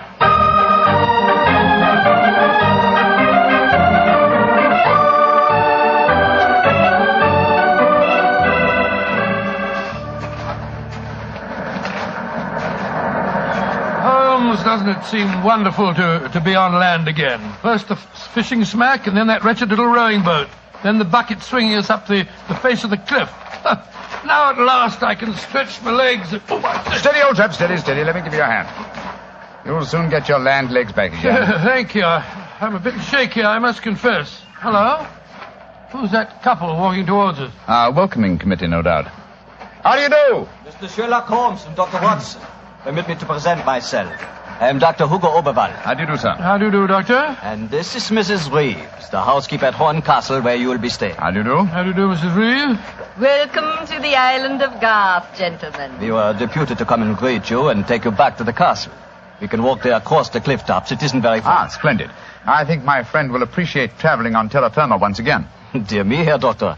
You are not a good sailor, perhaps? No, perhaps about it, sir. I had a miserable crossing. I am sorry to hear it. I trust your short stay at the castle will be some recompense for the journey. The formal presentation of the butter will take place tonight. There will be no reason why you gentlemen cannot return to the mainland tomorrow. Oh, thank you, Mrs. Reeves, but it's more than likely that we shall stay on for a few days. Oh, it will be quite unnecessary.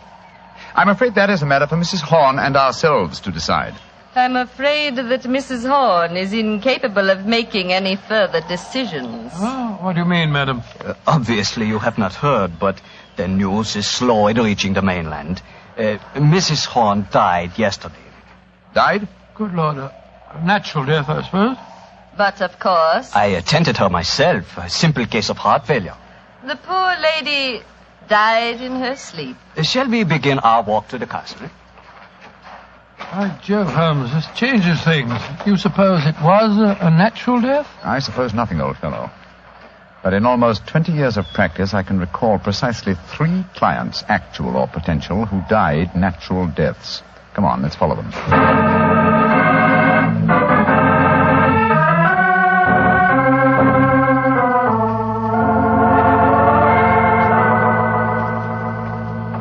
Mr. Sherlock Holmes, Dr. Watson, this is Mr. Christopher Horn, grandson of Mrs. Horn and the new ruler of Garth. How do you do? Hello. How do you do, sir? Very nice of you fellows to come over here. Too bad you had to arrive just as the poor old gal kicked the bucket, though. Allow me to offer my condolences on your grandmother's death, sir. Yes, indeed, Mr. Horn. Thank you. It was a ghastly business. I found her, you know. Christopher. Frightful sight. There was an awful silly grin on the old dear's face, and... Don't you think it would be more to the point if you were to explain the ceremony in connection with tonight's presentation? You're right, Reeve. Reeve is a terrible tyrant, but she is efficient. Don't know what I'd do without her. Always ran everything for poor old Granny. Why, when the old girl was ill, she... Christopher, I gave you a schedule of the ceremonies this morning. What did you do with it? Dash it, Reeve, I don't know. Must have lost it. And I have my own copy in the study. I swear I don't know what I'd do without you. Excuse us a moment, gentlemen. I'll be back in a jiffy. Holmes, what in thunder's going on here? That boy's completely under the thumb of Mrs. Reeves. He was trying to tell us something, but that frightful woman kept changing the subject. He spoke of an awful, silly grin on the dead woman's face. Didn't that suggest something to you? By Jove, that's one of the characteristic symptoms of strychnine poisoning. Exactly, old fellow. And perhaps he was going on to mention the equally characteristic arching of the body. We've got to get Mr. Horn to ourselves for a little while, and you've got to examine the body of the dead woman. And it's going to be difficult. Is that a balcony outside the window? Yes, it is. Come along. Let's see what it leads to.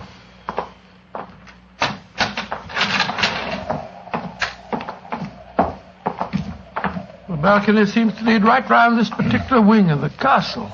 Must have served as a lookout in the olden days. I wish the balcony were a little wider. Must be a sheer drop of a couple of 100 feet down to the rocks below. Yeah. Hello. These must be the windows of the room adjoining the one we just came out of. Let's go a little closer, shall we? We may be able to find out something. Can you see anything? Yes. They're in there. Mrs. Reeves and the boy. She's leaving the room. Now's our opportunity. I'll tap on the window.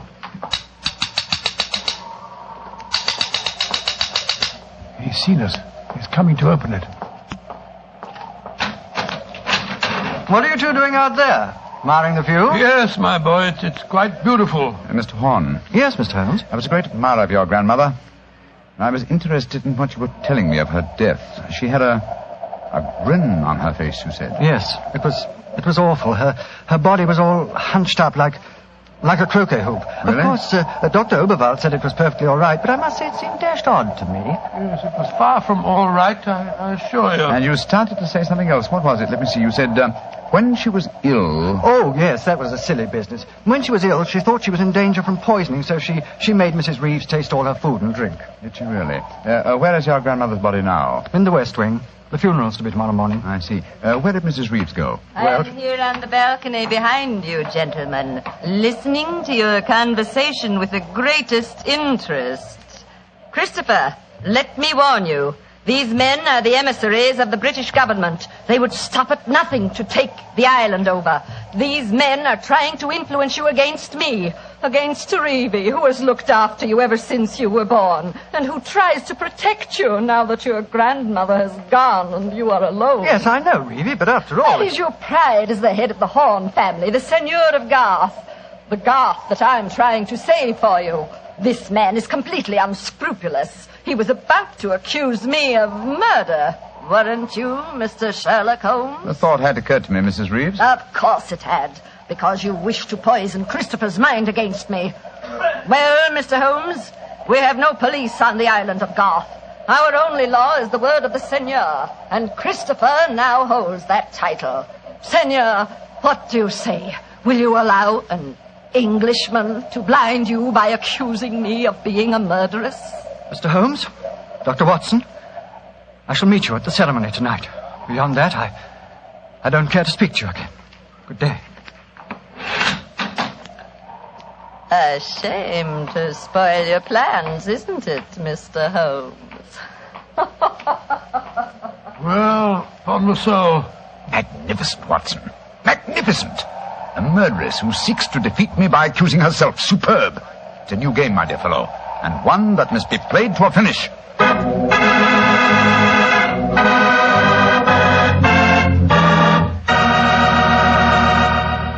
We'll hear the rest of Dr. Watson's story in just a second, so I'm just going to remind you that right now is one time you'd really enjoy a glass of Petri California Port. You couldn't ask for a more delicious wine. Petri Port, with its deep, rich red color and its heart-of-the-grape flavor, as one of America's all-time favorite wines. Petri Port is wonderful after dinner and perfect to serve when company comes. Try it.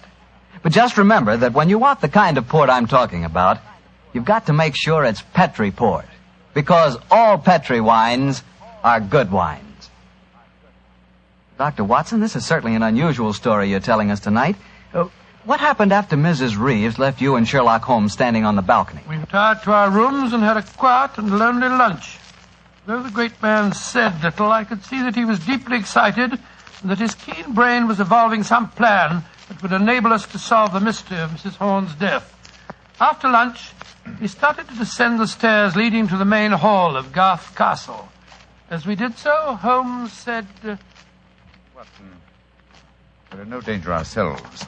Mrs. Reeves knows that we're here as emissaries of the British government. Yes, and if we didn't return with the butter within a few days, there'd be a British dreadnought here looking for us. However, I am in danger of one of my worst defeats. My professional pride is piqued.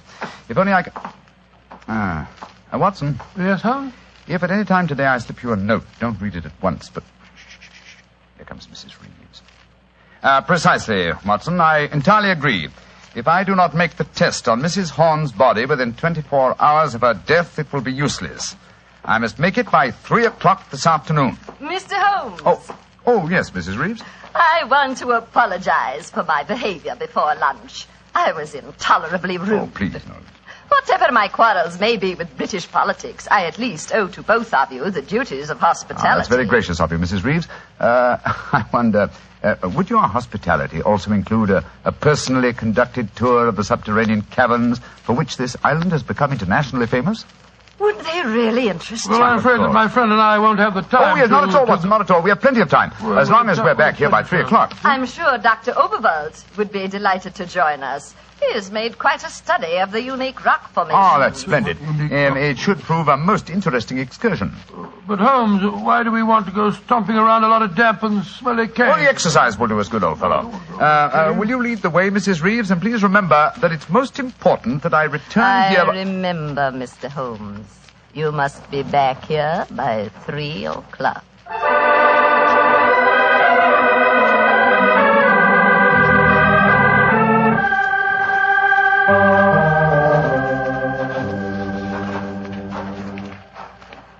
A little further, Mr. Holmes, and we shall reach the giant cavern. Most interesting. Watson and Dr. Oberwald seem to have lagged behind us somewhat. They will be here in a moment. There. This is the giant cavern. Magnificent. Truly a miracle of nature. It's a natural submarine dry dock hewn out of the rocks. Yes, Mr. Holmes. And in the olden days, only the smugglers who inhabited this island knew the entrance that leads to this cave. The first seigneur of Garth found a cache of untold wealth hidden here. Really? Silks, jewels. There are still the remains of some of the finest Calvados brandy stored among these rocks. Indeed. An incomparable drink. Would you care for some? It is our custom whenever visitors honor us with their presence to offer them a glass. I should be delighted. There is a natural shelf here in the rocks. Perfect hiding place. Here you are, Mr. Holmes. And here is a glass. This is a rare privilege. I imagine that very few people have been offered it. Only our most distinguished visitors, I assure you. This cavern is completely inaccessible from the outer sea, I presume? Completely. Unless, of course, ships could swim under the sea. Which, as you know as well as I, they can, Mrs. Reeves, even outside the imaginings of Jules Verne. Indeed. Would you care to explore a little deeper? The others will be with us soon.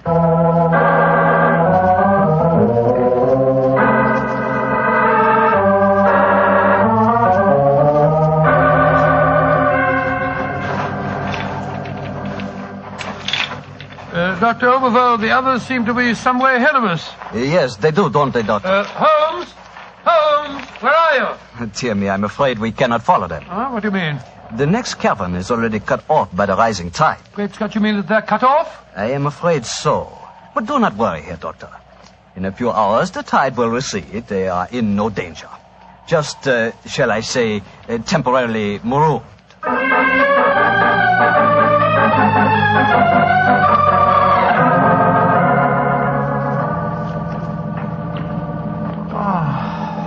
can't understand it. I'm getting confoundedly sleepy. I'm so sorry. I'm afraid that we stayed here longer than I intended. I fear that we are cut off by the tides. Cut off? For the tides? We're in no danger. In a few hours, we shall be able to return. But I'm afraid I cannot get you back at 3 o'clock, which was the time I promised. But it's vital. Absolutely vital that I can get back. I'm so sleepy. But please, keep talking. I must keep awake.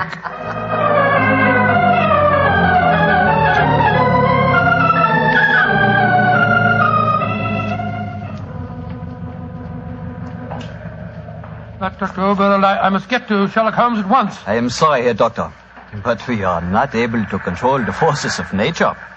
We cannot force the water to recede.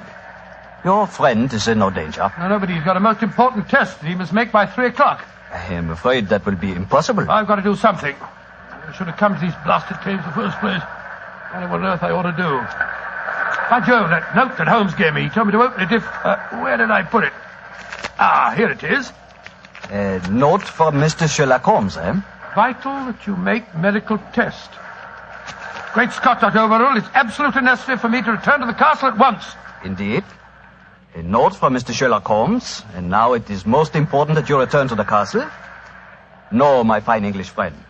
I am afraid I cannot allow you to. Oh, I don't know how you propose to stop me, sir. You see this revolver? And do you see this stick? I warn you, Herr Doctor. Oh, no, you don't. I'm sorry you can't hear me, Dr. Overville, but when Sherlock Holmes gives me orders, I carry them out.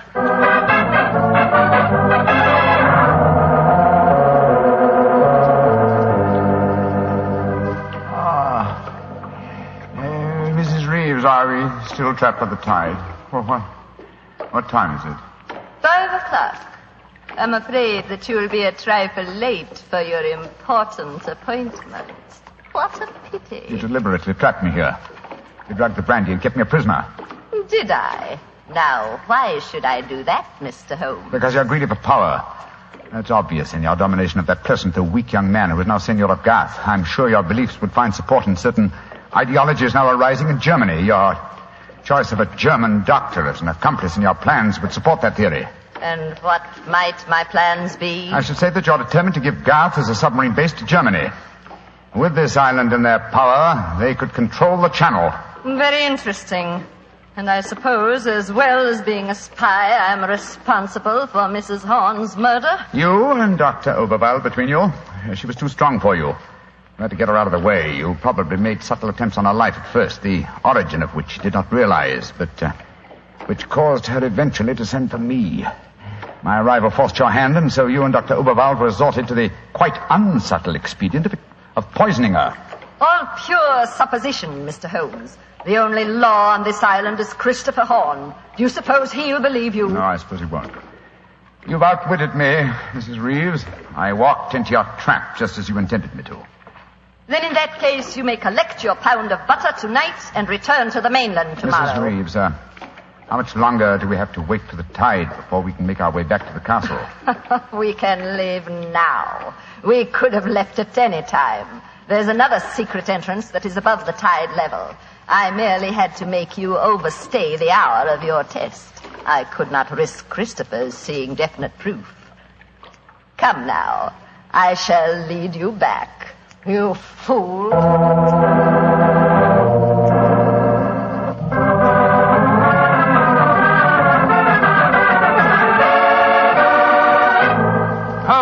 Holmes, where have you been all this time? Mind that, Watson. Did you open the note? Yes. And followed my instructions? Yes, it was, as you suspected. Thank heaven, old chap. Then now we can hoist her with her own petard. Shh. Here she comes. I'm glad to see, gentlemen, that you have assembled here in the Seigneur's room. The ceremony of presenting the butter traditionally takes place here. As soon as Christopher arrives, we will explain our customs in this matter. Dr. Watson, I trust that Herr Oberwald proved an interesting companion on your excursion this afternoon. Yes, indeed, most interesting. We had a discussion of the relative merits of the walking stick versus the revolver. I think I was able to make my argument fairly convincing. Where is Dr. Oberwald now? I imagine he's lying down. He had all the symptoms of impending headache when I saw him last.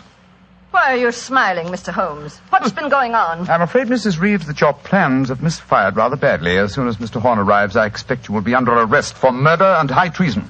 Christopher would never believe you. Wouldn't I? Mrs. Reeves, you poisoned my grandmother. Christopher, what lies have these men been telling you? You're the one that's been telling me lies. I believed you when you said you'd been tasting the old lady's food. But when Dr. Watson showed me the results of his test this afternoon, it was as clear as daylight. But the tests could prove nothing after 24 hours had passed.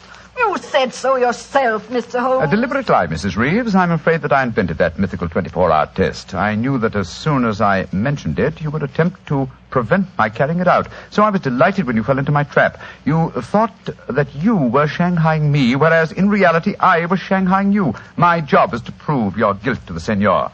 With your dominant presence away from the household, it was easy for Dr. Watson to make his test. You devil. You knew all the time. Of course I did.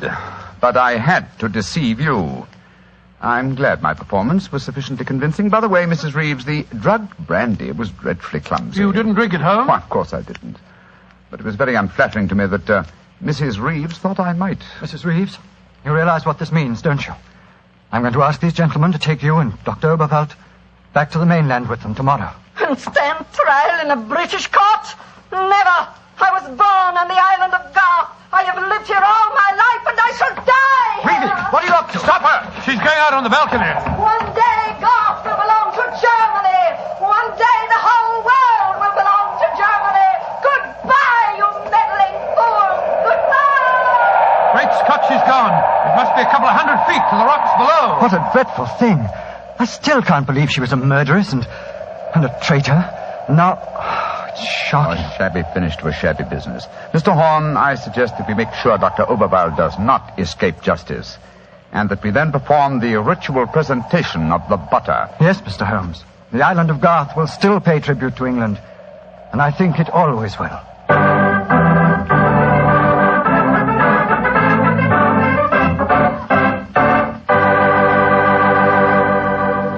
Well, Doctor, that was some story. So Germany didn't get the island of Garth after all. No, Mr. Bartell. In fact, in after years, the island proved to be an invaluable submarine base for England. Say, what about the pound of butter? Did Holmes get it? Oh, yes. But why are you so interested in the butter? Are you kidding? In our house, butter is our second most favorite topic of conversation. Your second most favorite? Well, what's your favorite topic of conversation? Remember, you asked me. Petri wine. Oh, as if I didn't know. Come in. Ah, there you are, Mr. Bartell. Good evening.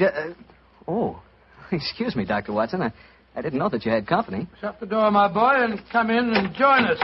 Let me introduce you, Mr. Bartell. This is my friend, Mrs. Campbell. How do you do, Mrs. Campbell? How do you do, Mr. Bartell? Mrs. Campbell is a very old friend of mine from England, and when she called on me today, I persuaded her to stay and have dinner, and then join us in this little session of storytelling. You see, Mr. Bartell, she's really what you might call the star of the Sherlock Holmes adventure that I'm going to tell you tonight. Oh, come now, Dr. Watson. I actually played a very small part in the story. In any case, I was much too young at the time to know what was really going on. Say, this is a great idea, Doctor. One of the characters out of your fabulous past here in California in 1946 and helps tell her own story. Oh, no, Mr. Bartell. I'm no storyteller. That's the doctor's department. I'll just listen. No, my dear. I'll set the scene, but you must ring up the curtain, as it were. In any case, my memory isn't too clear on some of the early points in connection with the case. You will have to help me out. Oh, but you're talking to millions of listeners on the radio. I'd be terrified to speak over the air. We're on the air now, Mrs. Campbell. Oh, we're not, are we? Oh, dear. No. Don't worry, Cynthia. If they're kind enough to listen to me week after week, I'm sure they'll be delighted to hear you. And now to get on with the story. The title, The Adventure of the Living Doll. The setting, the Sussex Downs, near the bee farm to which Sherlock Holmes retired. The period, 1910. And now, Cynthia, my dear, the curtain's going up, and the first scene belongs to you. Supposing you set it for us. Well, I'll try. We were living on the Sussex Downs also, Mr. Bartell, at that time. My name was then Cynthia Browning. My father, Arthur Browning, had been dead for some years, but my mother kept up the estate with a manager, a Mr. Hugh Tanner. I was away at school most of the year, of course, but the happiest times of my childhood were spent during those long summer months in Sussex. I lived in a small world, knowing only a few people and loving all of them, or almost all. First of all, there was Mother herself. She was the most beautiful woman in the world, and the sweetest. I remember she gave me a puppy on my 12th birthday. His name was Dusty, and he was so sweet. I talked to Mother about him one day. I must have sounded terribly young. Mommy, darling, I do love Dusty. Very, very much. He's a lovely puppy, and you gave him to me. You love him, Cynthia. I know that. But I've been feeding him. That's your job, darling. It's good for grown-up people to have responsibility. Oh, Mommy, I'll feed him. Of course I will. I'll feed him so full, he'll burst. Then there was the estate manager, Hugh Tanner, such a pleasant man, and so willing to tell a 12-year-old all the things that a 12-year-old has to know or die. But, Mr. Tanner, why did you have to shoot the horse? He'd only broken his leg. Cynthia, horses aren't like human beings. Their legs won't mend. Now think of a horse that couldn't brisk and run and gallop across the downs. We're actually being kind to him. Honest we are, Cynthia. And then there was Frank King, the painter who lived on the downs. He taught me to open my eyes and really see things. No, Cynthia. That sunset isn't red. It's gold and rust. And the water, child, look at it. It's almost rose in this light. Rose flecked with cobwebs of eggshell blue. Cynthia, darling, a sunset's never just one color. Do try and remember that, won't you? And then there was Mr. Pound from the city. I gathered that he was terribly rich, and he wanted to marry Mother. But he certainly didn't understand little girls. Cynthia, I'm going to give you half a crown for being a very good little girl. Now, tell me, what will you do with it? I'll buy something for Mommy. Oh, no, my dear. This is your own money. You put it in the savings account at the post office, and it'll make more money for you. Always remember, my dear, take care of the pennies, and the pounds will take care of themselves. Then there was the wonderful wise woman who knew all the things that aren't in books. Always remember, my bunny, that it's good luck to touch the hump of a hunchback. But the curse of Beelzebub himself will be upon ye if ye look at a sliver of silver moon through the glass. And then, the strangest and most wonderful of them all was the lean, middle-aged man with a sharp face and the bee-net whom I met one day on the downs. Good afternoon, young lady. Good afternoon. I'm Cynthia Browning. My name is Holmes. Sherlock Holmes. Why are you carrying that net? You looking for butterflies? Oh, no, Cynthia. I'm a bee farmer. Bee farmer? Oh, that sounds funny. How do you farm bees? Well, come over to my place one day and I'll show you. I say, that's a beautiful doll you're carrying. It isn't a doll. It's my mascot. It was given to me by Frank King, the painter. He made it for me. He made it to look as much like me as possible. I call her Me. It's a remarkable likeness. See the hair? That's clippings off my hair. And the nails? Those are clippings from my own nails. She's really me, and I love her. Your own nails and hair, and the doll is an exact replica of you? I don't like that, Cynthia. Remember, my dear, my name, it's Sherlock Holmes, and I live at the bee farm, and if anything unusual happens, come to me at once. Of course, Dr. Watson, I'll confess that first meeting with Sherlock Holmes rather frightened me. You didn't understand why he was so worried about the doll, eh? No, but I remembered what he said about coming to him if anything unusual happened. And I'm sure that unusual something did happen. Yes, Mr. Bartell, and within a very few days. But at this point, I think Dr. Watson should take over the story. It's where he and Mr. Holmes really entered into it. Oh, very well. As I mentioned earlier, Mr. Bartell, I was staying with Holmes. Late in the afternoon, as I remember, that you ran over to the bee farm where I first met you, Cynthia. A few moments before you arrived, Holmes and I, each of us with a cup of tea in our hands, were seated on the veranda, gazing out across the downs, and discussing the mutability of human affairs. It's strange, Watson, that after a lifetime devoted to the more flamboyant aspects of everyday life, that now, in what is the fast approaching twilight of my days, I find such peace and companionship in the exact and predictable behavior of bees. I wonder what Moriarty would have thought. Oh, you talking as if you're an old dodder of 90. You say what you like, but I don't think that you'll ever really be happy in retirement. You miss the danger, the excitement of the chase, the The public acclaim. What are you talking about? My work was never for the public. What did the public, the great unobservant public, who could hardly tell a weaver by his tooth or a typesetter by his left thumb, care about the finer shades of analysis or deduction? In any case, Watson, I chose a happy time to sink into oblivion. In comparatively recent years, the criminal seems to have lost all his originality and enterprise. My own little practice, when I gave it up, seemed to be in danger of developing into an agency for recovering lost lead pencils or giving advice to young ladies from boarding schools. Oh, talking of young ladies, who's this little girl running up your driveway? Oh, great Scott, it's little Cynthia Browning. Oh, and who's she? Oh, a charming young neighbor of mine. Hello, Cynthia. Hello, Mr. Holmes. You've come to see how I farm bees, haven't you? No, Mr. Holmes. You told me to come to you. Something unusual happened. It has. Something that's frightened me. Well, now, sit down, my dear. This is my old friend, Dr. Watson. Oh, how do you do, Cynthia? How do you do? Now, Cynthia, dear, what has frightened you? It's my mascot. My me. Look. Somebody stabbed her through the heart. Great Scott, a doll that's an exact replica of her. With a penknife thrust into it. Good gracious me. When did you find your mascot like this? Just after tea. Mummy had some gentlemen calling on her. And afterwards I went up to my room and found poor me on the bed. I remembered what you told me about anything unusual. And so I came over here as fast as I could. Yes, I'm glad that you did, Cynthia. But did you tell your mother where you'd gone with her? No, I didn't. She was still talking to the gentleman. Well, she'll worry about you when she discovers your disappearance. No, don't worry, Watson. I shall go over and talk to her at once. Cynthia, my dear. Yes, Mr. Holmes? Who were the gentlemen calling on your mother? Well, there was Mr. Tanner. Yes. He's the man who looks after the estate for Mummy. Mm-hmm. Mr. King, the painter. Mr. King is the man who made this doll, eh?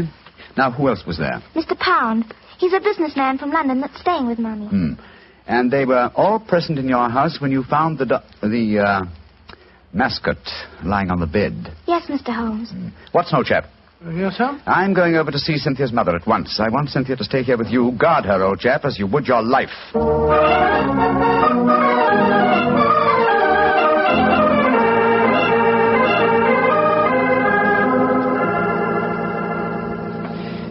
Mrs. Browning, I know I must seem like an intrusive neighbor, but possibly you've heard of me. My name is Holmes, Sherlock Holmes. Well, who hasn't heard of the famous Sherlock Holmes? Please sit down, won't you? Thank you. Your guests have left? Yes. But how did you know I had guests? I know you're a great detective. Your charming little daughter, Cynthia, came over to see me half an hour ago. She told me. So that's where she went. Did she come back with you? No, Mrs. Browning. I felt it safer that she remained at my place for a while. My friend, Dr. Watson, will look after her. I'm afraid she may be in danger. In danger? Mr. Holmes, what makes you say that? You know your daughter's doll, the one fashioned in her own likeness and with her own hair and nails? Of course. Frank King made it for her. While you were at tea this afternoon, your daughter found the doll lying on her bed with a penknife stuck through its heart. That's very peculiar.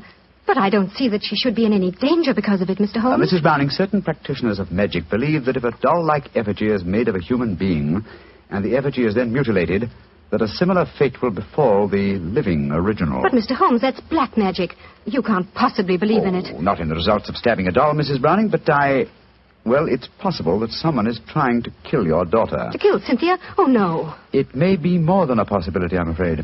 And when these magical means fail, they will turn to more direct methods. But who could possibly want her death? You have not remarried, Mrs. Browning? No, I feel it my duty to devote my life to Arthur's child, Cynthia. Yes, then anyone wishing to marry you might feel that Cynthia stood in the way. But that's absurd. But logical, Mrs. Browning. Do you mind if I ask you a very personal question? With Cynthia's safety at stake, you may ask any question. Are any of the three men who were present at tea this afternoon desirous of marrying you? Well, Please be completely honest, Mrs. Browning. At different times, they've all asked me to marry them, yes. And you won't contemplate marriage because of your dead husband's child, Tell me, Mrs. Browning, have you seen this penknife before? It was the one found stuck through the doll's heart. I don't think I've ever seen it before. One final question. Would anyone among Cynthia's acquaintances have a knowledge of the practice of magic? Well, the old woman that Cynthia called the wise woman might. Oh, who might she be? A strange creature that lives in some hovel on the downs near here. Mm-hmm. She brews weird concoctions with herbs, love philters, and all that sort of thing. I'd be a suitable companion for your daughter, Mrs. Browning. I know it, Mr. Holmes. I've told Cynthia over and over again that she mustn't stray off and see the old woman. But you know how disobedient children are at her age. I'm sure she's been over there recently. I'd like to talk to this woman. Where does she live? I don't know exactly, but Frank can take you there. He used her as a model. Frank King, the painter? Yes, he lives in the village. Then I shall call on him at once and persuade him to accompany me. We must find that wise woman and, I hope, save your child from magic. Magic and possible murder.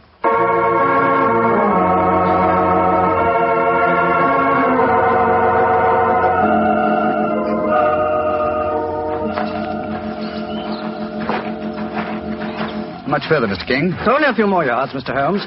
A little cottage is just behind the trees there. It's a pretty broken-down place. Poor old girl has only a few pennies to her name, I imagine. Mrs. Browning was telling me that you used this old woman as a model. Yes, she was a fascinating subject. I painted her as she was mixing up some devil's concoction of herbs and spices. I had her standing over a smoking cauldron with the firelight playing on her. It was quite effective. Yes, it must have been. The subject of witchcraft appeals to you, Mr. King? Right. I don't know anything about it. It was just that she was such a wonderful subject for a painter. Here we are. I'll knock on the door.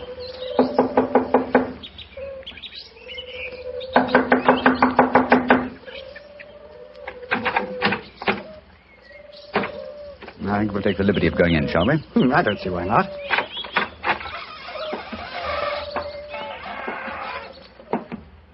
Shh. What is it? Listen. It came from that room. Someone is here. Come on. Look at her. Look at her head. Poor devil. Yes, she's still alive. She isn't long for this world. Can you hear me?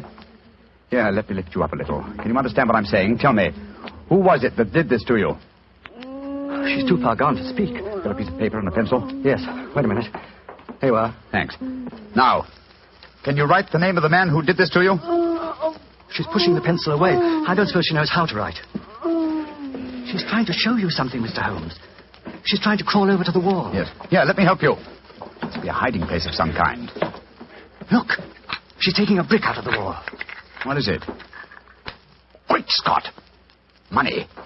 A veritable jackdaw's nest of pennies. And small silver. And at least a dozen golden sovereigns. That must be the money. Look! She's picking out one of the silver coins. She's trying to give it to you. A sixpence, but what? Oh, poor woman, she's dead. Just as she was trying to tell me something. I can't understand it. Golden sovereigns in this hovel, and she was showing you a silver sixpence as she died.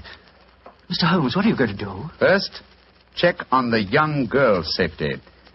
Meanwhile, I should like you to go back to my mother's. Assemble the other two men who were present at tea time this afternoon and keep them there until I arrive. I shan't be long. But the police? I shall summon them, Mr. King, when I have the murderer to offer them. And I'm convinced that will be before the sun sets tonight.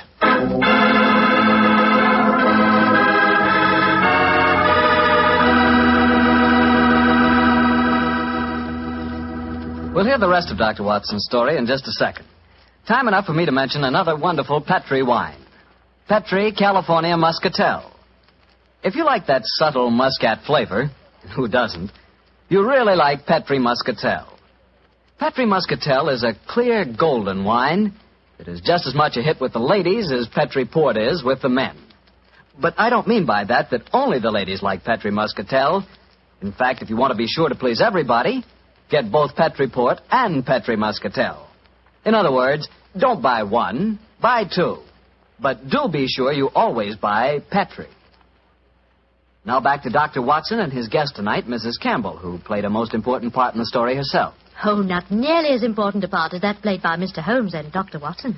Well, Dr. Watson, what happened when Sherlock Holmes rejoined you at the bee farm? Well, first of all, he made sure the little girl was safe.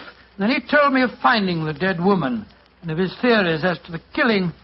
I can almost hear him now, Mr. Bartell, as he said... Watson. Someone wanted the little girl out of the way because they knew the mother would never marry while the child was alive. And that someone persuaded the old woman to do the job for him, I suppose. Undoubtedly. And she, believing in the powers of black magic, mutilated the doll, firmly convinced that in so doing she was destroying the young girl it was fashioned after. And then, I suppose, when the potential murderer discovered the woman was merely indulging in stupid folklore, he killed her, realizing she was only a hindrance to him, and with her knowledge of the plan... a dangerous hindrance. Exactly, my dear fellow. But how do you suppose we account for the hoard of money? Golden sovereigns, don't forget, that we found in the hovel. Well, no doubt it was a sum that she was already being paid for the murder that she was going to commit. As she died, she tried to give me the clue to her murderer by selecting certain coin. Now, in her possession, she had gold, silver, and copper. She chose a silver coin. And yet I can't see its significance, I must confess. Well, at the moment, possibly not. And yet, before the evening's over, I bet you that... What did you say, Watson? I said before the evening's over, I bet you... Thank you, old fellow. That's the clue. You bet me. What on earth are you talking about, Holmes? I was just saying... You've just given me the answer to the whole problem, Watson. What? I'm much obliged to you. Stay here, will you, old chap? And look after Cynthia a little while longer. Within a very short time, I shall have her intended destroyer under lock and key.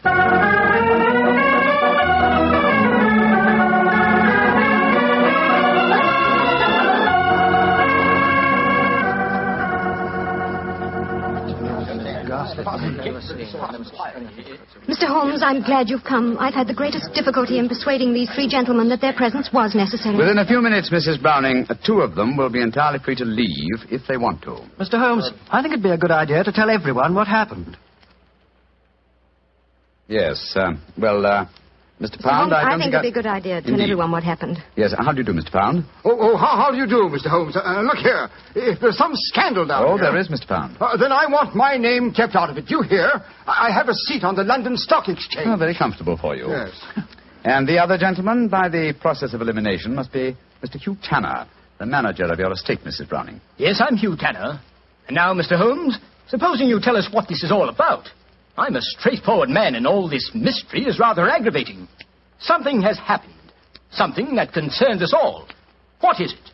Murder. Murder? What? Murder? Good Lord, who's been murdered? An old woman who lived in the village. Your daughter, Mrs. Browning, referred to her as the wise woman. Mr. King and I found her tonight in her cottage on the Downs, beaten to death. Murdered. Well, that's shocking, but what's it got to do with us? I'll explain, Mr. Pound. Each one of you, I believe, would like to marry Mrs. Browning. Her daughter, Cynthia, is an obstacle to such a marriage. One of you decided to remove that obstacle and engaged the wise woman to carry out the plan. Finding the woman clumsy and ineffective, you decided that she was a dangerous witness, and so you murdered her. Fortunately, the poor woman, as she was dying, gave me the clue to her murderer. But how did she do that, Mr. Holmes? I thought you said that she died without speaking. She did, Mrs. Browning, but she gave me the clue nonetheless, though I was shockingly slow in spotting it. Well, what was the clue? Yes, let's stop being mysterious and come out into the open. You were with me, Mr. King. As she died, I shall let you tell them. Well, she was dying, unable to speak when Mr. Holmes asked who had attacked her. She couldn't write, but she showed him a hoard of copper and silver coins and a dozen golden sovereigns. Sovereigns in a hovel like that? Oh, I see. She meant her murderer was the man who had paid her. And with all that ill-gotten wealth, she died clutching a silver sixpence. And you still don't see who the murderer is? Come along, gentlemen. You should know it as well as you know your own names. Now, Mr. King mentioned that there were a dozen sovereigns. Whose name does a sovereign suggest? Sovereign? King! You, Frank King, were the murderer. Oh, that's ridiculous. The old woman wasn't exactly a mastermind. Why should she be so indirect? And how much is a sovereign worth? £1. And your name, my friend, with a seat on the London Stock Exchange, is Pound. Oh, this is absolutely absurd. I can prove that I've never even met the woman. Well, what is the answer, Mr. Holmes? I'm sure that you know it. The answer is obvious, Mrs. Browning, though I'm ashamed to say that a chance remark of Dr. Watson's gave me the clue. Oh, now look here. Stop beating about the bush, Holmes. What is the answer? A very simple one, Mr. Pound. With 12 golden sovereigns at hand, sovereigns that would suggest either the name of King or Pound, what coin did the dying woman select? A sixpence. Exactly. A humble silver sixpence. And what is the common slang word for a sixpence? A tanner. Precisely. Which tells us that you, Mr. Hugh Tanner, killed the wise lady. Try and prove it. That's all. Just try and prove it.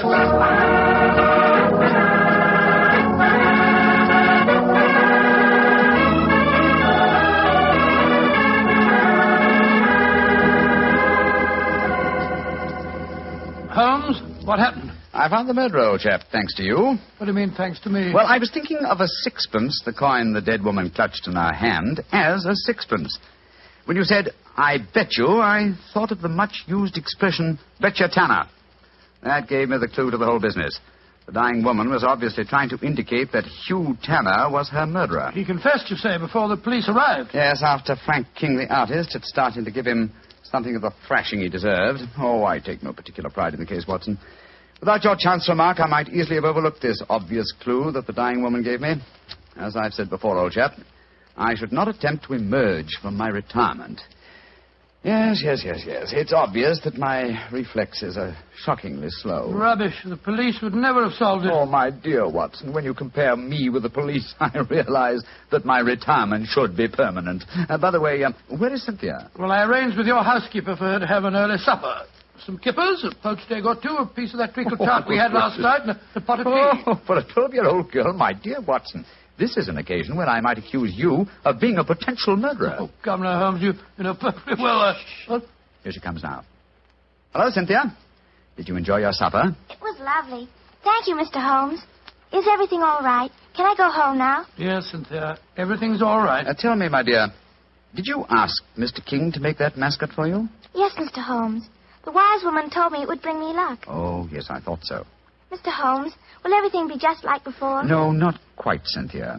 Mr. Tanner and the wise woman have gone away. You won't see them again. Oh, dear. But you have new friends here, haven't you? Yes, and nice ones. Remember that, Cynthia. We'll always be your friends. I will, Dr. Watson. I like you both so much. I'm glad. And tell me, Cynthia, do you like Mr. King, the artist? Oh, yes. Almost as much as I used to like my daddy. Uh-huh. He's like my daddy, a little. Oh, I'm glad to hear you say that, Cynthia. Tell your mother the same thing, will you? I think it might change a peculiarly foolish notion of hers.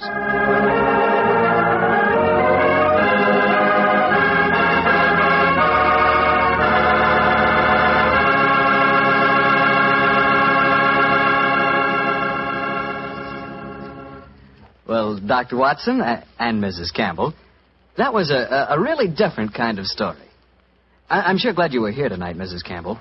Tell me, has Dr. Watson changed much since you last saw him? Well, yes. I think he's grown handsomer. No.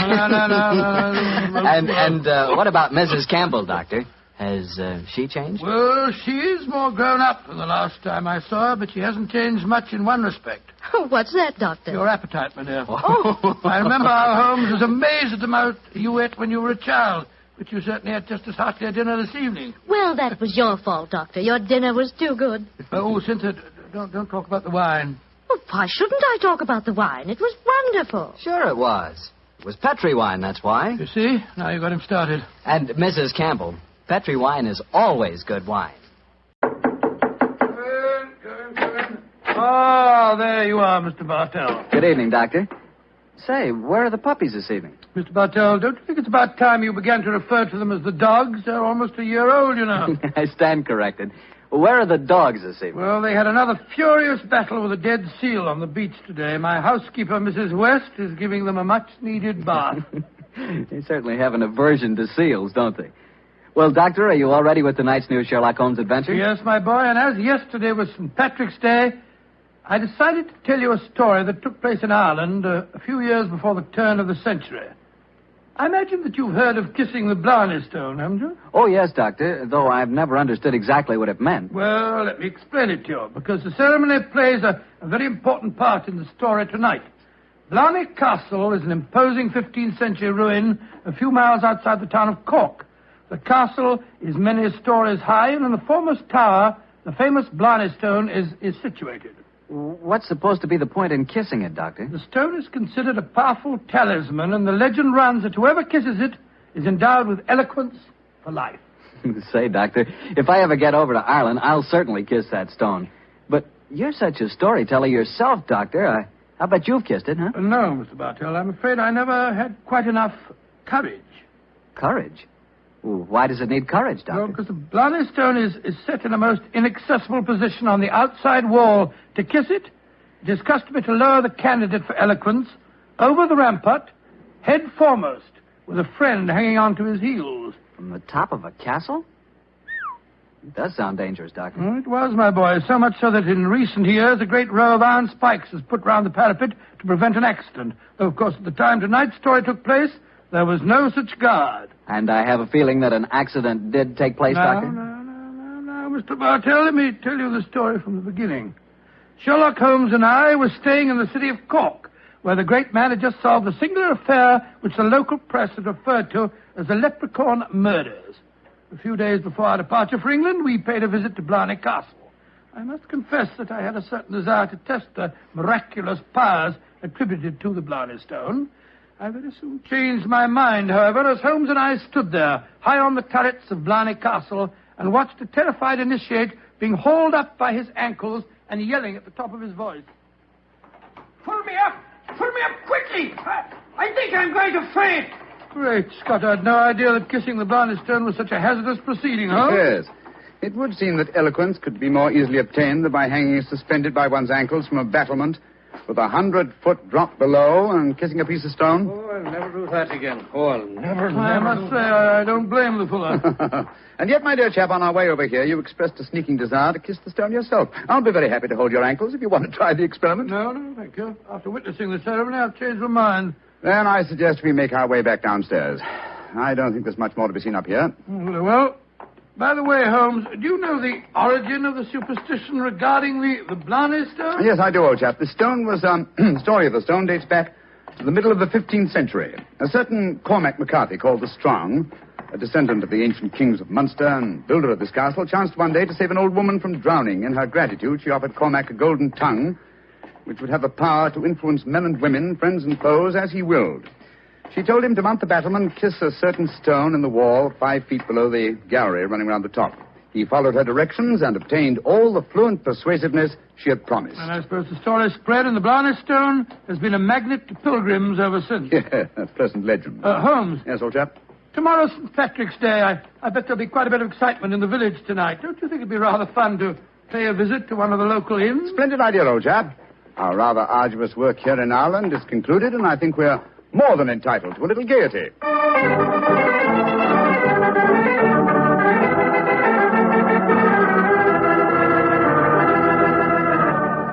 In Dublin's fair city, the girls so pretty, 'twas there that I first met sweet Molly Malone. She wheeled her wheelbarrow. Charming, quite charming. A waiter and singing at his work. Singing very well, too. Just the same. I wish someone would come and take our order. Ah, there's a barmaid. I'll see if I can catch her eye. Hi, Miss.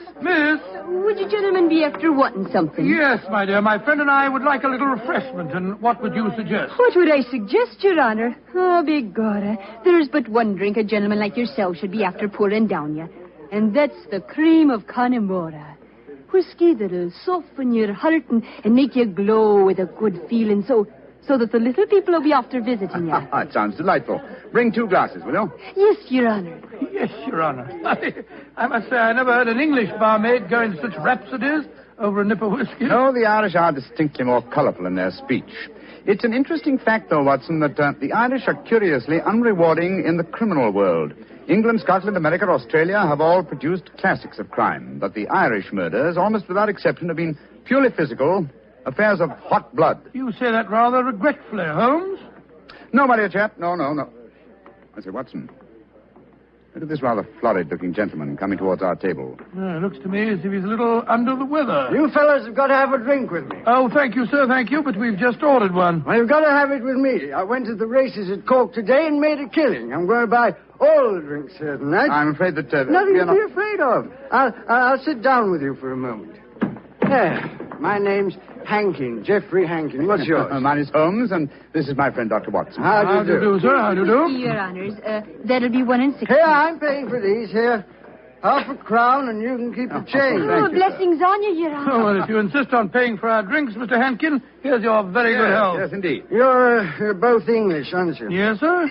So am I, and it's certainly a relief to hear an English voice again. Oh, you don't like the Irish lilt, sir? Can't bear it. Personally, I find it rather charming. Yes, indeed, so do I. Well, you wouldn't if you had to live with it all the time. Sometimes I think that if I hear one more Irish tenor singing Molly Malone, or one more reference to the little people, I shall go raving mad. You live in Ireland, sir? Yeah, I have to. I own a half interest in the Tweed mill here, you see. In any case, my wife's Irish, and she thinks there's no other country in the world, so I suppose I'm stuck here. See that couple sitting at the table over there? You mean the fellow with the very beautiful girl? Yes. The man's Michael Corker, and my partner. Oh, the girl's absolutely ravishing. You'd like to meet her? I'd like to, by George, yes. What do you say, Holmes? Oh, very well, Watson. The combination of my natural curiosity and your taste for a pretty face would seem to suit the occasion admirably. I might as well warn you, Doctor, that the pretty face belongs to my wife. Your wife? Oh, good gracious me. I didn't mean to... Oh, well, you better bring your glasses with you.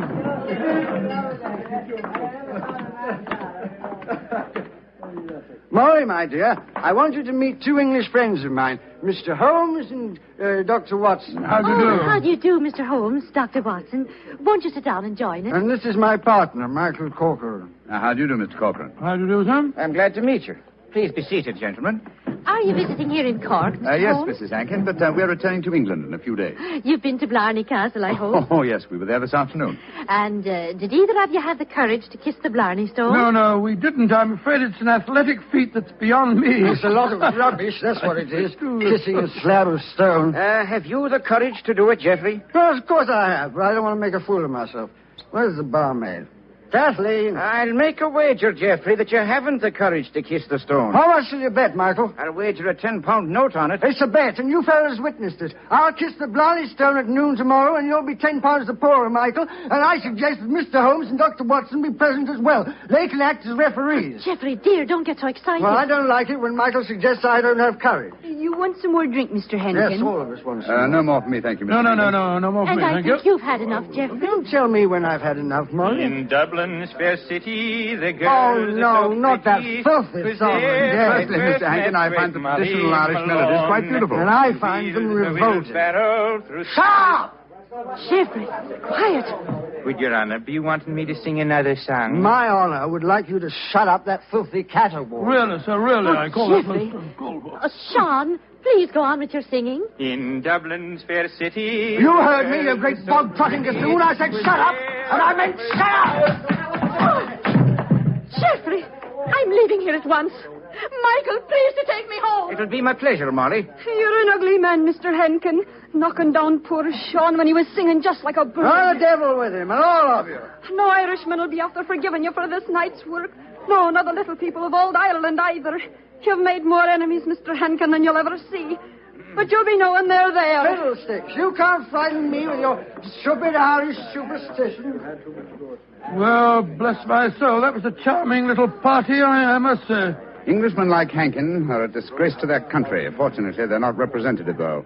Yes, I must say I'd hate to have a curse put on me like that barmaid laid on him. Watson. Yes? Did you see the glances which Mr. Hankin's partner and his wife exchanged as the brawl started?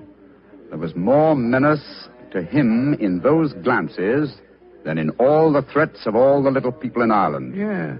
I thought that there was something between them. I say, Holmes, that bet about Hankin kissing the Blarney Stone at noon tomorrow, do you suppose... I suppose nothing, old fellow. But there are forces at work here that I don't like. I think, Watson, that you and I will be at the Blarney Stone at noon tomorrow. It's possible that the bet made tonight is all part of a definite plan, and I have a feeling that the bet is still on.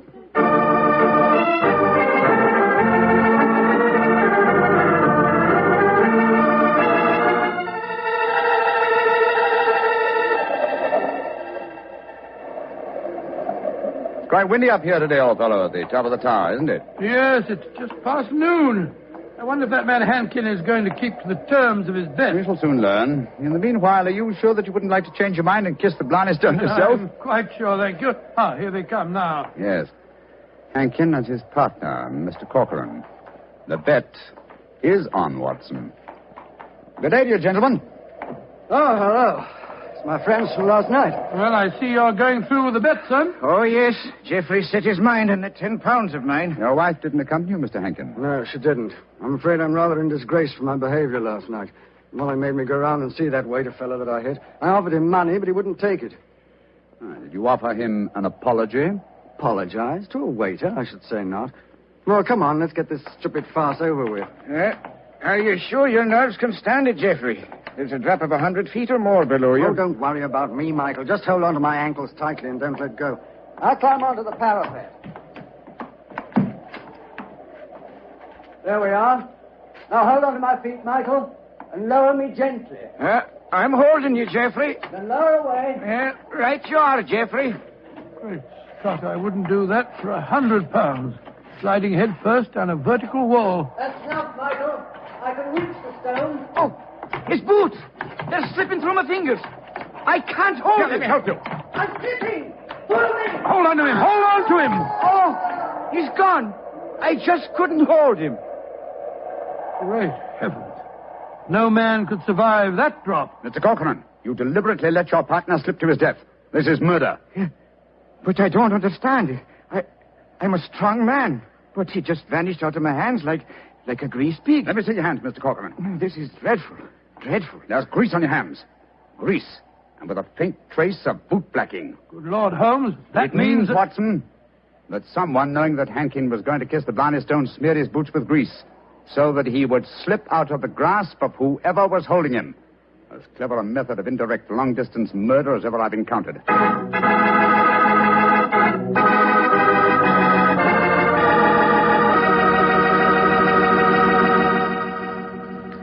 You'll hear the remainder of Dr. Watson's story in just a second, so I'm going to remind you that Petri California Sherry is not only wonderful before dinner, but it's good almost any time.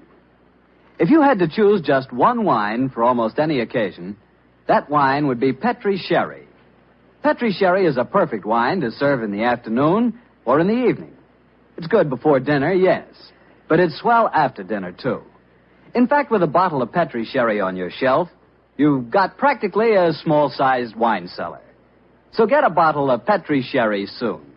And remember, you can't miss with any wine that has the letters Petri on the label, because all Petri wine is good wine. Well, Dr. Watson, this is quite a story you're telling us tonight. What happened next? I suppose you went down into the castle grounds and looked for the dead man's body? Well, we tried to, Mr. Bartell, but the authorities were curiously uncooperative. They refused to let us search, insisting that the police be called first. And so, Mr. Bartell, half an hour after the tragedy, Holmes and I found ourselves standing in a tiny police station as we told the story to the local sergeant.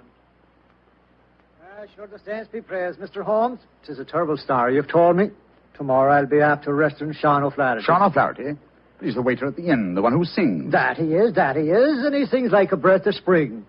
I'll be sorry to see him hang. But you've got no proof that he was responsible for the murder? Proof, you say, sir? Well, I can't arrest a big manufacturing man like Mr. Cochrane, can I? Or a fine lady like Mrs. Hankin. But you can't arrest a man without any evidence of guilt. Oh, I can't I? Then supposing I tell you that Sean O'Flaherty cleans the boots at the hotel where Mr. Hankin was staying. He does, eh? Then he had the perfect opportunity for the greasing of Hankin's boots this morning. And we know he had a motive for harming him. You're right, sir. And from what I have heard of the dead man's behavior last night, half a dozen people could have heard him make the bet that he'd kiss the Blarney stone today. Sean O'Flaherty's our man. I'll have to arrest him tomorrow. Tomorrow? But good heavens, man, aren't you going to do something today? A murderer is at large. Today is blessed St. Patrick's Day. Oh, I should let the poor fellow have the day in peace. Oh, he won't run away. But my dear son... will you come back with me to the castle and search for the body? They refuse to let me do it alone. On St. Patrick's Day? That I will not. We would need a crew of helpers, and where will I be after getting them on blessed St. Patrick's Day? No, we'll do that tomorrow, too. No, today's a day for celebrating. Oh, your methods astound me, Sergeant. Do they now, sir? Don't be after fretting about me. Just enjoy yourself today. Tomorrow we'll see what can be done about it. Well, good day to you, gentlemen. Oh, bless my soul. I've never seen such a happy-go-lucky policeman in my life. It's infuriating. If only I were allowed to examine Hankin's body, I could get to the bottom of this. Well, what are you going to do now, Holmes? The police won't help us. Then we must take the law into our own hands. I think we'll start off by going to the hotel and seeing what we can find out from Sean O'Flaherty.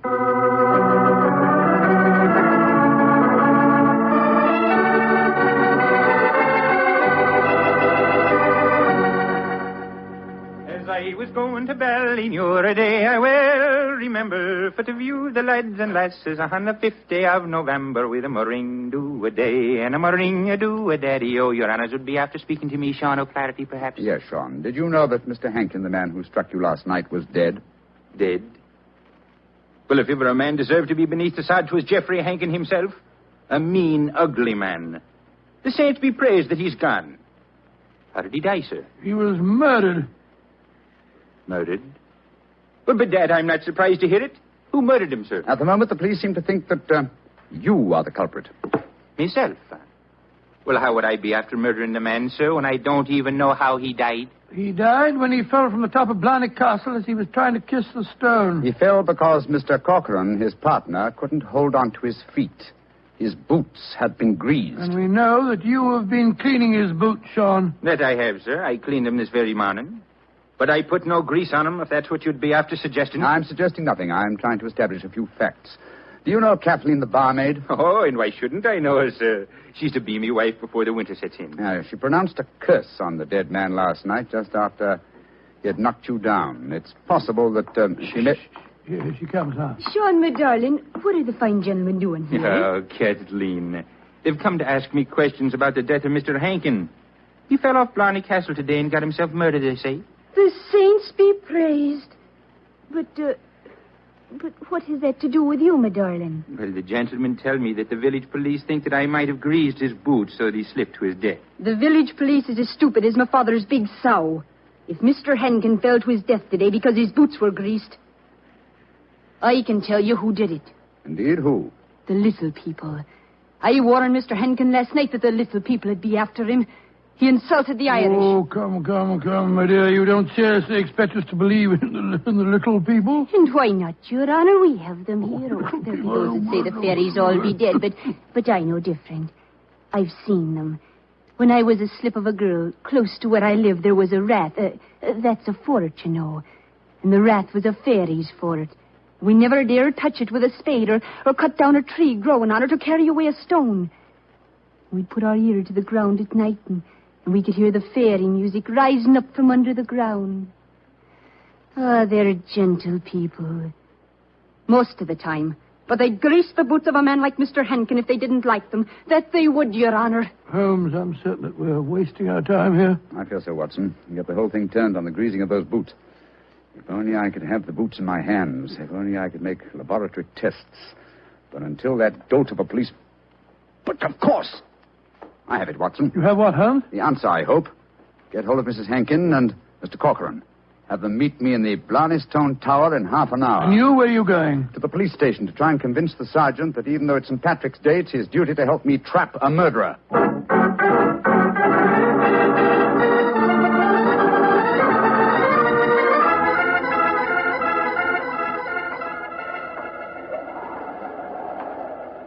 You know, Mr. Holmes, you're an obstinate man. It's blessed St. Patrick's Day, and yet you insist that we meet here on the top of Blarney Castle. What do you think you can prove? Who murdered Geoffrey Hankin? Bess, but why do Molly and I have to be here? Yes, Mr. Holmes. And poor Geoffrey's body still lying somewhere below us. Mrs. Hankin and Mr. Corcoran. I asked Dr. Watson to bring you here for a good reason, I assure you. You ready, Watson? Quite ready, Holmes. Good. Sergeant. Yes, sir. You asked me why I've assembled the three of you here. I'm going to reconstruct the crime. I shall play the part of the victim. My friend Dr. Watson will represent you, Mr. Corcoran. Now, I straddle the parapet. So. Watson, hold on to my feet, will you? I've got him, Holmes. And lower me down the face of the wall. Right, sure. Holmes, hold tight to the wall. Try and push yourself back. The murderer's tried to get you. Your boots are covered in grease. Stand back. Come away. Grab my trouser legs, Watson. I've got him, Holmes. Come, up you come. There we go. Oh, that was a near thing. Devilish plot, Sergeant, and very cleverly carried out. My boots were ungreased when I entered the castle, and yet someone has been able to apply grease to them without my knowledge within the last few minutes. Sure, and how is that possible, sir? I don't know, Sergeant, I must confess. Holmes, you stumbled as you came up the darkened staircase. Do you remember that? That's true, old chap, I'd forgotten. And you, Mrs. Hankin, and you, Mr. Corcoran, were kind enough to assist me to my feet. An excellent opportunity to apply the grease. Now we know that one of you two is the murderer. I must have a jar of grease somewhere. Now, Sergeant, will you search the lady while I search Mr. Corcoran? But this is ridiculous. Of course it is. How could we be guilty? Well, if you're not guilty, you've got no objection to being searched, madam. Well, upon my word, here in your purse, Mrs. Hankin, is a jar of grease. What? Now, what have you to say of yourself? Now, can't you say, Sergeant? Except that she engineered her husband's murder and tried to engineer mine. Oh, no, I knew nothing about Geoffrey's murder. Oh, Michael, darling, I swear to you. Don't worry, my darling. I'll not let them hurt you. I'm telling you, you're wrong, Mr. Holmes. I was the murderer. Oh, no, Michael. You mustn't sacrifice yourself for me. I think this little play acting has gone far enough. Mr. Corcoran, you have just offered us what you think we will accept as a false confession.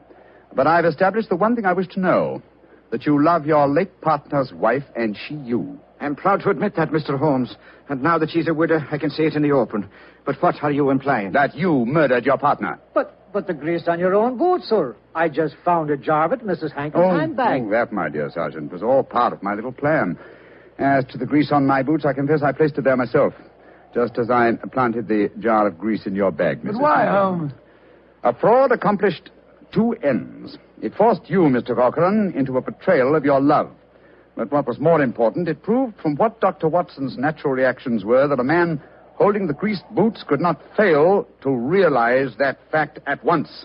You brazenly committed murder before our very eyes, Mr. Corcoran, hoping to appear as an innocent victim of another's plot. Your theory is an ingenious one, Mr. Holmes, but how can you prove it? I can claim that my hands are unusually insensitive, not the delicate fingers of a doctor like your friend. Yes, he's right, sir. How can you prove it? When, with your kind cooperation, Sergeant, we find the body of Mr. Hankin and examine it, I shall study his boots. If the grease was applied at the hotel, as it would have been if Sean O'Flaherty had done it, the boots will reveal dust from the walk here. If there is no dust, the grease must have been applied as you grasped your partner's boots with grease-smeared hands, Mr. Corcoran. You should know best what my tests will Grab reveal. him, Sergeant. Grab him. He's Come back, heading for that parapet. No, Michael, don't! Please don't! Goodbye, Molly, me darling. No! Great Scotty. He jumped off the parapet. Now, Mr. Holmes, you can see that I was right, sir. Wasn't I? What do you mean, Sergeant? In waiting until tomorrow to get the search party. Now we can be after finding both bodies at the one time.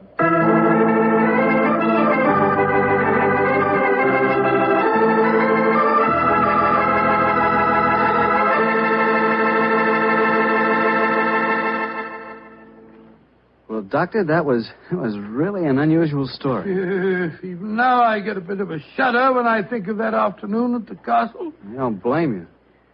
Doctor, you know something? Earlier this evening, I said that if I ever got to Ireland, I'd certainly want to kiss the Blarney stone, remember? Yeah? Well, I've changed my mind. I'd no more want to hang by my heels to kiss that stone than, well, just let's forget it. But, my boy, don't forget, if you kiss that stone, you get the gift of eloquence. You'd be the most convincing fellow in the world. So?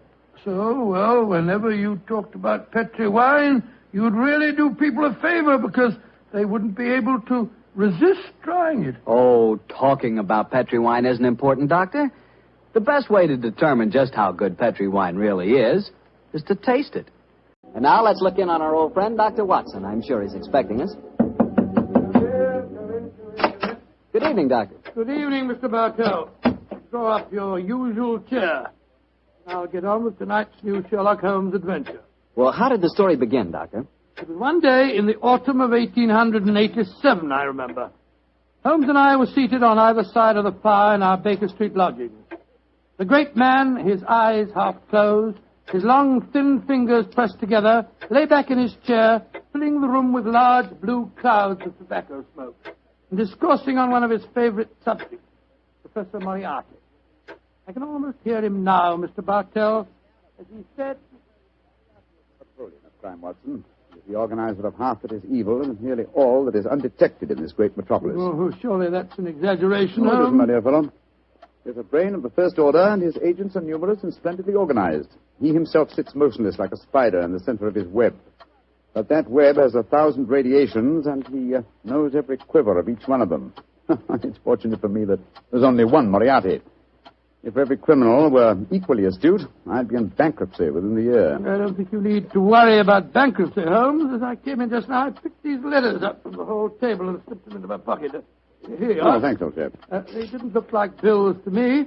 I observed the crest of the Duke of Carlisle on the top envelope. Oh, dear me. 500 guineas. His Grace is extremely generous in his evaluation of my services. I don't agree. After all, you did save him from a shocking scandal. Oh, listen to this, Watson. I seen you yesterday when you come to the cricket match. You wasn't watching the cricket.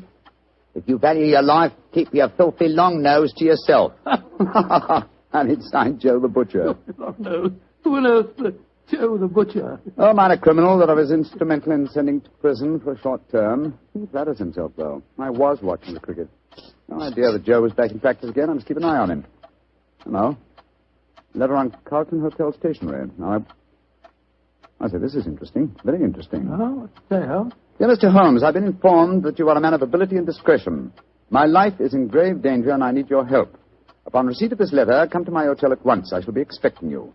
And it's signed Francois Dulac. That's rather peremptory, isn't it? No, please, just come to my hotel at once. Who is this Dulac, anyway? Watson, old fellow. Yeah? We were talking of Moriarty just now. I have a feeling that this letter may lead us to him. Well, what makes you say that? Francois Dulac, the writer of this letter, is recognized in France as the one indisputable authority on the paintings of Jean-Baptiste Greuze. Well, I still don't see the connection with Moriarty. If there is one thing Moriarty loves, more than the dazzling abstractions of mathematics and even more dazzling achievements of crime, it is the paintings of Greuze. The suggested combination of impending danger and a Greuze expert spells Moriarty to me. Get your hat and coat, old fellow. We're off to the Carlton Hotel to see Monsieur Dulac at once. This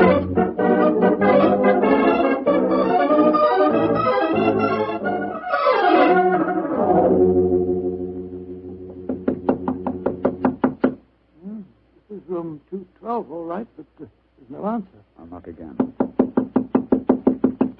Shall I go and get someone to unlock the door? No, old chap. Huh? We don't want to attract attention to our prospective client.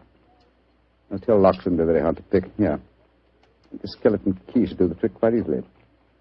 Well, the man at the desk downstairs said that Monsieur Dulac was in his room. No, Watson. He said he thought he was in his room. Uh-huh. Easier than I anticipated. Come on, let's go in. Doesn't look as if anyone's occupying this room. No signs of any personal belongings. No clothes hanging in the wardrobe, no luggage. Yet he is still registered here. Hello. What's this stain on the carpet by the bed here? Great Scott, is it... It's a blood stain, Watson. Blood stain? And the stain is still damp. I'm afraid we're too late. Come on. We can do no more good here. You're not giving up, Holmes? No, of course not, my dear fellow. Let's see what we can find out from the hotel manager. I refuse to believe that in the 19th century a distinguished foreigner can vanish into thin air.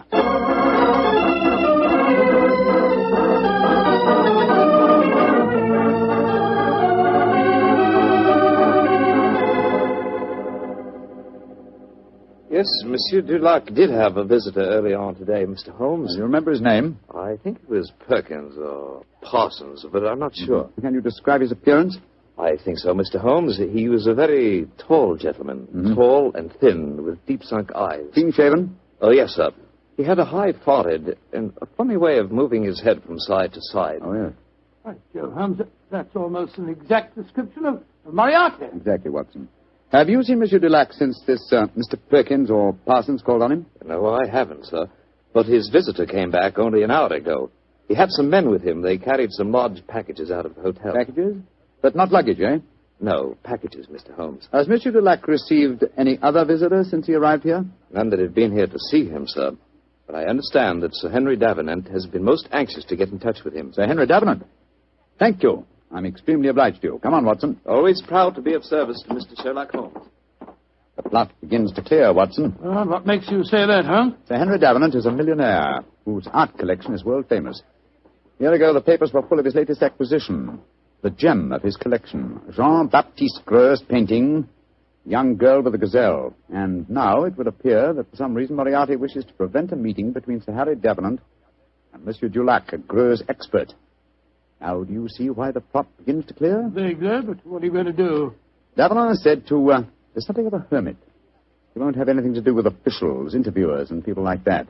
But we know that he wishes to consult an expert on the paintings of Jean-Baptiste Greuze. The next move should be obvious, old chap. Gracious me, you mean that you'll impersonate one? Certainly. If a Greuze expert is what he wants, then a Greuze expert is what he's going to get.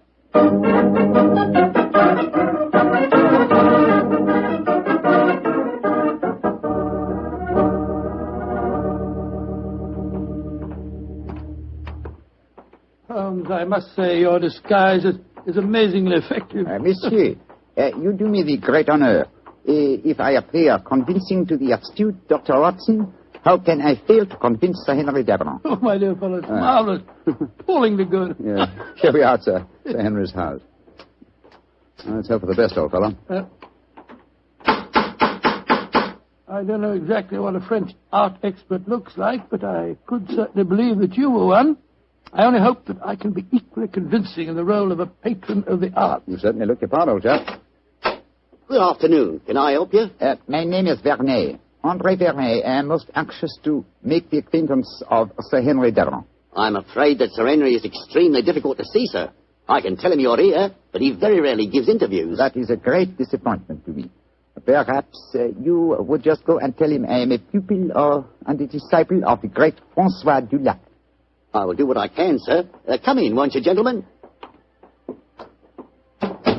If you'll wait here for a moment, I'll take your message. What was the name again, Vernet, André Vernet, and this gentleman is Mr. Watson. Very good, sir. Well, we got into the house. Now let's hope that you can impress the master of it. Now, there's easier task, I fear, Opera. I've had to match opinions on the paintings of Greuze with an expert. My own knowledge of the subject is somewhat sketchy, I'm afraid. Yes, and mine is absolutely nil. Greuze was a naturalistic painter who flourished at the close of the 18th century, and though his paintings command a fabulous fee in this day and age, he himself died in great poverty. Someone's coming. Monsieur Vernet, will you and Mr. Watson come with me, please? Sir Henry is most anxious to meet you. Merci, mademoiselle. My name is Violet Jackson. I look after Sir Henry's art collection. Indeed, a very pleasurable job, I'm sure, my dear. From what I hear, he has a magnificent gallery. He has one of the finest in the world. Yes. His latest acquisition is the famous young girl with the Gazelle by Greuze. Oh, but I'm sure you know all about that, Monsieur Vernet. I think you said in your message you were a student of the great Dulac. I have that inestimable privilege, mademoiselle. Oh, this is Sir Henry's study.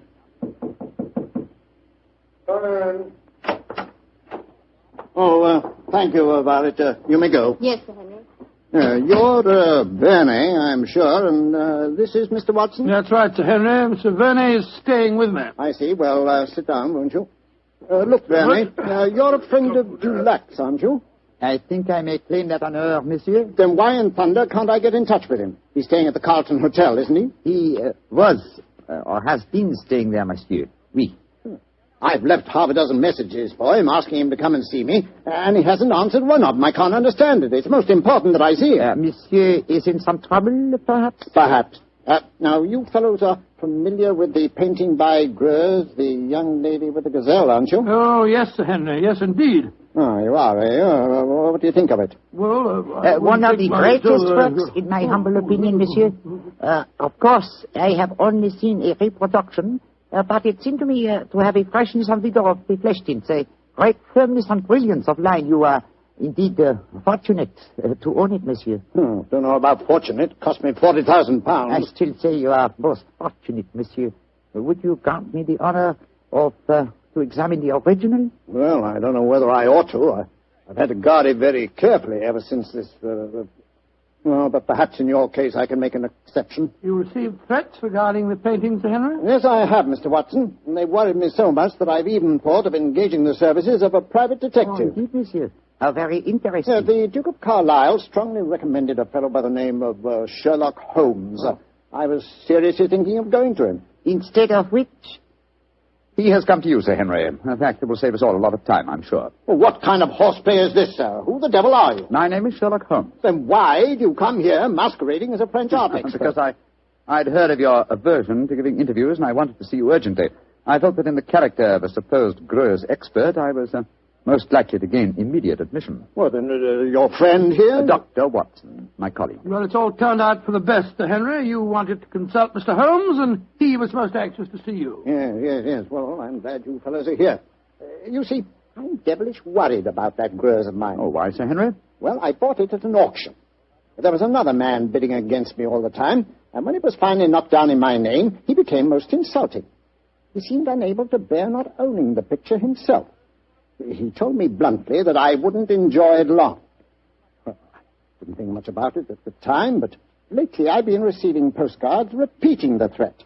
I don't like it, that's a fact. Well, you've kept those postcards, I hope, Sir Henry? No, threw them in the fire where they belong. Oh, that's a pity, sir. Can you recall the name of this bidder at the auction who threatened you? No, didn't know his name. Can you describe his appearance? Well, let me see. He was tall, clean-shaven, and a curious habit of moving his head from side to side. Moriarty again. Yes, old chap, my supposition was correct. Now, tell me, Sir Henry, is the painting safely guarded? Well, I'd say that it was impregnable, Holmes. It's not in my regular galleries. I had a special strong room built for it when I started to receive these threats. It has a lock to which only I know the combination, and a special clockwork device that so controls the room that even I can only enter it during certain daytime hours. And yet, Sir Henry, with such thorough precautions, you appear to be frightened. Why? Well, I hardly dare trust my own shadow, Holmes. Well, as you possibly know, one of Greuze's pupils, a certain Madame Ledoux, imitated his paintings most successfully. Several of the experts were fooled. I confess that I've been frightened lately, since I received the threat, that a clever man might try and substitute a fake painting for the original, if indeed he hasn't already done so. That's why I was so anxious to get in touch with Dulac. He'd know a fraud at once. But a substitution would be impossible if you're the only one that knows the combination to the lock of the strong room. Well, that's what my logic tells me too, Doctor. Yet I'm very uneasy, I must confess. It's still daylight, Sir Henry. Would it be possible for us to examine the painting now? Well, certainly. By the way, what happened to Francois Dulac? Did he leave the Cotton Hotel? He did, sir. So the circumstances of his departure made us distinctly uneasy. In what way? His room was empty. There were no signs of luggage, and yet... Come in. Yes, Violet, what is it? This note was just left for you, Sir Henry. I was asked to deliver it at once. Who left it, Violet? Well, he didn't give his name, Sir Henry. But he was a tall, thin man with deep, sunk eyes. Oh. What's the note say? Why, it's the same fellow again. Listen to this. I told you you wouldn't enjoy the painting for long. You didn't, did you? Great Scott, it's money off. Holmes, I don't see anything funny about this. What makes you laugh? It's obvious that my painting has been stolen. I find nothing funny about it either, Sir Henry. But I must admit a certain pleasure.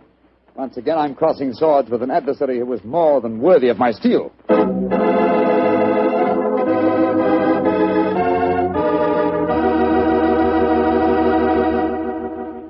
You'll hear the rest of Dr. Watson's story in just a second, so I'm just going to remind you that Petri Sherry could really be called the all-round, all-American wine. That's right, Petri California Sherry. Now, the reason I say that is because Petri Sherry is not only a swell before dinner wine, but it's a perfect wine for almost any occasion. When company drops in, serve Petri Sherry. After dinner, when you're just sitting around chatting, Petri Sherry again is just right. Believe me, you couldn't ask for a better all-round wine than Sherry. You couldn't ask for a better tasting Sherry than Petri. Petri Sherry. Well, Dr. Watson, you've kept me on the edge of my chair so far with your story. What happened next? Did Sir Henry Davenant take you to see his famous painting? He did, Mr. Bartell. Together with Miss Violet Jackson, we descended countless flights of stairs. Doors opened where no one expected a door to exist. Finally, after walking down a narrow stone staircase that turned and twisted, we came up against a blank wall. It seemed that we could go no further. But a time clock, a combination of numbers, and a hidden door slid back. We stood in the interior of a small room. A room with no windows and hardly any light. An oil painting stood on an easel before us. It was the incomparable Greuze painting of a young girl with a gazelle. We stood looking at it for a brief moment, and then the Henry Davenant said, Heaven, the painting is still safe. Yes, Sir Henry. If it still is the same painting... It looks the same, Mr. Holmes. Yes, it does to me. The fact remains that only Francois Dulac could tell us if it is the same or a brilliant copy. Yes, and Monsieur Dulac has been silenced. So it would seem. Of course, we could ask the experts at the British Museum to pass judgment. Yeah, but how could it have been stolen?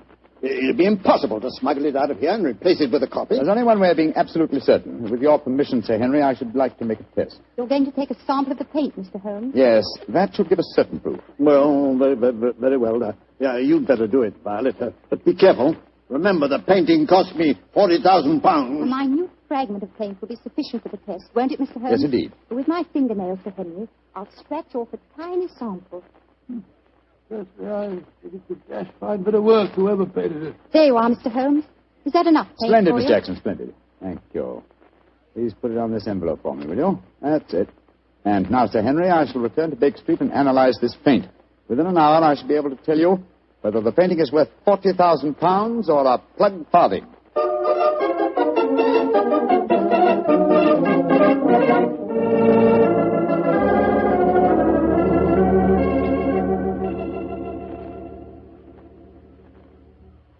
Well, Holmes, did you make the test?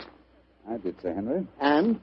I'm afraid there's no doubt that your painting is a fraud. Oh, fraud. The sample of paint that I examined was manufactured not more than 25 years ago. And Greuze died in 1805. Well, I still say that it's a fine painting, whoever did it. I wouldn't mind having it myself. I agree, Dr. Watson. In fact, I'd be glad to buy it.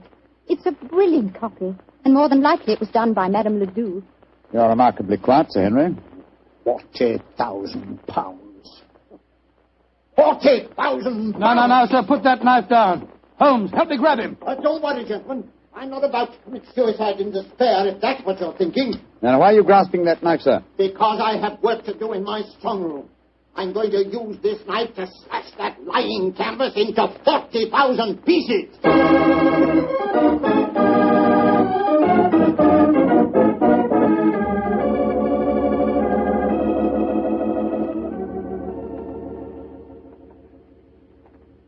Yes, well, I suppose you're right, Violet. It's childish to mutilate this daub. It's a brilliant fraud, Sir Henry.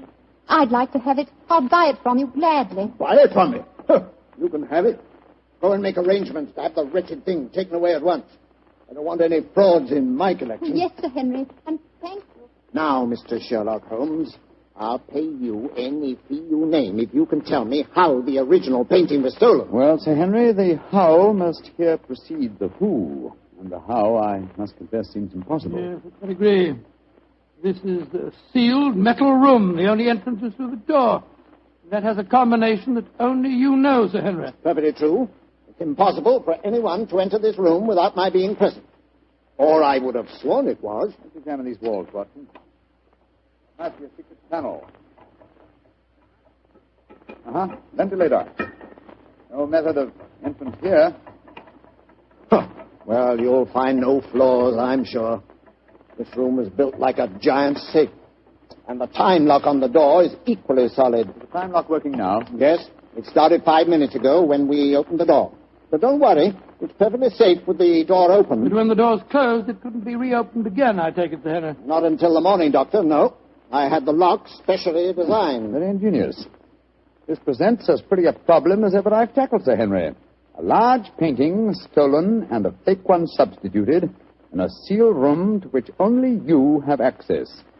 I must confess the how seems utterly impossible. Remember what you always say, Holmes. Throw out the impossible, and whatever remains, no matter how improbable, must be the possible. Let's consider the who for a moment. Is your butler absolutely reliable? Absolutely. How about Miss Jackson? Oh, completely trustworthy. Brought letters of recommendation from most of the leading art galleries in London. Intelligent, too.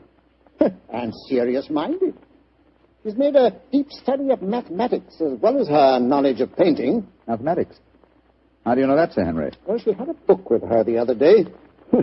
I was surprised at the title. Could have been a novel, but no. It was called The Dynamics of an Asteroid, and it was inscribed to her by the author. Dynamics of an Asteroid, and inscribed to her by the author. Thank heavens for your memories, Henry. That book was written by Professor Moriarty. Violet Jackson must be an accomplice of his. Violet? The door! Someone slammed it shut. Yes, and it's not very hard to guess who that someone is. Oh, but I can't believe that Violet is a criminal. Look, there's a note being pushed under the door. I'll strike a match, will you, old fellow? Right, you are. What's it say, Holmes? Forgive my unladylike eavesdropping, but with Mr. Sherlock Holmes as near the truth as he is, I'm afraid it would be unwise for me to remain here any longer.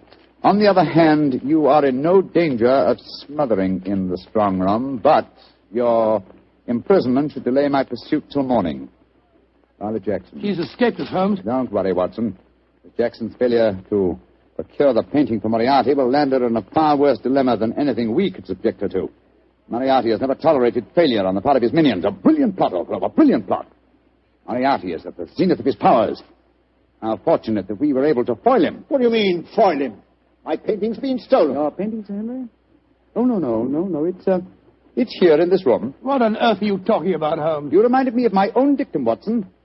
I discarded the impossible. It was impossible that the picture had been stolen, therefore it had not been stolen. You mean that this painting is the original, Greuze? Yes, of course, sir. Surely the whole plot is crystal clear now. Just about as clear as porridge to me. Well, then let me explain. The whole episode of Francois Dulac, the note to me, the empty hotel room, and the significant bloodstains and the apparent disappearance of Dulac were all part of Moriarty's plot. The real Dulac never left France. Moriarty created him in England to lure me into the case. Why in thunder should he want to do that, Holmes? Yes. I should think you're the last person he'd want on the scene. Oh, on the contrary, sir. He knew that I'd grab at his bait, the apparent murder of a Greuze expert who would make it seem likely that your painting had a substitute, Sir Henry. He wanted me to test the painting, which I did. I fell into his trap very neatly. The paint, Holmes. You said that it was no more than 20 years old. Yes, my dear fellow, the answer should be obvious. I see it. Violet was his accomplice, had prepared the painting beforehand, and carefully scraped off a piece of modern paint. Exactly, Sir Henry. And Moriarty had assumed, quite correctly as it turned out, that as soon as you thought your painting was a fraud, you'd want to get rid of it. And that girl was going to take it out of this house with your full approval. And, of course, turn it over to Moriarty. What a fantastic scheme. A devilishly clever one, old chap. If it hadn't been for your chance remark about the book on mathematics, Sir Henry, I'm very much afraid the young lady with the Gazelle might even now be on her way out of your house. Holmes, I can't tell you how grateful I am. And I'm going to express that gratitude in a very material manner, I assure you. Thank you, Sir Henry, but I wouldn't dream of accepting a fee for this case. I've been shockingly obtuse. I might easily have let them walk away with your treasure right under our noses. We locked in here for the night, sir? I'm very much afraid so, Dr. Watson. Oh, I shouldn't be surprised if the butler notices our disappearance and comes looking for us. But he won't be able to open the door. It'll need a professional locksmith to get us out of here. Well, really, it looks as if we'll spend a very cheerful evening. Don't be gloomy, my dear fellow. Oh, gloomy is not a good... You're locked in with one of the loveliest girls in history, and she's genuine at that. Strike another match, old chap, shall we? What? Let's look at her once again.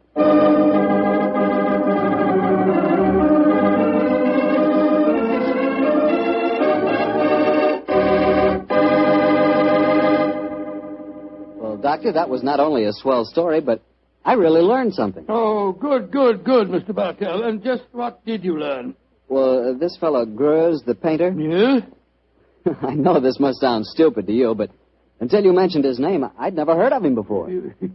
Holmes mentioned his name to me. I've never heard of him before either. But then...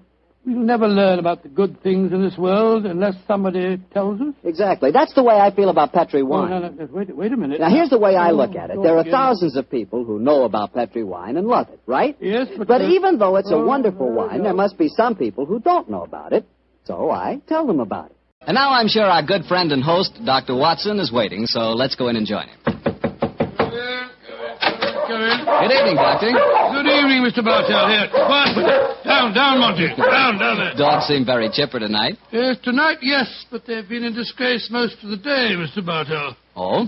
What have they been up to? After the seals again, Doctor? Oh, my boy, this time it was chickens. They got into my neighbor's coop and had a delightful time. Fortunately, there were no casualties, but I'm afraid that my good neighbor policy has suffered a slight diplomatic strain. But you come here to listen to Sherlock Holmes' adventures, not those of my dog, so draw up your usual chair and make yourself comfortable, and I'll get on with tonight's story. Last week, Doctor, you told us it was a case in which Sherlock Holmes found the solution without ever meeting any of the suspects. That's quite correct, Mr. Bartell. As remarkable as an exhibition of long-distance detection as I ever recall. But judge the story for yourself, my boy. It was in the autumn of 1903, and Sherlock Holmes was about to retire to his bee farm on the Sussex Downs. I must confess, Mr. Bartell, that my heart was heavy during those last few weeks we spent at Baker Street. I thought of the countless adventures that we'd shared together. I remembered those many evenings of quiet comradeship and companionship. A fire blazing away in the hearth as Holmes lay back in the shadows playing his beloved violin. And then, Mr. Bartell, as so often happened, there'd be a violent jangle on our doorbell, and some wretched soul in misery would be standing before us and pouring out his troubles. Suddenly the violin would be discarded, and Holmes the dreamer would become Holmes the man of action. Come, Watson, the game's afoot, he'd say. And in a few moments later, we'd be rattling off in a cab through the foggy, gaslit London streets. Yes, Doctor, I can imagine it was pretty hard for you to leave Baker Street. It was, Mr. Bartell. However, as it transpired, there was one more adventure awaiting us before we left. A few days before the actual move, I persuaded Holmes to take an afternoon off from his packing and accompany me on a visit to the laboratory of an old friend of mine, a Professor Jean Boulin. He was an eminent French scientist engaged in very important work at the London University. Well, by the way, this was at a period, Mr. Bartell, when radium was something extremely new and extremely rare. The university had just acquired a minute but invaluable portion of the element, and Professor Boulin was in charge of the research connected with it. I can remember the picture so well, as Holmes stood in the laboratory, talking with keen interest with the distinguished scientist. Amazing, Professor Boulin. Quite amazing. Think that this tiny leaden vessel contains one of the most precious substances in the world. Yes, Mr. Holmes. We have a great deal to thank Madame Curie for. This new element may force us entirely to revise our concepts of all physical structure. Your research is a great responsibility, Boulin. It is, Watson. I must confess that I wish the authorities here would give me a freer hand. I foresee such infinite possibilities in the use, particularly the medical use of radium. But my conservative superiors seem to regard it only as a toy, a scientific curiosity. Limit your experiments accordingly, I suppose. Exactly. I'm given no opportunity to do anything that's in the least radical. Must be very disheartening. How can research ever get anywhere along those lines? It is a great misfortune, Holmes, that you've determined to retire to your bee farm. This project, we could use such an analytical mind as yours. You flatter me, Professor. How many assistants do you have working with you, Boulin? 3, but none of them are very inspired, I'm afraid. What? My best assistant is a man named Barker. He's a little on the conservative side, too. But he is extremely adroit. The other 2, a young man called Taylor and the girl Gladys Hughes. They mean well. But gauche, I fear, is the only word to describe them. Why do you laugh, Boulin? I was just amused to observe that in describing my assistants, I chanced to be literal as well as figurative. It's odd that random symbolism can sometime... but never mind that. You would like to see the rest of the laboratory? Yes, indeed we would. Yes, thank you very much. I have some extraordinarily interesting photographic plates that record the emanations of radium. They're over here. I think you will find them most fascinating.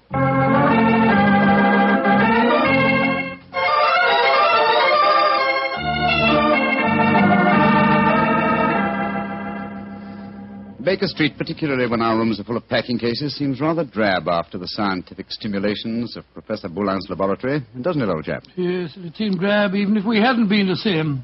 I feel frightfully depressed, Holmes. I just don't know what I'm going to do without you. Oh, you're still a young man, Watson, and a susceptible one. You'll marry again. No, I won't. Yes, you will, old chap. And you'll end up by being glad that your old roommate, your difficult, rather unsociable old roommate, is living in retirement on the Sussex Downs. Rubbish. I shan't feel anything of the kind. In any case, I don't think you'll be able to stay in retirement for long.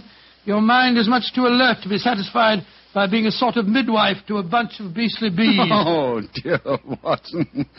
I feel that you'll never eat honey again. Yes, you can laugh, Holmes, but I could see how excited you were when Boulin suggested that you might help him with his radium experiment. Flattering suggestion, I must admit, my dear fellow. Just the same, Oh, now, who the devil's that? From the urgency of the tug on the bell pull, I'd say that it was a client. And go and head him off, will you, old chap? Yes, I'll do my best. Oh, Watson, explain that I'm no longer in practice. Too late, Holmes. He's brushed past Mrs. Hudson. Here he comes rushing up the stairs. Oh, confound it. I beg your pardon, sir, Are you but... Mr. Sherlock Holmes?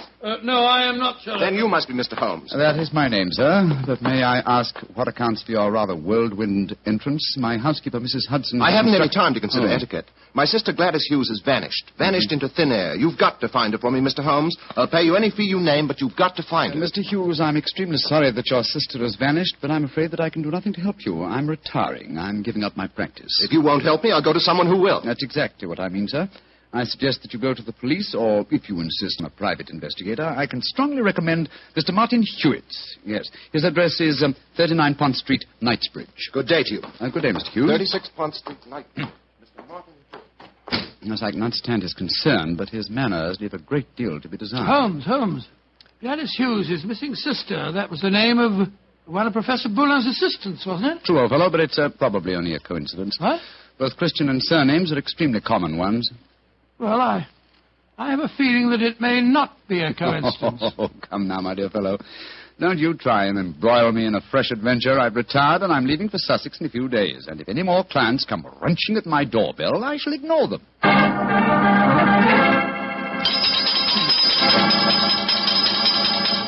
But, Mr. Holmes, you've got to help me. My son, Geoffrey Barker, has disappeared. I'm sorry, Mrs. Barker, but I'm afraid I'm... Holmes, Geoffrey Barker was the name of Professor Boulin's chief assistant.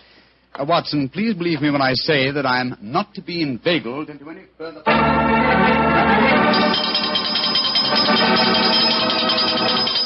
Now, Mrs. Taylor, I'm sorry, but I can't help you. Oh, but Mr. Holmes, it's my husband. He's disappeared. We've only been married 3 months, and now, it's terrible. I've been so worried ever since he started to work on that strange new radium with Professor Jean Boulin. Holmes, you can't pretend it's coincidence any longer. Gladys Hughes, Geoffrey Barker, and now Taylor. The 3 assistants of Professor Boulin. I know it, Watson. Mrs. Taylor, the moving van will be here tomorrow to take my things to Sussex. I shall follow them immediately. I have retired, madam. Do you understand that? Retired.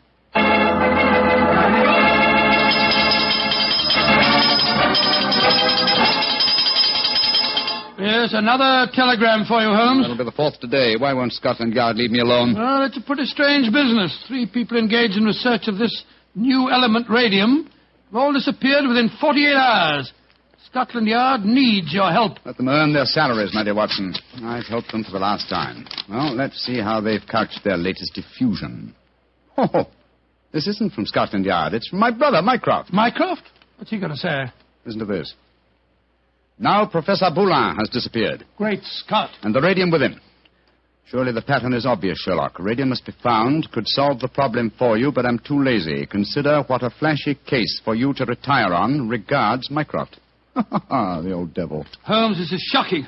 My old friend Boulin has disappeared. Yes, Watson, and now my brother asks me to investigate. The pressure becomes irresistible.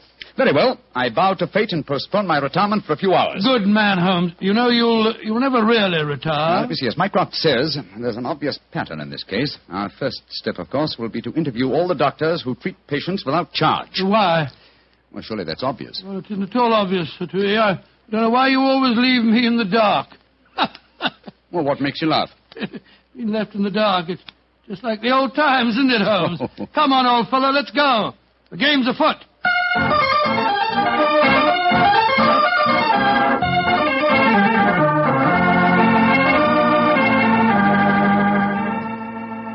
Dr. MacDonald, this is Mr. Sherlock Holmes. Mr. Sherlock Holmes, eh? I'm very glad to meet you. And are you, Dr. MacDonald? I swear that I've never been in as many doctors' offices as I have today. But Mr. Holmes is in search of some information. Perhaps, Doctor, you can help him. I'll do my best. What do you want to know, Mr. Holmes? Whether you have any charity patients with skin eruptions or growths of any kind. I mean, patients that have not kept their appointments recently, perhaps. Now, let me see. Why, yes, I do. Old Mrs. Pendle. She has a very bad case of lupus. She was due for a treatment here yesterday, and I've seen nothing of her. Splendid. Can you give me her address? Why, certainly. It's in my book here. Well, I hope this isn't a false trail, Holmes. You can only explore it and see, dear chap. Here we are. Mrs. Pendle, 36 Elm Gardens, Clapham. Mrs. Pendle, 36 Elm Gardens, Clapham. Thank you, Doctor. I'm greatly obliged to you.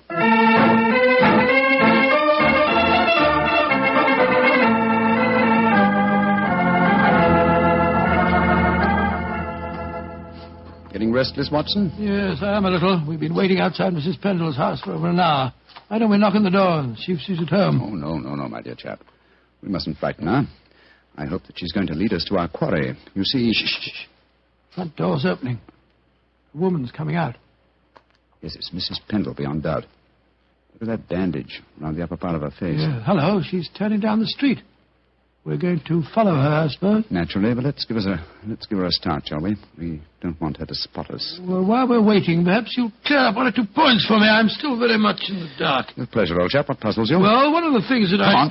What? We've given her enough of a start. Let's follow her. Oh, very well. But look here, Holmes. You asked me what I didn't understand. 2 things puzzle me. What did Mycroft mean by the pattern of the case? Why are we following a poor sick old lady through the London streets? I'll answer the first question, and I think the answer to the second will be self-apparent. The pattern of the case is clear. Professor Boulin and his 3 assistants have vanished together with the radium, but their disappearances were not simultaneous. Had they been so, it would have been a transparent case of theft. But with the disappearances gradual rather than simultaneous, the emphasis has been subtly shifted. Yes, I can see that, Holmes, but What do you suppose is at the back of the whole business? Can't be a simple case of theft. Radium is enormously valuable, but it'd be hard stuff to sell again. Not to an unscrupulous criminal with a knowledge of medicine, Watson. My own theory, and I admit at the moment that it's purely a theory, is that Professor Boulin was worried because he was so hampered in his research. You'll remember that he stressed his great faith in the medical values of the new element, radium. Yes, he did. It's more than possible that he places the rights of science above the rights of property, that he's determined that he and his group will carry on their invaluable research unhampered by the conservative restraints of the university. I see what you mean, Holmes, but how does Mrs. Pendle, the poor woman that we're following, enter the picture? Because one of the chief lines of radium research on the continent so far has been with her sort of trouble. Professor Boulin's obvious move, if my theory is correct, would be to contact poverty-stricken patients, promise them relief, induce them to abandon their regular treatments, and submit to him. By Jove, yes, Holmes, that seems perfectly logical, and yet I can't believe that Boulin would... Mrs. Pendleton has reached her destination. She's turned down a driveway. Yes, she's walking up to what looks like a deserted warehouse. Hurry, old chap. Don't let her out of our sight. She's opened the door without knocking. She's gone in. We'll wait here for a moment or two, then we'll follow her.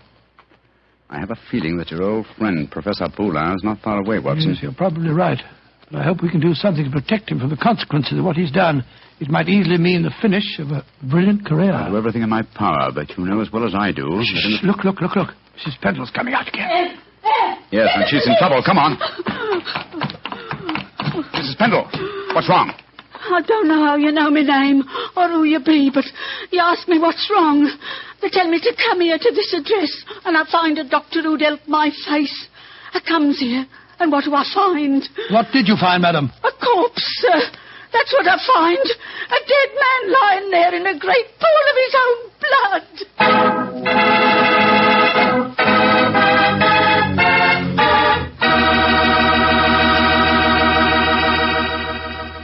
You'll hear the rest of Dr. Watson's story in just a second.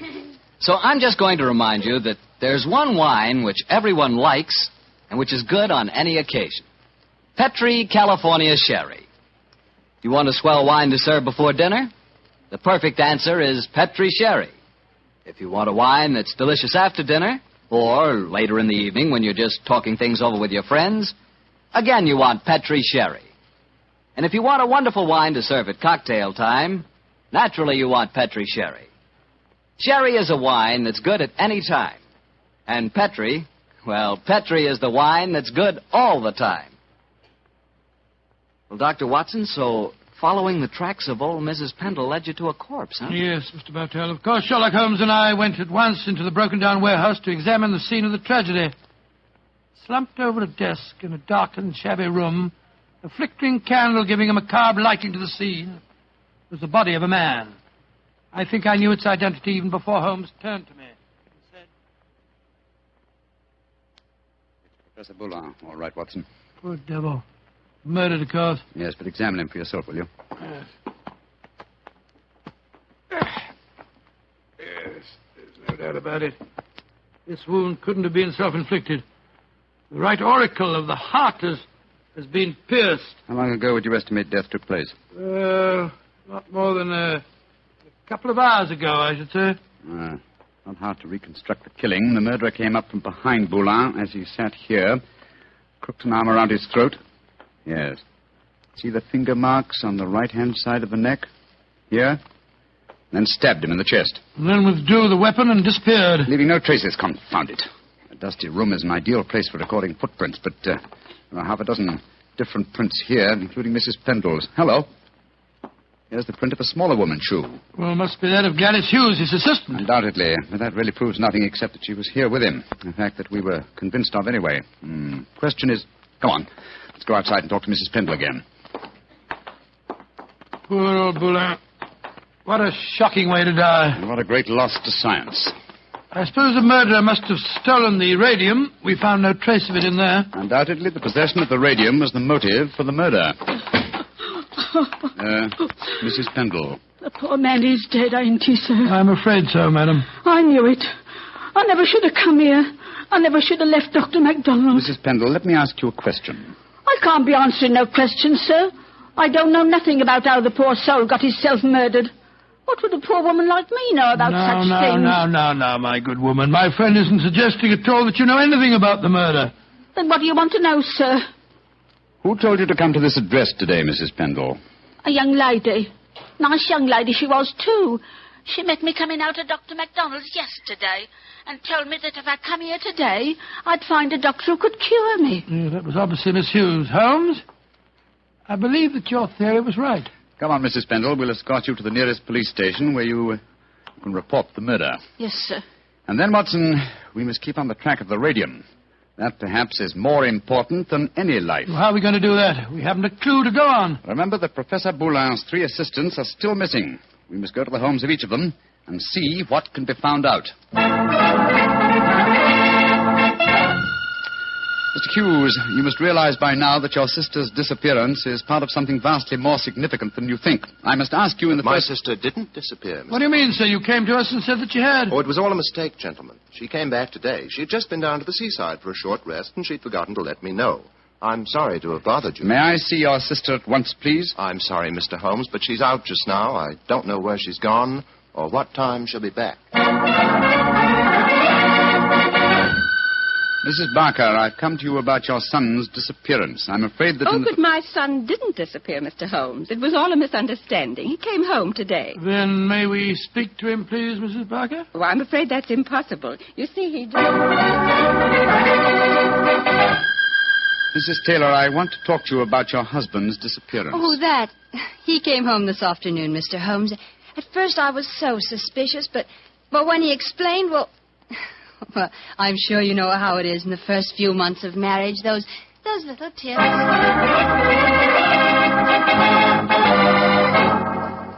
Confound it, Watson. We are no nearer the solution. And meanwhile, here we are back in Baker Street to find that the moving van has taken all your things off to Sussex. Perhaps you should give up the case, Holmes, and follow them. Close my career on a note of failure? No, my dear fellow. I shall not leave London until this problem is solved. In that case, I'll sit down. Looks to me as if it may prove a lengthy wait.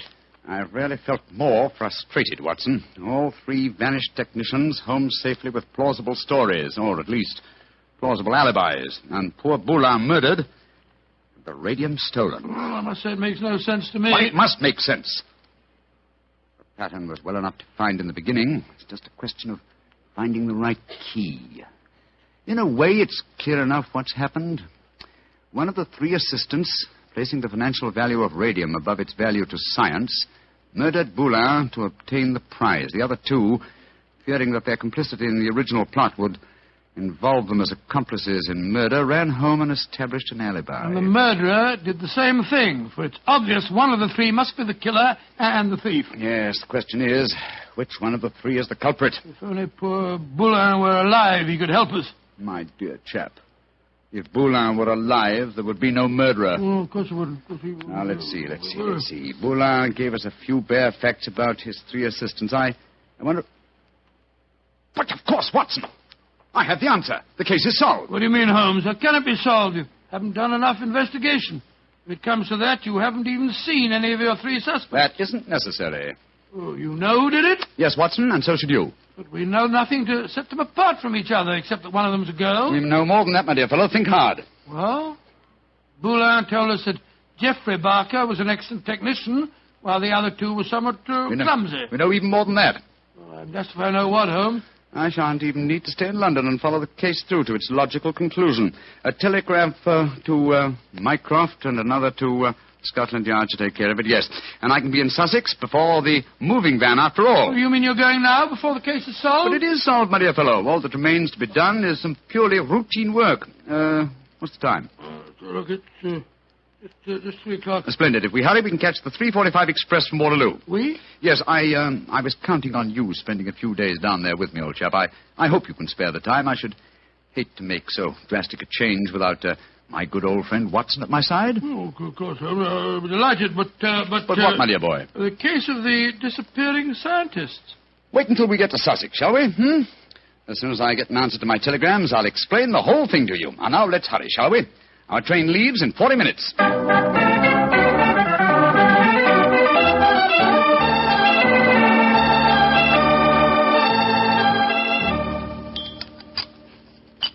More tea, Watson? Thanks, old boy. Peaceful down here, isn't it? Extremely. At the moment, I must confess, I find it rather nerve-wracking. Oh, why? You know why, Holmes. I want you to open that telegram and tell me if your solution to the Boulin case was the correct one. Very well, my dear chap. Let's see. What is it? Uh-huh. It's from Mycroft. Listen.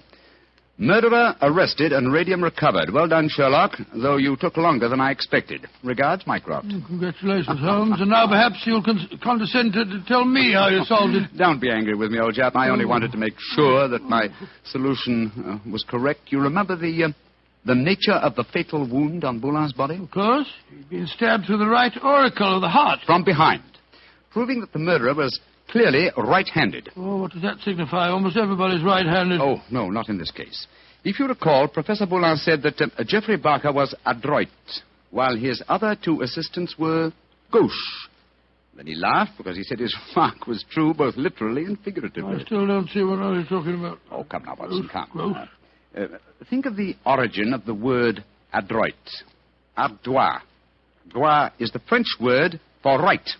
And gauche is the word for left. Meaning the two gauche assistants were left-handed, and therefore only the adroit, the right-handed Barker, could have inflicted the fatal wound. I see it now, Holmes. You know, if you'd remembered that mark of Boulin's at the time we found his body, you could have solved the case much sooner. That's true, old fellow, very true. And when my old friend Watson points out that my memory is failing and my mind sluggish, then I know that my retirement has been postponed for far too long.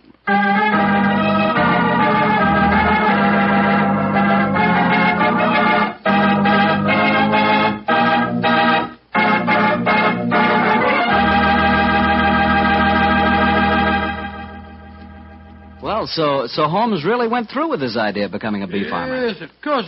It became one of his favorite hobbies. Do you know anything about the raising of bees? Oh, nothing at all. The only connection I've ever had with bees was very remote. Once I had the hives. Once you had the... Oh, no, Mr. Barker. Oh, yes, Dr. Watson. But seriously, I do know one thing about bees.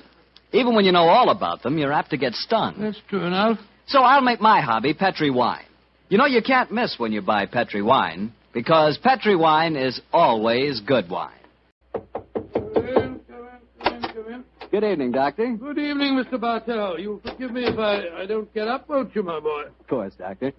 What's the matter, a touch of rheumatism? No, I played 18 holes of golf today. I hope that when I'm your age, Doctor, I can be half as sprightly. Oh, it's very nice of you, but if you don't mind, we won't discuss the question of my age. So draw up your chair, make yourself comfortable. I'll get on with tonight's new Sherlock Holmes adventure. Well, from the hint you gave us last week, it sounded like quite a spooky story. It was, Mr. Bartell. It certainly was. Towards the end of November in the year 1895, a dense yellow fog had settled down over London. For 4 or 5 days, it was impossible from our rooms in Baker Street to see the outline of the houses opposite. A real London pea souper, huh, Doctor? Yes, my boy, and it became most depressing. The first day, Holmes had spent in cross-indexing his huge book of criminal references. The second and third had been patiently occupied with a subject which he had recently made his hobby, the music of the Middle Ages.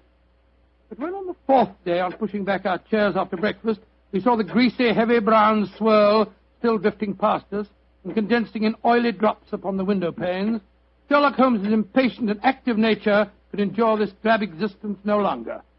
He paced restlessly about our sitting room, chafing against the inaction. After several minutes of these perambulations, he turned to me and spoke. Anything of interest in the paper, Watson? There's news of a revolution, a possible war, and of an impending change in the government. Nothing to interest you, though. No crimes of any importance. The London criminal is certainly a dull and unenterprising fellow these days. Look out of the window, Watson. See how the figures loom up, are dimly seen and then blend once more into the foggy depths. What a day for a thief or a murderer. He could roam London as the tiger does the jungle, unseen until he pounces, and then evident only to his victim. That's a cheerful thought, I must say. Hello. I wonder who that is. Probably a visitor for Mrs. Hudson, or perhaps the local plumber has finally condescended to pay some attention to the faulty gas jet in our hallway. I don't think you're right on either count. I can hear Mrs. Hudson's footsteps on the stairs. Come in. Yes, Mrs. Hudson, what is it? Oh, excuse me, Mr. Holmes, but there's a gentleman to see you. Says it's most important, and he asked me to give you this card. Oh, thank you. Oh. Mortimer Harley, eh? Show him up, please, Mrs. Hudson. Very good. Mortimer Harley, and who's he? I've not had the pleasure of meeting him personally, but I'm quite familiar with his scientific reputation. Scientific? In what does he specialize? Oh, I suppose one might refer to him as one of the greatest authorities on all matters connected with the occult. You mean the fellow dabbles in supernatural stuff and all that sort of thing? I mean, my dear Watson, that Mortimer Harley is an extremely intelligent man with a thoroughly comprehensive and scholarly knowledge of his field and an intense belief in the existence of the supernatural force. Now, here he is to speak for himself. Oh, come in, Harley. Thank you, Mrs. Hudson. You're Mr. Sherlock Holmes? Yes, sir. This is my colleague, Dr. Watson. How do you do, Mr. Harley? How do you do, Doctor? Won't you sit down, sir? Thank you. Well, you fellows are probably wondering who I am and what's brought me here. Well, we're not wondering who you are, Mr. Harley. My friend Holmes was just telling me of your scientific eminence. I'm flattered that you know of me, Holmes. Just the same, you're wondering why I'm here. Naturally, sir. Well, since you know I'm a student of the occult, I'll get right down to my problem. Mr. Holmes, have you ever heard of the Headless Monk of Trevennis Chapel? Oh, yes, indeed, Mr. Harley. An apparition to be counted among our more intangible national treasures, I should say. I'm sorry to appear stupid, but I have never heard of the Headless Monk of whatever it is, Chapel. Well, then, let me tell you about it, Doctor. Yes, I wish you would. Trevennis Manor in Cornwall was once an abbey. It was expropriated during the reign of Henry VIII, and several of the monks were killed in some of the minor difficulties attendant on such an act. But one of the murdered monks, a certain Brother Hugh, the chapel organist, was persistent. He still haunts the chapel today. He still plays the organ, and since he was beheaded, he always appears headless. Charming little legend, Mr. Harley, but you don't expect us to believe it's anything but a legend, surely. Ah, skeptic, eh? How about you, Mr. Holmes? I'm extremely curious to know why you come to see me, Mr. Harley. I'll tell you why. I have a rare opportunity to investigate the phenomena. You see, the son of an old friend of mine, a young fellow by the name of Leonard Miles, is secretary to the owner of Trevennis Manor. He asked me to stay there, and I find the invitation irresistible, particularly since the phenomena have curiously increased of late, Mr. Holmes, almost as though some more mortal agency were motivating them. Oh.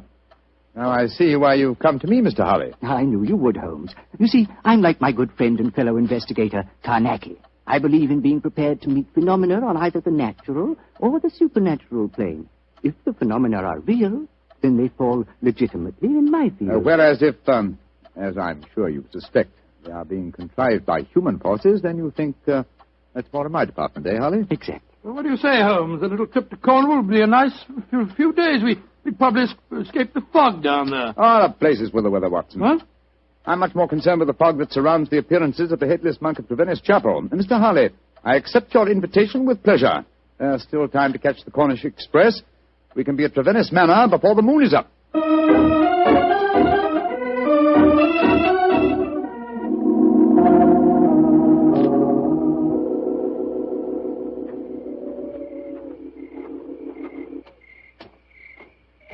Hello? Who's this funny-looking fellow coming down the steps towards us? If I didn't hear the sound of his footsteps, I'd believe it was a psychic manifestation. He certainly looks as if he came from beyond the grave.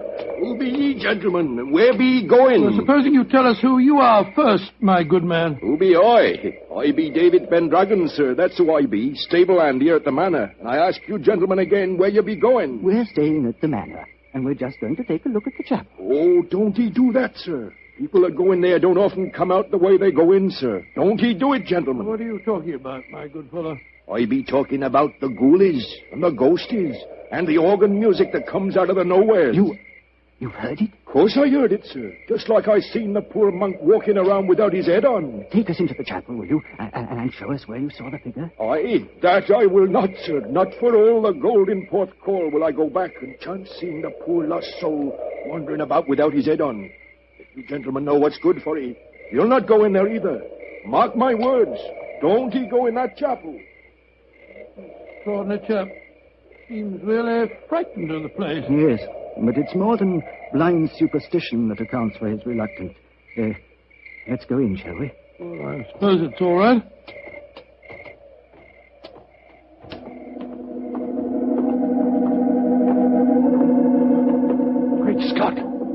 listen to that. The organ. The ghost's playing it. We're extremely fortunate. A psychic manifestation as soon as we enter. Remarkable. Psychic manifestation. Rubbish. Look who's sitting at the keyboard. It's Holmes. Holmes! What's the matter, Watson? What's the matter?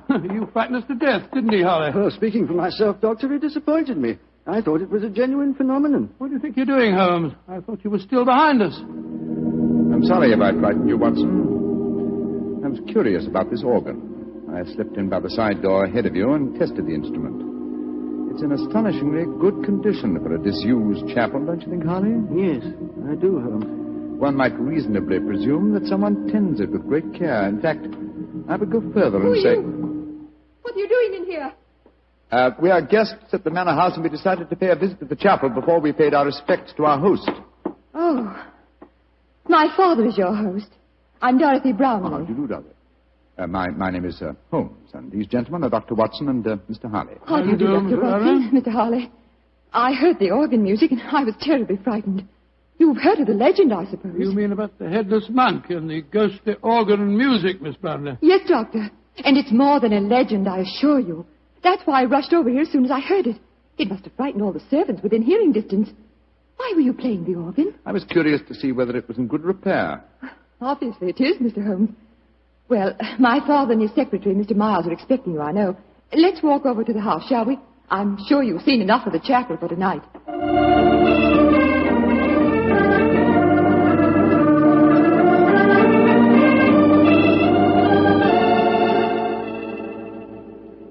Father, this is Mr. Sherlock Holmes and Dr. Watson. How do you do? How do you do, sir? How do you do? This is my secretary, Leonard Miles. How do you do, Mr. Miles? How do you do, Mr. Miles? Dr. Watson?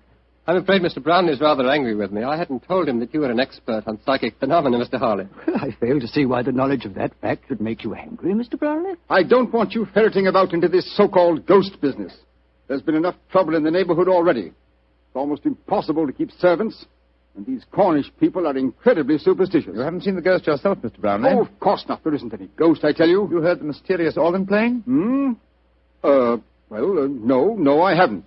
And I don't want to talk about it anymore. Yes, what is it? David Pendragon's at the door. He's very anxious to see you, sir. Pendragon? Oh, very well. Tell him to come in. Yes. David?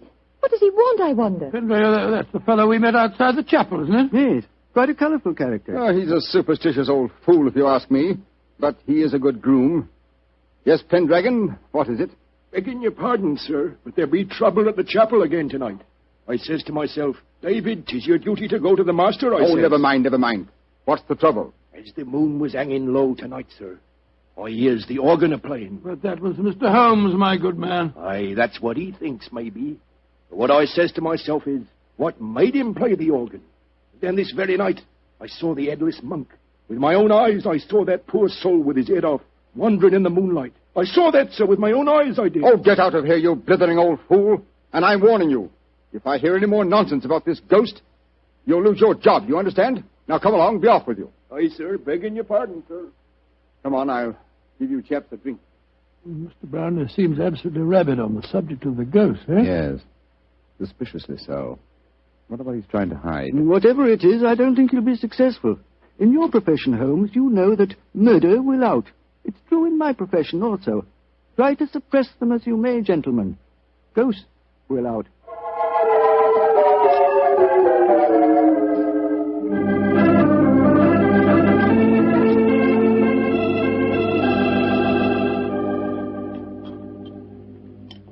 Well, Holmes, this place may be haunted, but I swear that I never spent a better night anywhere. Good morning, Mr. Harley. Good morning. Good morning, sir. Good morning. I'm glad to see I'm not the only late riser. Oh, were you up late too, sir? Yes, I was, Doctor. I decided to ignore the veiled threats of Mr. Brownlee, and so I did a little investigating in the chapel. Do you mind passing the teapot? And what were the results of your investigations, Mr. Harley? Well, there was no psychic manifestation, you understand, but I'm sure of one thing. That chapel is evil. Evil to the hearts of its stones. And I'll swear that evil does not stem from the hapless monk who was murdered there. You confirm certain suspicions aroused by my own investigations last night. There is evil here, Mr. Harley, and I think I know its nature. Unless I mistake every sign and reaction, someone has been initiating the local peasantry into the evils of the Black Mass. Mass? Good Lord, what a shocking thought. My own sensations last night confirm your theory, Holmes. There is a coven here, I swear it, hiding its own obscene practices under cover of the haunting. Well, that sounds quite feasible. After all, the people are so superstitious that they'd keep as far away as possible from the chapel when they heard the organ playing. This problem falls into both our fields, Harley. The practice of black magic is a criminal offense. Perhaps it's just as well the old laws against witchcraft are still in force. I imagine, Mr. Harley, that you have your own methods of combating such forces as we're up against. Oh, yes, Holmes, though mine are not connected with the legal aspect of the case. May I ask what you plan to do, sir? Well, I have several rather elaborate preparations to make, Doctor. It'll take me most of the day, I'm afraid. However, I shall explain them to you all after dinner tonight.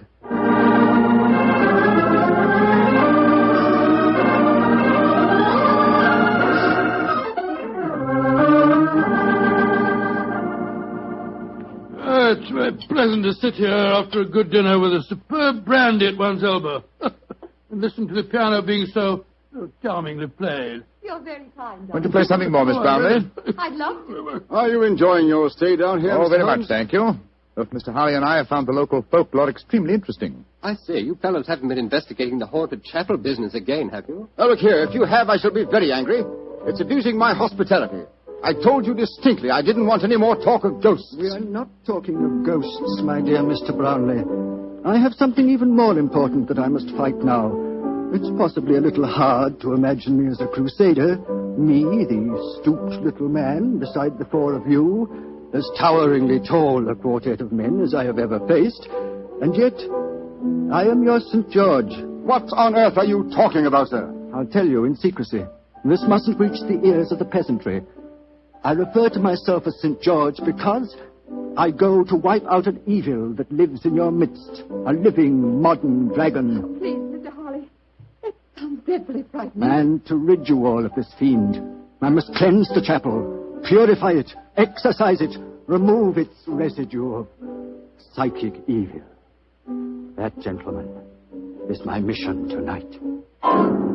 Dorothy! He fainted. Get some smelling salts quickly. I'm afraid you were a little too graphic, Mr. Harley. I'm sorry if I frightened the young lady, but I'm sure that after tonight she will have no further grounds for fear in Trevennis Manor.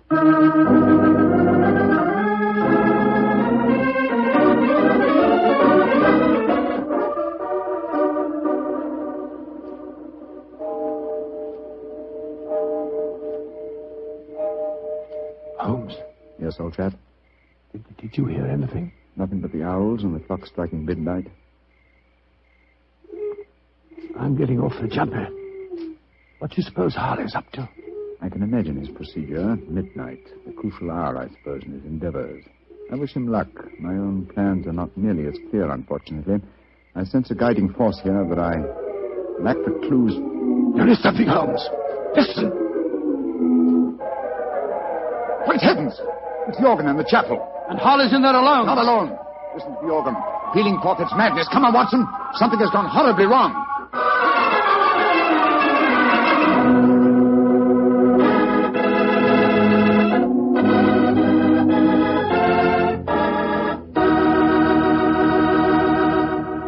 You'll hear the rest of Dr. Watson's story in just a second. You know, a moment ago I told you how much I thought you'd like Petri California Sherry. But I didn't tell you that Petri Sherry is the all-round, all-American wine. You can not only serve Petri Sherry before dinner, it's good after dinner, too. And, of course, later in the evening, when you're listening to the radio with some friends, a glass of Petri Sherry is just the thing. And say, Petri makes two kinds of sherry, the regular and Petri Pale Dry. To make sure you get the one that you like best, do what I do. Don't buy one, buy two. But remember, always buy Petri. Dr. Watson, that was a heck of a place to break off your story. Then let us continue it as speedily as possible, my boy. As soon as we heard that devilish organ music, Holmes and I rushed out of the house and raced in the moonlight down the path leading to the ruined chapel. By the time we reached the entrance, the organ music had ceased, and the tall, gangling figure of David Pendragon was standing in our path. You gentlemen be wanting at this time of night. What are you doing here? I be here because the gentleman gave me 5 shillings to stand outside here and see that no one disturbed him. That's why I be here. And nobody did come or go. He still be there, he be. But when you heard that organ music, why the devil didn't you go in? Organ music? I heard no organ music, come on, sir. Watson.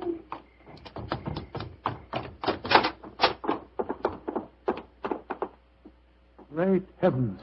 Look at him. We're too late. Poor devil. A knife through his heart. It's obvious who did it. That fellow Pendragon. I'll go and grab him before he gets away. Watson, he's not our man. This murder was planned with devilish cunning. The curious thing, there's no sign of a struggle at all. Looks he just stood here and allowed himself to be stabbed. There are these chalk marks with which the body is surrounded. They're known as a pentagram, I believe. He thought it would protect him completely from the supernatural forces. Poor chap. For once his researches went too far. Yes, because they touched not on the supernatural, but upon natural evil. And remember, Watson, that only 3 people besides ourselves and David Pendragon knew of this vigil. Yes, Brownlee, his daughter, and young Miles, the secretary. Exactly. Go back to the house, will you? And bring them here. Perhaps we can lay a ghost by trapping a murderer.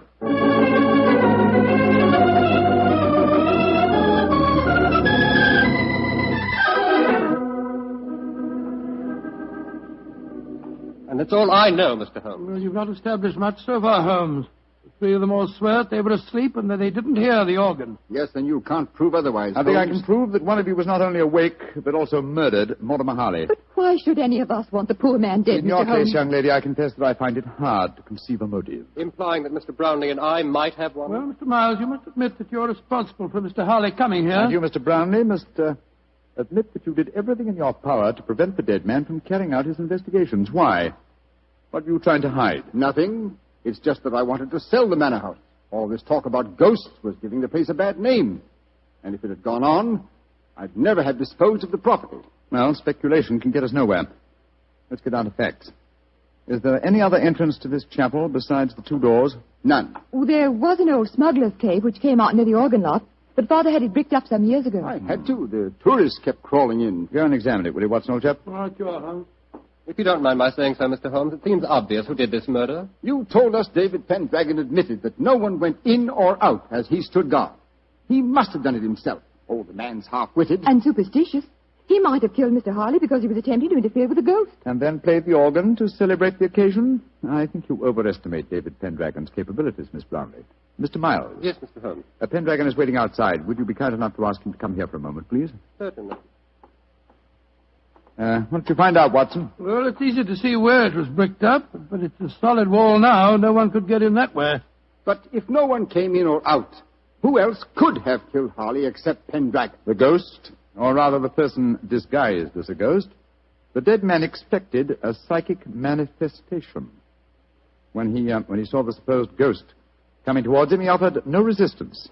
He believed that the magical pentagram would protect him. Ah, there you are, David. Aye, here I be, sir. But I don't know nothing more than what I told thee. No, don't be frightened, Pendragon. All we want is the truth. That's what I told thee, sir. And tell us a little more, will you? When you said no one had entered the chapel tonight, you meant that no mortal man had entered, didn't you? That I did, sir. But how could I say I'd seen the ghost when Mr. Brownlee here had told me I'd lose my job if I spoke of the ghost again? Oh, now we're getting somewhere. So you did see the ghost? That I did, sir. The poor soul walking through the moonlight with no head on his body. You saw it quite clearly? Just as clearly as I sees you now, sir. How tall was he? He was... Would you mind standing against the wall, sir? Yes, of course. He was as tall as... Well, his shoulders come to just where your shoulders come now, sir. A tall man, then. So we narrow it down to either you, Mr. Brownlee, or you, Mr. Miles. This is utterly ridiculous. Of course it is. On the contrary, gentlemen, the case is solved. Which one of them was it, Holmes? Neither. Remember that the ghost is headless. That means that the impostor must have built up fake shoulders covering the head. On either of these men, it would have brought their shoulders to the level of my head. Great Scott, it was... Bravo, Mr. Holmes. I didn't think you'd catch me. Dorothy! No, I don't believe Miss it. Brownlee, I must warn you that... Keep back. Don't any of you come near me. As you see, I have a revolver. Dorothy, for heaven's sake! Don't speak to me of heaven! You thought I was a sweet little girl, didn't you, Father? You didn't know your dear, demure daughter could murder a man, did you? Why did you kill Mortimer Harley? Because he was a meddler. For months I've been practicing black magic here. For months I've been building up the legend of the headless monk and the organ music. It made me so wonderfully alone, so gloriously free to practice the rites. And then he came here. I let him live that first night because I thought he was a fool. But on the second, when he said he was going to exorcise this chap, to purify it, as he said, he signed his death warrant. If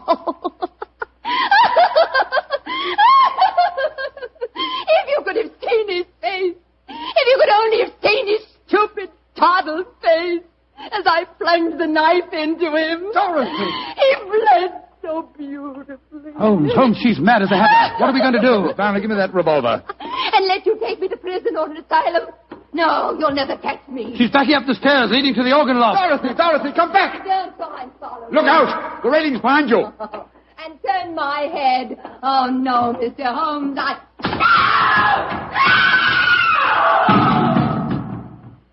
Dorothy! Dorothy! My poor little girl. Mr. Brownlee, the powers of evil are frightening. Your daughter had killed one man and might have killed more. She was insane. Hopelessly insane.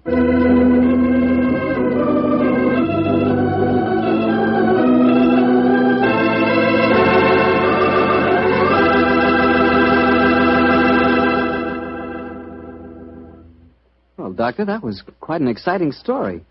You know, I wish I could play the organ and write music for it.